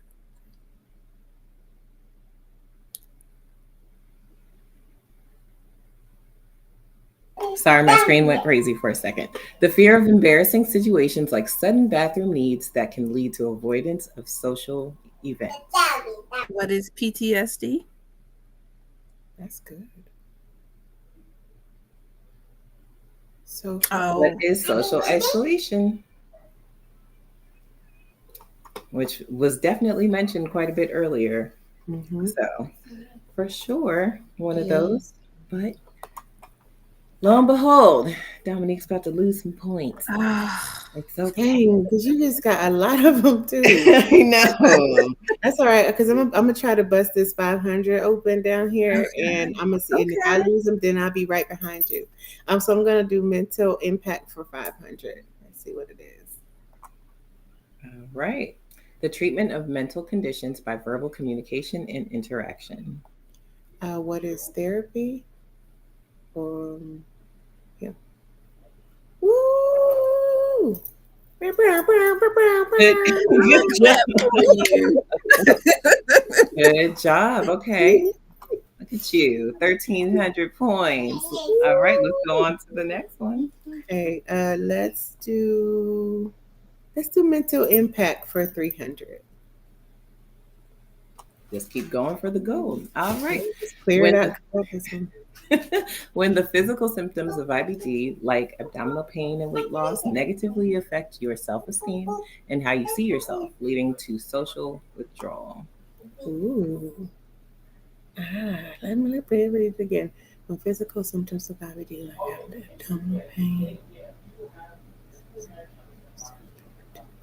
social withdrawal. Goodness. It sounds very similar to the social isolation.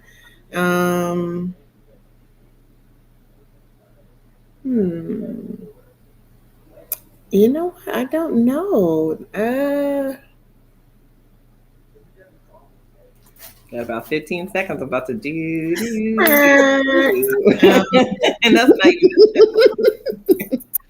I am not sure. I'm just. All right. Well, we're going to go ahead and say and show you what the answer is. What are body image issues? Oh, wow. Because I'm thinking like, okay, maybe like body dysmorphia, which is very similar, but I'm just like, how do you say it? I don't think I would have ever thought to say that. Yeah, there's different ways that they lay out the definition or, how they spell, like what the words are. But definitely something that impacts patients for sure. And now that you have lost 300 points, Dominique, would you like to try to gain some? I'm scared. I'll go for different IBD treatments for 100. A practice that treats IBD by the physical removal, repair, or readjustment of organs and tissues, often involving cutting into the body. What is an ostomy? I was just thinking, what is surgery? I'm sorry. You got I have surgery. So I guess I'm thinking too deep into it because I'm like, for 100, very specific.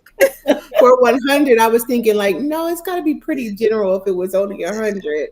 What is surgery? That's so silly. Okay. All right, we are back to 0. Okay. Don't say 0 like that. Ooh. Okay. All right, Nakia, it is your turn. Koji programs for 400. This better be my baby program too. Koji support group for ostomates of all kinds.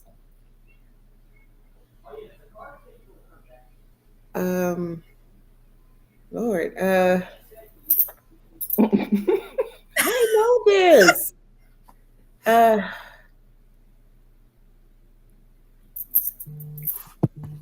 My gosh, I'm like I know it.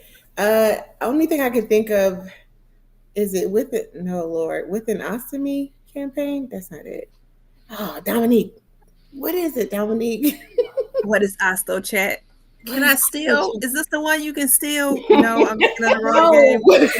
I was trying to give you that 100 points when I said it's my first time playing Jeopardy, so I don't know.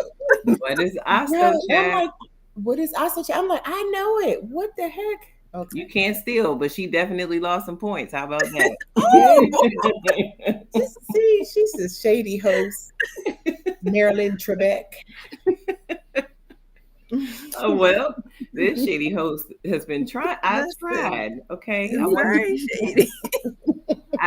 I encourage y'all to get these last 9. Okay. That is me being, I'm encouraging you guys too. So Dominique, you're next up. Let's see. Koji programs for 100. So if you don't go grab that and get you some. Yes, I need all the points I can get. A group where parents and caregivers of pediatric patients with a digestive disease can receive support from others, reduce feelings of loneliness, and connect with others who can relate to you and your family. What is poppin'? Whoop, whoop, whoop, whoop, whoop. Okay, we're back on the board. I'm back on the board. We're back on the board. Look at that. We're making way. Okay, let's go. What's your next one? Common IBD symptoms for 200. Having loose or watery stools more than 3 times in one day or more frequently than is normal for you. What is diarrhea? Yep. There you go. I'm moving up. Okay. We're moving up. Look at that. You're halfway there. What's the next one? Made it. I'm going to say same category for 300. All right. Pain or discomfort in the area between the chest and groin, also known as the belly or stomach region.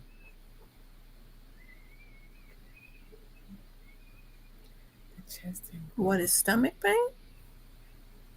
I'll actually give that to you because it is what is abdominal pain. Okay. Okay, so just learning the different words, but yeah. I would have been all over the place with that. Thinking you would have overthought it. Absolutely would have overthought that. But it was the groin, I think, that threw me off. I was like, wait, what? I'm like, what is that? I don't know. Okay. Same category for 400. I might you're on a roll. You might as well. What's that thing? When blood passes from the anus or rectum. What is rectal bleeding? There we go. Okay. There. All of which you really did a sigh of relief. This was easy. You really did a sigh of relief. All right. What's your next one? Different IBD treatments for 300, and I think I should have stayed away from this one, but I'm gonna change it. Listen. Smaller, more frequent meals that may be better tolerated. Wait a minute, huh? It's a treatment. Smaller, more frequent meals that may be better tolerated. Dietary management. What is dietary management? I was thinking, what is intermittent fasting, child? Nutrition therapy. It was so simple, but it's okay. It was so simple. But you rather make it hard. Yes. Yes. Yes. And yes. All right. Well, I mean, at least you only did 300. You're still beating Nakia. Yeah. But now it is Nakia's turn to see if she can beat you. All right. Nakia? I'm going to stay away from different IBD treatments, but I'm going to say a GI tract for 300. All right. This is where your poop collects just before it's ready to come out. What area of the body is that? What is your rectum? Or is it anus? Ding, ding, ding, ding, ding, ding, ding. You got it right. Good job. Good job. Okay, well, let's go on to the next one. Look at these last four that's just looking at us in the face. And those. I'm going to say GI tract for 400. The last part of the small intestine, it connects to the cecum, first part of the large intestine. The hint is it's one kind of ostomy device. It's not it's one kind of ostomy device, but you can have this type of ostomy. Ostomy. Oh, goodness. I'm about to go read a book after this. I am. I'm about to go read a book because I'm ashamed that I don't know Quite a few these of our things. ostomates have this. Just to see if it'll help you identify the organ. Mm-hmm. Sorry, my son is playing video games and I've told him to be quiet. So Okay. apologies. I'm gonna go ahead and Yeah, you can eat it because I don't know. And so now you guys can learn what is the ileum. Oh. Community afterwards. Conversations has mentioned the ileum. It has been. Okay, so the way those kids be screaming, I don't know if We're gonna go ahead and minus that. Ouch. Oh, it's so big. Such a well, I mean, listen. You know, it's okay. It's all right. Let's see, Dominique. Let's see if you're gonna lose some points or gain them. I don't want to pick. I will do the GI tract for 500. All right. The portion of the digestive system most responsible for absorption of water from the indigestible residue of food. Sounds very technical. Why do I know this? This better be hard being 500. Oh, I looked at it today when I looked at the digestive system.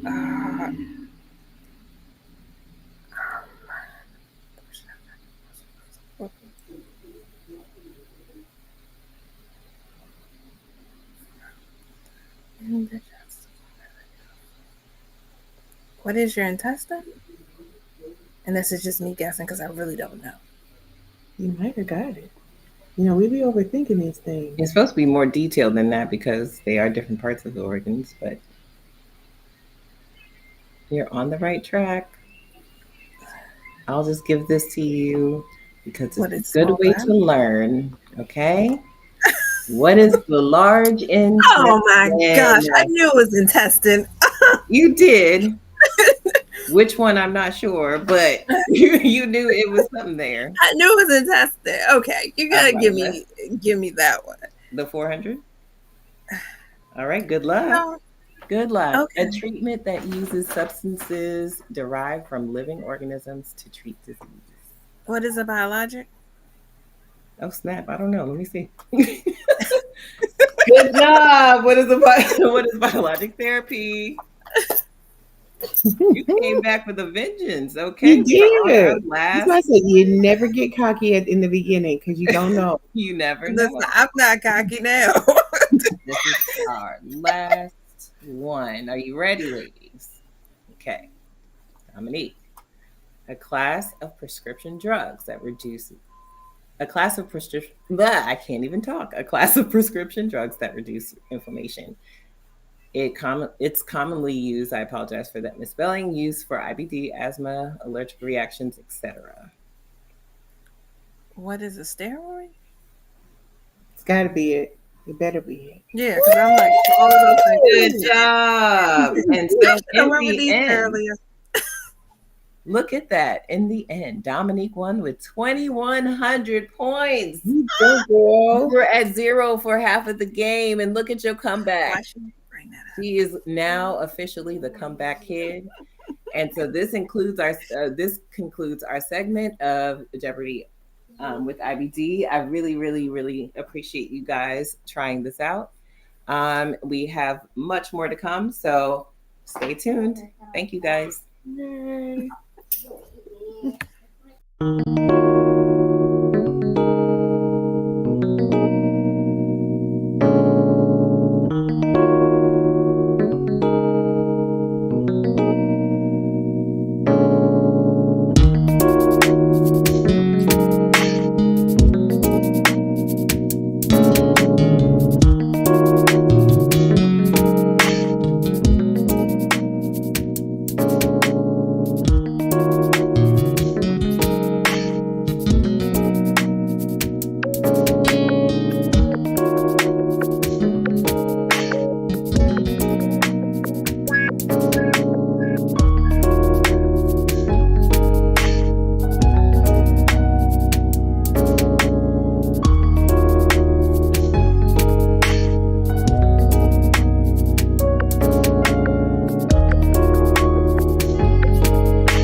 I'm sick of myself. What's up, everybody? Rashawn Miller here. I'm excited to be here today. I am the founder and executive director of Ustress Inc., which is one of the partners with Koji, and we focus on mental health. And I'm excited to be here with my homegirl, Renika Wood, 252 in the building.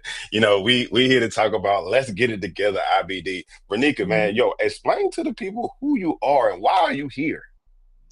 Well, hello, everybody. Happy Tuesday. I am Renika Wood. I am a licensed addiction therapist, and I'm also a host ambassador for Color of Gastrointestinal Illnesses. Have been there from day one, the beginning.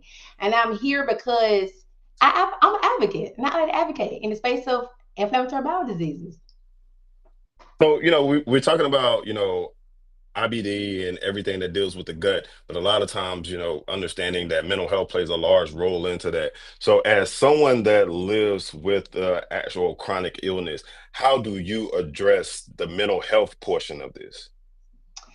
Wow, Rashawn, that's a great question. Being an individual that live with a inflammatory bowel disease and a chronic illness, I address my personal mental health by giving myself grace. At first, I was very much so not open about sharing about my diagnosis. I was not really open about talking about depression or anxiety, isolation, none of those things. So I would just stick to myself. So now I've learned to be able to use my community support me in the areas that I was finding I was like and deficient in. So now I go to like support groups, support meetings, and things like that. So you mentioned depression. You know, how did depression play a role into, you know, you dealing with the chronic illness and, you know, actually receiving that diagnosis? So first of all, I'm gonna say this: I'm always smiling, right? People think because you're smiling, you're always so happy, you're blissful, and that is, Michelle, you smile all the time too, right? And that is not always the case. So I think for me, I masked my depression very well. Now, when I say depression, I didn't have a diagnosis of depression, but I had depressive episodes. Like early on in diagnosis, when I found out I was diagnosed with ulcerative colitis, I was depressed because I was going through these internal challenges with myself. I felt isolated. I felt as if that no one could hear me, and I was speaking out loud, and everything fell on deaf ears. I felt like I was going to die. I really thought that my doctors could not help me. I just tried to avoid, and I tried to become, well, I became a chameleon. I blended in with everybody. I was the life of the party, going out, doing things, because in my mind, the more present I was, the less you would see my illness. But the whole time, the more present I was, the sicker I became.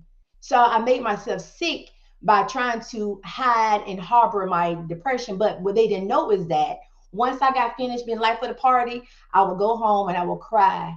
I would not eat and just sit in my room and just cry and think about my life and how it's going and what I can't do no more, what I probably won't be able to do anymore. So, but I never had a diagnosis of depression, only depressive episodes periodically.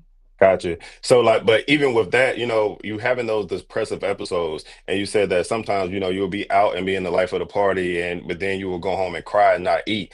I'm pretty sure that's not good for a digestive issue. No, it wasn't. And Sean, not at all. That wasn't good for digestive issues, because we know with the chronic illness, such as what I have, Crohn's disease, stress could really increase inflammation in the body. And unfortunately, my stress was in my gut and my inflammation was in my gut.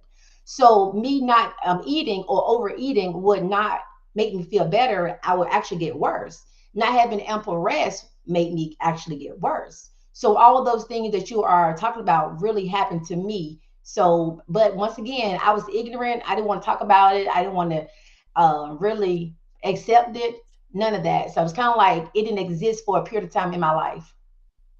So it also sounds like you mentioned, you're wearing a mask and trying to put on a front and smiling all the time, but it sounds like too you were wearing at least two masks. So you were trying to put on a front like you didn't have any gut health issues, in addition to not having any mental health challenges as well. Look at you calling me out now. Wait a minute now. You know what? We all do it in some form of fashion, though, right? And so when you add this other label to it with Crohn's disease and depressive symptoms and being Black and all of these other things, you add all of these layers. So all of these particular layers add mass to you. So how did you begin to even address this stuff? That's a great question. Being the fact that I am in the helping profession, me personally, I did not want to be told about myself. So I had to succumb and submit to my diagnosis. So what I started to do was I became educated about myself. I did an extensive self-inventory about the things I was doing to cause me to become worse, become sicker. I did a self-inventory of my mental health. I did a self-inventory on the things that I was trying to hide, and thought about why, like, if it's not a problem, then why am I hiding it? So the fact of me trying to understand it more, and I became more available to my diagnosis and became educated, that's when I took more of more of an aggressive approach about where I wanted to be and where I wanted to be and how I want my life to be, moving forth from there. So you took control. Like, I mean, you just owned it. Two hands on the wheel, that's skirt. I love it. So, when it came down to, being able to learn about it, and you said that understand that what it looked like for you, how difficult was it to find something that taught you about yourself with dealing with this particular challenge? Oh man, difficult in regards to like community wise or just overall support wise? I would say, well, one of the things, so like when we go to the doctor, right? A lot of times doctors speak to us in clinical jargon and there's things that we don't actually know anything about. So how did you even navigate those places to be able to learn, well, this is what it actually means for me?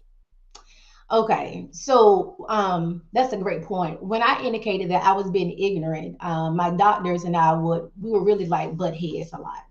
And that was me being more so of, I was very resistant to what they was telling me, but I was saying whatever they're telling me, it got to be true because I'm going through it every day.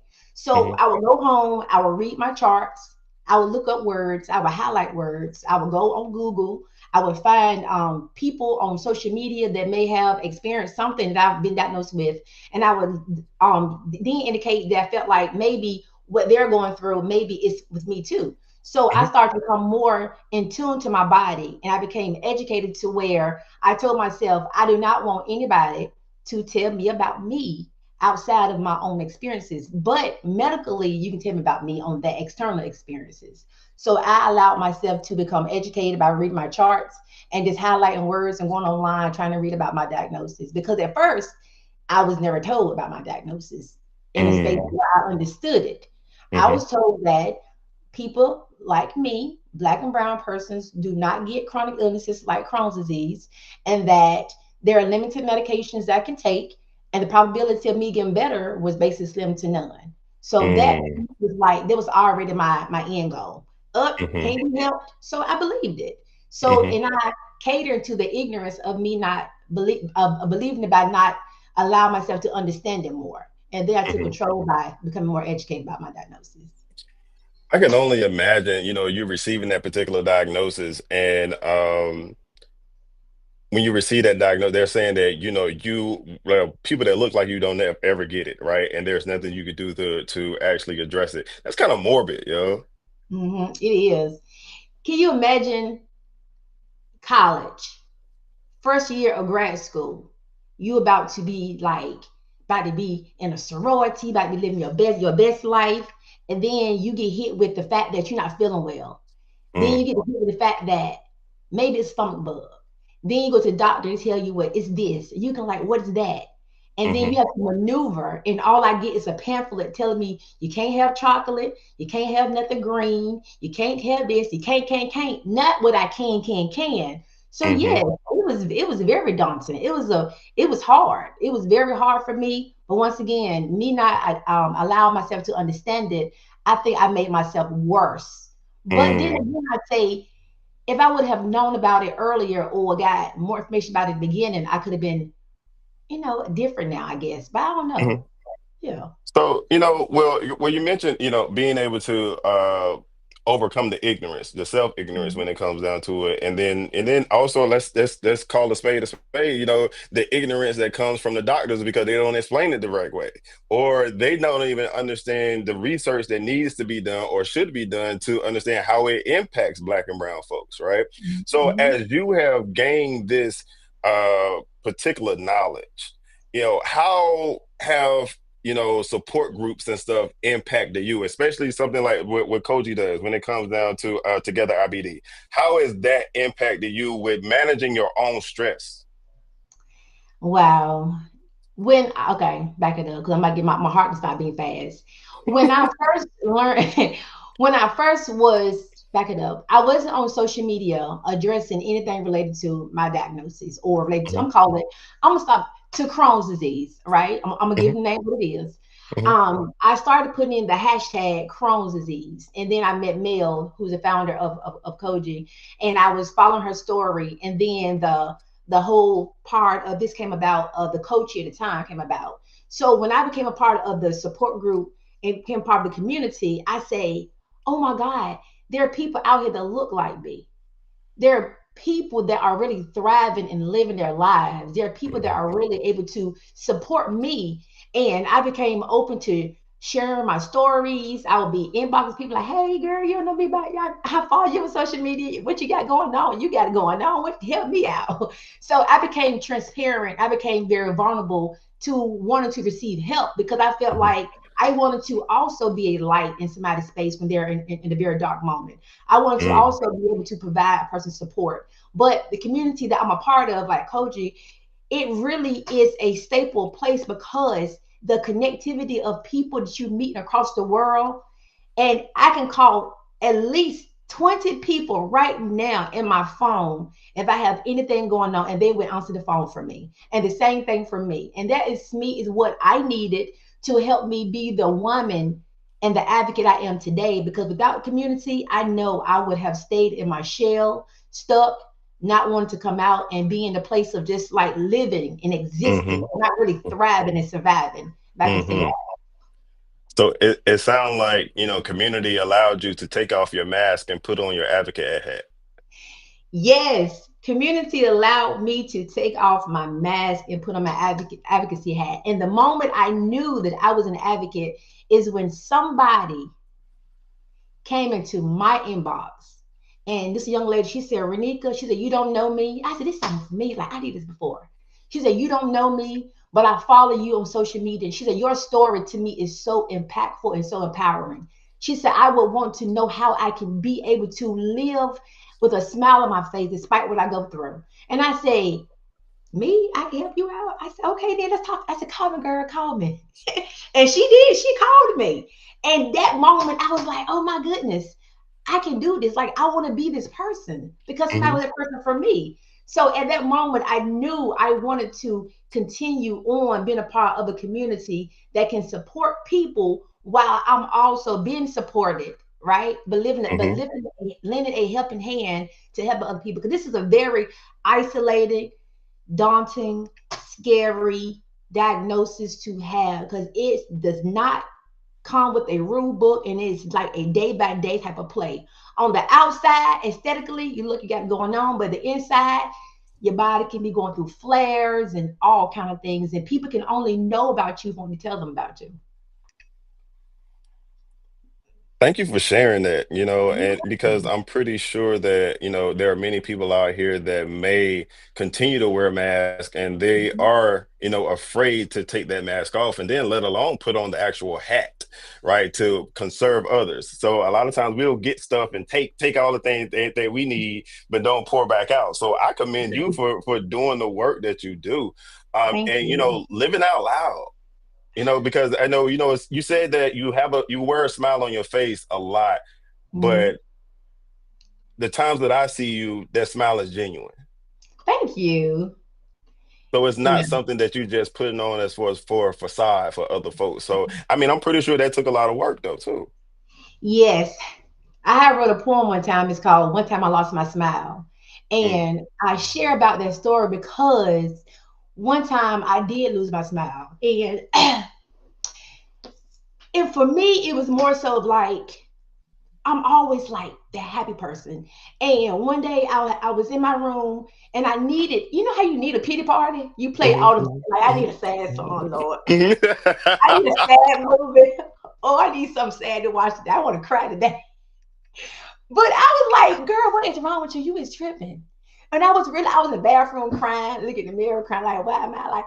And somebody told me, girl, if you don't stop, get out that bed, girl. You better, really, you blessed. You alive. You live and you thrive. And you in your profession you want to be in. You have your life. People that love you. People that support you. People who you love, who you support. And my mind said, get up, Renika. Go in your room. Get dressed. It's okay to cry sometimes. And I did that. And after that day, I said, you know what? I have my smile back because I didn't have to pretend to have it anymore. This smile today is genuine. It's not a facade. When I say I'm happy, I am truly happy. Now, every day ain't always butterflies and sunflowers now, but there's no that. But most days I'm extremely happy. I love that, man. Thank you for sharing. And for those that are out here listening, what are some of the ground level things that you use to make sure that you manage your own stress? I manage my own stress. What I do is I am big on setting boundaries. As I'm getting older, I have learned that my emotional wealth is very important to me. I have to be mindful of that. Anything's out of my control, I try not to let it affect me because those things can make your wheel keep on turning in negative directions. I'm a big advocate in the community. I go out on my own. I thrift every weekend. Now that's my therapy there. I thrift. You ain't spending money. $20 a week now. That's the goal now. But I like doing watching funny movies, doing anything that gives me a sense of happiness. I like just doing good stuff for Sean because I do know that everybody don't know how to be in a space of contentment with themselves because of what they're going through. And for a Mm. long time, I felt like I didn't have permission to be happy. Mm. I felt like I did not have permission to be happy. I felt like because of what I was going through, how dare I talk about me being happy today because tomorrow I may be sad, or my friend may Mm. be in the hospital, or my friend may be having a surgery. So how can I say, well, I'm doing well, but my friend is over here suffering? So I had a tendency of not sharing a lot because I didn't feel like I deserved it. But then I was looking like, but what about all the times I was struggling? I was in the hospital. I was crying. I was at home, couldn't walk, couldn't move, couldn't hardly breathe. So I do deserve to be happy. So me Mhm. being where I am today came from me just knowing that people that I support me are here, and that we can support one another throughout all things we have going on. Mm. That's a very key point because sometimes we don't want to, shout out our own blessings or shout out that we're feeling good because especially when you're working in the community where people are dealing with chronic illnesses. So Right. I mean, I'm pretty sure there's somebody right now that's hurting, physically.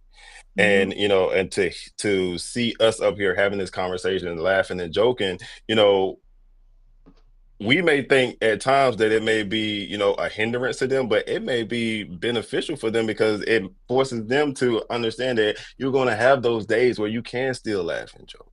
Yeah, that's true.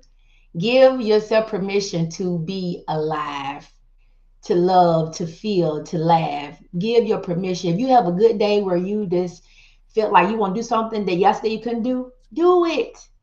Do Hmm. it. I'm guilty of that. When I feel good, I want to do everything. I can jump to the moon and back. But when I feel bad, I have give myself permission to lay in the bed and watch TV and do nothing. So that comes with time, but you're right though. So hopefully that someone understands that despite what you've been through in your life or going through, give yourself permission to live life to your fullest potential and your fullest ability. Don't compare yourself to people around you because everybody's story is different. Nobody cannot walk in your same footsteps you're walking in. They may can mimic it, but it won't be your same footsteps. Thank you so much for sharing that. And one of the other things I wanna get back to is, we were talking about, the programs that Koji does, and we were talking about the Together IBD program. What are some of the topics that you all discuss in a community setting Mm. that you found beneficial? Some of the things that we discussed that I found beneficial was just understanding the disparities Mm. amongst persons with medications, relationships, how to maneuver through newly found bonds with people who may not understand your diagnosis, understanding that people who may have had different surgeries, like ostomy surgeries, or had like whatever surgery they had to have, how to support them. Our topics go from just sexual education. I mean, Mm. we go through a lot in our meetings, talk about just knowing how to just be an advocate and be a support person. I had to tell your story, Hmm. Hmm. what to share, knowing how and when to share your story. So all those are things that we have discussed a lot more. Bathroom access. If a person is traveling, what are some tips for you to travel while you are going through a chronic illness like Crohn's? Because it can be a very Hmm. hard time. Just getting pointers and things like that has been very helpful and insightful. I found great insight from a few of those topics myself, and it's so many, so many, so many, so many more. Definitely. I love that. So I mean, I'm gonna ask you this question. As a clinician and a therapist that does not live with a digestive challenge, not that I know of at the current moment, right? Okay. Um, if I was working with you as your therapist and you're living with this particular challenge, what is something that I would definitely need to know about being able to support you as a therapist? So if you were my therapist Hmm. and I was coming to you with my challenges and I have a chronic illness, Hmm. I would want you to have a level of compassion and understanding that even though we're meeting for therapy, that some days my energy may not be up or Hmm. as it should be. But also that some of the topics we discuss may not always be centered around the traditional therapeutic, topics. Right. I want you to know that if you were my therapist, that I will want you to help me to maneuver around just knowing how to accept myself and understanding the Mm-hmm. stages of grief, because we do grieve our old selves, and Mm-hmm. help you understand that even though today I am this person, but what got me to where I am today. And I think sometimes we want to just jump right into it, but help me identify and understand how I can be a better person with my diagnosis and stop being so how say it stop feeling so guilty about being happy, because Mm-hmm. I think there might Mm-hmm. be a diagnosis now. I don't know now, but definitely helping me maneuver through life, living differently with a chronic illness, and helping me understand that grief from your old self is okay. It's a part of the process. Right, right, right. And because no matter, even if you don't have a chronic illness, we should be always evolving and stuff, right? And should be learning Yeah. and growing. So we will never be our old selves as we continue to move forward. I All agree. right. So now I got another question for you. Is you as someone that's a licensed, specialized addiction counselor, as someone that lives with a digestive disorder, and I'm pretty sure you advocate for other individuals with digestive disorder, what's the core the how those things coincide when it comes down to addiction and living with the digestive disorder?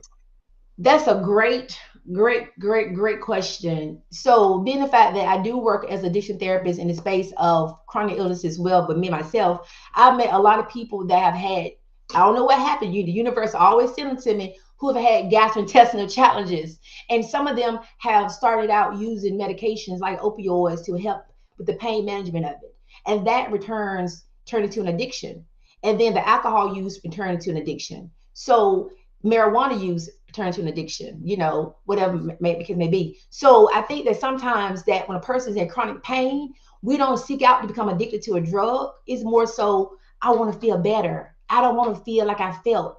And so be it. If I can feel good for 3 hours out of the 24 hours a day, let me get that. But knowing how to identify when it's a problem and help you understand that this can be done differently. So that's something that I will focus on. But I do see it quite often. And we know before that alcohol and some substances can be identified as used for AIDS in that space. Yeah, and for me, my journey. As I Mhm. dealt with alcoholism and understanding, and when we're looking at it, the much as much alcohol as I consumed, my stomach was always messed up the next day because I had to throw up. So I'm pretty sure that doesn't help individuals that live with a gastrointestinal disorder. But Mhm. like you said, sometimes we just want to feel good for a little bit. A little bit. I've asked you a question, okay? Yeah. Being the fact that you are a therapist in the mental health space specifically, outside of other things, how would you work, or would you see any challenges working with a person that have a chronic illness like a IBD challenges? What would be your mode or your space of working with someone that may have that going on? And that's a very good question, Renika. I think for me, so I live with bipolar disorder, so that's also a Mhm. chronic disorder. I mean, chronic illness. So I treat them all the same as far as like we still trying to figure out how to navigate life, even with the things that we have the ups and downs with. And Right. so for me, even with starting when I started to do work with Koji and stuff, I'm doing my own research to understand what these different illnesses are and how Mhm. they impact us. But and how do we correlate? How sometimes we're running the same race, it's just maybe we be in different lanes. Understanding that sometimes I gotta take meds, sometimes I feel depressed at times and don't want to get out of the bed, and understanding that these times when I don't allow myself to rest, Right. like you said, allow myself to feel good and don't feel ashamed about it. Mhm. And so with working with individuals in that capacity, I just look at myself and understand that I'm not above the process. So, and I'm not Mhm. going to look down on anybody else that's going through a process. I'm here to help you, walk that line. Right. I agree. I like that. My last question is, how important, with you simply say, how important do you think that therapy is right now in this process? 'Cause I feel like right now we're supporting therapy. I love it. Mhm. How important do you think therapy is in this space we're in right now in 2024? How important is therapy? It's essential. Like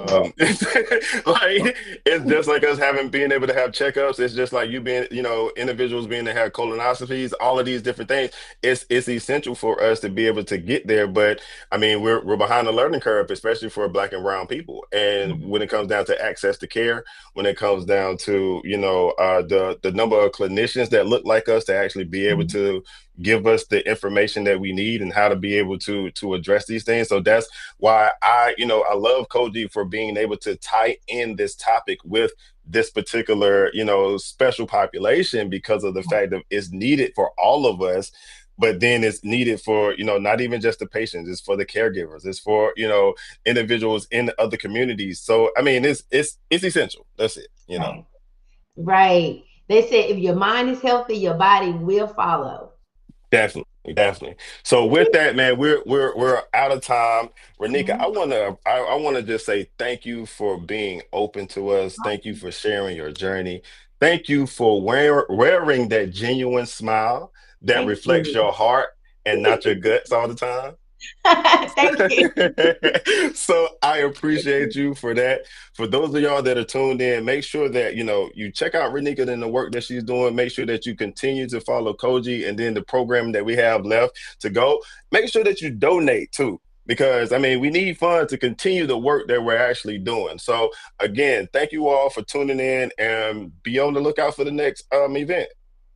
Bye-bye. Thank you. Bye, y'all.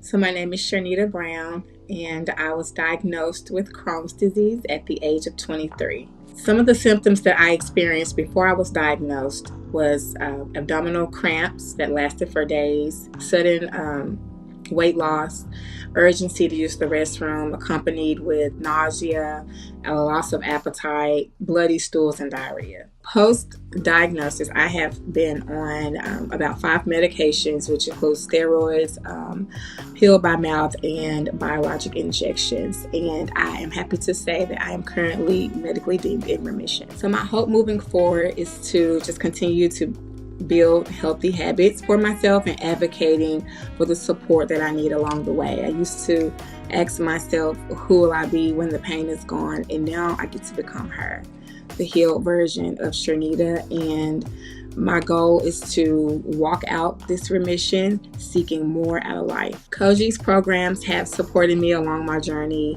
in ways that have really shaped my confidence.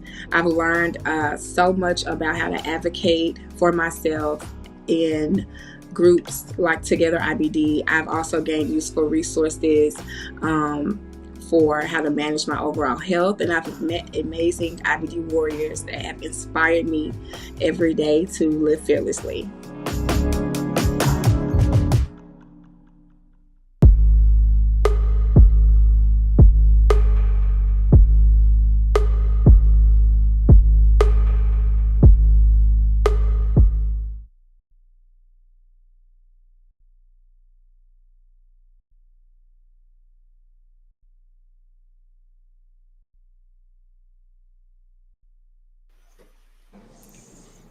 Hey guys. Hey. Hello. How is everybody? Good. Good. Yeah, good. It's been a good day watching all the segments. So it just makes me so happy to see everybody talking about their experiences and learning so much. So it's been a good day. That's beautiful. What about you? I've been at work all day, so Understood. I gotta get caught up. Yeah, it's just the unwind from the job. I understand that totally. I had a hectic weekend, Black Friday weekend, so and working retail is not an easy thing at all. Goodness gracious, it was terrible. Oh, bless your heart. I need it. It was hectic. It was actually like insane. I don't recommend. So sorry. I don't recommend retail on. No, I don't recommend retail in Black Friday, Cyber Monday. I don't recommend any of that. Nope, that's okay. I'm good with that.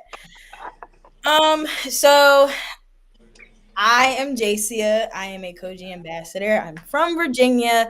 I was diagnosed with Crohn's disease at 18. I am currently 22. I just turned 22 recently. And yeah, I'm the core program lead, and that's my introduction. I'll let everybody else take it away.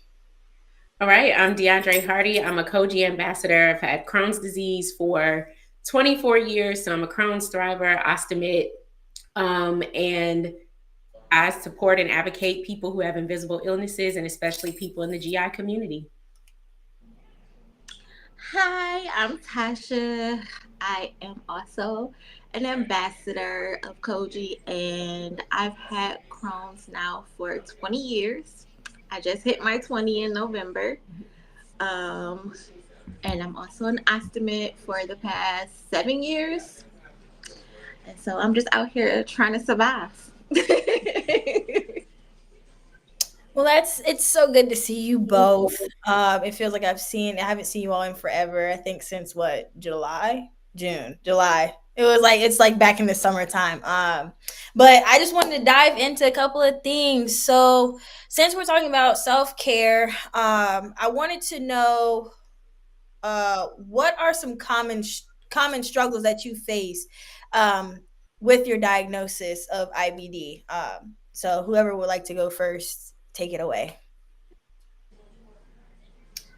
So my common struggles with my diagnosis, because I was diagnosed when I was 12. Mm-hmm. I think that some of the things that I struggle with are just the evolution of how it manifests throughout time. So at first I'm like, okay, it's, in my stomach, I can't eat this, I can't eat that. And then it's like, oh, now it's like even more severe. Oh, now I need surgery. Oh, now it's in my skin. Like, so just the different changes of the disease and like who I have to evolve to be, or what I have to prioritize is always changing for my care. Mm-hmm. So that's one of the like major struggles for me. I think I agree. One of the biggest challenges, I would say, because I was diagnosed at 17, was trying to figure out who I was outside of having Crohn's and how to make sure that it didn't become my identity. Mm-hmm. Because like I have Crohn's, but that's just a small piece of me. And then trying to grow with it as it progressed and as it changed and as I learned new things, trying to be okay with all of that. And then becoming a mom and how I thought that was supposed to look for me, and then mourning when it didn't look like that. So I think that was like one of my biggest challenges. It was the ever changing of the diagnosis. Like once you think you have a hold on it, then it changes. So yeah, I feel like because I'm still undergrad, well, this is my last year, a common struggle is definitely like my stress levels because of academic reasoning. I also picked up a second job, so that also added to the equation. It has made my life a little bit more hefty, but you gotta do what you gotta do. But neither here or there. I definitely say like when I know the coping and the common struggles of all that, like I know when my body's like, okay, like you need to put yourself on a break. Like, you need to calm down. Like you need to take it back a little bit. And so that's going to lead into the next question is like, how do you cope with stress? Like based off of community, like how has Koji, I would say, helped you in a community-based way, created a space where you're able to cope with your diagnosis and be able to manage your stress? And again, anybody can go first. So, Tasha. So me and Tasha can just look at each other because we just know each other like that. But I don't mind going first. So one of the things, I was blessed to find Koji 2 years ago, just because I have a great support system outside of Koji. I have great friends. I have a great husband. I have an amazing family, and so they are always, when I communicate, so that's one of the things is you got to communicate what you were going through. But when I communicate, or now people know me well enough to see it and respect my boundaries, but the thing that was missing was like a community where I didn't have to describe everything. Sometimes you just need to show up, like a community you can just show up in and people just know. Or you can say one word and people just know, or they just look at you and they just know. And that's what Koji is. It's like this place where, we have an ostomy chat and people can ask any of the questions that they want to ask. And no one's like, oh, or you got to explain it, or you don't feel ashamed for talking about it. And so like, that's what Koji means to me. It really is like family. And then also just like learning how to advocate for yourself more. Like I thought I was a good advocate before I joined Koji. I'm like, oh, I got this. I'm doing this and this. I'm 24 years in, boom. But it's like, there's talking to the doctors, talking about new research, talking about medication that I didn't even know was out there yet, new products for ostomies that I didn't know about. So it's always something to learn. And Koji is just always that safe space to just come as you are, and people can just automatically relate to you. I agree. I found Koji like, I think in 2020.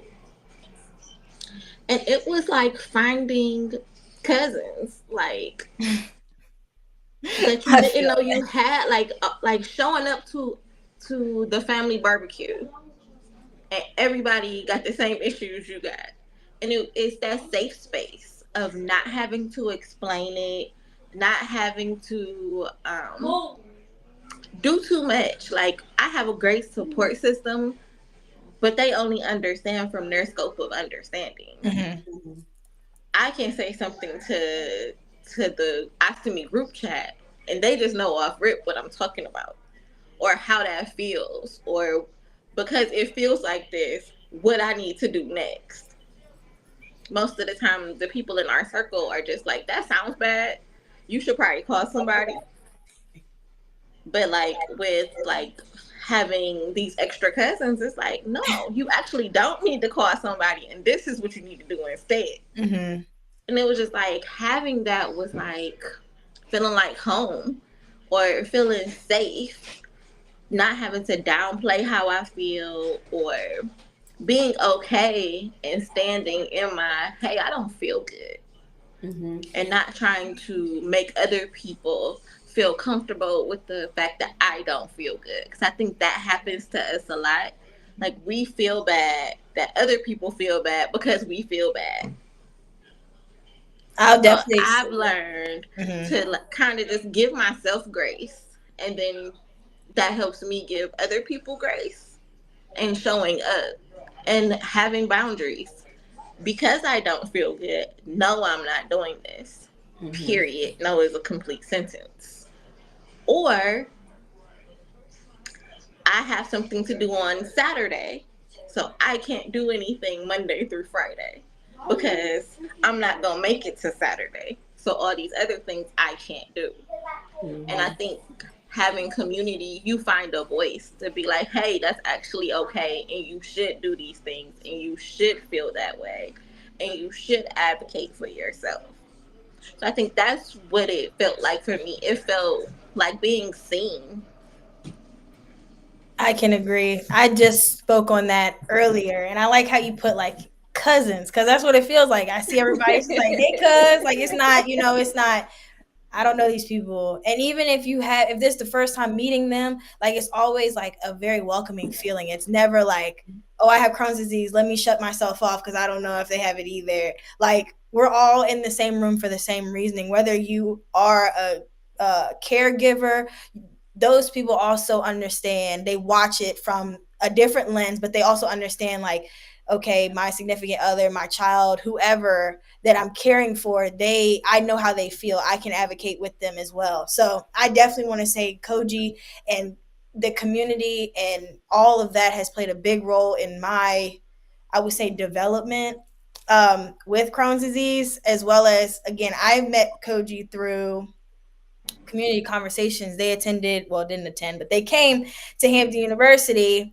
and they hosted an event, community conversations. And that's when I knew like oh, I like it. Like, I like the feel. Like, even though they did a pop-up, like, it already felt like we were cousins because everybody in the room was talking about an issue that I did not want to talk about. I didn't want anybody to know about my Crohn's. I didn't want anybody to really know because it was such a sensitive topic due to other personal experiences that weren't even with my life. It was with other people's lives. So it was just like, for me, just to hear other people that look like me, like, it's okay to talk about this. And being vulnerable doesn't mean you have to tell everybody and be explicit with everybody. It's just the idea that you're able to talk about it with people who are very adamant about listening to you and not just, oh, well, you need to go to the doctor, you need to do this, that's not helping. You're just throwing things at me that's not helping me. I'd rather you be a listening ear, a shoulder to cry on, rather than just spewing out, well, this is what you need to do.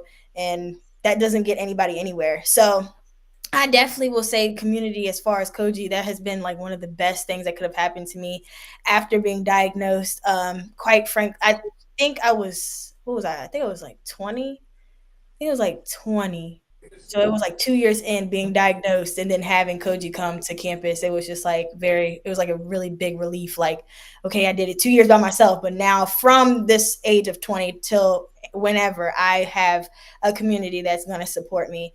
And even when we're talking about like self-care, I don't know about you all, but for me personally, when I do have a flare up and my Crohn's is acting up, I tend to have like visible problems, such as my acne is like completely off the radar. My face looks terrible, like it's swollen, it's puffy. So outside of community-based support, what other things do you partake in for those things, such as like maybe like breakouts? Like, what are some things that relieves the stress and relieves like the sense of having the diagnosis rather than just community? Yeah, for me, it's my boundaries. People who've heard me talk a lot, I tell people I reserve one weekend a month. I cannot do anything. Where I am in, I'm been blessed to be in medical remission for some years, but I still just can't go. So I have to not do something for one whole weekend. And so if someone invites me on that weekend, then I have to like tell them like, hey, can't do it. And if it's someone who I don't owe an explanation to anyone, but if it's someone who I care about and I want to give them the explanation, then I tell them like, hey, this is my rest weekend. Like, I really can't do it.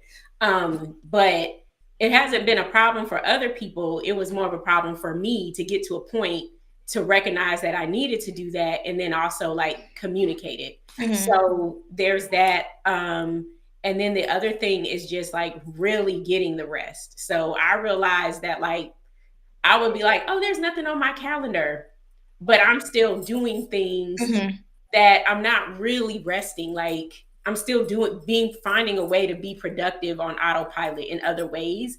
And so I had to work through like, it's okay to really rest and not do anything. And I'm not going to get that recovery until I really do it. So that's mine, is like those boundaries and making sure I get the rest that I need helps me with the self-care piece. I'm gonna piggyback off of the rest and say I get some sleep, because there's a difference. Like, being a mom, Monday through Friday, I'm did you do your homework? Make sure you set your alarm. Did you take a bath? Did you do this? Did you do that? And on the weekend, it's like, no, I'm going to sleep. I don't want to think about any of this. I don't care what y'all about to do. My dad used to always tell me, like, if you can't get any rest in your sleep, then you have a problem. And I've learned that my brain constantly going and trying to plan everything and fix the problems before it happened. Like, no, I'm going to bed. And just like not feeling bad about it. I'm going to put my phone on Do Not Disturb. And I'm going to go to sleep. I can't. Because it's about me. If you in that much of an emergency, call 911. That's what I need you to do. And then I also take time for myself. I like a nice bath.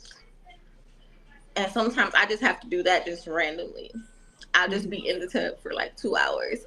just to decompress, I might not have felt good that day. So I'm going to use that as my self-care. Let me figure out if I'm just tired, if I might have did too much, or, the weather's changing. I'm in Cleveland. It's cold. And my bones be like, girl, not only is it cold, and you old. Girl, go sit down. Stop. And I drink my water. That definitely, look, water. Yep, and drink IBD. My water and mind my business. So another thing that I wanted to touch on, since we're talking about like self-care, managing symptoms, one thing that I want to ask, and I just want one thing that helps you when you have a severe symptom. What is the number one thing that you're doing? And it could be anything from like, girl, I'm going to turn this laptop off and just lay down if you work from home. Or what is that one thing that you go to the minute you know that you're about to have a flare up or a symptom is just about to be too powerful in a sense? Oh, I have to lay down. I'm getting in my bed and I have to have the weighted blanket. There's something about the laying down with the weighted blanket that is my first thing that I go to when I'm feeling the symptoms coming on. Mm-hmm. For me, I'm going to lay down with a heating pad because my bones be hurting. Yeah, so, definitely late. Well, for me, I'm on a college campus, but sometimes, like, if it's to the point where I really can't do anything, I definitely try and lay down. But if not, I try and just tell my teacher, like, give me a second. I'll go, like, to the restroom, probably, like, get myself to, like, calm down. But definitely laying down. I experience a lot of fatigue, too, a lot of it. And I've been hearing, like, a lot of people also experience fatigue as well. And that's just one of those things where it's fatigue and being tired. I can definitely say it's two different things. When my Crohn's, as I got older, like I'm old, I will say the definition of being tired and being fatigued is like totally just, I will sit here and when I hear people say like they're tired, I just be sitting here like, y'all don't even understand the half of what fatigued feels like. You don't even understand what that feels like. Like that is a dragging feeling all day long. No matter how much you're in the bed, the minute you get up, it's just like, okay, I don't want to do this anymore. I just want to be asleep. So that's how I feel with fatigue and being tired. I have to just chill out sometimes. Mentally, I feel like I work my brain the most, not really my body that much because I'm in school. So it's just like when I have to constantly think doing schoolwork, it's just like at some point I need to just relax my mind. So I might do meditation, honestly, and just relax myself and then come back to reality and be like, okay, let's finish this work so I can go to bed. Mm-hmm. But I do want to talk about one of our programs that we all are known for is Together IBD. I know we all have gone live, hopefully. Everybody that has been an ambassador has gone live. So I just wanted to talk about maybe some topics that we have discussed maybe in the past couple of months. If any of you all wanted to chime in on that. Because me personally, because Together IBD, let me change the question. The question that I'm asking is, would any of you like to explain what Together IBD is before we tap into the topics? Let me put it that way. Let me do it that way. Yeah, I'll go ahead. Together in IBD is one of our groups, one of our support groups for COGI members, where we come together and we talk about really like anything that has to deal with having IBD. It's a space where we can come in and talk about navigating our diagnosis, talk about how to navigate doctors, just your personal feelings, if you just have hard emotions you want to express, just anything that's dealing with how you're navigating life with IBD. So that was one of the first like groups I was in when I joined COGI, and it really helped me because I was like, it was just that sense of like, you can relax your shoulders and you're hearing what other people are thinking and feeling. And you're like, oh, okay, like, it's not just me. Like, it's not just me that's dealing with this. And so I've really enjoyed it, and I love the sense of community that I get whenever I'm on. I always learn something new when I'm on, as well. So that's what Together in IBD is in my unofficial, explanation. I love it. Straight to the point. Together IBD to me is like a real life safe space. Mm-hmm. Like if you can put a sign on the door, that's what it says. It's your safe space. We talk about, like she said, everything. Doctor's appointments, medicines, how they're working or not working, ostomies, the people around us. That was the first experience I had with like a support group. And it made me feel like, oh, other people feel like this. Other people be over it. Because I think sometimes it feels like, oh, you're always smiling. You're good. No, I'm smiling so I don't cry. Like I'm holding on by a thread. It's still holding on by a thread. And it's just like, mm-hmm. But that's how I feel. I understand. Yeah. So to just quickly recap everything, I want to say that Together IBD, in my opinion, is like, don't take offense, but it's for like the 26 and up club, because we have core for the 25 and 18 club. But I will say I love Together IBD. I love chiming in. I love looking at the lives and watching everybody kind of just talk to each other, and getting like a perspective from everybody about people who have been diagnosed and been in the game longer. I mean, I've only been diagnosed for 4 years, but there are people who've been diagnosed for 24, 20 years. And it's just amazing to me to see like the resiliency that everybody has, and just so adamant about advocating for themselves, and so adamant about like, this is what I have. I've lived with this. You can get through it. And it's just, for me personally, it's just like very encouraging. And me being young and watching somebody that is older than me being so adamant and being so encouraging, like, you got this. Like, don't let a diagnosis stop you. Your diagnosis does not define you. And so it's just very empowering for me to just see everybody that is older than me talk about these things, because it gives me the courage to keep pushing and keep doing what I'm doing as a young adult. So, that's my take on Together IBD. So we are running short of time. We got to cut it close, guys. I do want to thank everybody that was here. So good to see you all. Please, please, please, please, for the viewers, to continue this advocacy work, to continue what we're doing. It is great that if you would donate to colorofgi.org/donate, so we can continue to do this powerful movement and powerful organization that we call Koji. And again, I want to thank everybody for tuning in, and I appreciate everybody that was here. Bye, guys. Bye.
everyone.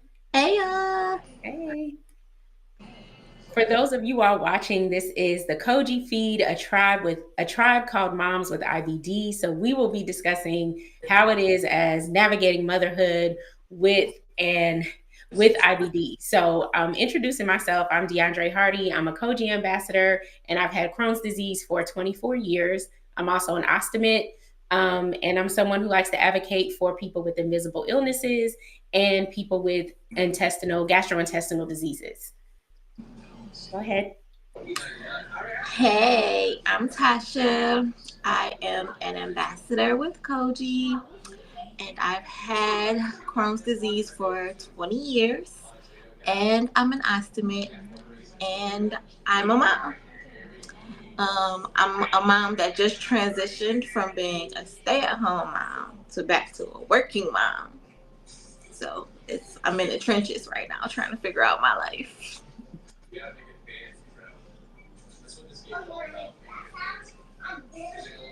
Tiana, we don't have your sound. No, we don't have your sound.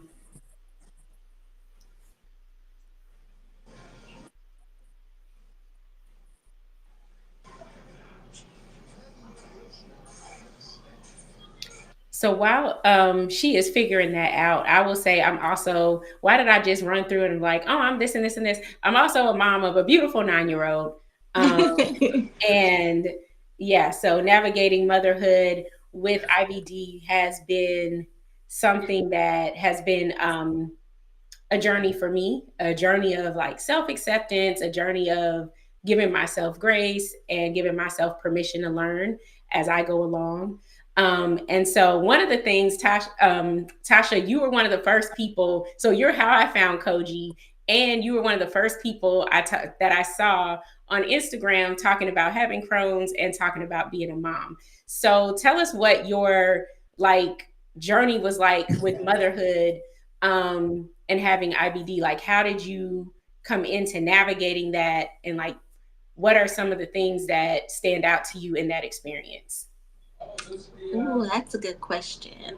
I came into motherhood as a crony already, and I was a person who, like, my doctors told me because my Crohn's was so severe that I probably would never have kids, and if I did, it would probably be really difficult. So finding out that I was pregnant with my daughter was like, now how did we get here? But I had such a beautiful pregnancy. It was very uneventful. It was great. I did start to flare shortly after I had her, but we adjusted the meds and went on back with the rest of my life. Mm-hmm. And I was fine until I got pregnant with my son 5 years later. And that changed my whole life, my whole outlook on everything. I was so sick with him. With my daughter, I was in remission, so it helped me stay in remission. With my son, it sent me completely in the opposite direction. So I ended up having to have ostomy surgery while I was pregnant to save my life and his, and it was supposed to be temporary, and it didn't help. I still struggled the whole way through the pregnancy. He was born 4 weeks early just because my body just couldn't take it anymore. And after I had him, my body really spiraled out of control, which is how my ostomy ended up being permanent. 6 months after I had him, I had to go in for colon removal. And that wasn't the walk in the park that they told me it was going to be either. Like, I thought, okay, I'm going to do this, and then I'm going to go back to being my regular self. That did not happen. So now I'm struggling with 2 kids. One is a baby. Mm-hmm. And I spent about 3 or 4 years just fighting for my life, and having to juggle that and being a mom, that was really hard on me emotionally. And like I struggled with, am I scarring my kids? Am I making them, are they gonna hate me when they get older? Just all the things. And I had to like give myself a lot more grace than what I was given. So I think that having them made me stronger, but also allowed me to be softer at the same time. Thank you for your transparency, because I know every time we tell these stories, we revisit moments. And so I know it's not easy. Similar to you, I was in remission when I got pregnant with my daughter, and like my body was like doing it. Like I was like, oh, I feel great. And then as soon as I had her, I started having issues with hidradenitis suppurativa, which is inflammation of the skin that often happens with people who have IBD. And so we were able to keep it under control. But as soon as I had her, well, towards the end of my pregnancy, she came a few weeks early. And then towards the end of my pregnancy was when I really started having like the issues. After my pregnancy, my body was like, okay, we are done protecting her and we are back to attacking you. And so it was just really, really bad after. So the similar to your son. And so I'd had my ostomy placed before I was pregnant. So that helped, but I still had those feelings of guilt. I had feelings of like, you know, is it even fair to my child that she has a sick mom? I would think about, you know, what if I'm not here? Like, and so I had her, and then I can't, like, what if I just don't live like long enough to be here for her? And so one of the things I had to do was work through counseling. Tion, you're back. Can you hear me? Yes, we can hear you.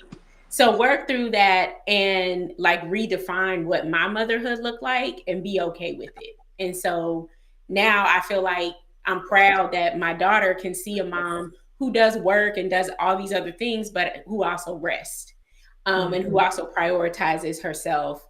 And I think that would be important even if I was traditionally healthy or not, you know? So, right. Tiana, can you tell the people who you are? And we just are talking about our journeys of motherhood. So if you could share that as well and some of the things you learned in that journey. Okay. All right. Hello, everyone. My name is Tiana Forshawn, but everyone calls me T. I am a Koji ambassador as well as these ladies, and I've had Crohn's disease for over 2 decades now. It's been so long, I honestly forget, but it's like 20-something years. I am also a mother of 2 boys who are 15 and 12. And just real quick, the motherhood journey has been an interesting one for me personally. Just even from the beginning, I was blessed enough to be able to give birth to 2 boys, you know, even with a colostomy bag, which, Tasha, I know you know that's a blessing in itself. And yeah, it's just been a journey on learning how to handle and struggle it all and prioritize my mental health as well as my physical health. So much like emphasis is always on taking care of yourself, like physically when you have, you know, a chronic illness like IBD. Sometimes, I'm not even gonna say sometimes, it's been hard for me at times to really, really prioritize taking care of my mental health. So I will say with being a busy mom, I'm a sports mom for anybody who knows me. So I stay busy, really, really busy. And something that works for me is just meditating and making sure that I take time out for me. I like to go walking and things every day to just make sure that I take care of that, you know, that mental health aspect, as well as all of my kids' needs as well with their busy schedule. So. So my question is like, how did you get to that point where you knew you had to prioritize yourself, or you gave yourself permission to prioritize your health on this journey? Because there's a lot of pressure on moms to be all things, to show up this like one way. So how did you like get to, what was that point where you're like, you know what, I can't be good for them if I'm not good for me? Honestly, sometimes you know, everybody say some people learn things the hard way. It was just like crashing out for me when I got to a point where I'm like, you know, Tiana, it's okay that you just can't do it all.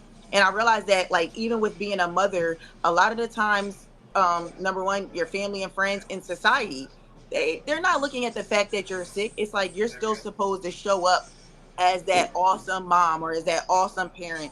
They're not looking at all of the other things that we have to consider and deal with. Like when I'm taking my kids to basketball practice, no one is looking at or care that I just came from treatment or that I just got out the hospital for 5 days or so. It's just like, no, you're expected to still show up as all of that. So what worked for me was just honestly reaching that point of crash out where I just was doing too much and my body was saying, listen, you better do something different or this is not going to work.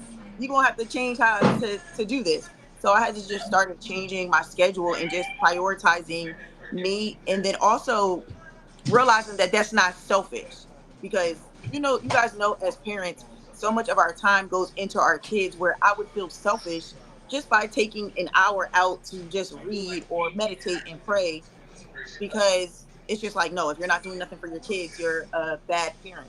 So I just had to reach the point where my body honestly told me, no, pivot and do something different. And I had to just find out what that different thing was for me. And one more other thing was just getting to the point where I wasn't so prideful, where I was afraid or embarrassed to ask for help. So now I did. Before I just was like, oh, okay, you know, it makes you a bad parent if you're asking for help because these are your kids, you know. So now if I need, you know, one of my friends or my best friends, or if I need, you know, my parents to step in and help me, I ask like, hey, you know, can you take the kids to this doctor's appointment for me? Or can you take them to practice for me? I'm not feeling well today. You know, my stomach is hurting today. I just need to rest. Just not being embarrassed that it's okay to ask for support. I agree. Thank you. It Tasha, definitely is like that sometimes. What was that moment for you, ladies, if you don't mind me asking, where it's just like, you know what? I gotta figure this out. I just think that like being a mom, you just have to show up different already. Just being the mom, you are already different. You are already like the person, the go-to person. Being the mom with the illness makes you feel like you have to be superwoman. And that's hard. That's hard. Trying to show up for everybody else and not want them to feel different because you got to think about them having the mom with the back, what are their friends going to say, and all the things. So I think for me, it was letting go of my cape. That's interesting. Yeah, especially because I'm raising a daughter. For me, I think it was my body continuing to remind me, like I kept getting sick no matter how much I was trying to go to the doctor or take medicine or do this, like I was kept getting sick because it's like, DeAndre, you are tired. And so I had to get to a point where it's like, well, if I'm not well, then I can't be well for her. I can't, you know, I felt bad about, and I talk about this on some other stuff that I talk about, but I'll be vulnerable. I felt bad about not cooking all the time because I would just be so tired. See, this is why I love Koji, because y'all are my people. Because as soon as I said cooking, both of y'all were like, I'm about to tear up on that one. But I'm like, I have a great husband. I have a great support system. So he actually is a better cook and cooks more than I do. And so, but I used to feel some type of way about that. Like, I'm like, I can't tell people in public that my husband cooked better than me and more than me. But it's like, why not? Like, and so now just leaning on that, being able to like show up for the things that I'm good at and my strengths, and then showing my daughter like, okay, this is part of when I'm resting, or this is part of this or that. And sometimes even like being a sports mom, so my daughter's in dance. When I take her to dance practice, when I'm in that car waiting for her to come out, like I've made that my time. So I'm like chilling, I listen to a podcast, I call my best friend if it's the only time we're free. So like I try to make those moments a self-care moment too, because I know I need more than other people. But I do now see it as like, instead of like, what are your friends going to say? I also think that we are creating more compassionate and understanding kids, because they don't see the, like, you know, when you ask your kids, they don't see the like bad part. They see what you can do, you know? So that's what I like think about it, and have come to realize and understand as I've given myself grace. So I love that you touched on the cooking thing though. Like I'm like, I hope so my family's in here, because and not feeling shame for those anymore. Can you see I me? can. I can't hear her anymore. Can you hear me? D, can you hear me? I can. Let's see. I don't know. I hope it's working. I can hear and see you guys. I don't want to hold the thing up. So if anybody else can't hear me, let me know. I'll just say this one last comment, and because I don't want to ruin it. But I was just saying with the cooking thing really quick, and not feeling any shame in those things that you know, not feeling shame in those, because I remember, you know, my mom would be like, oh, where'd you make those kids? Why you didn't kick them kids? Them kids need some dinner. But it's like understanding also that some people aren't going to understand where you're at. And it was like, you know what? I don't feel good today. Or maybe I don't feel good this week, but they're going to eat every day. It just may not be a home cooked big meal every day. You know, just not feeling ashamed of those things that people may not understand. Yeah. Thank you, Tasha. If you can't hear her, she said that she was glad that I brought up cooking, because there's this expectation in her family of like, oh, you didn't cook them kids a food today or a meal today, and why? And so having people who understand. So I do want to bring it back to Koji, because I know we're running close to time, with like, how has Koji helped you navigate motherhood as a mom with IBD, and navigating all of the things we go through and discussed, and even haven't been able to discuss on this segment. Can Tasha hear you? Tasha, can you hear me? I can hear you. Okay. How has coaching helped me? I think it made it okay for me not to have to do that. Like I don't have to cook dinner. I don't have to do those things, especially if I can't. There's a difference in not wanting to and physically not being able to. Who wants dinner cooked by somebody who can't even stand up straight? Mm-hmm. Like it's gonna take me way longer. I'm gonna end up feeling some type of way, all because other people feel bad. As long as some kids get fed, they'll be fine. And that's kind of like what I've adapted at this point. Like, they'll get dinner. It just ain't got to be cooked by me. And Koji gave me a safe space to be like, yeah, but you have to take your time. Yeah, I totally agree. I appreciate just the tribe of other moms and women in Koji. And for those who are watching, please take the time to donate. Look up www.colorofgi.org/donate, and please donate to Koji, because this organization provides a safe space and other resources for people and women like us to continue to have the support we need to live well in the midst of our gastrointestinal illnesses. So Tian, thank you for coming on. Tasha, thank you for coming on. And thank you all for watching. Thank you.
What's up, everybody? Rashawn Miller here again. I'm excited to join these gentlemen as we go into the topic of flag on the play and the myths and stigmas surrounding men living with a digestive disease.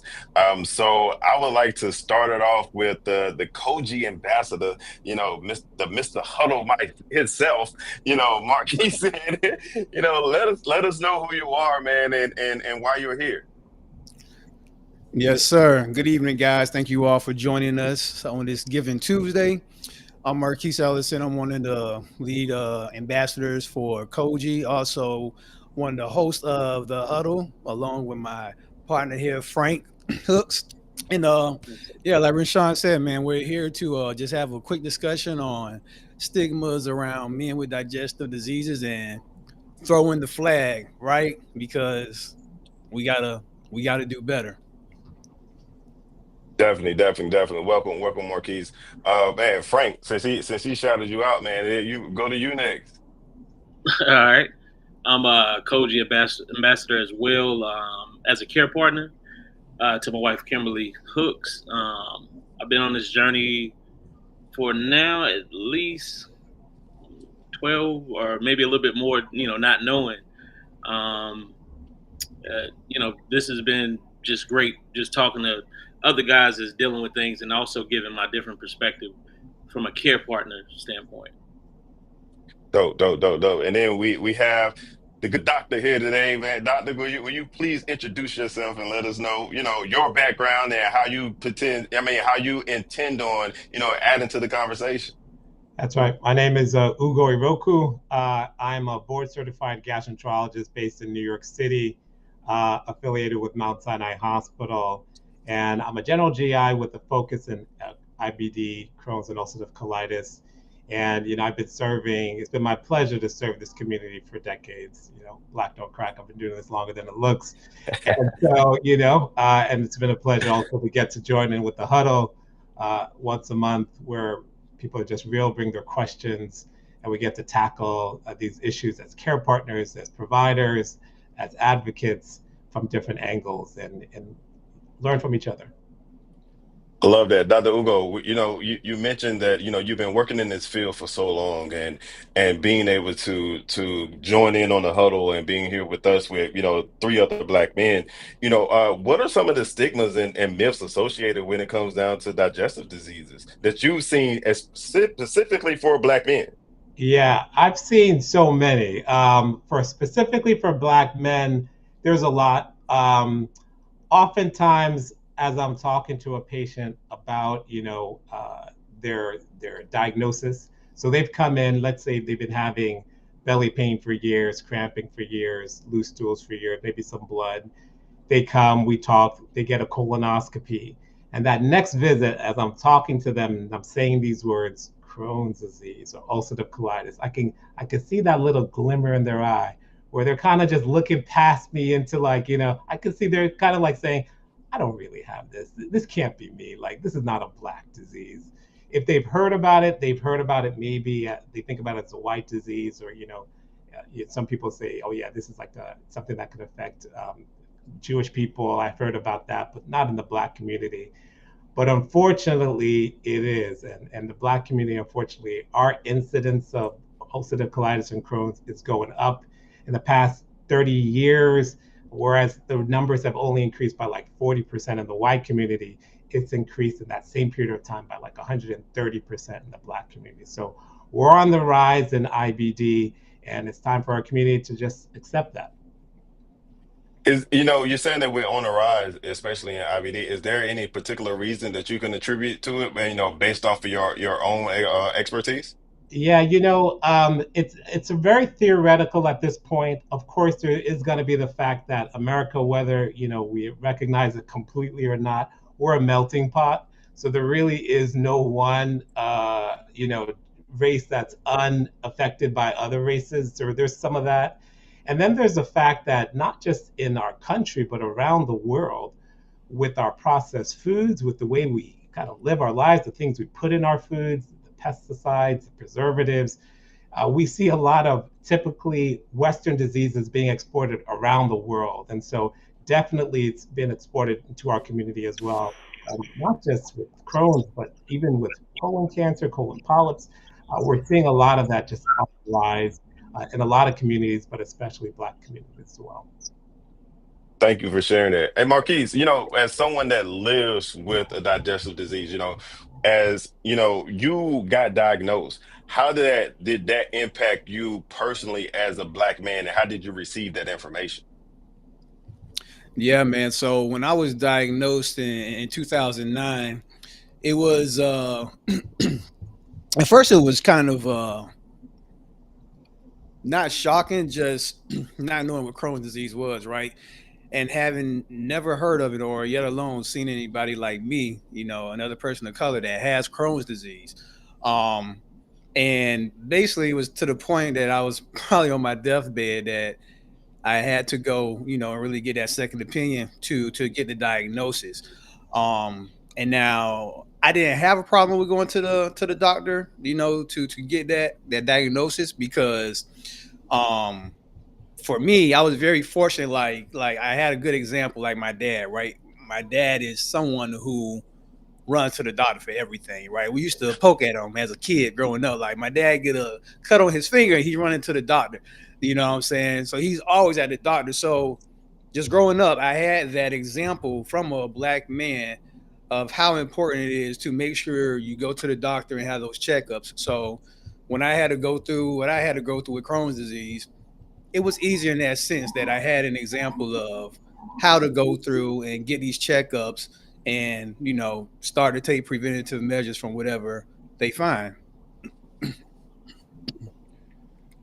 And so, Frank, you have been introduced to this, secondhand, through your wife and understanding that, what was that like for you as, a protector, provider, and somebody, as that wants to be there for his wife, and learning about this disorder? It was something I had to look at, and I was trying to really figure out how do I approach it. I'm studying stuff, I'm looking up stuff, trying to talk to the doctors, trying to figure out how do I help her. And it was really just taking it as she took it and just kind of trying to control how I reacted to it, because I knew that if I reacted a certain way, it would follow with her, it'll follow with my daughter. At the time, she probably was 6. I want to say, so how I reacted to everything, I had to kind of always be calm, no matter how I was feeling in my head or, how things were going for me. So really just studying it, and literally till now, I'm still learning something new. So. And so you mentioned, just you want to be there, you want to be calm, you don't want to escalate the situation. But bro, let's have some real talk. Like, how were you internally? Man, internally, I mean, I'll say one of the toughest times was 2020 when she had to have 3 surgeries. So she had to have 3 surgeries. She ended up getting a J pouch. But in May of 2020 is when we found out that things had escalated. So we're talking March, everything just started, pandemic, everybody scared of the hospital. And now we're talking about going into the hospital. So mentally, having to work, having to make sure everybody was comfortable, having to make sure she was in the right mind, because I know that part was tougher than anything because she's going through this pain. Mentally, honestly, it was tough. I just kind of kept it together as much as I could. It was, there's no real way to kind of tell you, Yeah. It was really a situation where, with different medicines, it triggered her. So I had to kind of approach things differently as well. You have different steroids that, so it was a lot of things that I just basically tried to, I was on eggshells. So where was the support? Support was, honestly talking to friends, talking, to people, just not even necessarily about what we were going through, but just talking. I talked to a lot of my line brothers, I think they on here. Some of them, I send it to them. I talk to different people like that. A few friends that I talk to all the time. So just talking, just regular stuff, not necessarily specifically what was going on, but just random things, just to kind of get through. Gotcha. Dr. Ugo, when it comes down to, you're working with individuals, especially black men, especially like someone like Marquise, and you're delivering that message to them that they may, have a specific diagnosis. Is there a specific way that you go about it for someone that's of our culture to deliver that message pertaining to something that, that maybe differentiate from how you may have learned it in school? Yeah. Well, I think it's just one of those things where, this is the example of the difference. Like I have some patients, let's just say, who, again, like I mentioned the Jewish population, because they're used to this being a Jewish disease. And they come in and they're already thinking they have it. They have an uncle with it. They know that they have a second cousin with it. They've already done their research. They've already they're like ready to go. And then you have people who come in who really do not know that it's in their family. It might be in their family, but we tend not to talk about issues, especially if it's affecting your intestines and your rectum. You're definitely not going to talk about that at Thanksgiving. So a lot of times, even when people have a family history, they're not aware of it. And so I'm always gentle. I'm always starting from ground zero. I'm always open to ideas and conversations. So, people will say like, can I just use like diet to control this? Can I get on the medications for like a couple of months and then just stop? And, I'm never like in scold mode or anything like that. There's no such thing. Anyone who has a loved one, whether it's a wife or a kid, you can't just rule people. You have to kind of communicate. It's all about communication. So I've even told a patient of a black guy, a patient of mine, who stopped his meds, had a flare, came back. I was like, hey, if you're ever gonna stop your meds, don't feel like you have to hide it from me. Tell me, at least so we can have a game plan of what to do. Like, just feel like I'm a space you can always come to and have that conversation. And what I would like to say to everyone is whether or not, you're looking across the table and it's a face that looks like yours or not, know that that's your right. You have a right to have an advocate in the doctor who you're looking at. And if that doctor is not your advocate, find another doctor. Like, I always say, like, find a doctor you trust and then trust your doctor.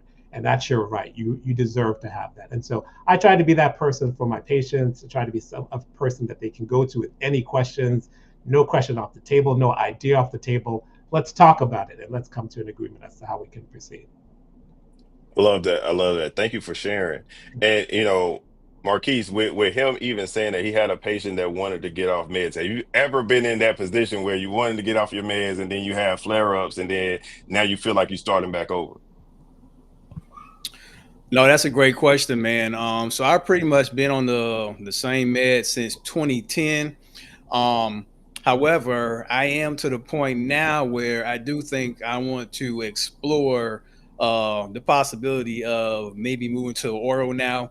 Not for the fact that the med that I'm on currently isn't working, but it's a self-injection. It's just after 15 years of self-injecting myself once a month, I'm kind of tired of that now. And, being that I pretty much have a good grasp on it through the nutrition, exercise, and really controlling those elements, right? I feel like I'm in a good space to go ahead and let's try to do these orals again and versus the injection. So that's currently right now in today's time where my mind is and what I'm thinking about possibly exploring with getting off of the biologic injection and going to an oral. So Dr. Ugo, Marquise said he needed an appointment. yeah. And that's and I know Marquise well, so I know he's plugged in with the doctor who listens to him. And the good thing about it is that no matter how crazy your idea is, and that idea is not crazy at all, your doctor's job is to say, okay, this is what I know about the disease as a physician. Tell me what you know about your disease as a person, and let's find a way to make it work. Like, my whole job is to do what you want, not the other way around. Right. So if a patient of mine is insisting, hey, I'm not tolerating these injections anymore, then my job is to communicate that to his insurance so that we can get something else covered.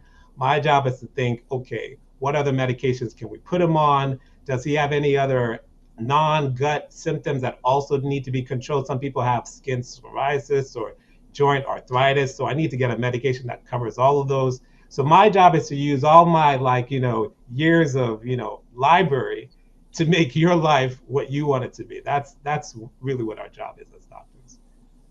Dr. Ugo, I know you're pressed for time and you got to get off in a few. I got one question for you, and this is going to be directed more so towards Brother Hooks. And yeah, I said Brother Hooks just because Marquise been texting me talking junk.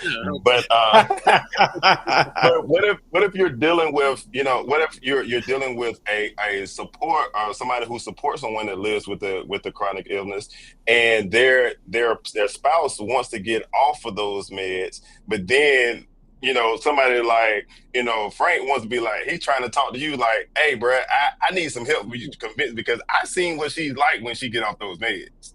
Yeah. So yeah, it works both ways. I love that second chair in the room being occupied. One, sometimes as an advocate, like sometimes the second person needs to be sitting there advocating, and sometimes the person needs to be sitting there tattletaling. Because a lot of patients, especially guys, will be like, oh yeah, I'm fine. It's worse with the guys. The ladies will usually talk, sorry to stereotype, but the guys are like, I'm good, I'm fine. And the ladies, if they're there, will say no. They'll kind of like bring out the list and they'll start asking their set of questions that they didn't even know that they had. And so I love that second seat being occupied.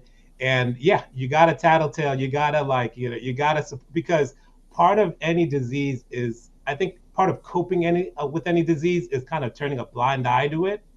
So I think as the support, you kind of have to recognize that they're kind of not seeing it all. And you have to it's your role to really step in and say, no, they're really suffering more than they're letting on. And, so you got to tattletale and then make up some other way outside the doctor's office. So that's my thoughts. Dr. Ugo, thank you so much, man. I know you got to get off, but any last words before you transition off? Yeah, you deserve the best cure possible. And 2024 IBD is not 2004 IBD. There are amazing options out here. We want to talk to you about it. Please join Koji, hear about it, donate. Great work is being done. And we're going to make sure that the next couple of years are even better than the years before. But you deserve great care, and it's possible. Yes, sir. Thank you, sir. Thank you. Yes, sir. Appreciate you, Doc.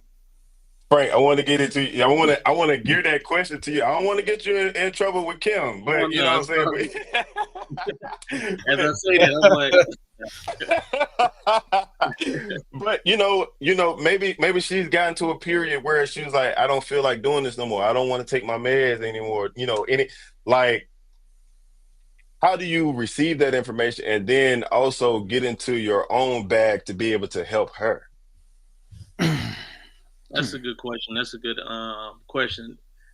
A lot of times, man, honestly, I try to see where she's coming from. So I see it my way, and then I can see it her way. And so I try to look at it like, okay, it hasn't been working. It's been times where maybe the doctor was ready to do another step, and she wasn't ready to do that step. She wanted to kind of get a second opinion. Really just trying to help her find that right answer, because the last thing I want to do is be opposed of it, and then something happens and it ain't going the way that she usually planned. So trying to work with her on it and just kind of seeing where she's coming from, and if it makes sense, it makes sense. That's mainly it with that, because at the end of the day, we've had conversations where I would be on her, like she'd be eating popcorn or something, and I'm like, all right, that's popcorn, But then, it's things with my health that I don't handle, and she was like, well, you telling me this, but you're not handling yours. So I kind of learned real quick. I was like, all right, you're right, I got you. Okay, so when she check you on that, do you change your habits about your health, or you just shut up? You know what is crazy? It's like we had this conversation recently. it's weird. It's easier to help somebody. You know what I'm saying? It's easier to see where that person can, use that help versus seeing where you can use your own help sometimes. So That's it's real. just sometimes it don't really connect. Like, okay, I need to go probably check on this issue that I've been having, but if I see she's in pain, I can kind of see that. Like, yeah, you probably should do something with that. We should go at least start somewhere. Marquise, And then, when I don't know. or the father, or it's just it's one of the things, man. The girls, stuff like that. I just feel like I focus on that, and sometimes it's good to focus on myself as well. Yeah, because you can't neglect yourself, because you can't show up for Kim and the girls without you being healthy too. Yeah. That's true. Because it ain't gonna do no good if both of y'all laying in the hospital. Exactly. I think about the airplanes where they say, "Hey, you need to put yours on first." Facts. So Big facts. True. Big facts. Marquise, I know, I see you on Instagram, with your shirt off all the time and all, running on the treadmill and, like, how much of nutrition and, the working out, how much of that plays a role into your health, being able to navigate this disease for 15 years? Oh man, 100%. 100%, because once you get diagnosed, right, with these diseases or any chronic disease for that matter, not just Crohn's disease, right? You got to take the mentality that, hey, I have it, but it doesn't have me, and I'm going to control what I can control. And no matter what you go to, nutrition, exercise are always going to be a common denominator. There isn't anything that you look at where they're going to tell you shouldn't exercise and you shouldn't eat right. Okay. And so again, the combination really has helped me to stay at the level where I am, because I'm gonna tell you, your mindset has a lot to do with it. It has a lot to do with it. If you constantly think negative, that's going to wear on your body. And so you really have to get into the mindset or shaping that mindset that, hey, you're going to tackle these problems day by day. It may slow you down, but it won't knock you out, right? Because I say that to preface that, because you have a positive mindset doesn't mean that you're not going to face challenges or setbacks. What it means is when you do face those challenges and setbacks, you've already determined that I'm going to push through this and I'm going to overcome, right? And if you need a clearer picture, just think about how many problems you had and you're still here today. That's how you know you're going to overcome, right? And so it's a combination. And so like my total treatment package is I'll say if you take a pie and you cut it into 4 quarters, it's 25% medication, 25% fitness, 25% nutrition, 25% mindset. That's my 100% treatment plan for managing IBD and how I've been doing it throughout all of these years. So, you mentioned, as a therapist, I got to ask this question, when it comes down to the mindset piece, what are those things that help you with your particular mindset and your mental well-being? Yeah. And so I got to attribute it back to my faith, right? Like my faith is a cornerstone for everything. And so I can sit here and say, whoa, this is me. I just had this mindset. No, I had this mindset because of the Most High, and when I read scripture in the word, it reassures me that, hey, one of the verses I just put up a couple days ago that said that, in this world, you will have tribulations, but, be of good cheer. I have overcome the world, right? So in Yeshua, you will have peace. In this world, you're going to have tribulations. And so that helps me to know that, hey, look, trials is going to happen, right? That's guaranteed. But I have somebody who I can rest upon. And despite what happens, I know that that's going to be my source to get me through it, right? And sometimes it's not even about you. Like, I have Crohn's disease. I do. I know if he wanted to heal me totally, he could. However, because I have Crohn's disease, he's using this to inspire other people, to motivate other people to control what they can. So sometimes it's not even about you. It's about what he can do through you to benefit others. So we passing around the collection plate.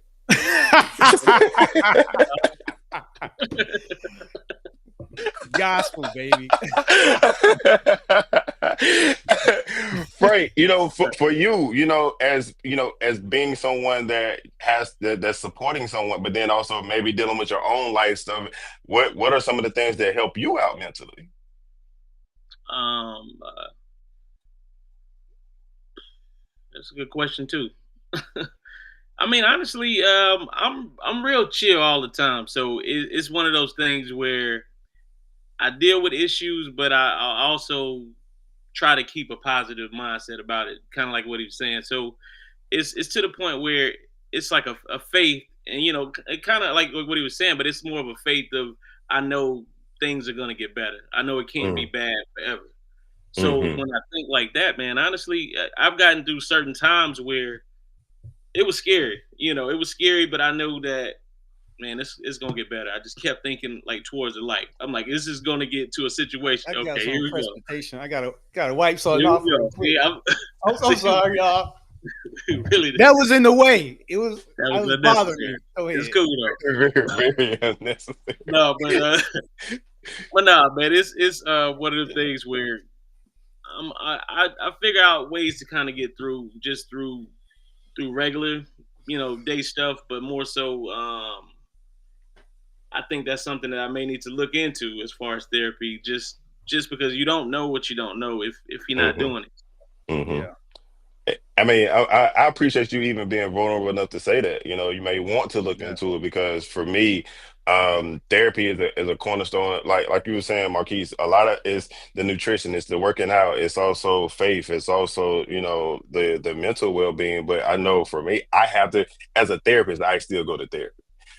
I still take my meds. I still do everything that I need to do to make sure that I'm grounded and level. In addition to going to church, in addition to praying every day, and reading Yeah. scripture, Yes, sir. and to be able to understand that from different lenses, because we are in an era of especially black men where we are a lot more vulnerable than our pops and grandpops used to be.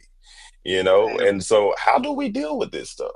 How do we get past the point of just saying I'm gonna just suck it up and move forward? Because we got to have some space to offload on some of this stuff, man. 'Cause Yeah. if not, we're gonna explode. I think what we're doing right now is a start. You know what I'm saying? Just Mhm. having this conversation and being vulnerable, being open, you know what I'm saying, like you were, Frank, and letting men know, man. Listen, these cultural expectations, stigmas that's put on men about being weak when you're showing emotions and you need to man up and all of this stuff, bro. Nah, showing your emotions is manning up. You know what I'm saying? Again, because you're a Mhm. human, bro. And if you don't deal with these emotions, you're gonna deal with them eventually. Mhm. And 99% of the time, it's not gonna be in an effective way. It's gonna be counterproductive, and people gonna get hurt in the process. And Mhm. so you have to deal with that stuff, man. Don't hold it in. But like you said, where the narrative is shifting. You Yeah. know what I'm saying? And that's a good thing. And Frank, one of the things I want to acknowledge with you, Frank, is I appreciate you even saying that. Yo, I was scared. That's something that you don't hear a lot of men say. I, Man, I mean, yeah, I'm serious. Like yeah, you don't hear a lot of men say that. I'm scared. I yeah, was scared.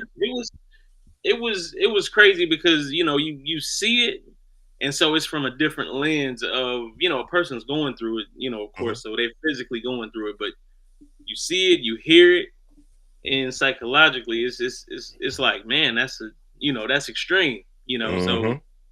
you don't Yeah. know what's next, you don't know what's happening, you don't know if something's gonna happen soon, so yeah, it's one of those things Mhm. where you don't know and can be scared by that, not knowing what to do or how to handle it or should I, do this or do that, so Definitely. Yeah. Well, I know we're All right. almost at time here, man, and so Yeah. I appreciate everyone just tuning in to us, Frank and Marquise and Dr. Ugo, man. I appreciate you being vulnerable with us and sharing a space with me. but then for everyone else to see, and understanding that, we have different feelings and emotions and stuff too that comes along with not only just the chronic illness or dealing with digestive disorders, but then also being able to support individuals that we love that live with that, and being able to support ourselves in various fashions. So I appreciate you, fellas.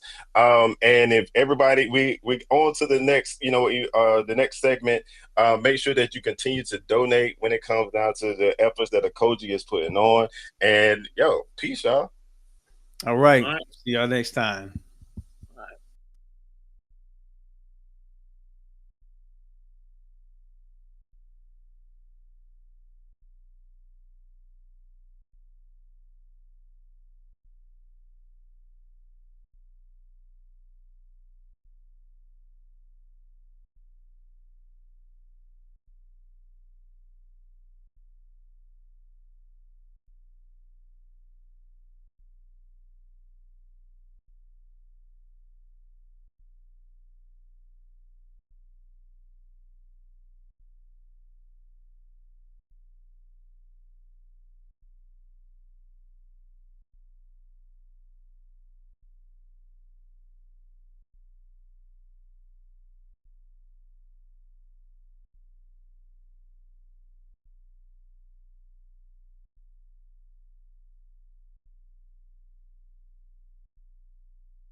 Hi, everyone. I am Letitia Thompson.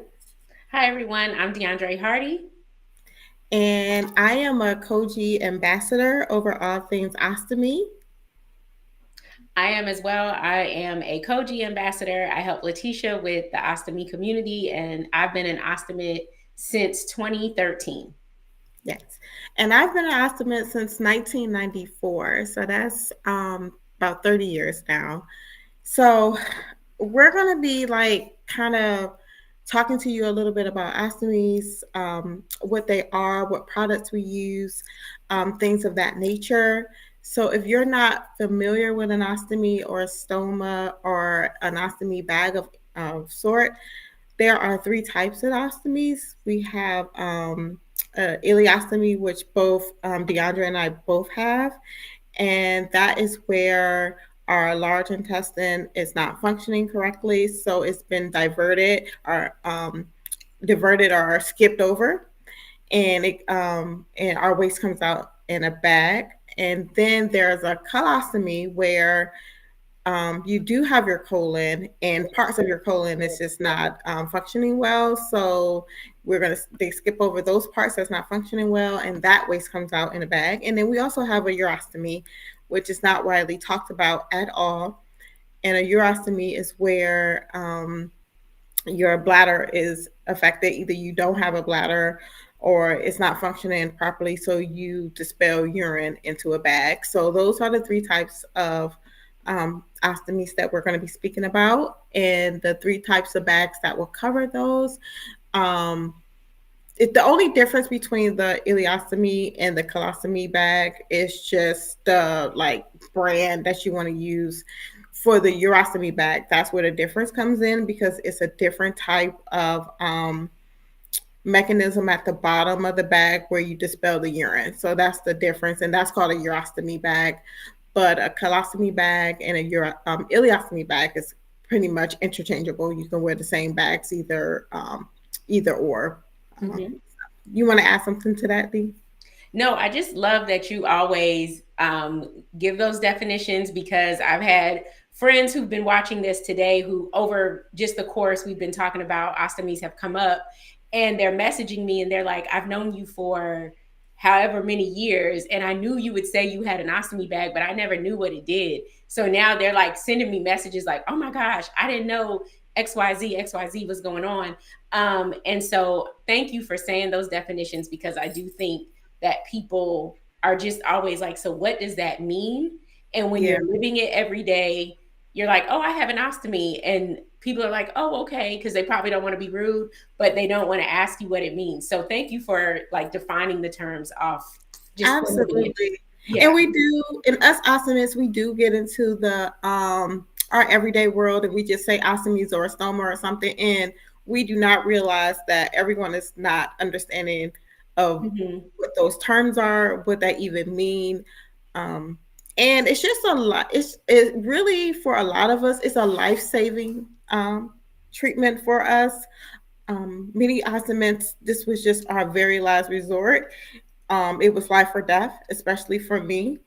And it really did give me my life back. So when people say, what is that? Oh my God, is it a poop bag? I used to get offended by those words, but I know now that if you don't have the proper education of what that is, you're going to just go what society calls it. And by me working in the medical field, I hear poop bag all the time. So, and I'm like, okay, if that's what you think it is, but that is also my opportunity to say and educate, take that moment. So, yeah, so that's what that is. I'm glad that your friends reached out. I'm glad that everyone is understanding what us ostomists go through on a day-to-day. And some of us, we have normal lives, actually. Prior to our ostomies, I don't know how normal our life was, but we live, the majority of us live absolutely normal lives. We have children, we are in marriages, we go to work, just our everyday living.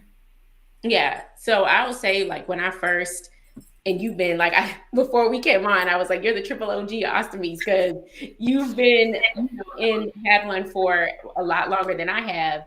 But I know when I received my diagnosis, my Crohn's was really, really bad in my colon and in my lower digestive system.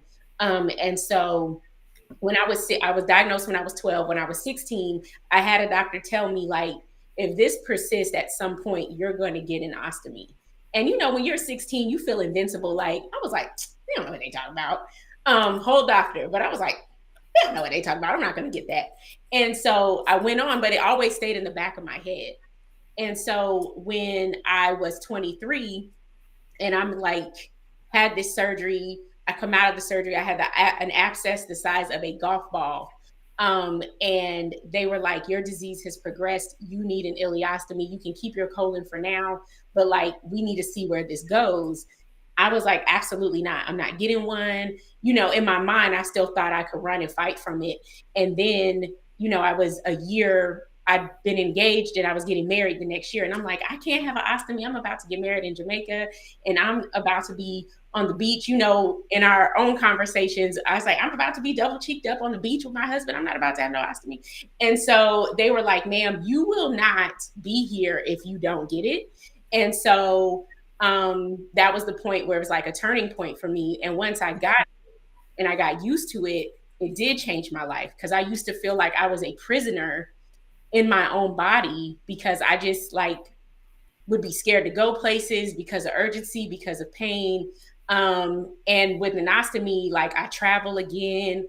I can do what, just be as normal as I'm going to feel. And so it did really change and help me get better.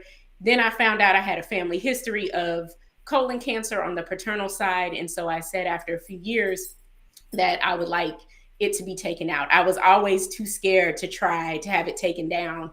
And just mentally, I just knew for my mental health, I couldn't take having it taken down and trying and it not working and then having it back up. So that's my ostomy story really quickly. But for you, I wanted to see what were those pivotal moments for you? And then we can go right into what did you learn about your supplies and all of that during So my story is really different. I'm gonna make this really quickly with my story because I feel like I don't have much of a story because I was so young. So me being diagnosed with Crohn's in 1985 when I was 5 years old, I really don't have a whole lot of memory of what happened to me. I remember being in a lot of pain, not being able to go to school and staying at home. It just constant pain. I remember that. And then when I received my ostomy when I was 14, it was literally a life-saving moment because when they went inside, because I was sick for 8 days, I had a fever of 102 for 8 days, and no one wants to do surgery on a patient with a fever. That's just very high risk, and you could literally die on the table. But at the end of the 8th day, the doctor was just saying they can't wait any longer. I was getting sicker by the moment. For 8 days, I laid there just getting sicker and sicker and sicker until, the doctor was like, okay, they're going to do the surgery in the morning. And I said, okay, morning it is. He told me goodbye. He'll see me in the morning. But he came walking back into the hospital about 30 minutes later because he said he just couldn't let me go all night without seeing what was wrong with me. Well, when they opened me up, all of my bowel was basically dead. I don't even know how I was alive because it was all dead. So they had to take it all out. And later he told me, because my surgeon and I became very close, which is kind of unusual, but he followed me all the way up to adulthood when I got married, when I had my child, sent gifts. But he did tell me when he left the hospital and he got to the light and he said there was someone sitting in his passenger seat telling him to go back and do surgery on me. So that's why he turned around. He was literally on his way home. So he was like, he don't know if I believe in a higher power. And of course I did at the time. I was always in church. But from that moment on, he used to tell my story because, it kind of, that was a pivotal moment for him because he said he's never really believed in angels and stuff, but he feel like an angel truly saved me. So that's really my story. And going into that moment of access when I got home from the hospital, I was in a hospital for weeks and weeks and weeks. But getting the supplies part as a child, I don't remember. I've always had supplies when I was a child, ostomy supplies, so it really is not vivid in my brain. But me going through different changes as an adult, having access to supplies was very challenging at sometimes. There were times where I was still really sick because just because you get an ostomy don't mean your symptoms go away. I've had Crohn's disease my entire life. I was still symptomatic. You know, my body was adjusting. This was a lifelong thing for me. So just because someone takes your bad parts out, that doesn't mean your body just going to go right back to, you know, being great. It takes a while, which it did. So I was still back and forth in and out the hospital.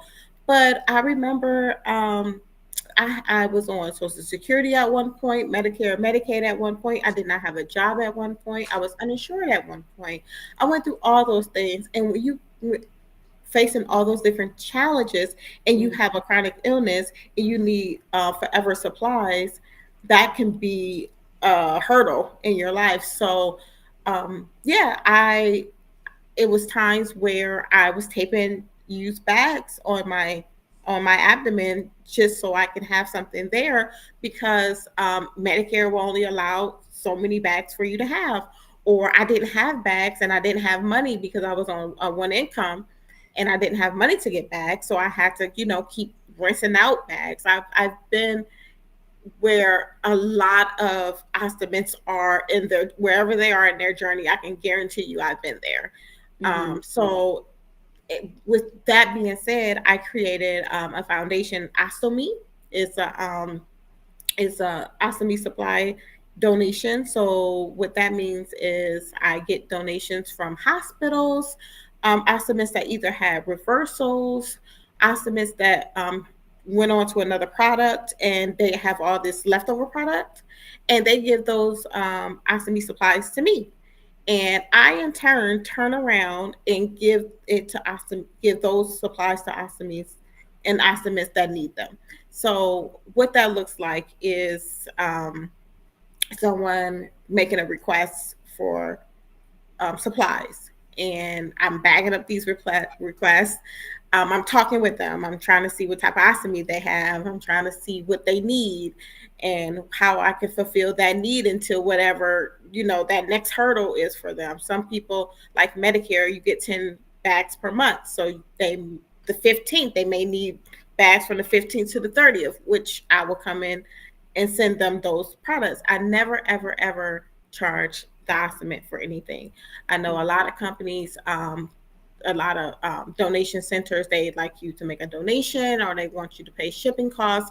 I do not request that. And the reason I don't request that is because I've been in that realm before. I've been in their shoes.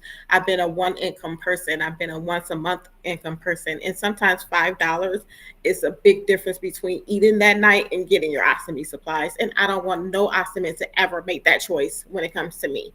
You will always have free supplies. So my husband and I cover the cost. We cover the shipping. We buy all the stuff to package everything up. Nice little sayings go in there. And I also put a card in there because I want them to keep that card because I want them to keep utilizing me. I get all these donations. I just got three big donations from 3 different hospitals here in Maryland. And they give them to me because they can't reuse them. So I want to give these products away. I want them to have what they need. Again, I understand. No questions asked. I'm not going to grill you about anything. I'm not going to, you know, be all up in your business. If you need supplies, I will send it to you, to any type of ostomate.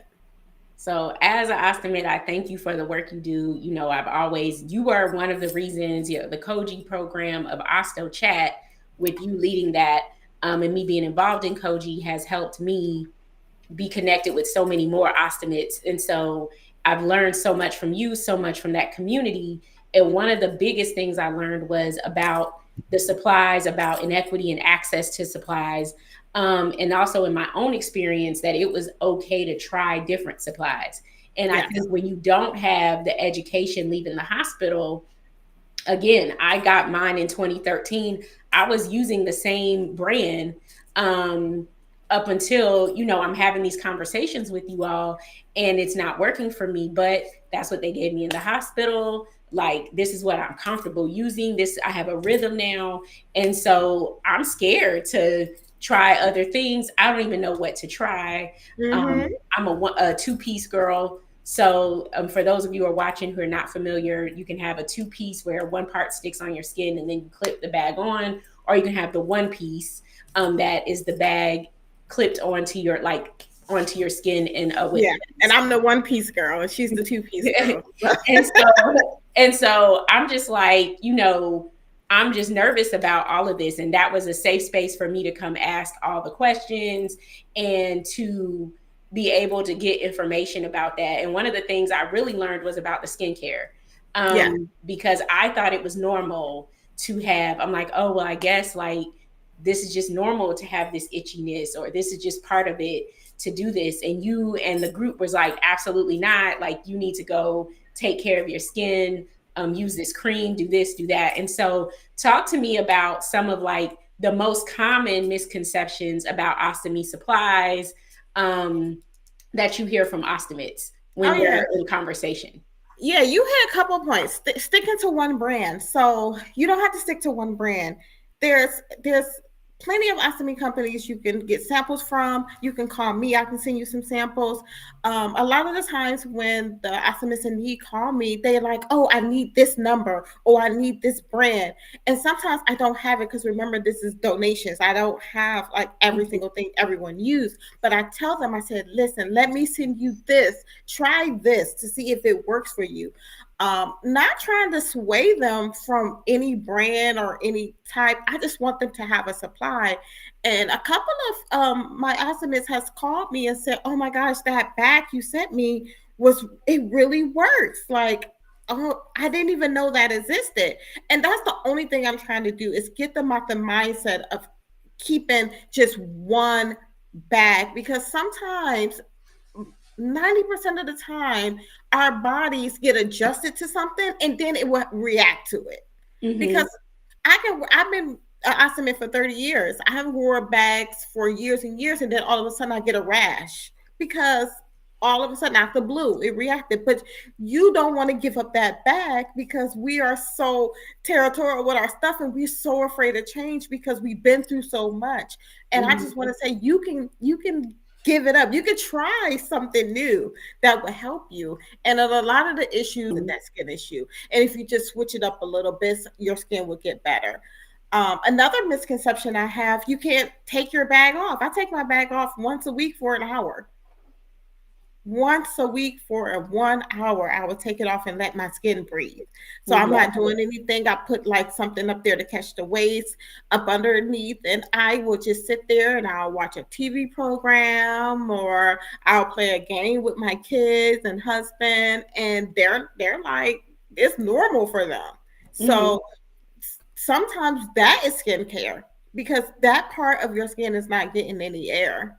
So that can be a skin. So don't be afraid to take your bag off. Take it off.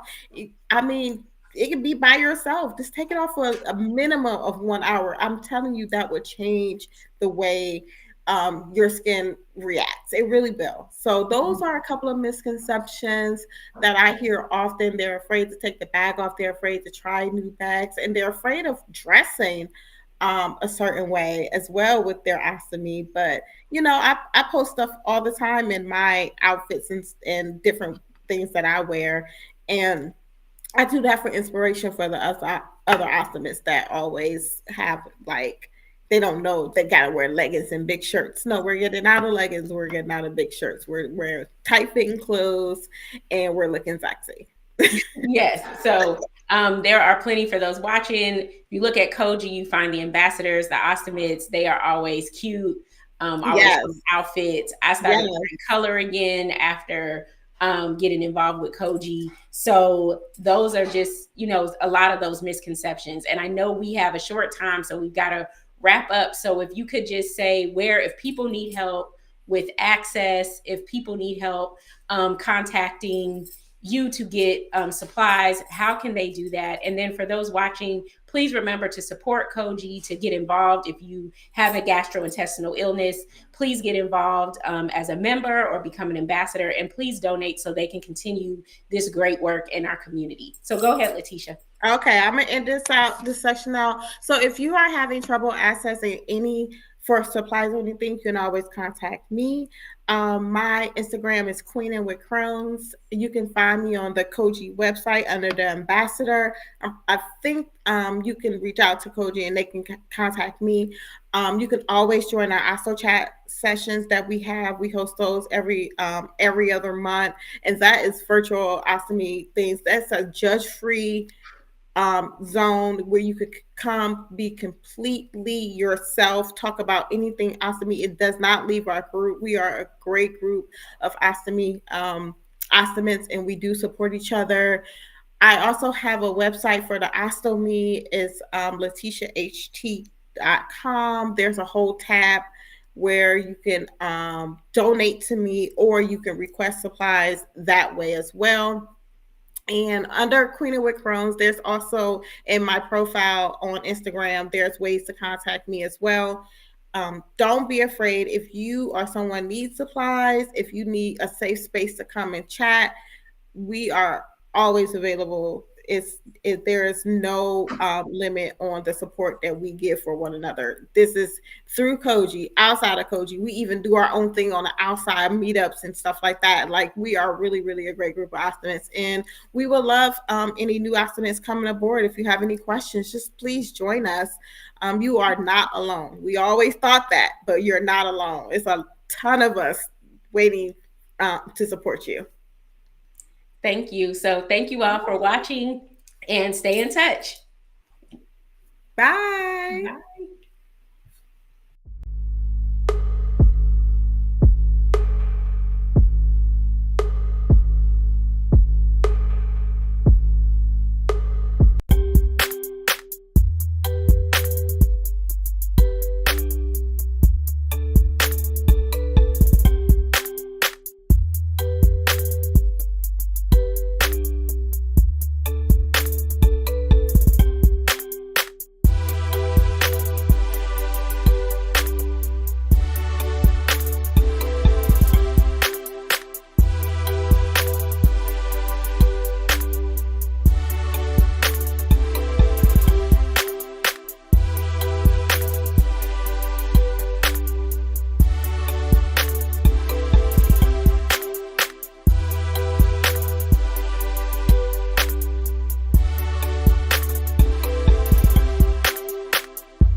Yo, what's up, everybody?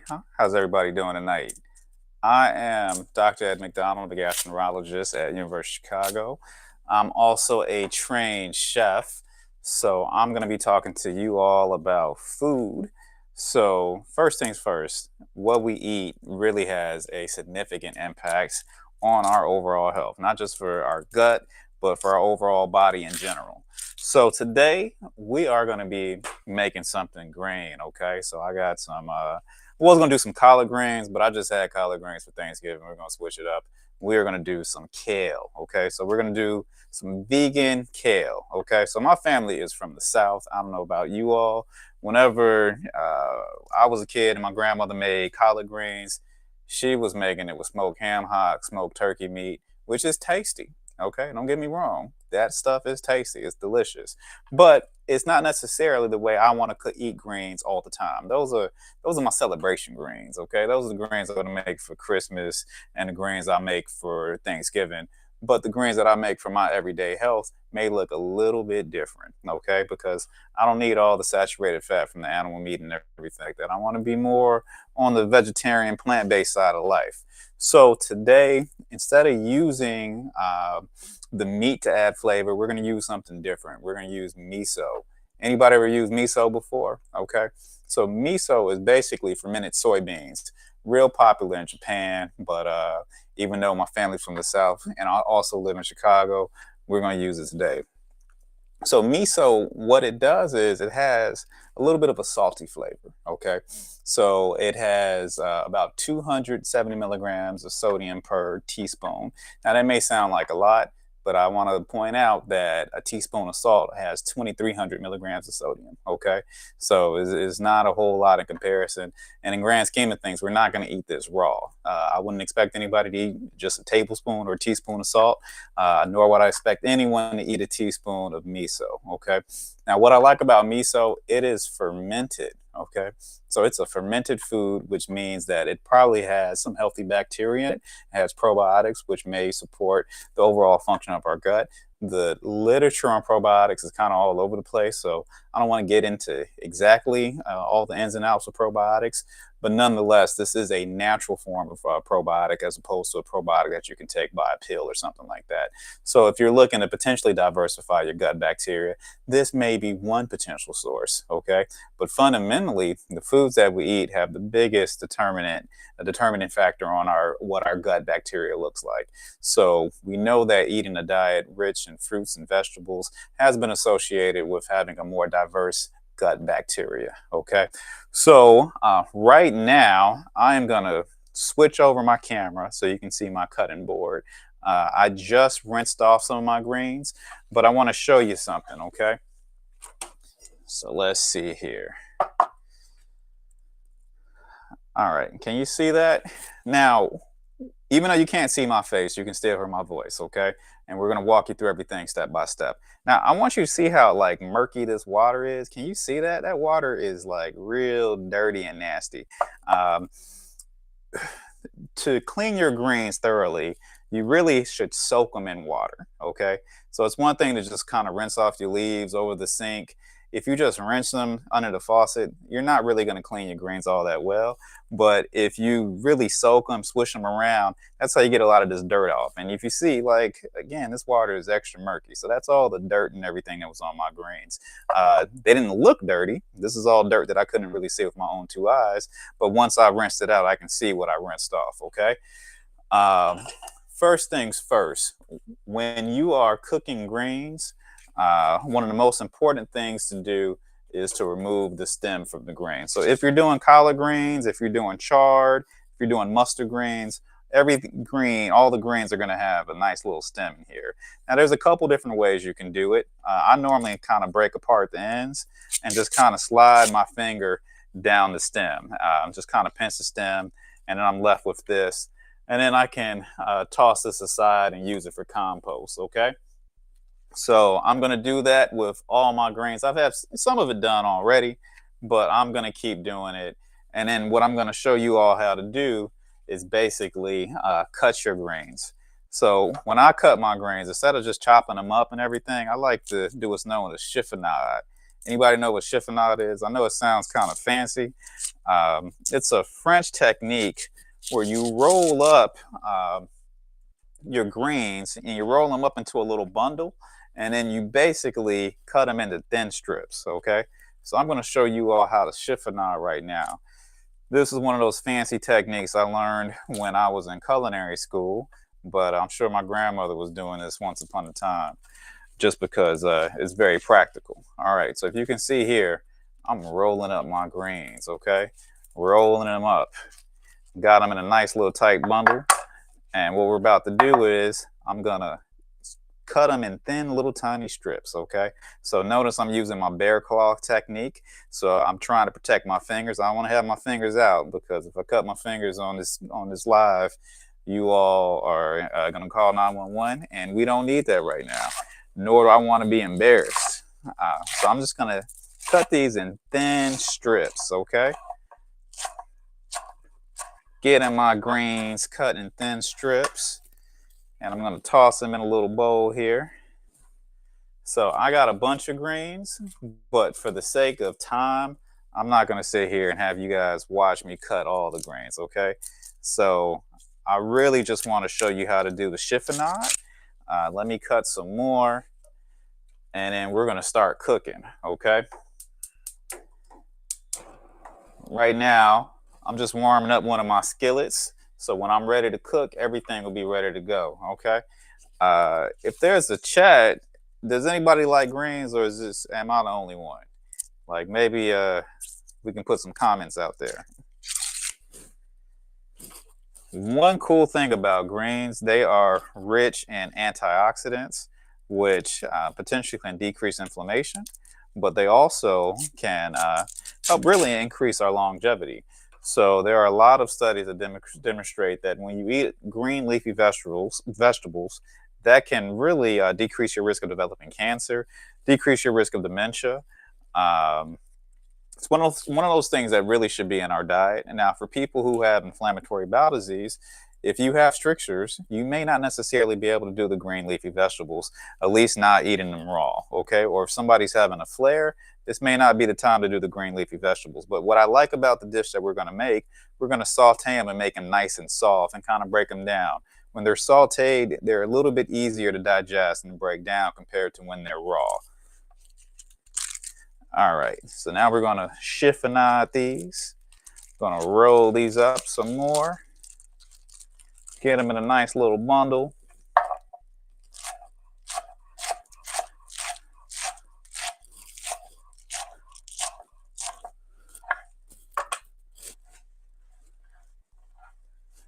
All right, got them chiffonaded, and I got some clean towels here.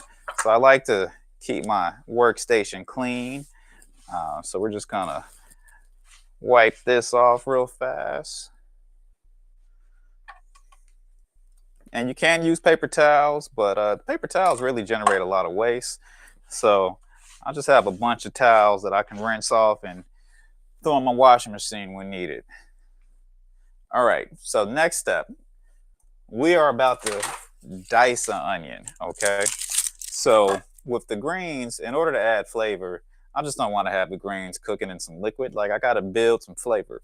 And one way to build flavor is to use what's known as aromatics. So your onion is definitely a common aromatic that they use in a lot of different cooking all over the world.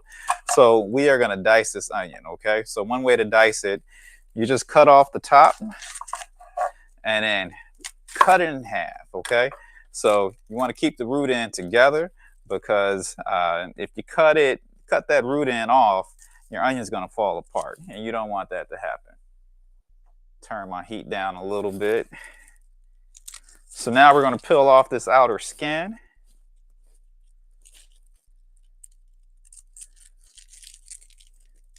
And I have a little container here where I can put all my waste. We'll probably save that for compost. So I'm peeling off all the skin, trying to keep as much of the onion as possible. Now I have both sides with the skin peeled. We are gonna make small little slices, okay? I was about to say incisions. You know, I've been in the hospital too long when I'm cooking and I'm talking about incisions. We're gonna make incisions in the onion. Like, this is not surgery, this is cooking. So we're gonna slice real fast. So when you're cooking, make sure you have a sharp knife. You don't have to have an expensive knife. I know sometimes people think they have to spend $200 on a knife. Most restaurants, the knives are relatively cheap and inexpensive. So this is same knife I used when I was in culinary school. This is Victorinox. I think this costs about $20, $30 or so. The key is you just got to keep it sharp. Now, if you're cooking with a dull knife, super duper dangerous. That is how you end up cutting yourself. So after I made my small little slices, I'm going to turn my onion around so I can cut it perpendicular to the slices, okay? So see here, and I'm just going to break this onion down, and we're good to go. Another thing that I like to do, I use a little leftover piece of whatever I was cutting to kind of wipe off my knife. Now, you can use your finger, but if you use your finger, you might actually get cut. So that's not the best thing to do. Nobody wants to get cut when they're cooking, and nobody, wants to have blood and stuff in their food. That is absolutely nasty. So now I have a small little prep bowl. I love these prep bowls. I'm going to put my onion in here. Toss that to the side, and a couple more aromatics that I'm going to use. So I was going to use a poblano pepper, but I'm going to keep it simple, and we're just going to use the small little Fresno pepper. So this is small, not super duper spicy. One of the reasons why I like a pepper, because it adds a little smokiness. So when I cook greens, growing up, my grandmother always used smoked turkey. So I want to get some of that smoky flavor. If you're going to use a poblano pepper, you can basically char it beforehand, either in the oven over a large flame, but we're not going to do that right now. We're just going to dice up a small little Fresno pepper just to give a little bit of heat, okay? Now, poblano peppers, what I like about them, they're really mild, so you don't have to worry about offending people who are very sensitive when it comes to spicy foods. So what I did was I took the seeds out because those seeds can be pretty spicy.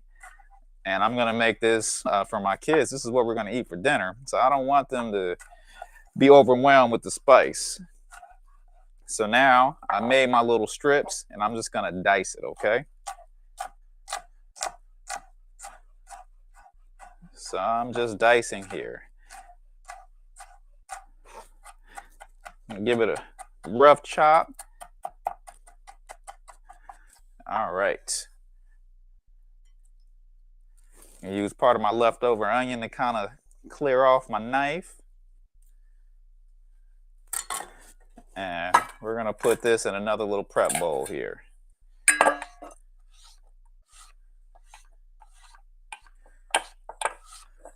All right. So we got onions, we got peppers, and now we're going to chop up some garlic, and then we should be good to go. So I got some garlic cloves here already peeled. In order to chop them up, the first thing I'm going to do is mash my garlic, okay? So when you press your garlic and mash it, you actually activate some of the enzymes in garlic. So one enzyme in garlic that has been associated with health benefits, such as lowering blood pressure, is allicin, okay? So it's one of the reasons why people take garlic capsules and whatnot. The garlic capsules already has the allicin activated, but when you mash your garlic, you're going to activate it on your own. So the garlic actually is more nutritious when it's been pressed as opposed to just diced without being pressed. So I'm going to dice my garlic up. First, I'm slicing it in small, thin slices.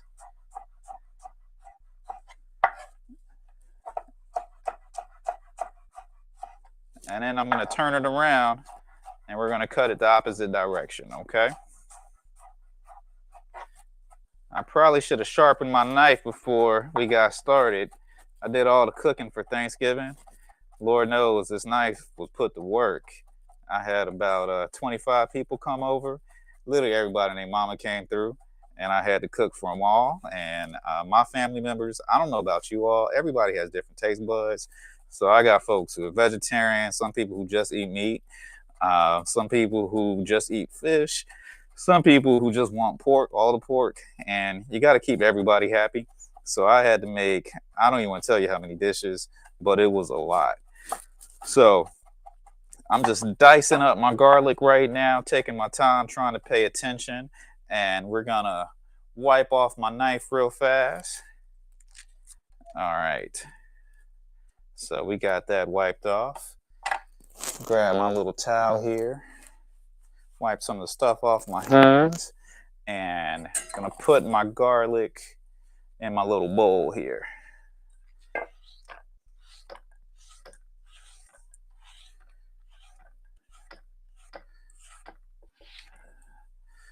All right.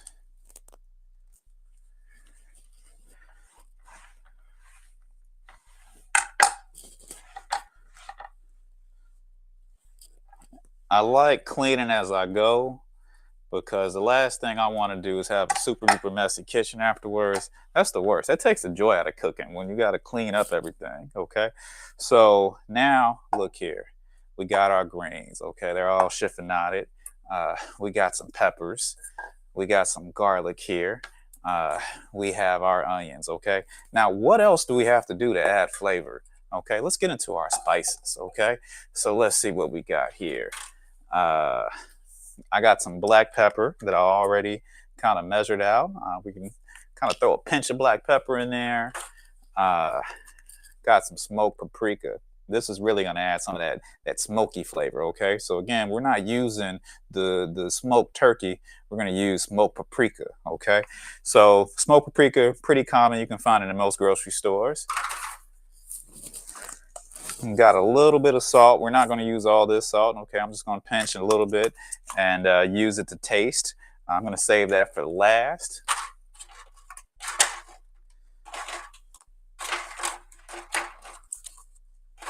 We got our miso here. So our miso, this is that fermented soybean paste that I was talking about. This is really what's going to add some of the saltiness. I got some ground mustard. That's going to add just a little bit more flavor. And then we also have some nutritional yeast, okay? So nutritional yeast adds that umami flavor. Anybody know what umami is? Umami is basically kind of a meaty flavor. So for folks who are vegetarians or vegans, or if you're trying to do a dish that kind of has a meaty taste to it, but you don't want to add meat, that nutritional yeast gives you that meaty umami flavor. So that's a good hack, okay? I got my oil. We're just going to use some avocado oil. I love avocado oil. One of the reasons why I like avocado oil, it pretty much has all the health benefits that you would expect from olive oil. But the main reason why I love avocado oil, it doesn't really burn as much when you cook. So with extra virgin olive oil, it has what's known as a very low smoke point. So once you throw it on some heat, it's going to start burning. With this avocado oil, it has a high smoke point, so it can really tolerate some heat. So this is really good to saute with. Another thing that I have is some veggie stock, okay? So the veggie stock already has a bunch of flavor in it. We're going to use that to keep our greens nice and moist. This is about a cup here. And then one more thing that I'm going to use is some apple cider vinegar. So growing up when I was a kid, my parents, they used to always put apple cider vinegar on top of their greens. I'm going to actually mix it into the flavoring liquid, okay? So we're going to use about a quarter cup of apple cider vinegar. I have these little measuring cups, so I get to eyeball everything. We don't have to measure it out. So we have that, okay? Now, we're going to make a stock out of the veggie stock and the miso paste. So I'm going to grab a little bowl here. Better yet, keep it clean. We're just going to put together some of our bowls. All right. So I am going to take my miso paste, throw it in my little bowl here. Voila. I always wanted to say voila on a live. It's not too many opportunities where you get to say voila as a doctor. Like I can't take a polyp and be like voila. Like people would not understand what I'm doing. That would be a little weird and awkward. So I've been waiting for this moment for a long time. Now, with this miso paste, I want to kind of stir it up and blend it in, make a nice consistent liquid, okay? So just blending that, and I'm using red miso. They also have white miso. They taste very similar, but the color is pretty different.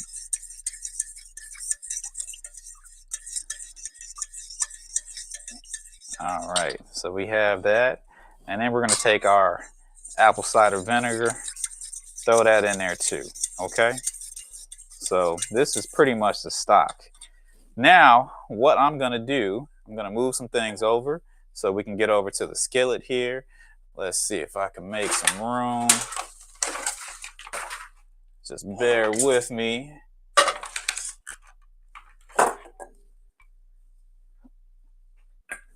All right.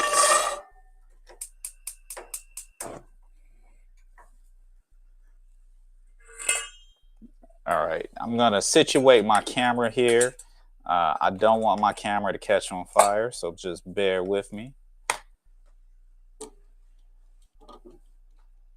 All right, can everybody see the skillet?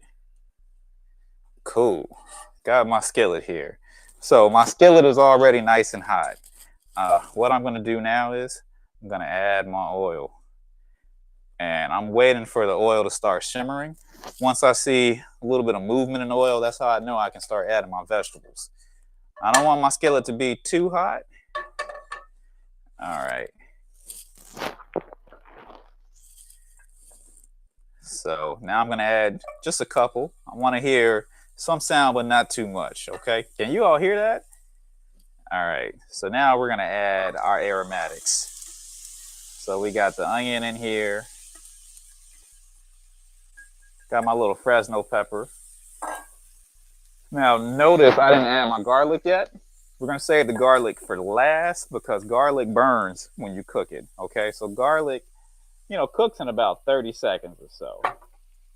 Let's see if we can get a better angle. Yeah, that's a little better right there. All right.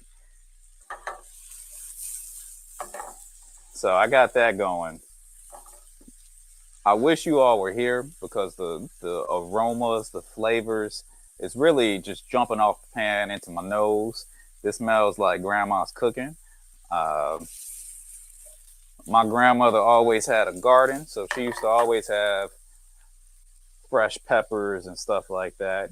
And, her garden she didn't have a huge backyard or anything like that. Just had a small little space, and we can grow peppers, grow a bunch of different herbs. All right, we got that going here. So you can use a spatula to stir this around. If you're going to use a spatula, I don't recommend using the plastic spatulas because those can burn and melt. And when the plastic melts, those plastic chemicals gets in your food, and you don't want that. In the United States, we get exposed to enough plastic. You actually want to decrease your plastic exposure. Now, there has been some studies that have found that microplastics may actually increase the risk of developing inflammatory bowel disease. So that's an ongoing area of research specifically for people who have inflammatory bowel disease, the role of microplastics in not only developing disease, but also whether or not the microplastics increase the risk of having flares. So we know in general, even in folks who don't have IBD, being exposed to all these plastics in our diet is probably not the best thing. Ultimately, a lot of the plastics can serve as or act as obesogens. So obesogens are chemicals that can actually promote weight gain. And the way these chemicals work, they promote weight gain by primarily affecting our hormones. So you really have to be careful with exposing yourself to a lot of plastic. All right, so we're just gonna let this cook down. Maybe about 5 minutes or so. So I want my vegetables to be nice and soft. Doesn't have to cook for that long, but the key is you want to stir them periodically because you don't want your vegetables to burn. If your vegetables burn, it's going to make everything taste bitter, okay? And just like I don't like bitter people, I don't like bitter vegetables, all right? We got to keep our vegetables not bitter. So I'm shaking them up periodically. And I used maybe about 1 to 2 tablespoons of oil, so not too much. If you are really trying to cut down on calories, you can skip the oil altogether and just cook the vegetables in your little liquid that you made, the little stock that we made with the miso. That's totally fine too, and that'll cut down on some calories. However, the vegetables don't really cook the same when they're cooked with something liquid like water or a stock compared to an oil. All right, so now we're gonna add our garlic, okay? So we're gonna add the garlic, let that cook for 30 seconds or so. And you don't have to have a timer to keep track. Once you start smelling the garlic, that's how you know it's pretty much ready. Now, what I like to do, so I normally add my spices at this stage, okay? So when I have the hot oil actually brings out the flavor of the spices. So we're gonna add that in there right now too. Got my paprika, added my nutritional yeast. Now we're gonna add the mustard And I'm just going to hit it a little bit, just a little bit of pepper, and maybe just a little tiny bit of salt, just to add some flavor to the veggies, okay? But I don't want to do too much because we already have some salt in our miso.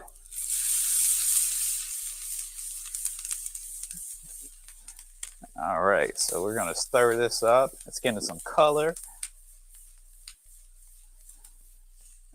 And now we can add our greens. Let our greens get in here and cook down a little bit, okay? So I'm only doing maybe about 2 bunches or so. It's gonna cook down and get real small in a second. And I can use tongs to kind of move them around.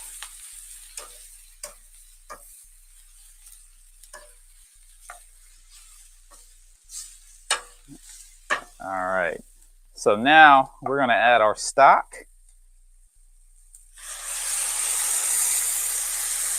Ooh.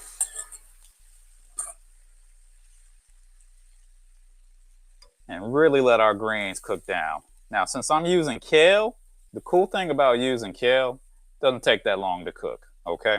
So this is perfect for a weeknight side.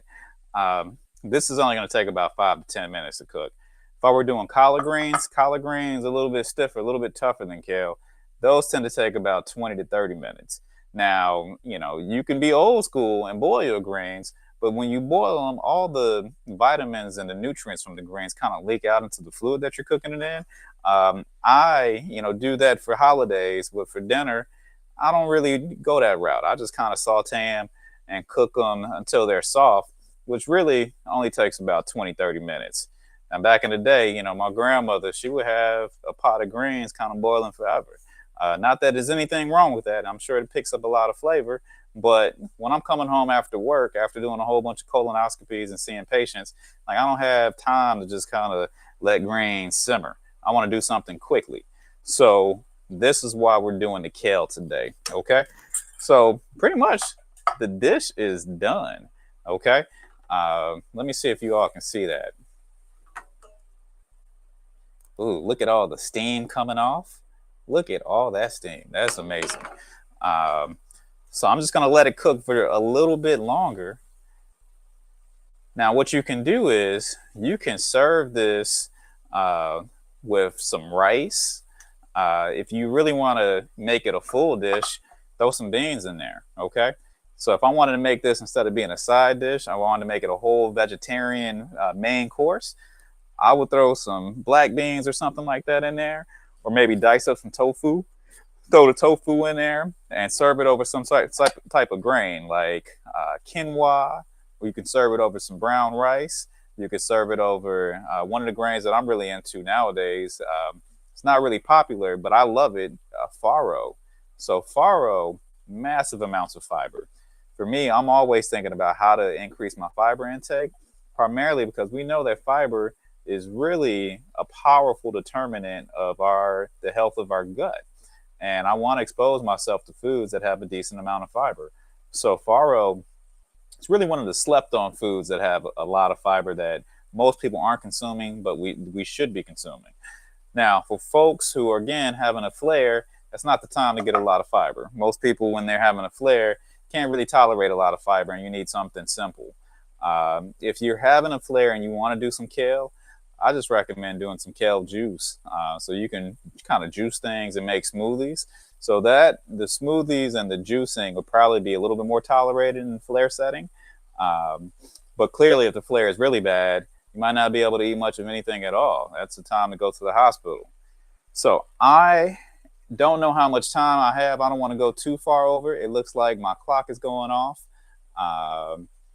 I'm going to let Marilyn come back in and get to the next speaker. If there's questions, I don't know if you all have the opportunity to ask questions, but I'm here.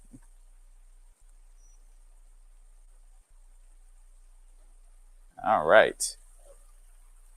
So this looks really good. Here, I'm going to get some and put some on a plate so you all can really see it.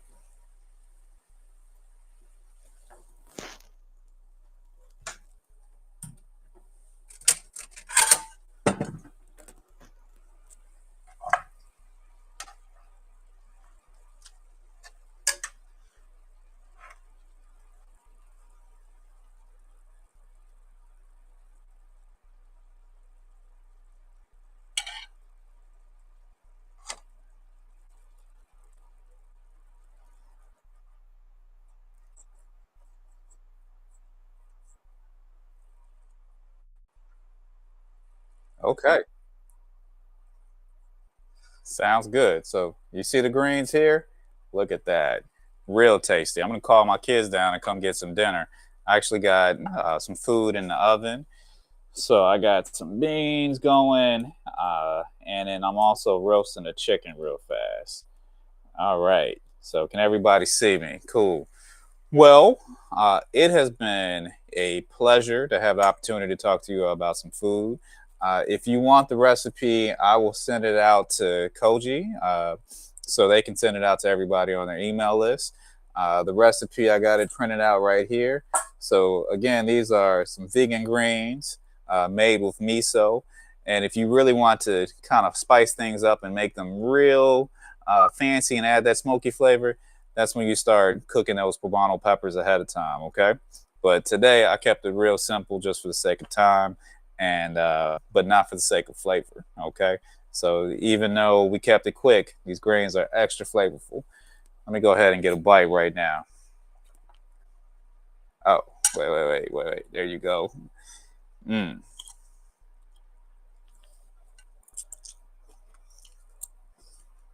Really good. Super good. Nice and tender, but not too tender. I don't want my grains super mushy, but I still don't want them tough. They're ready to go. All right.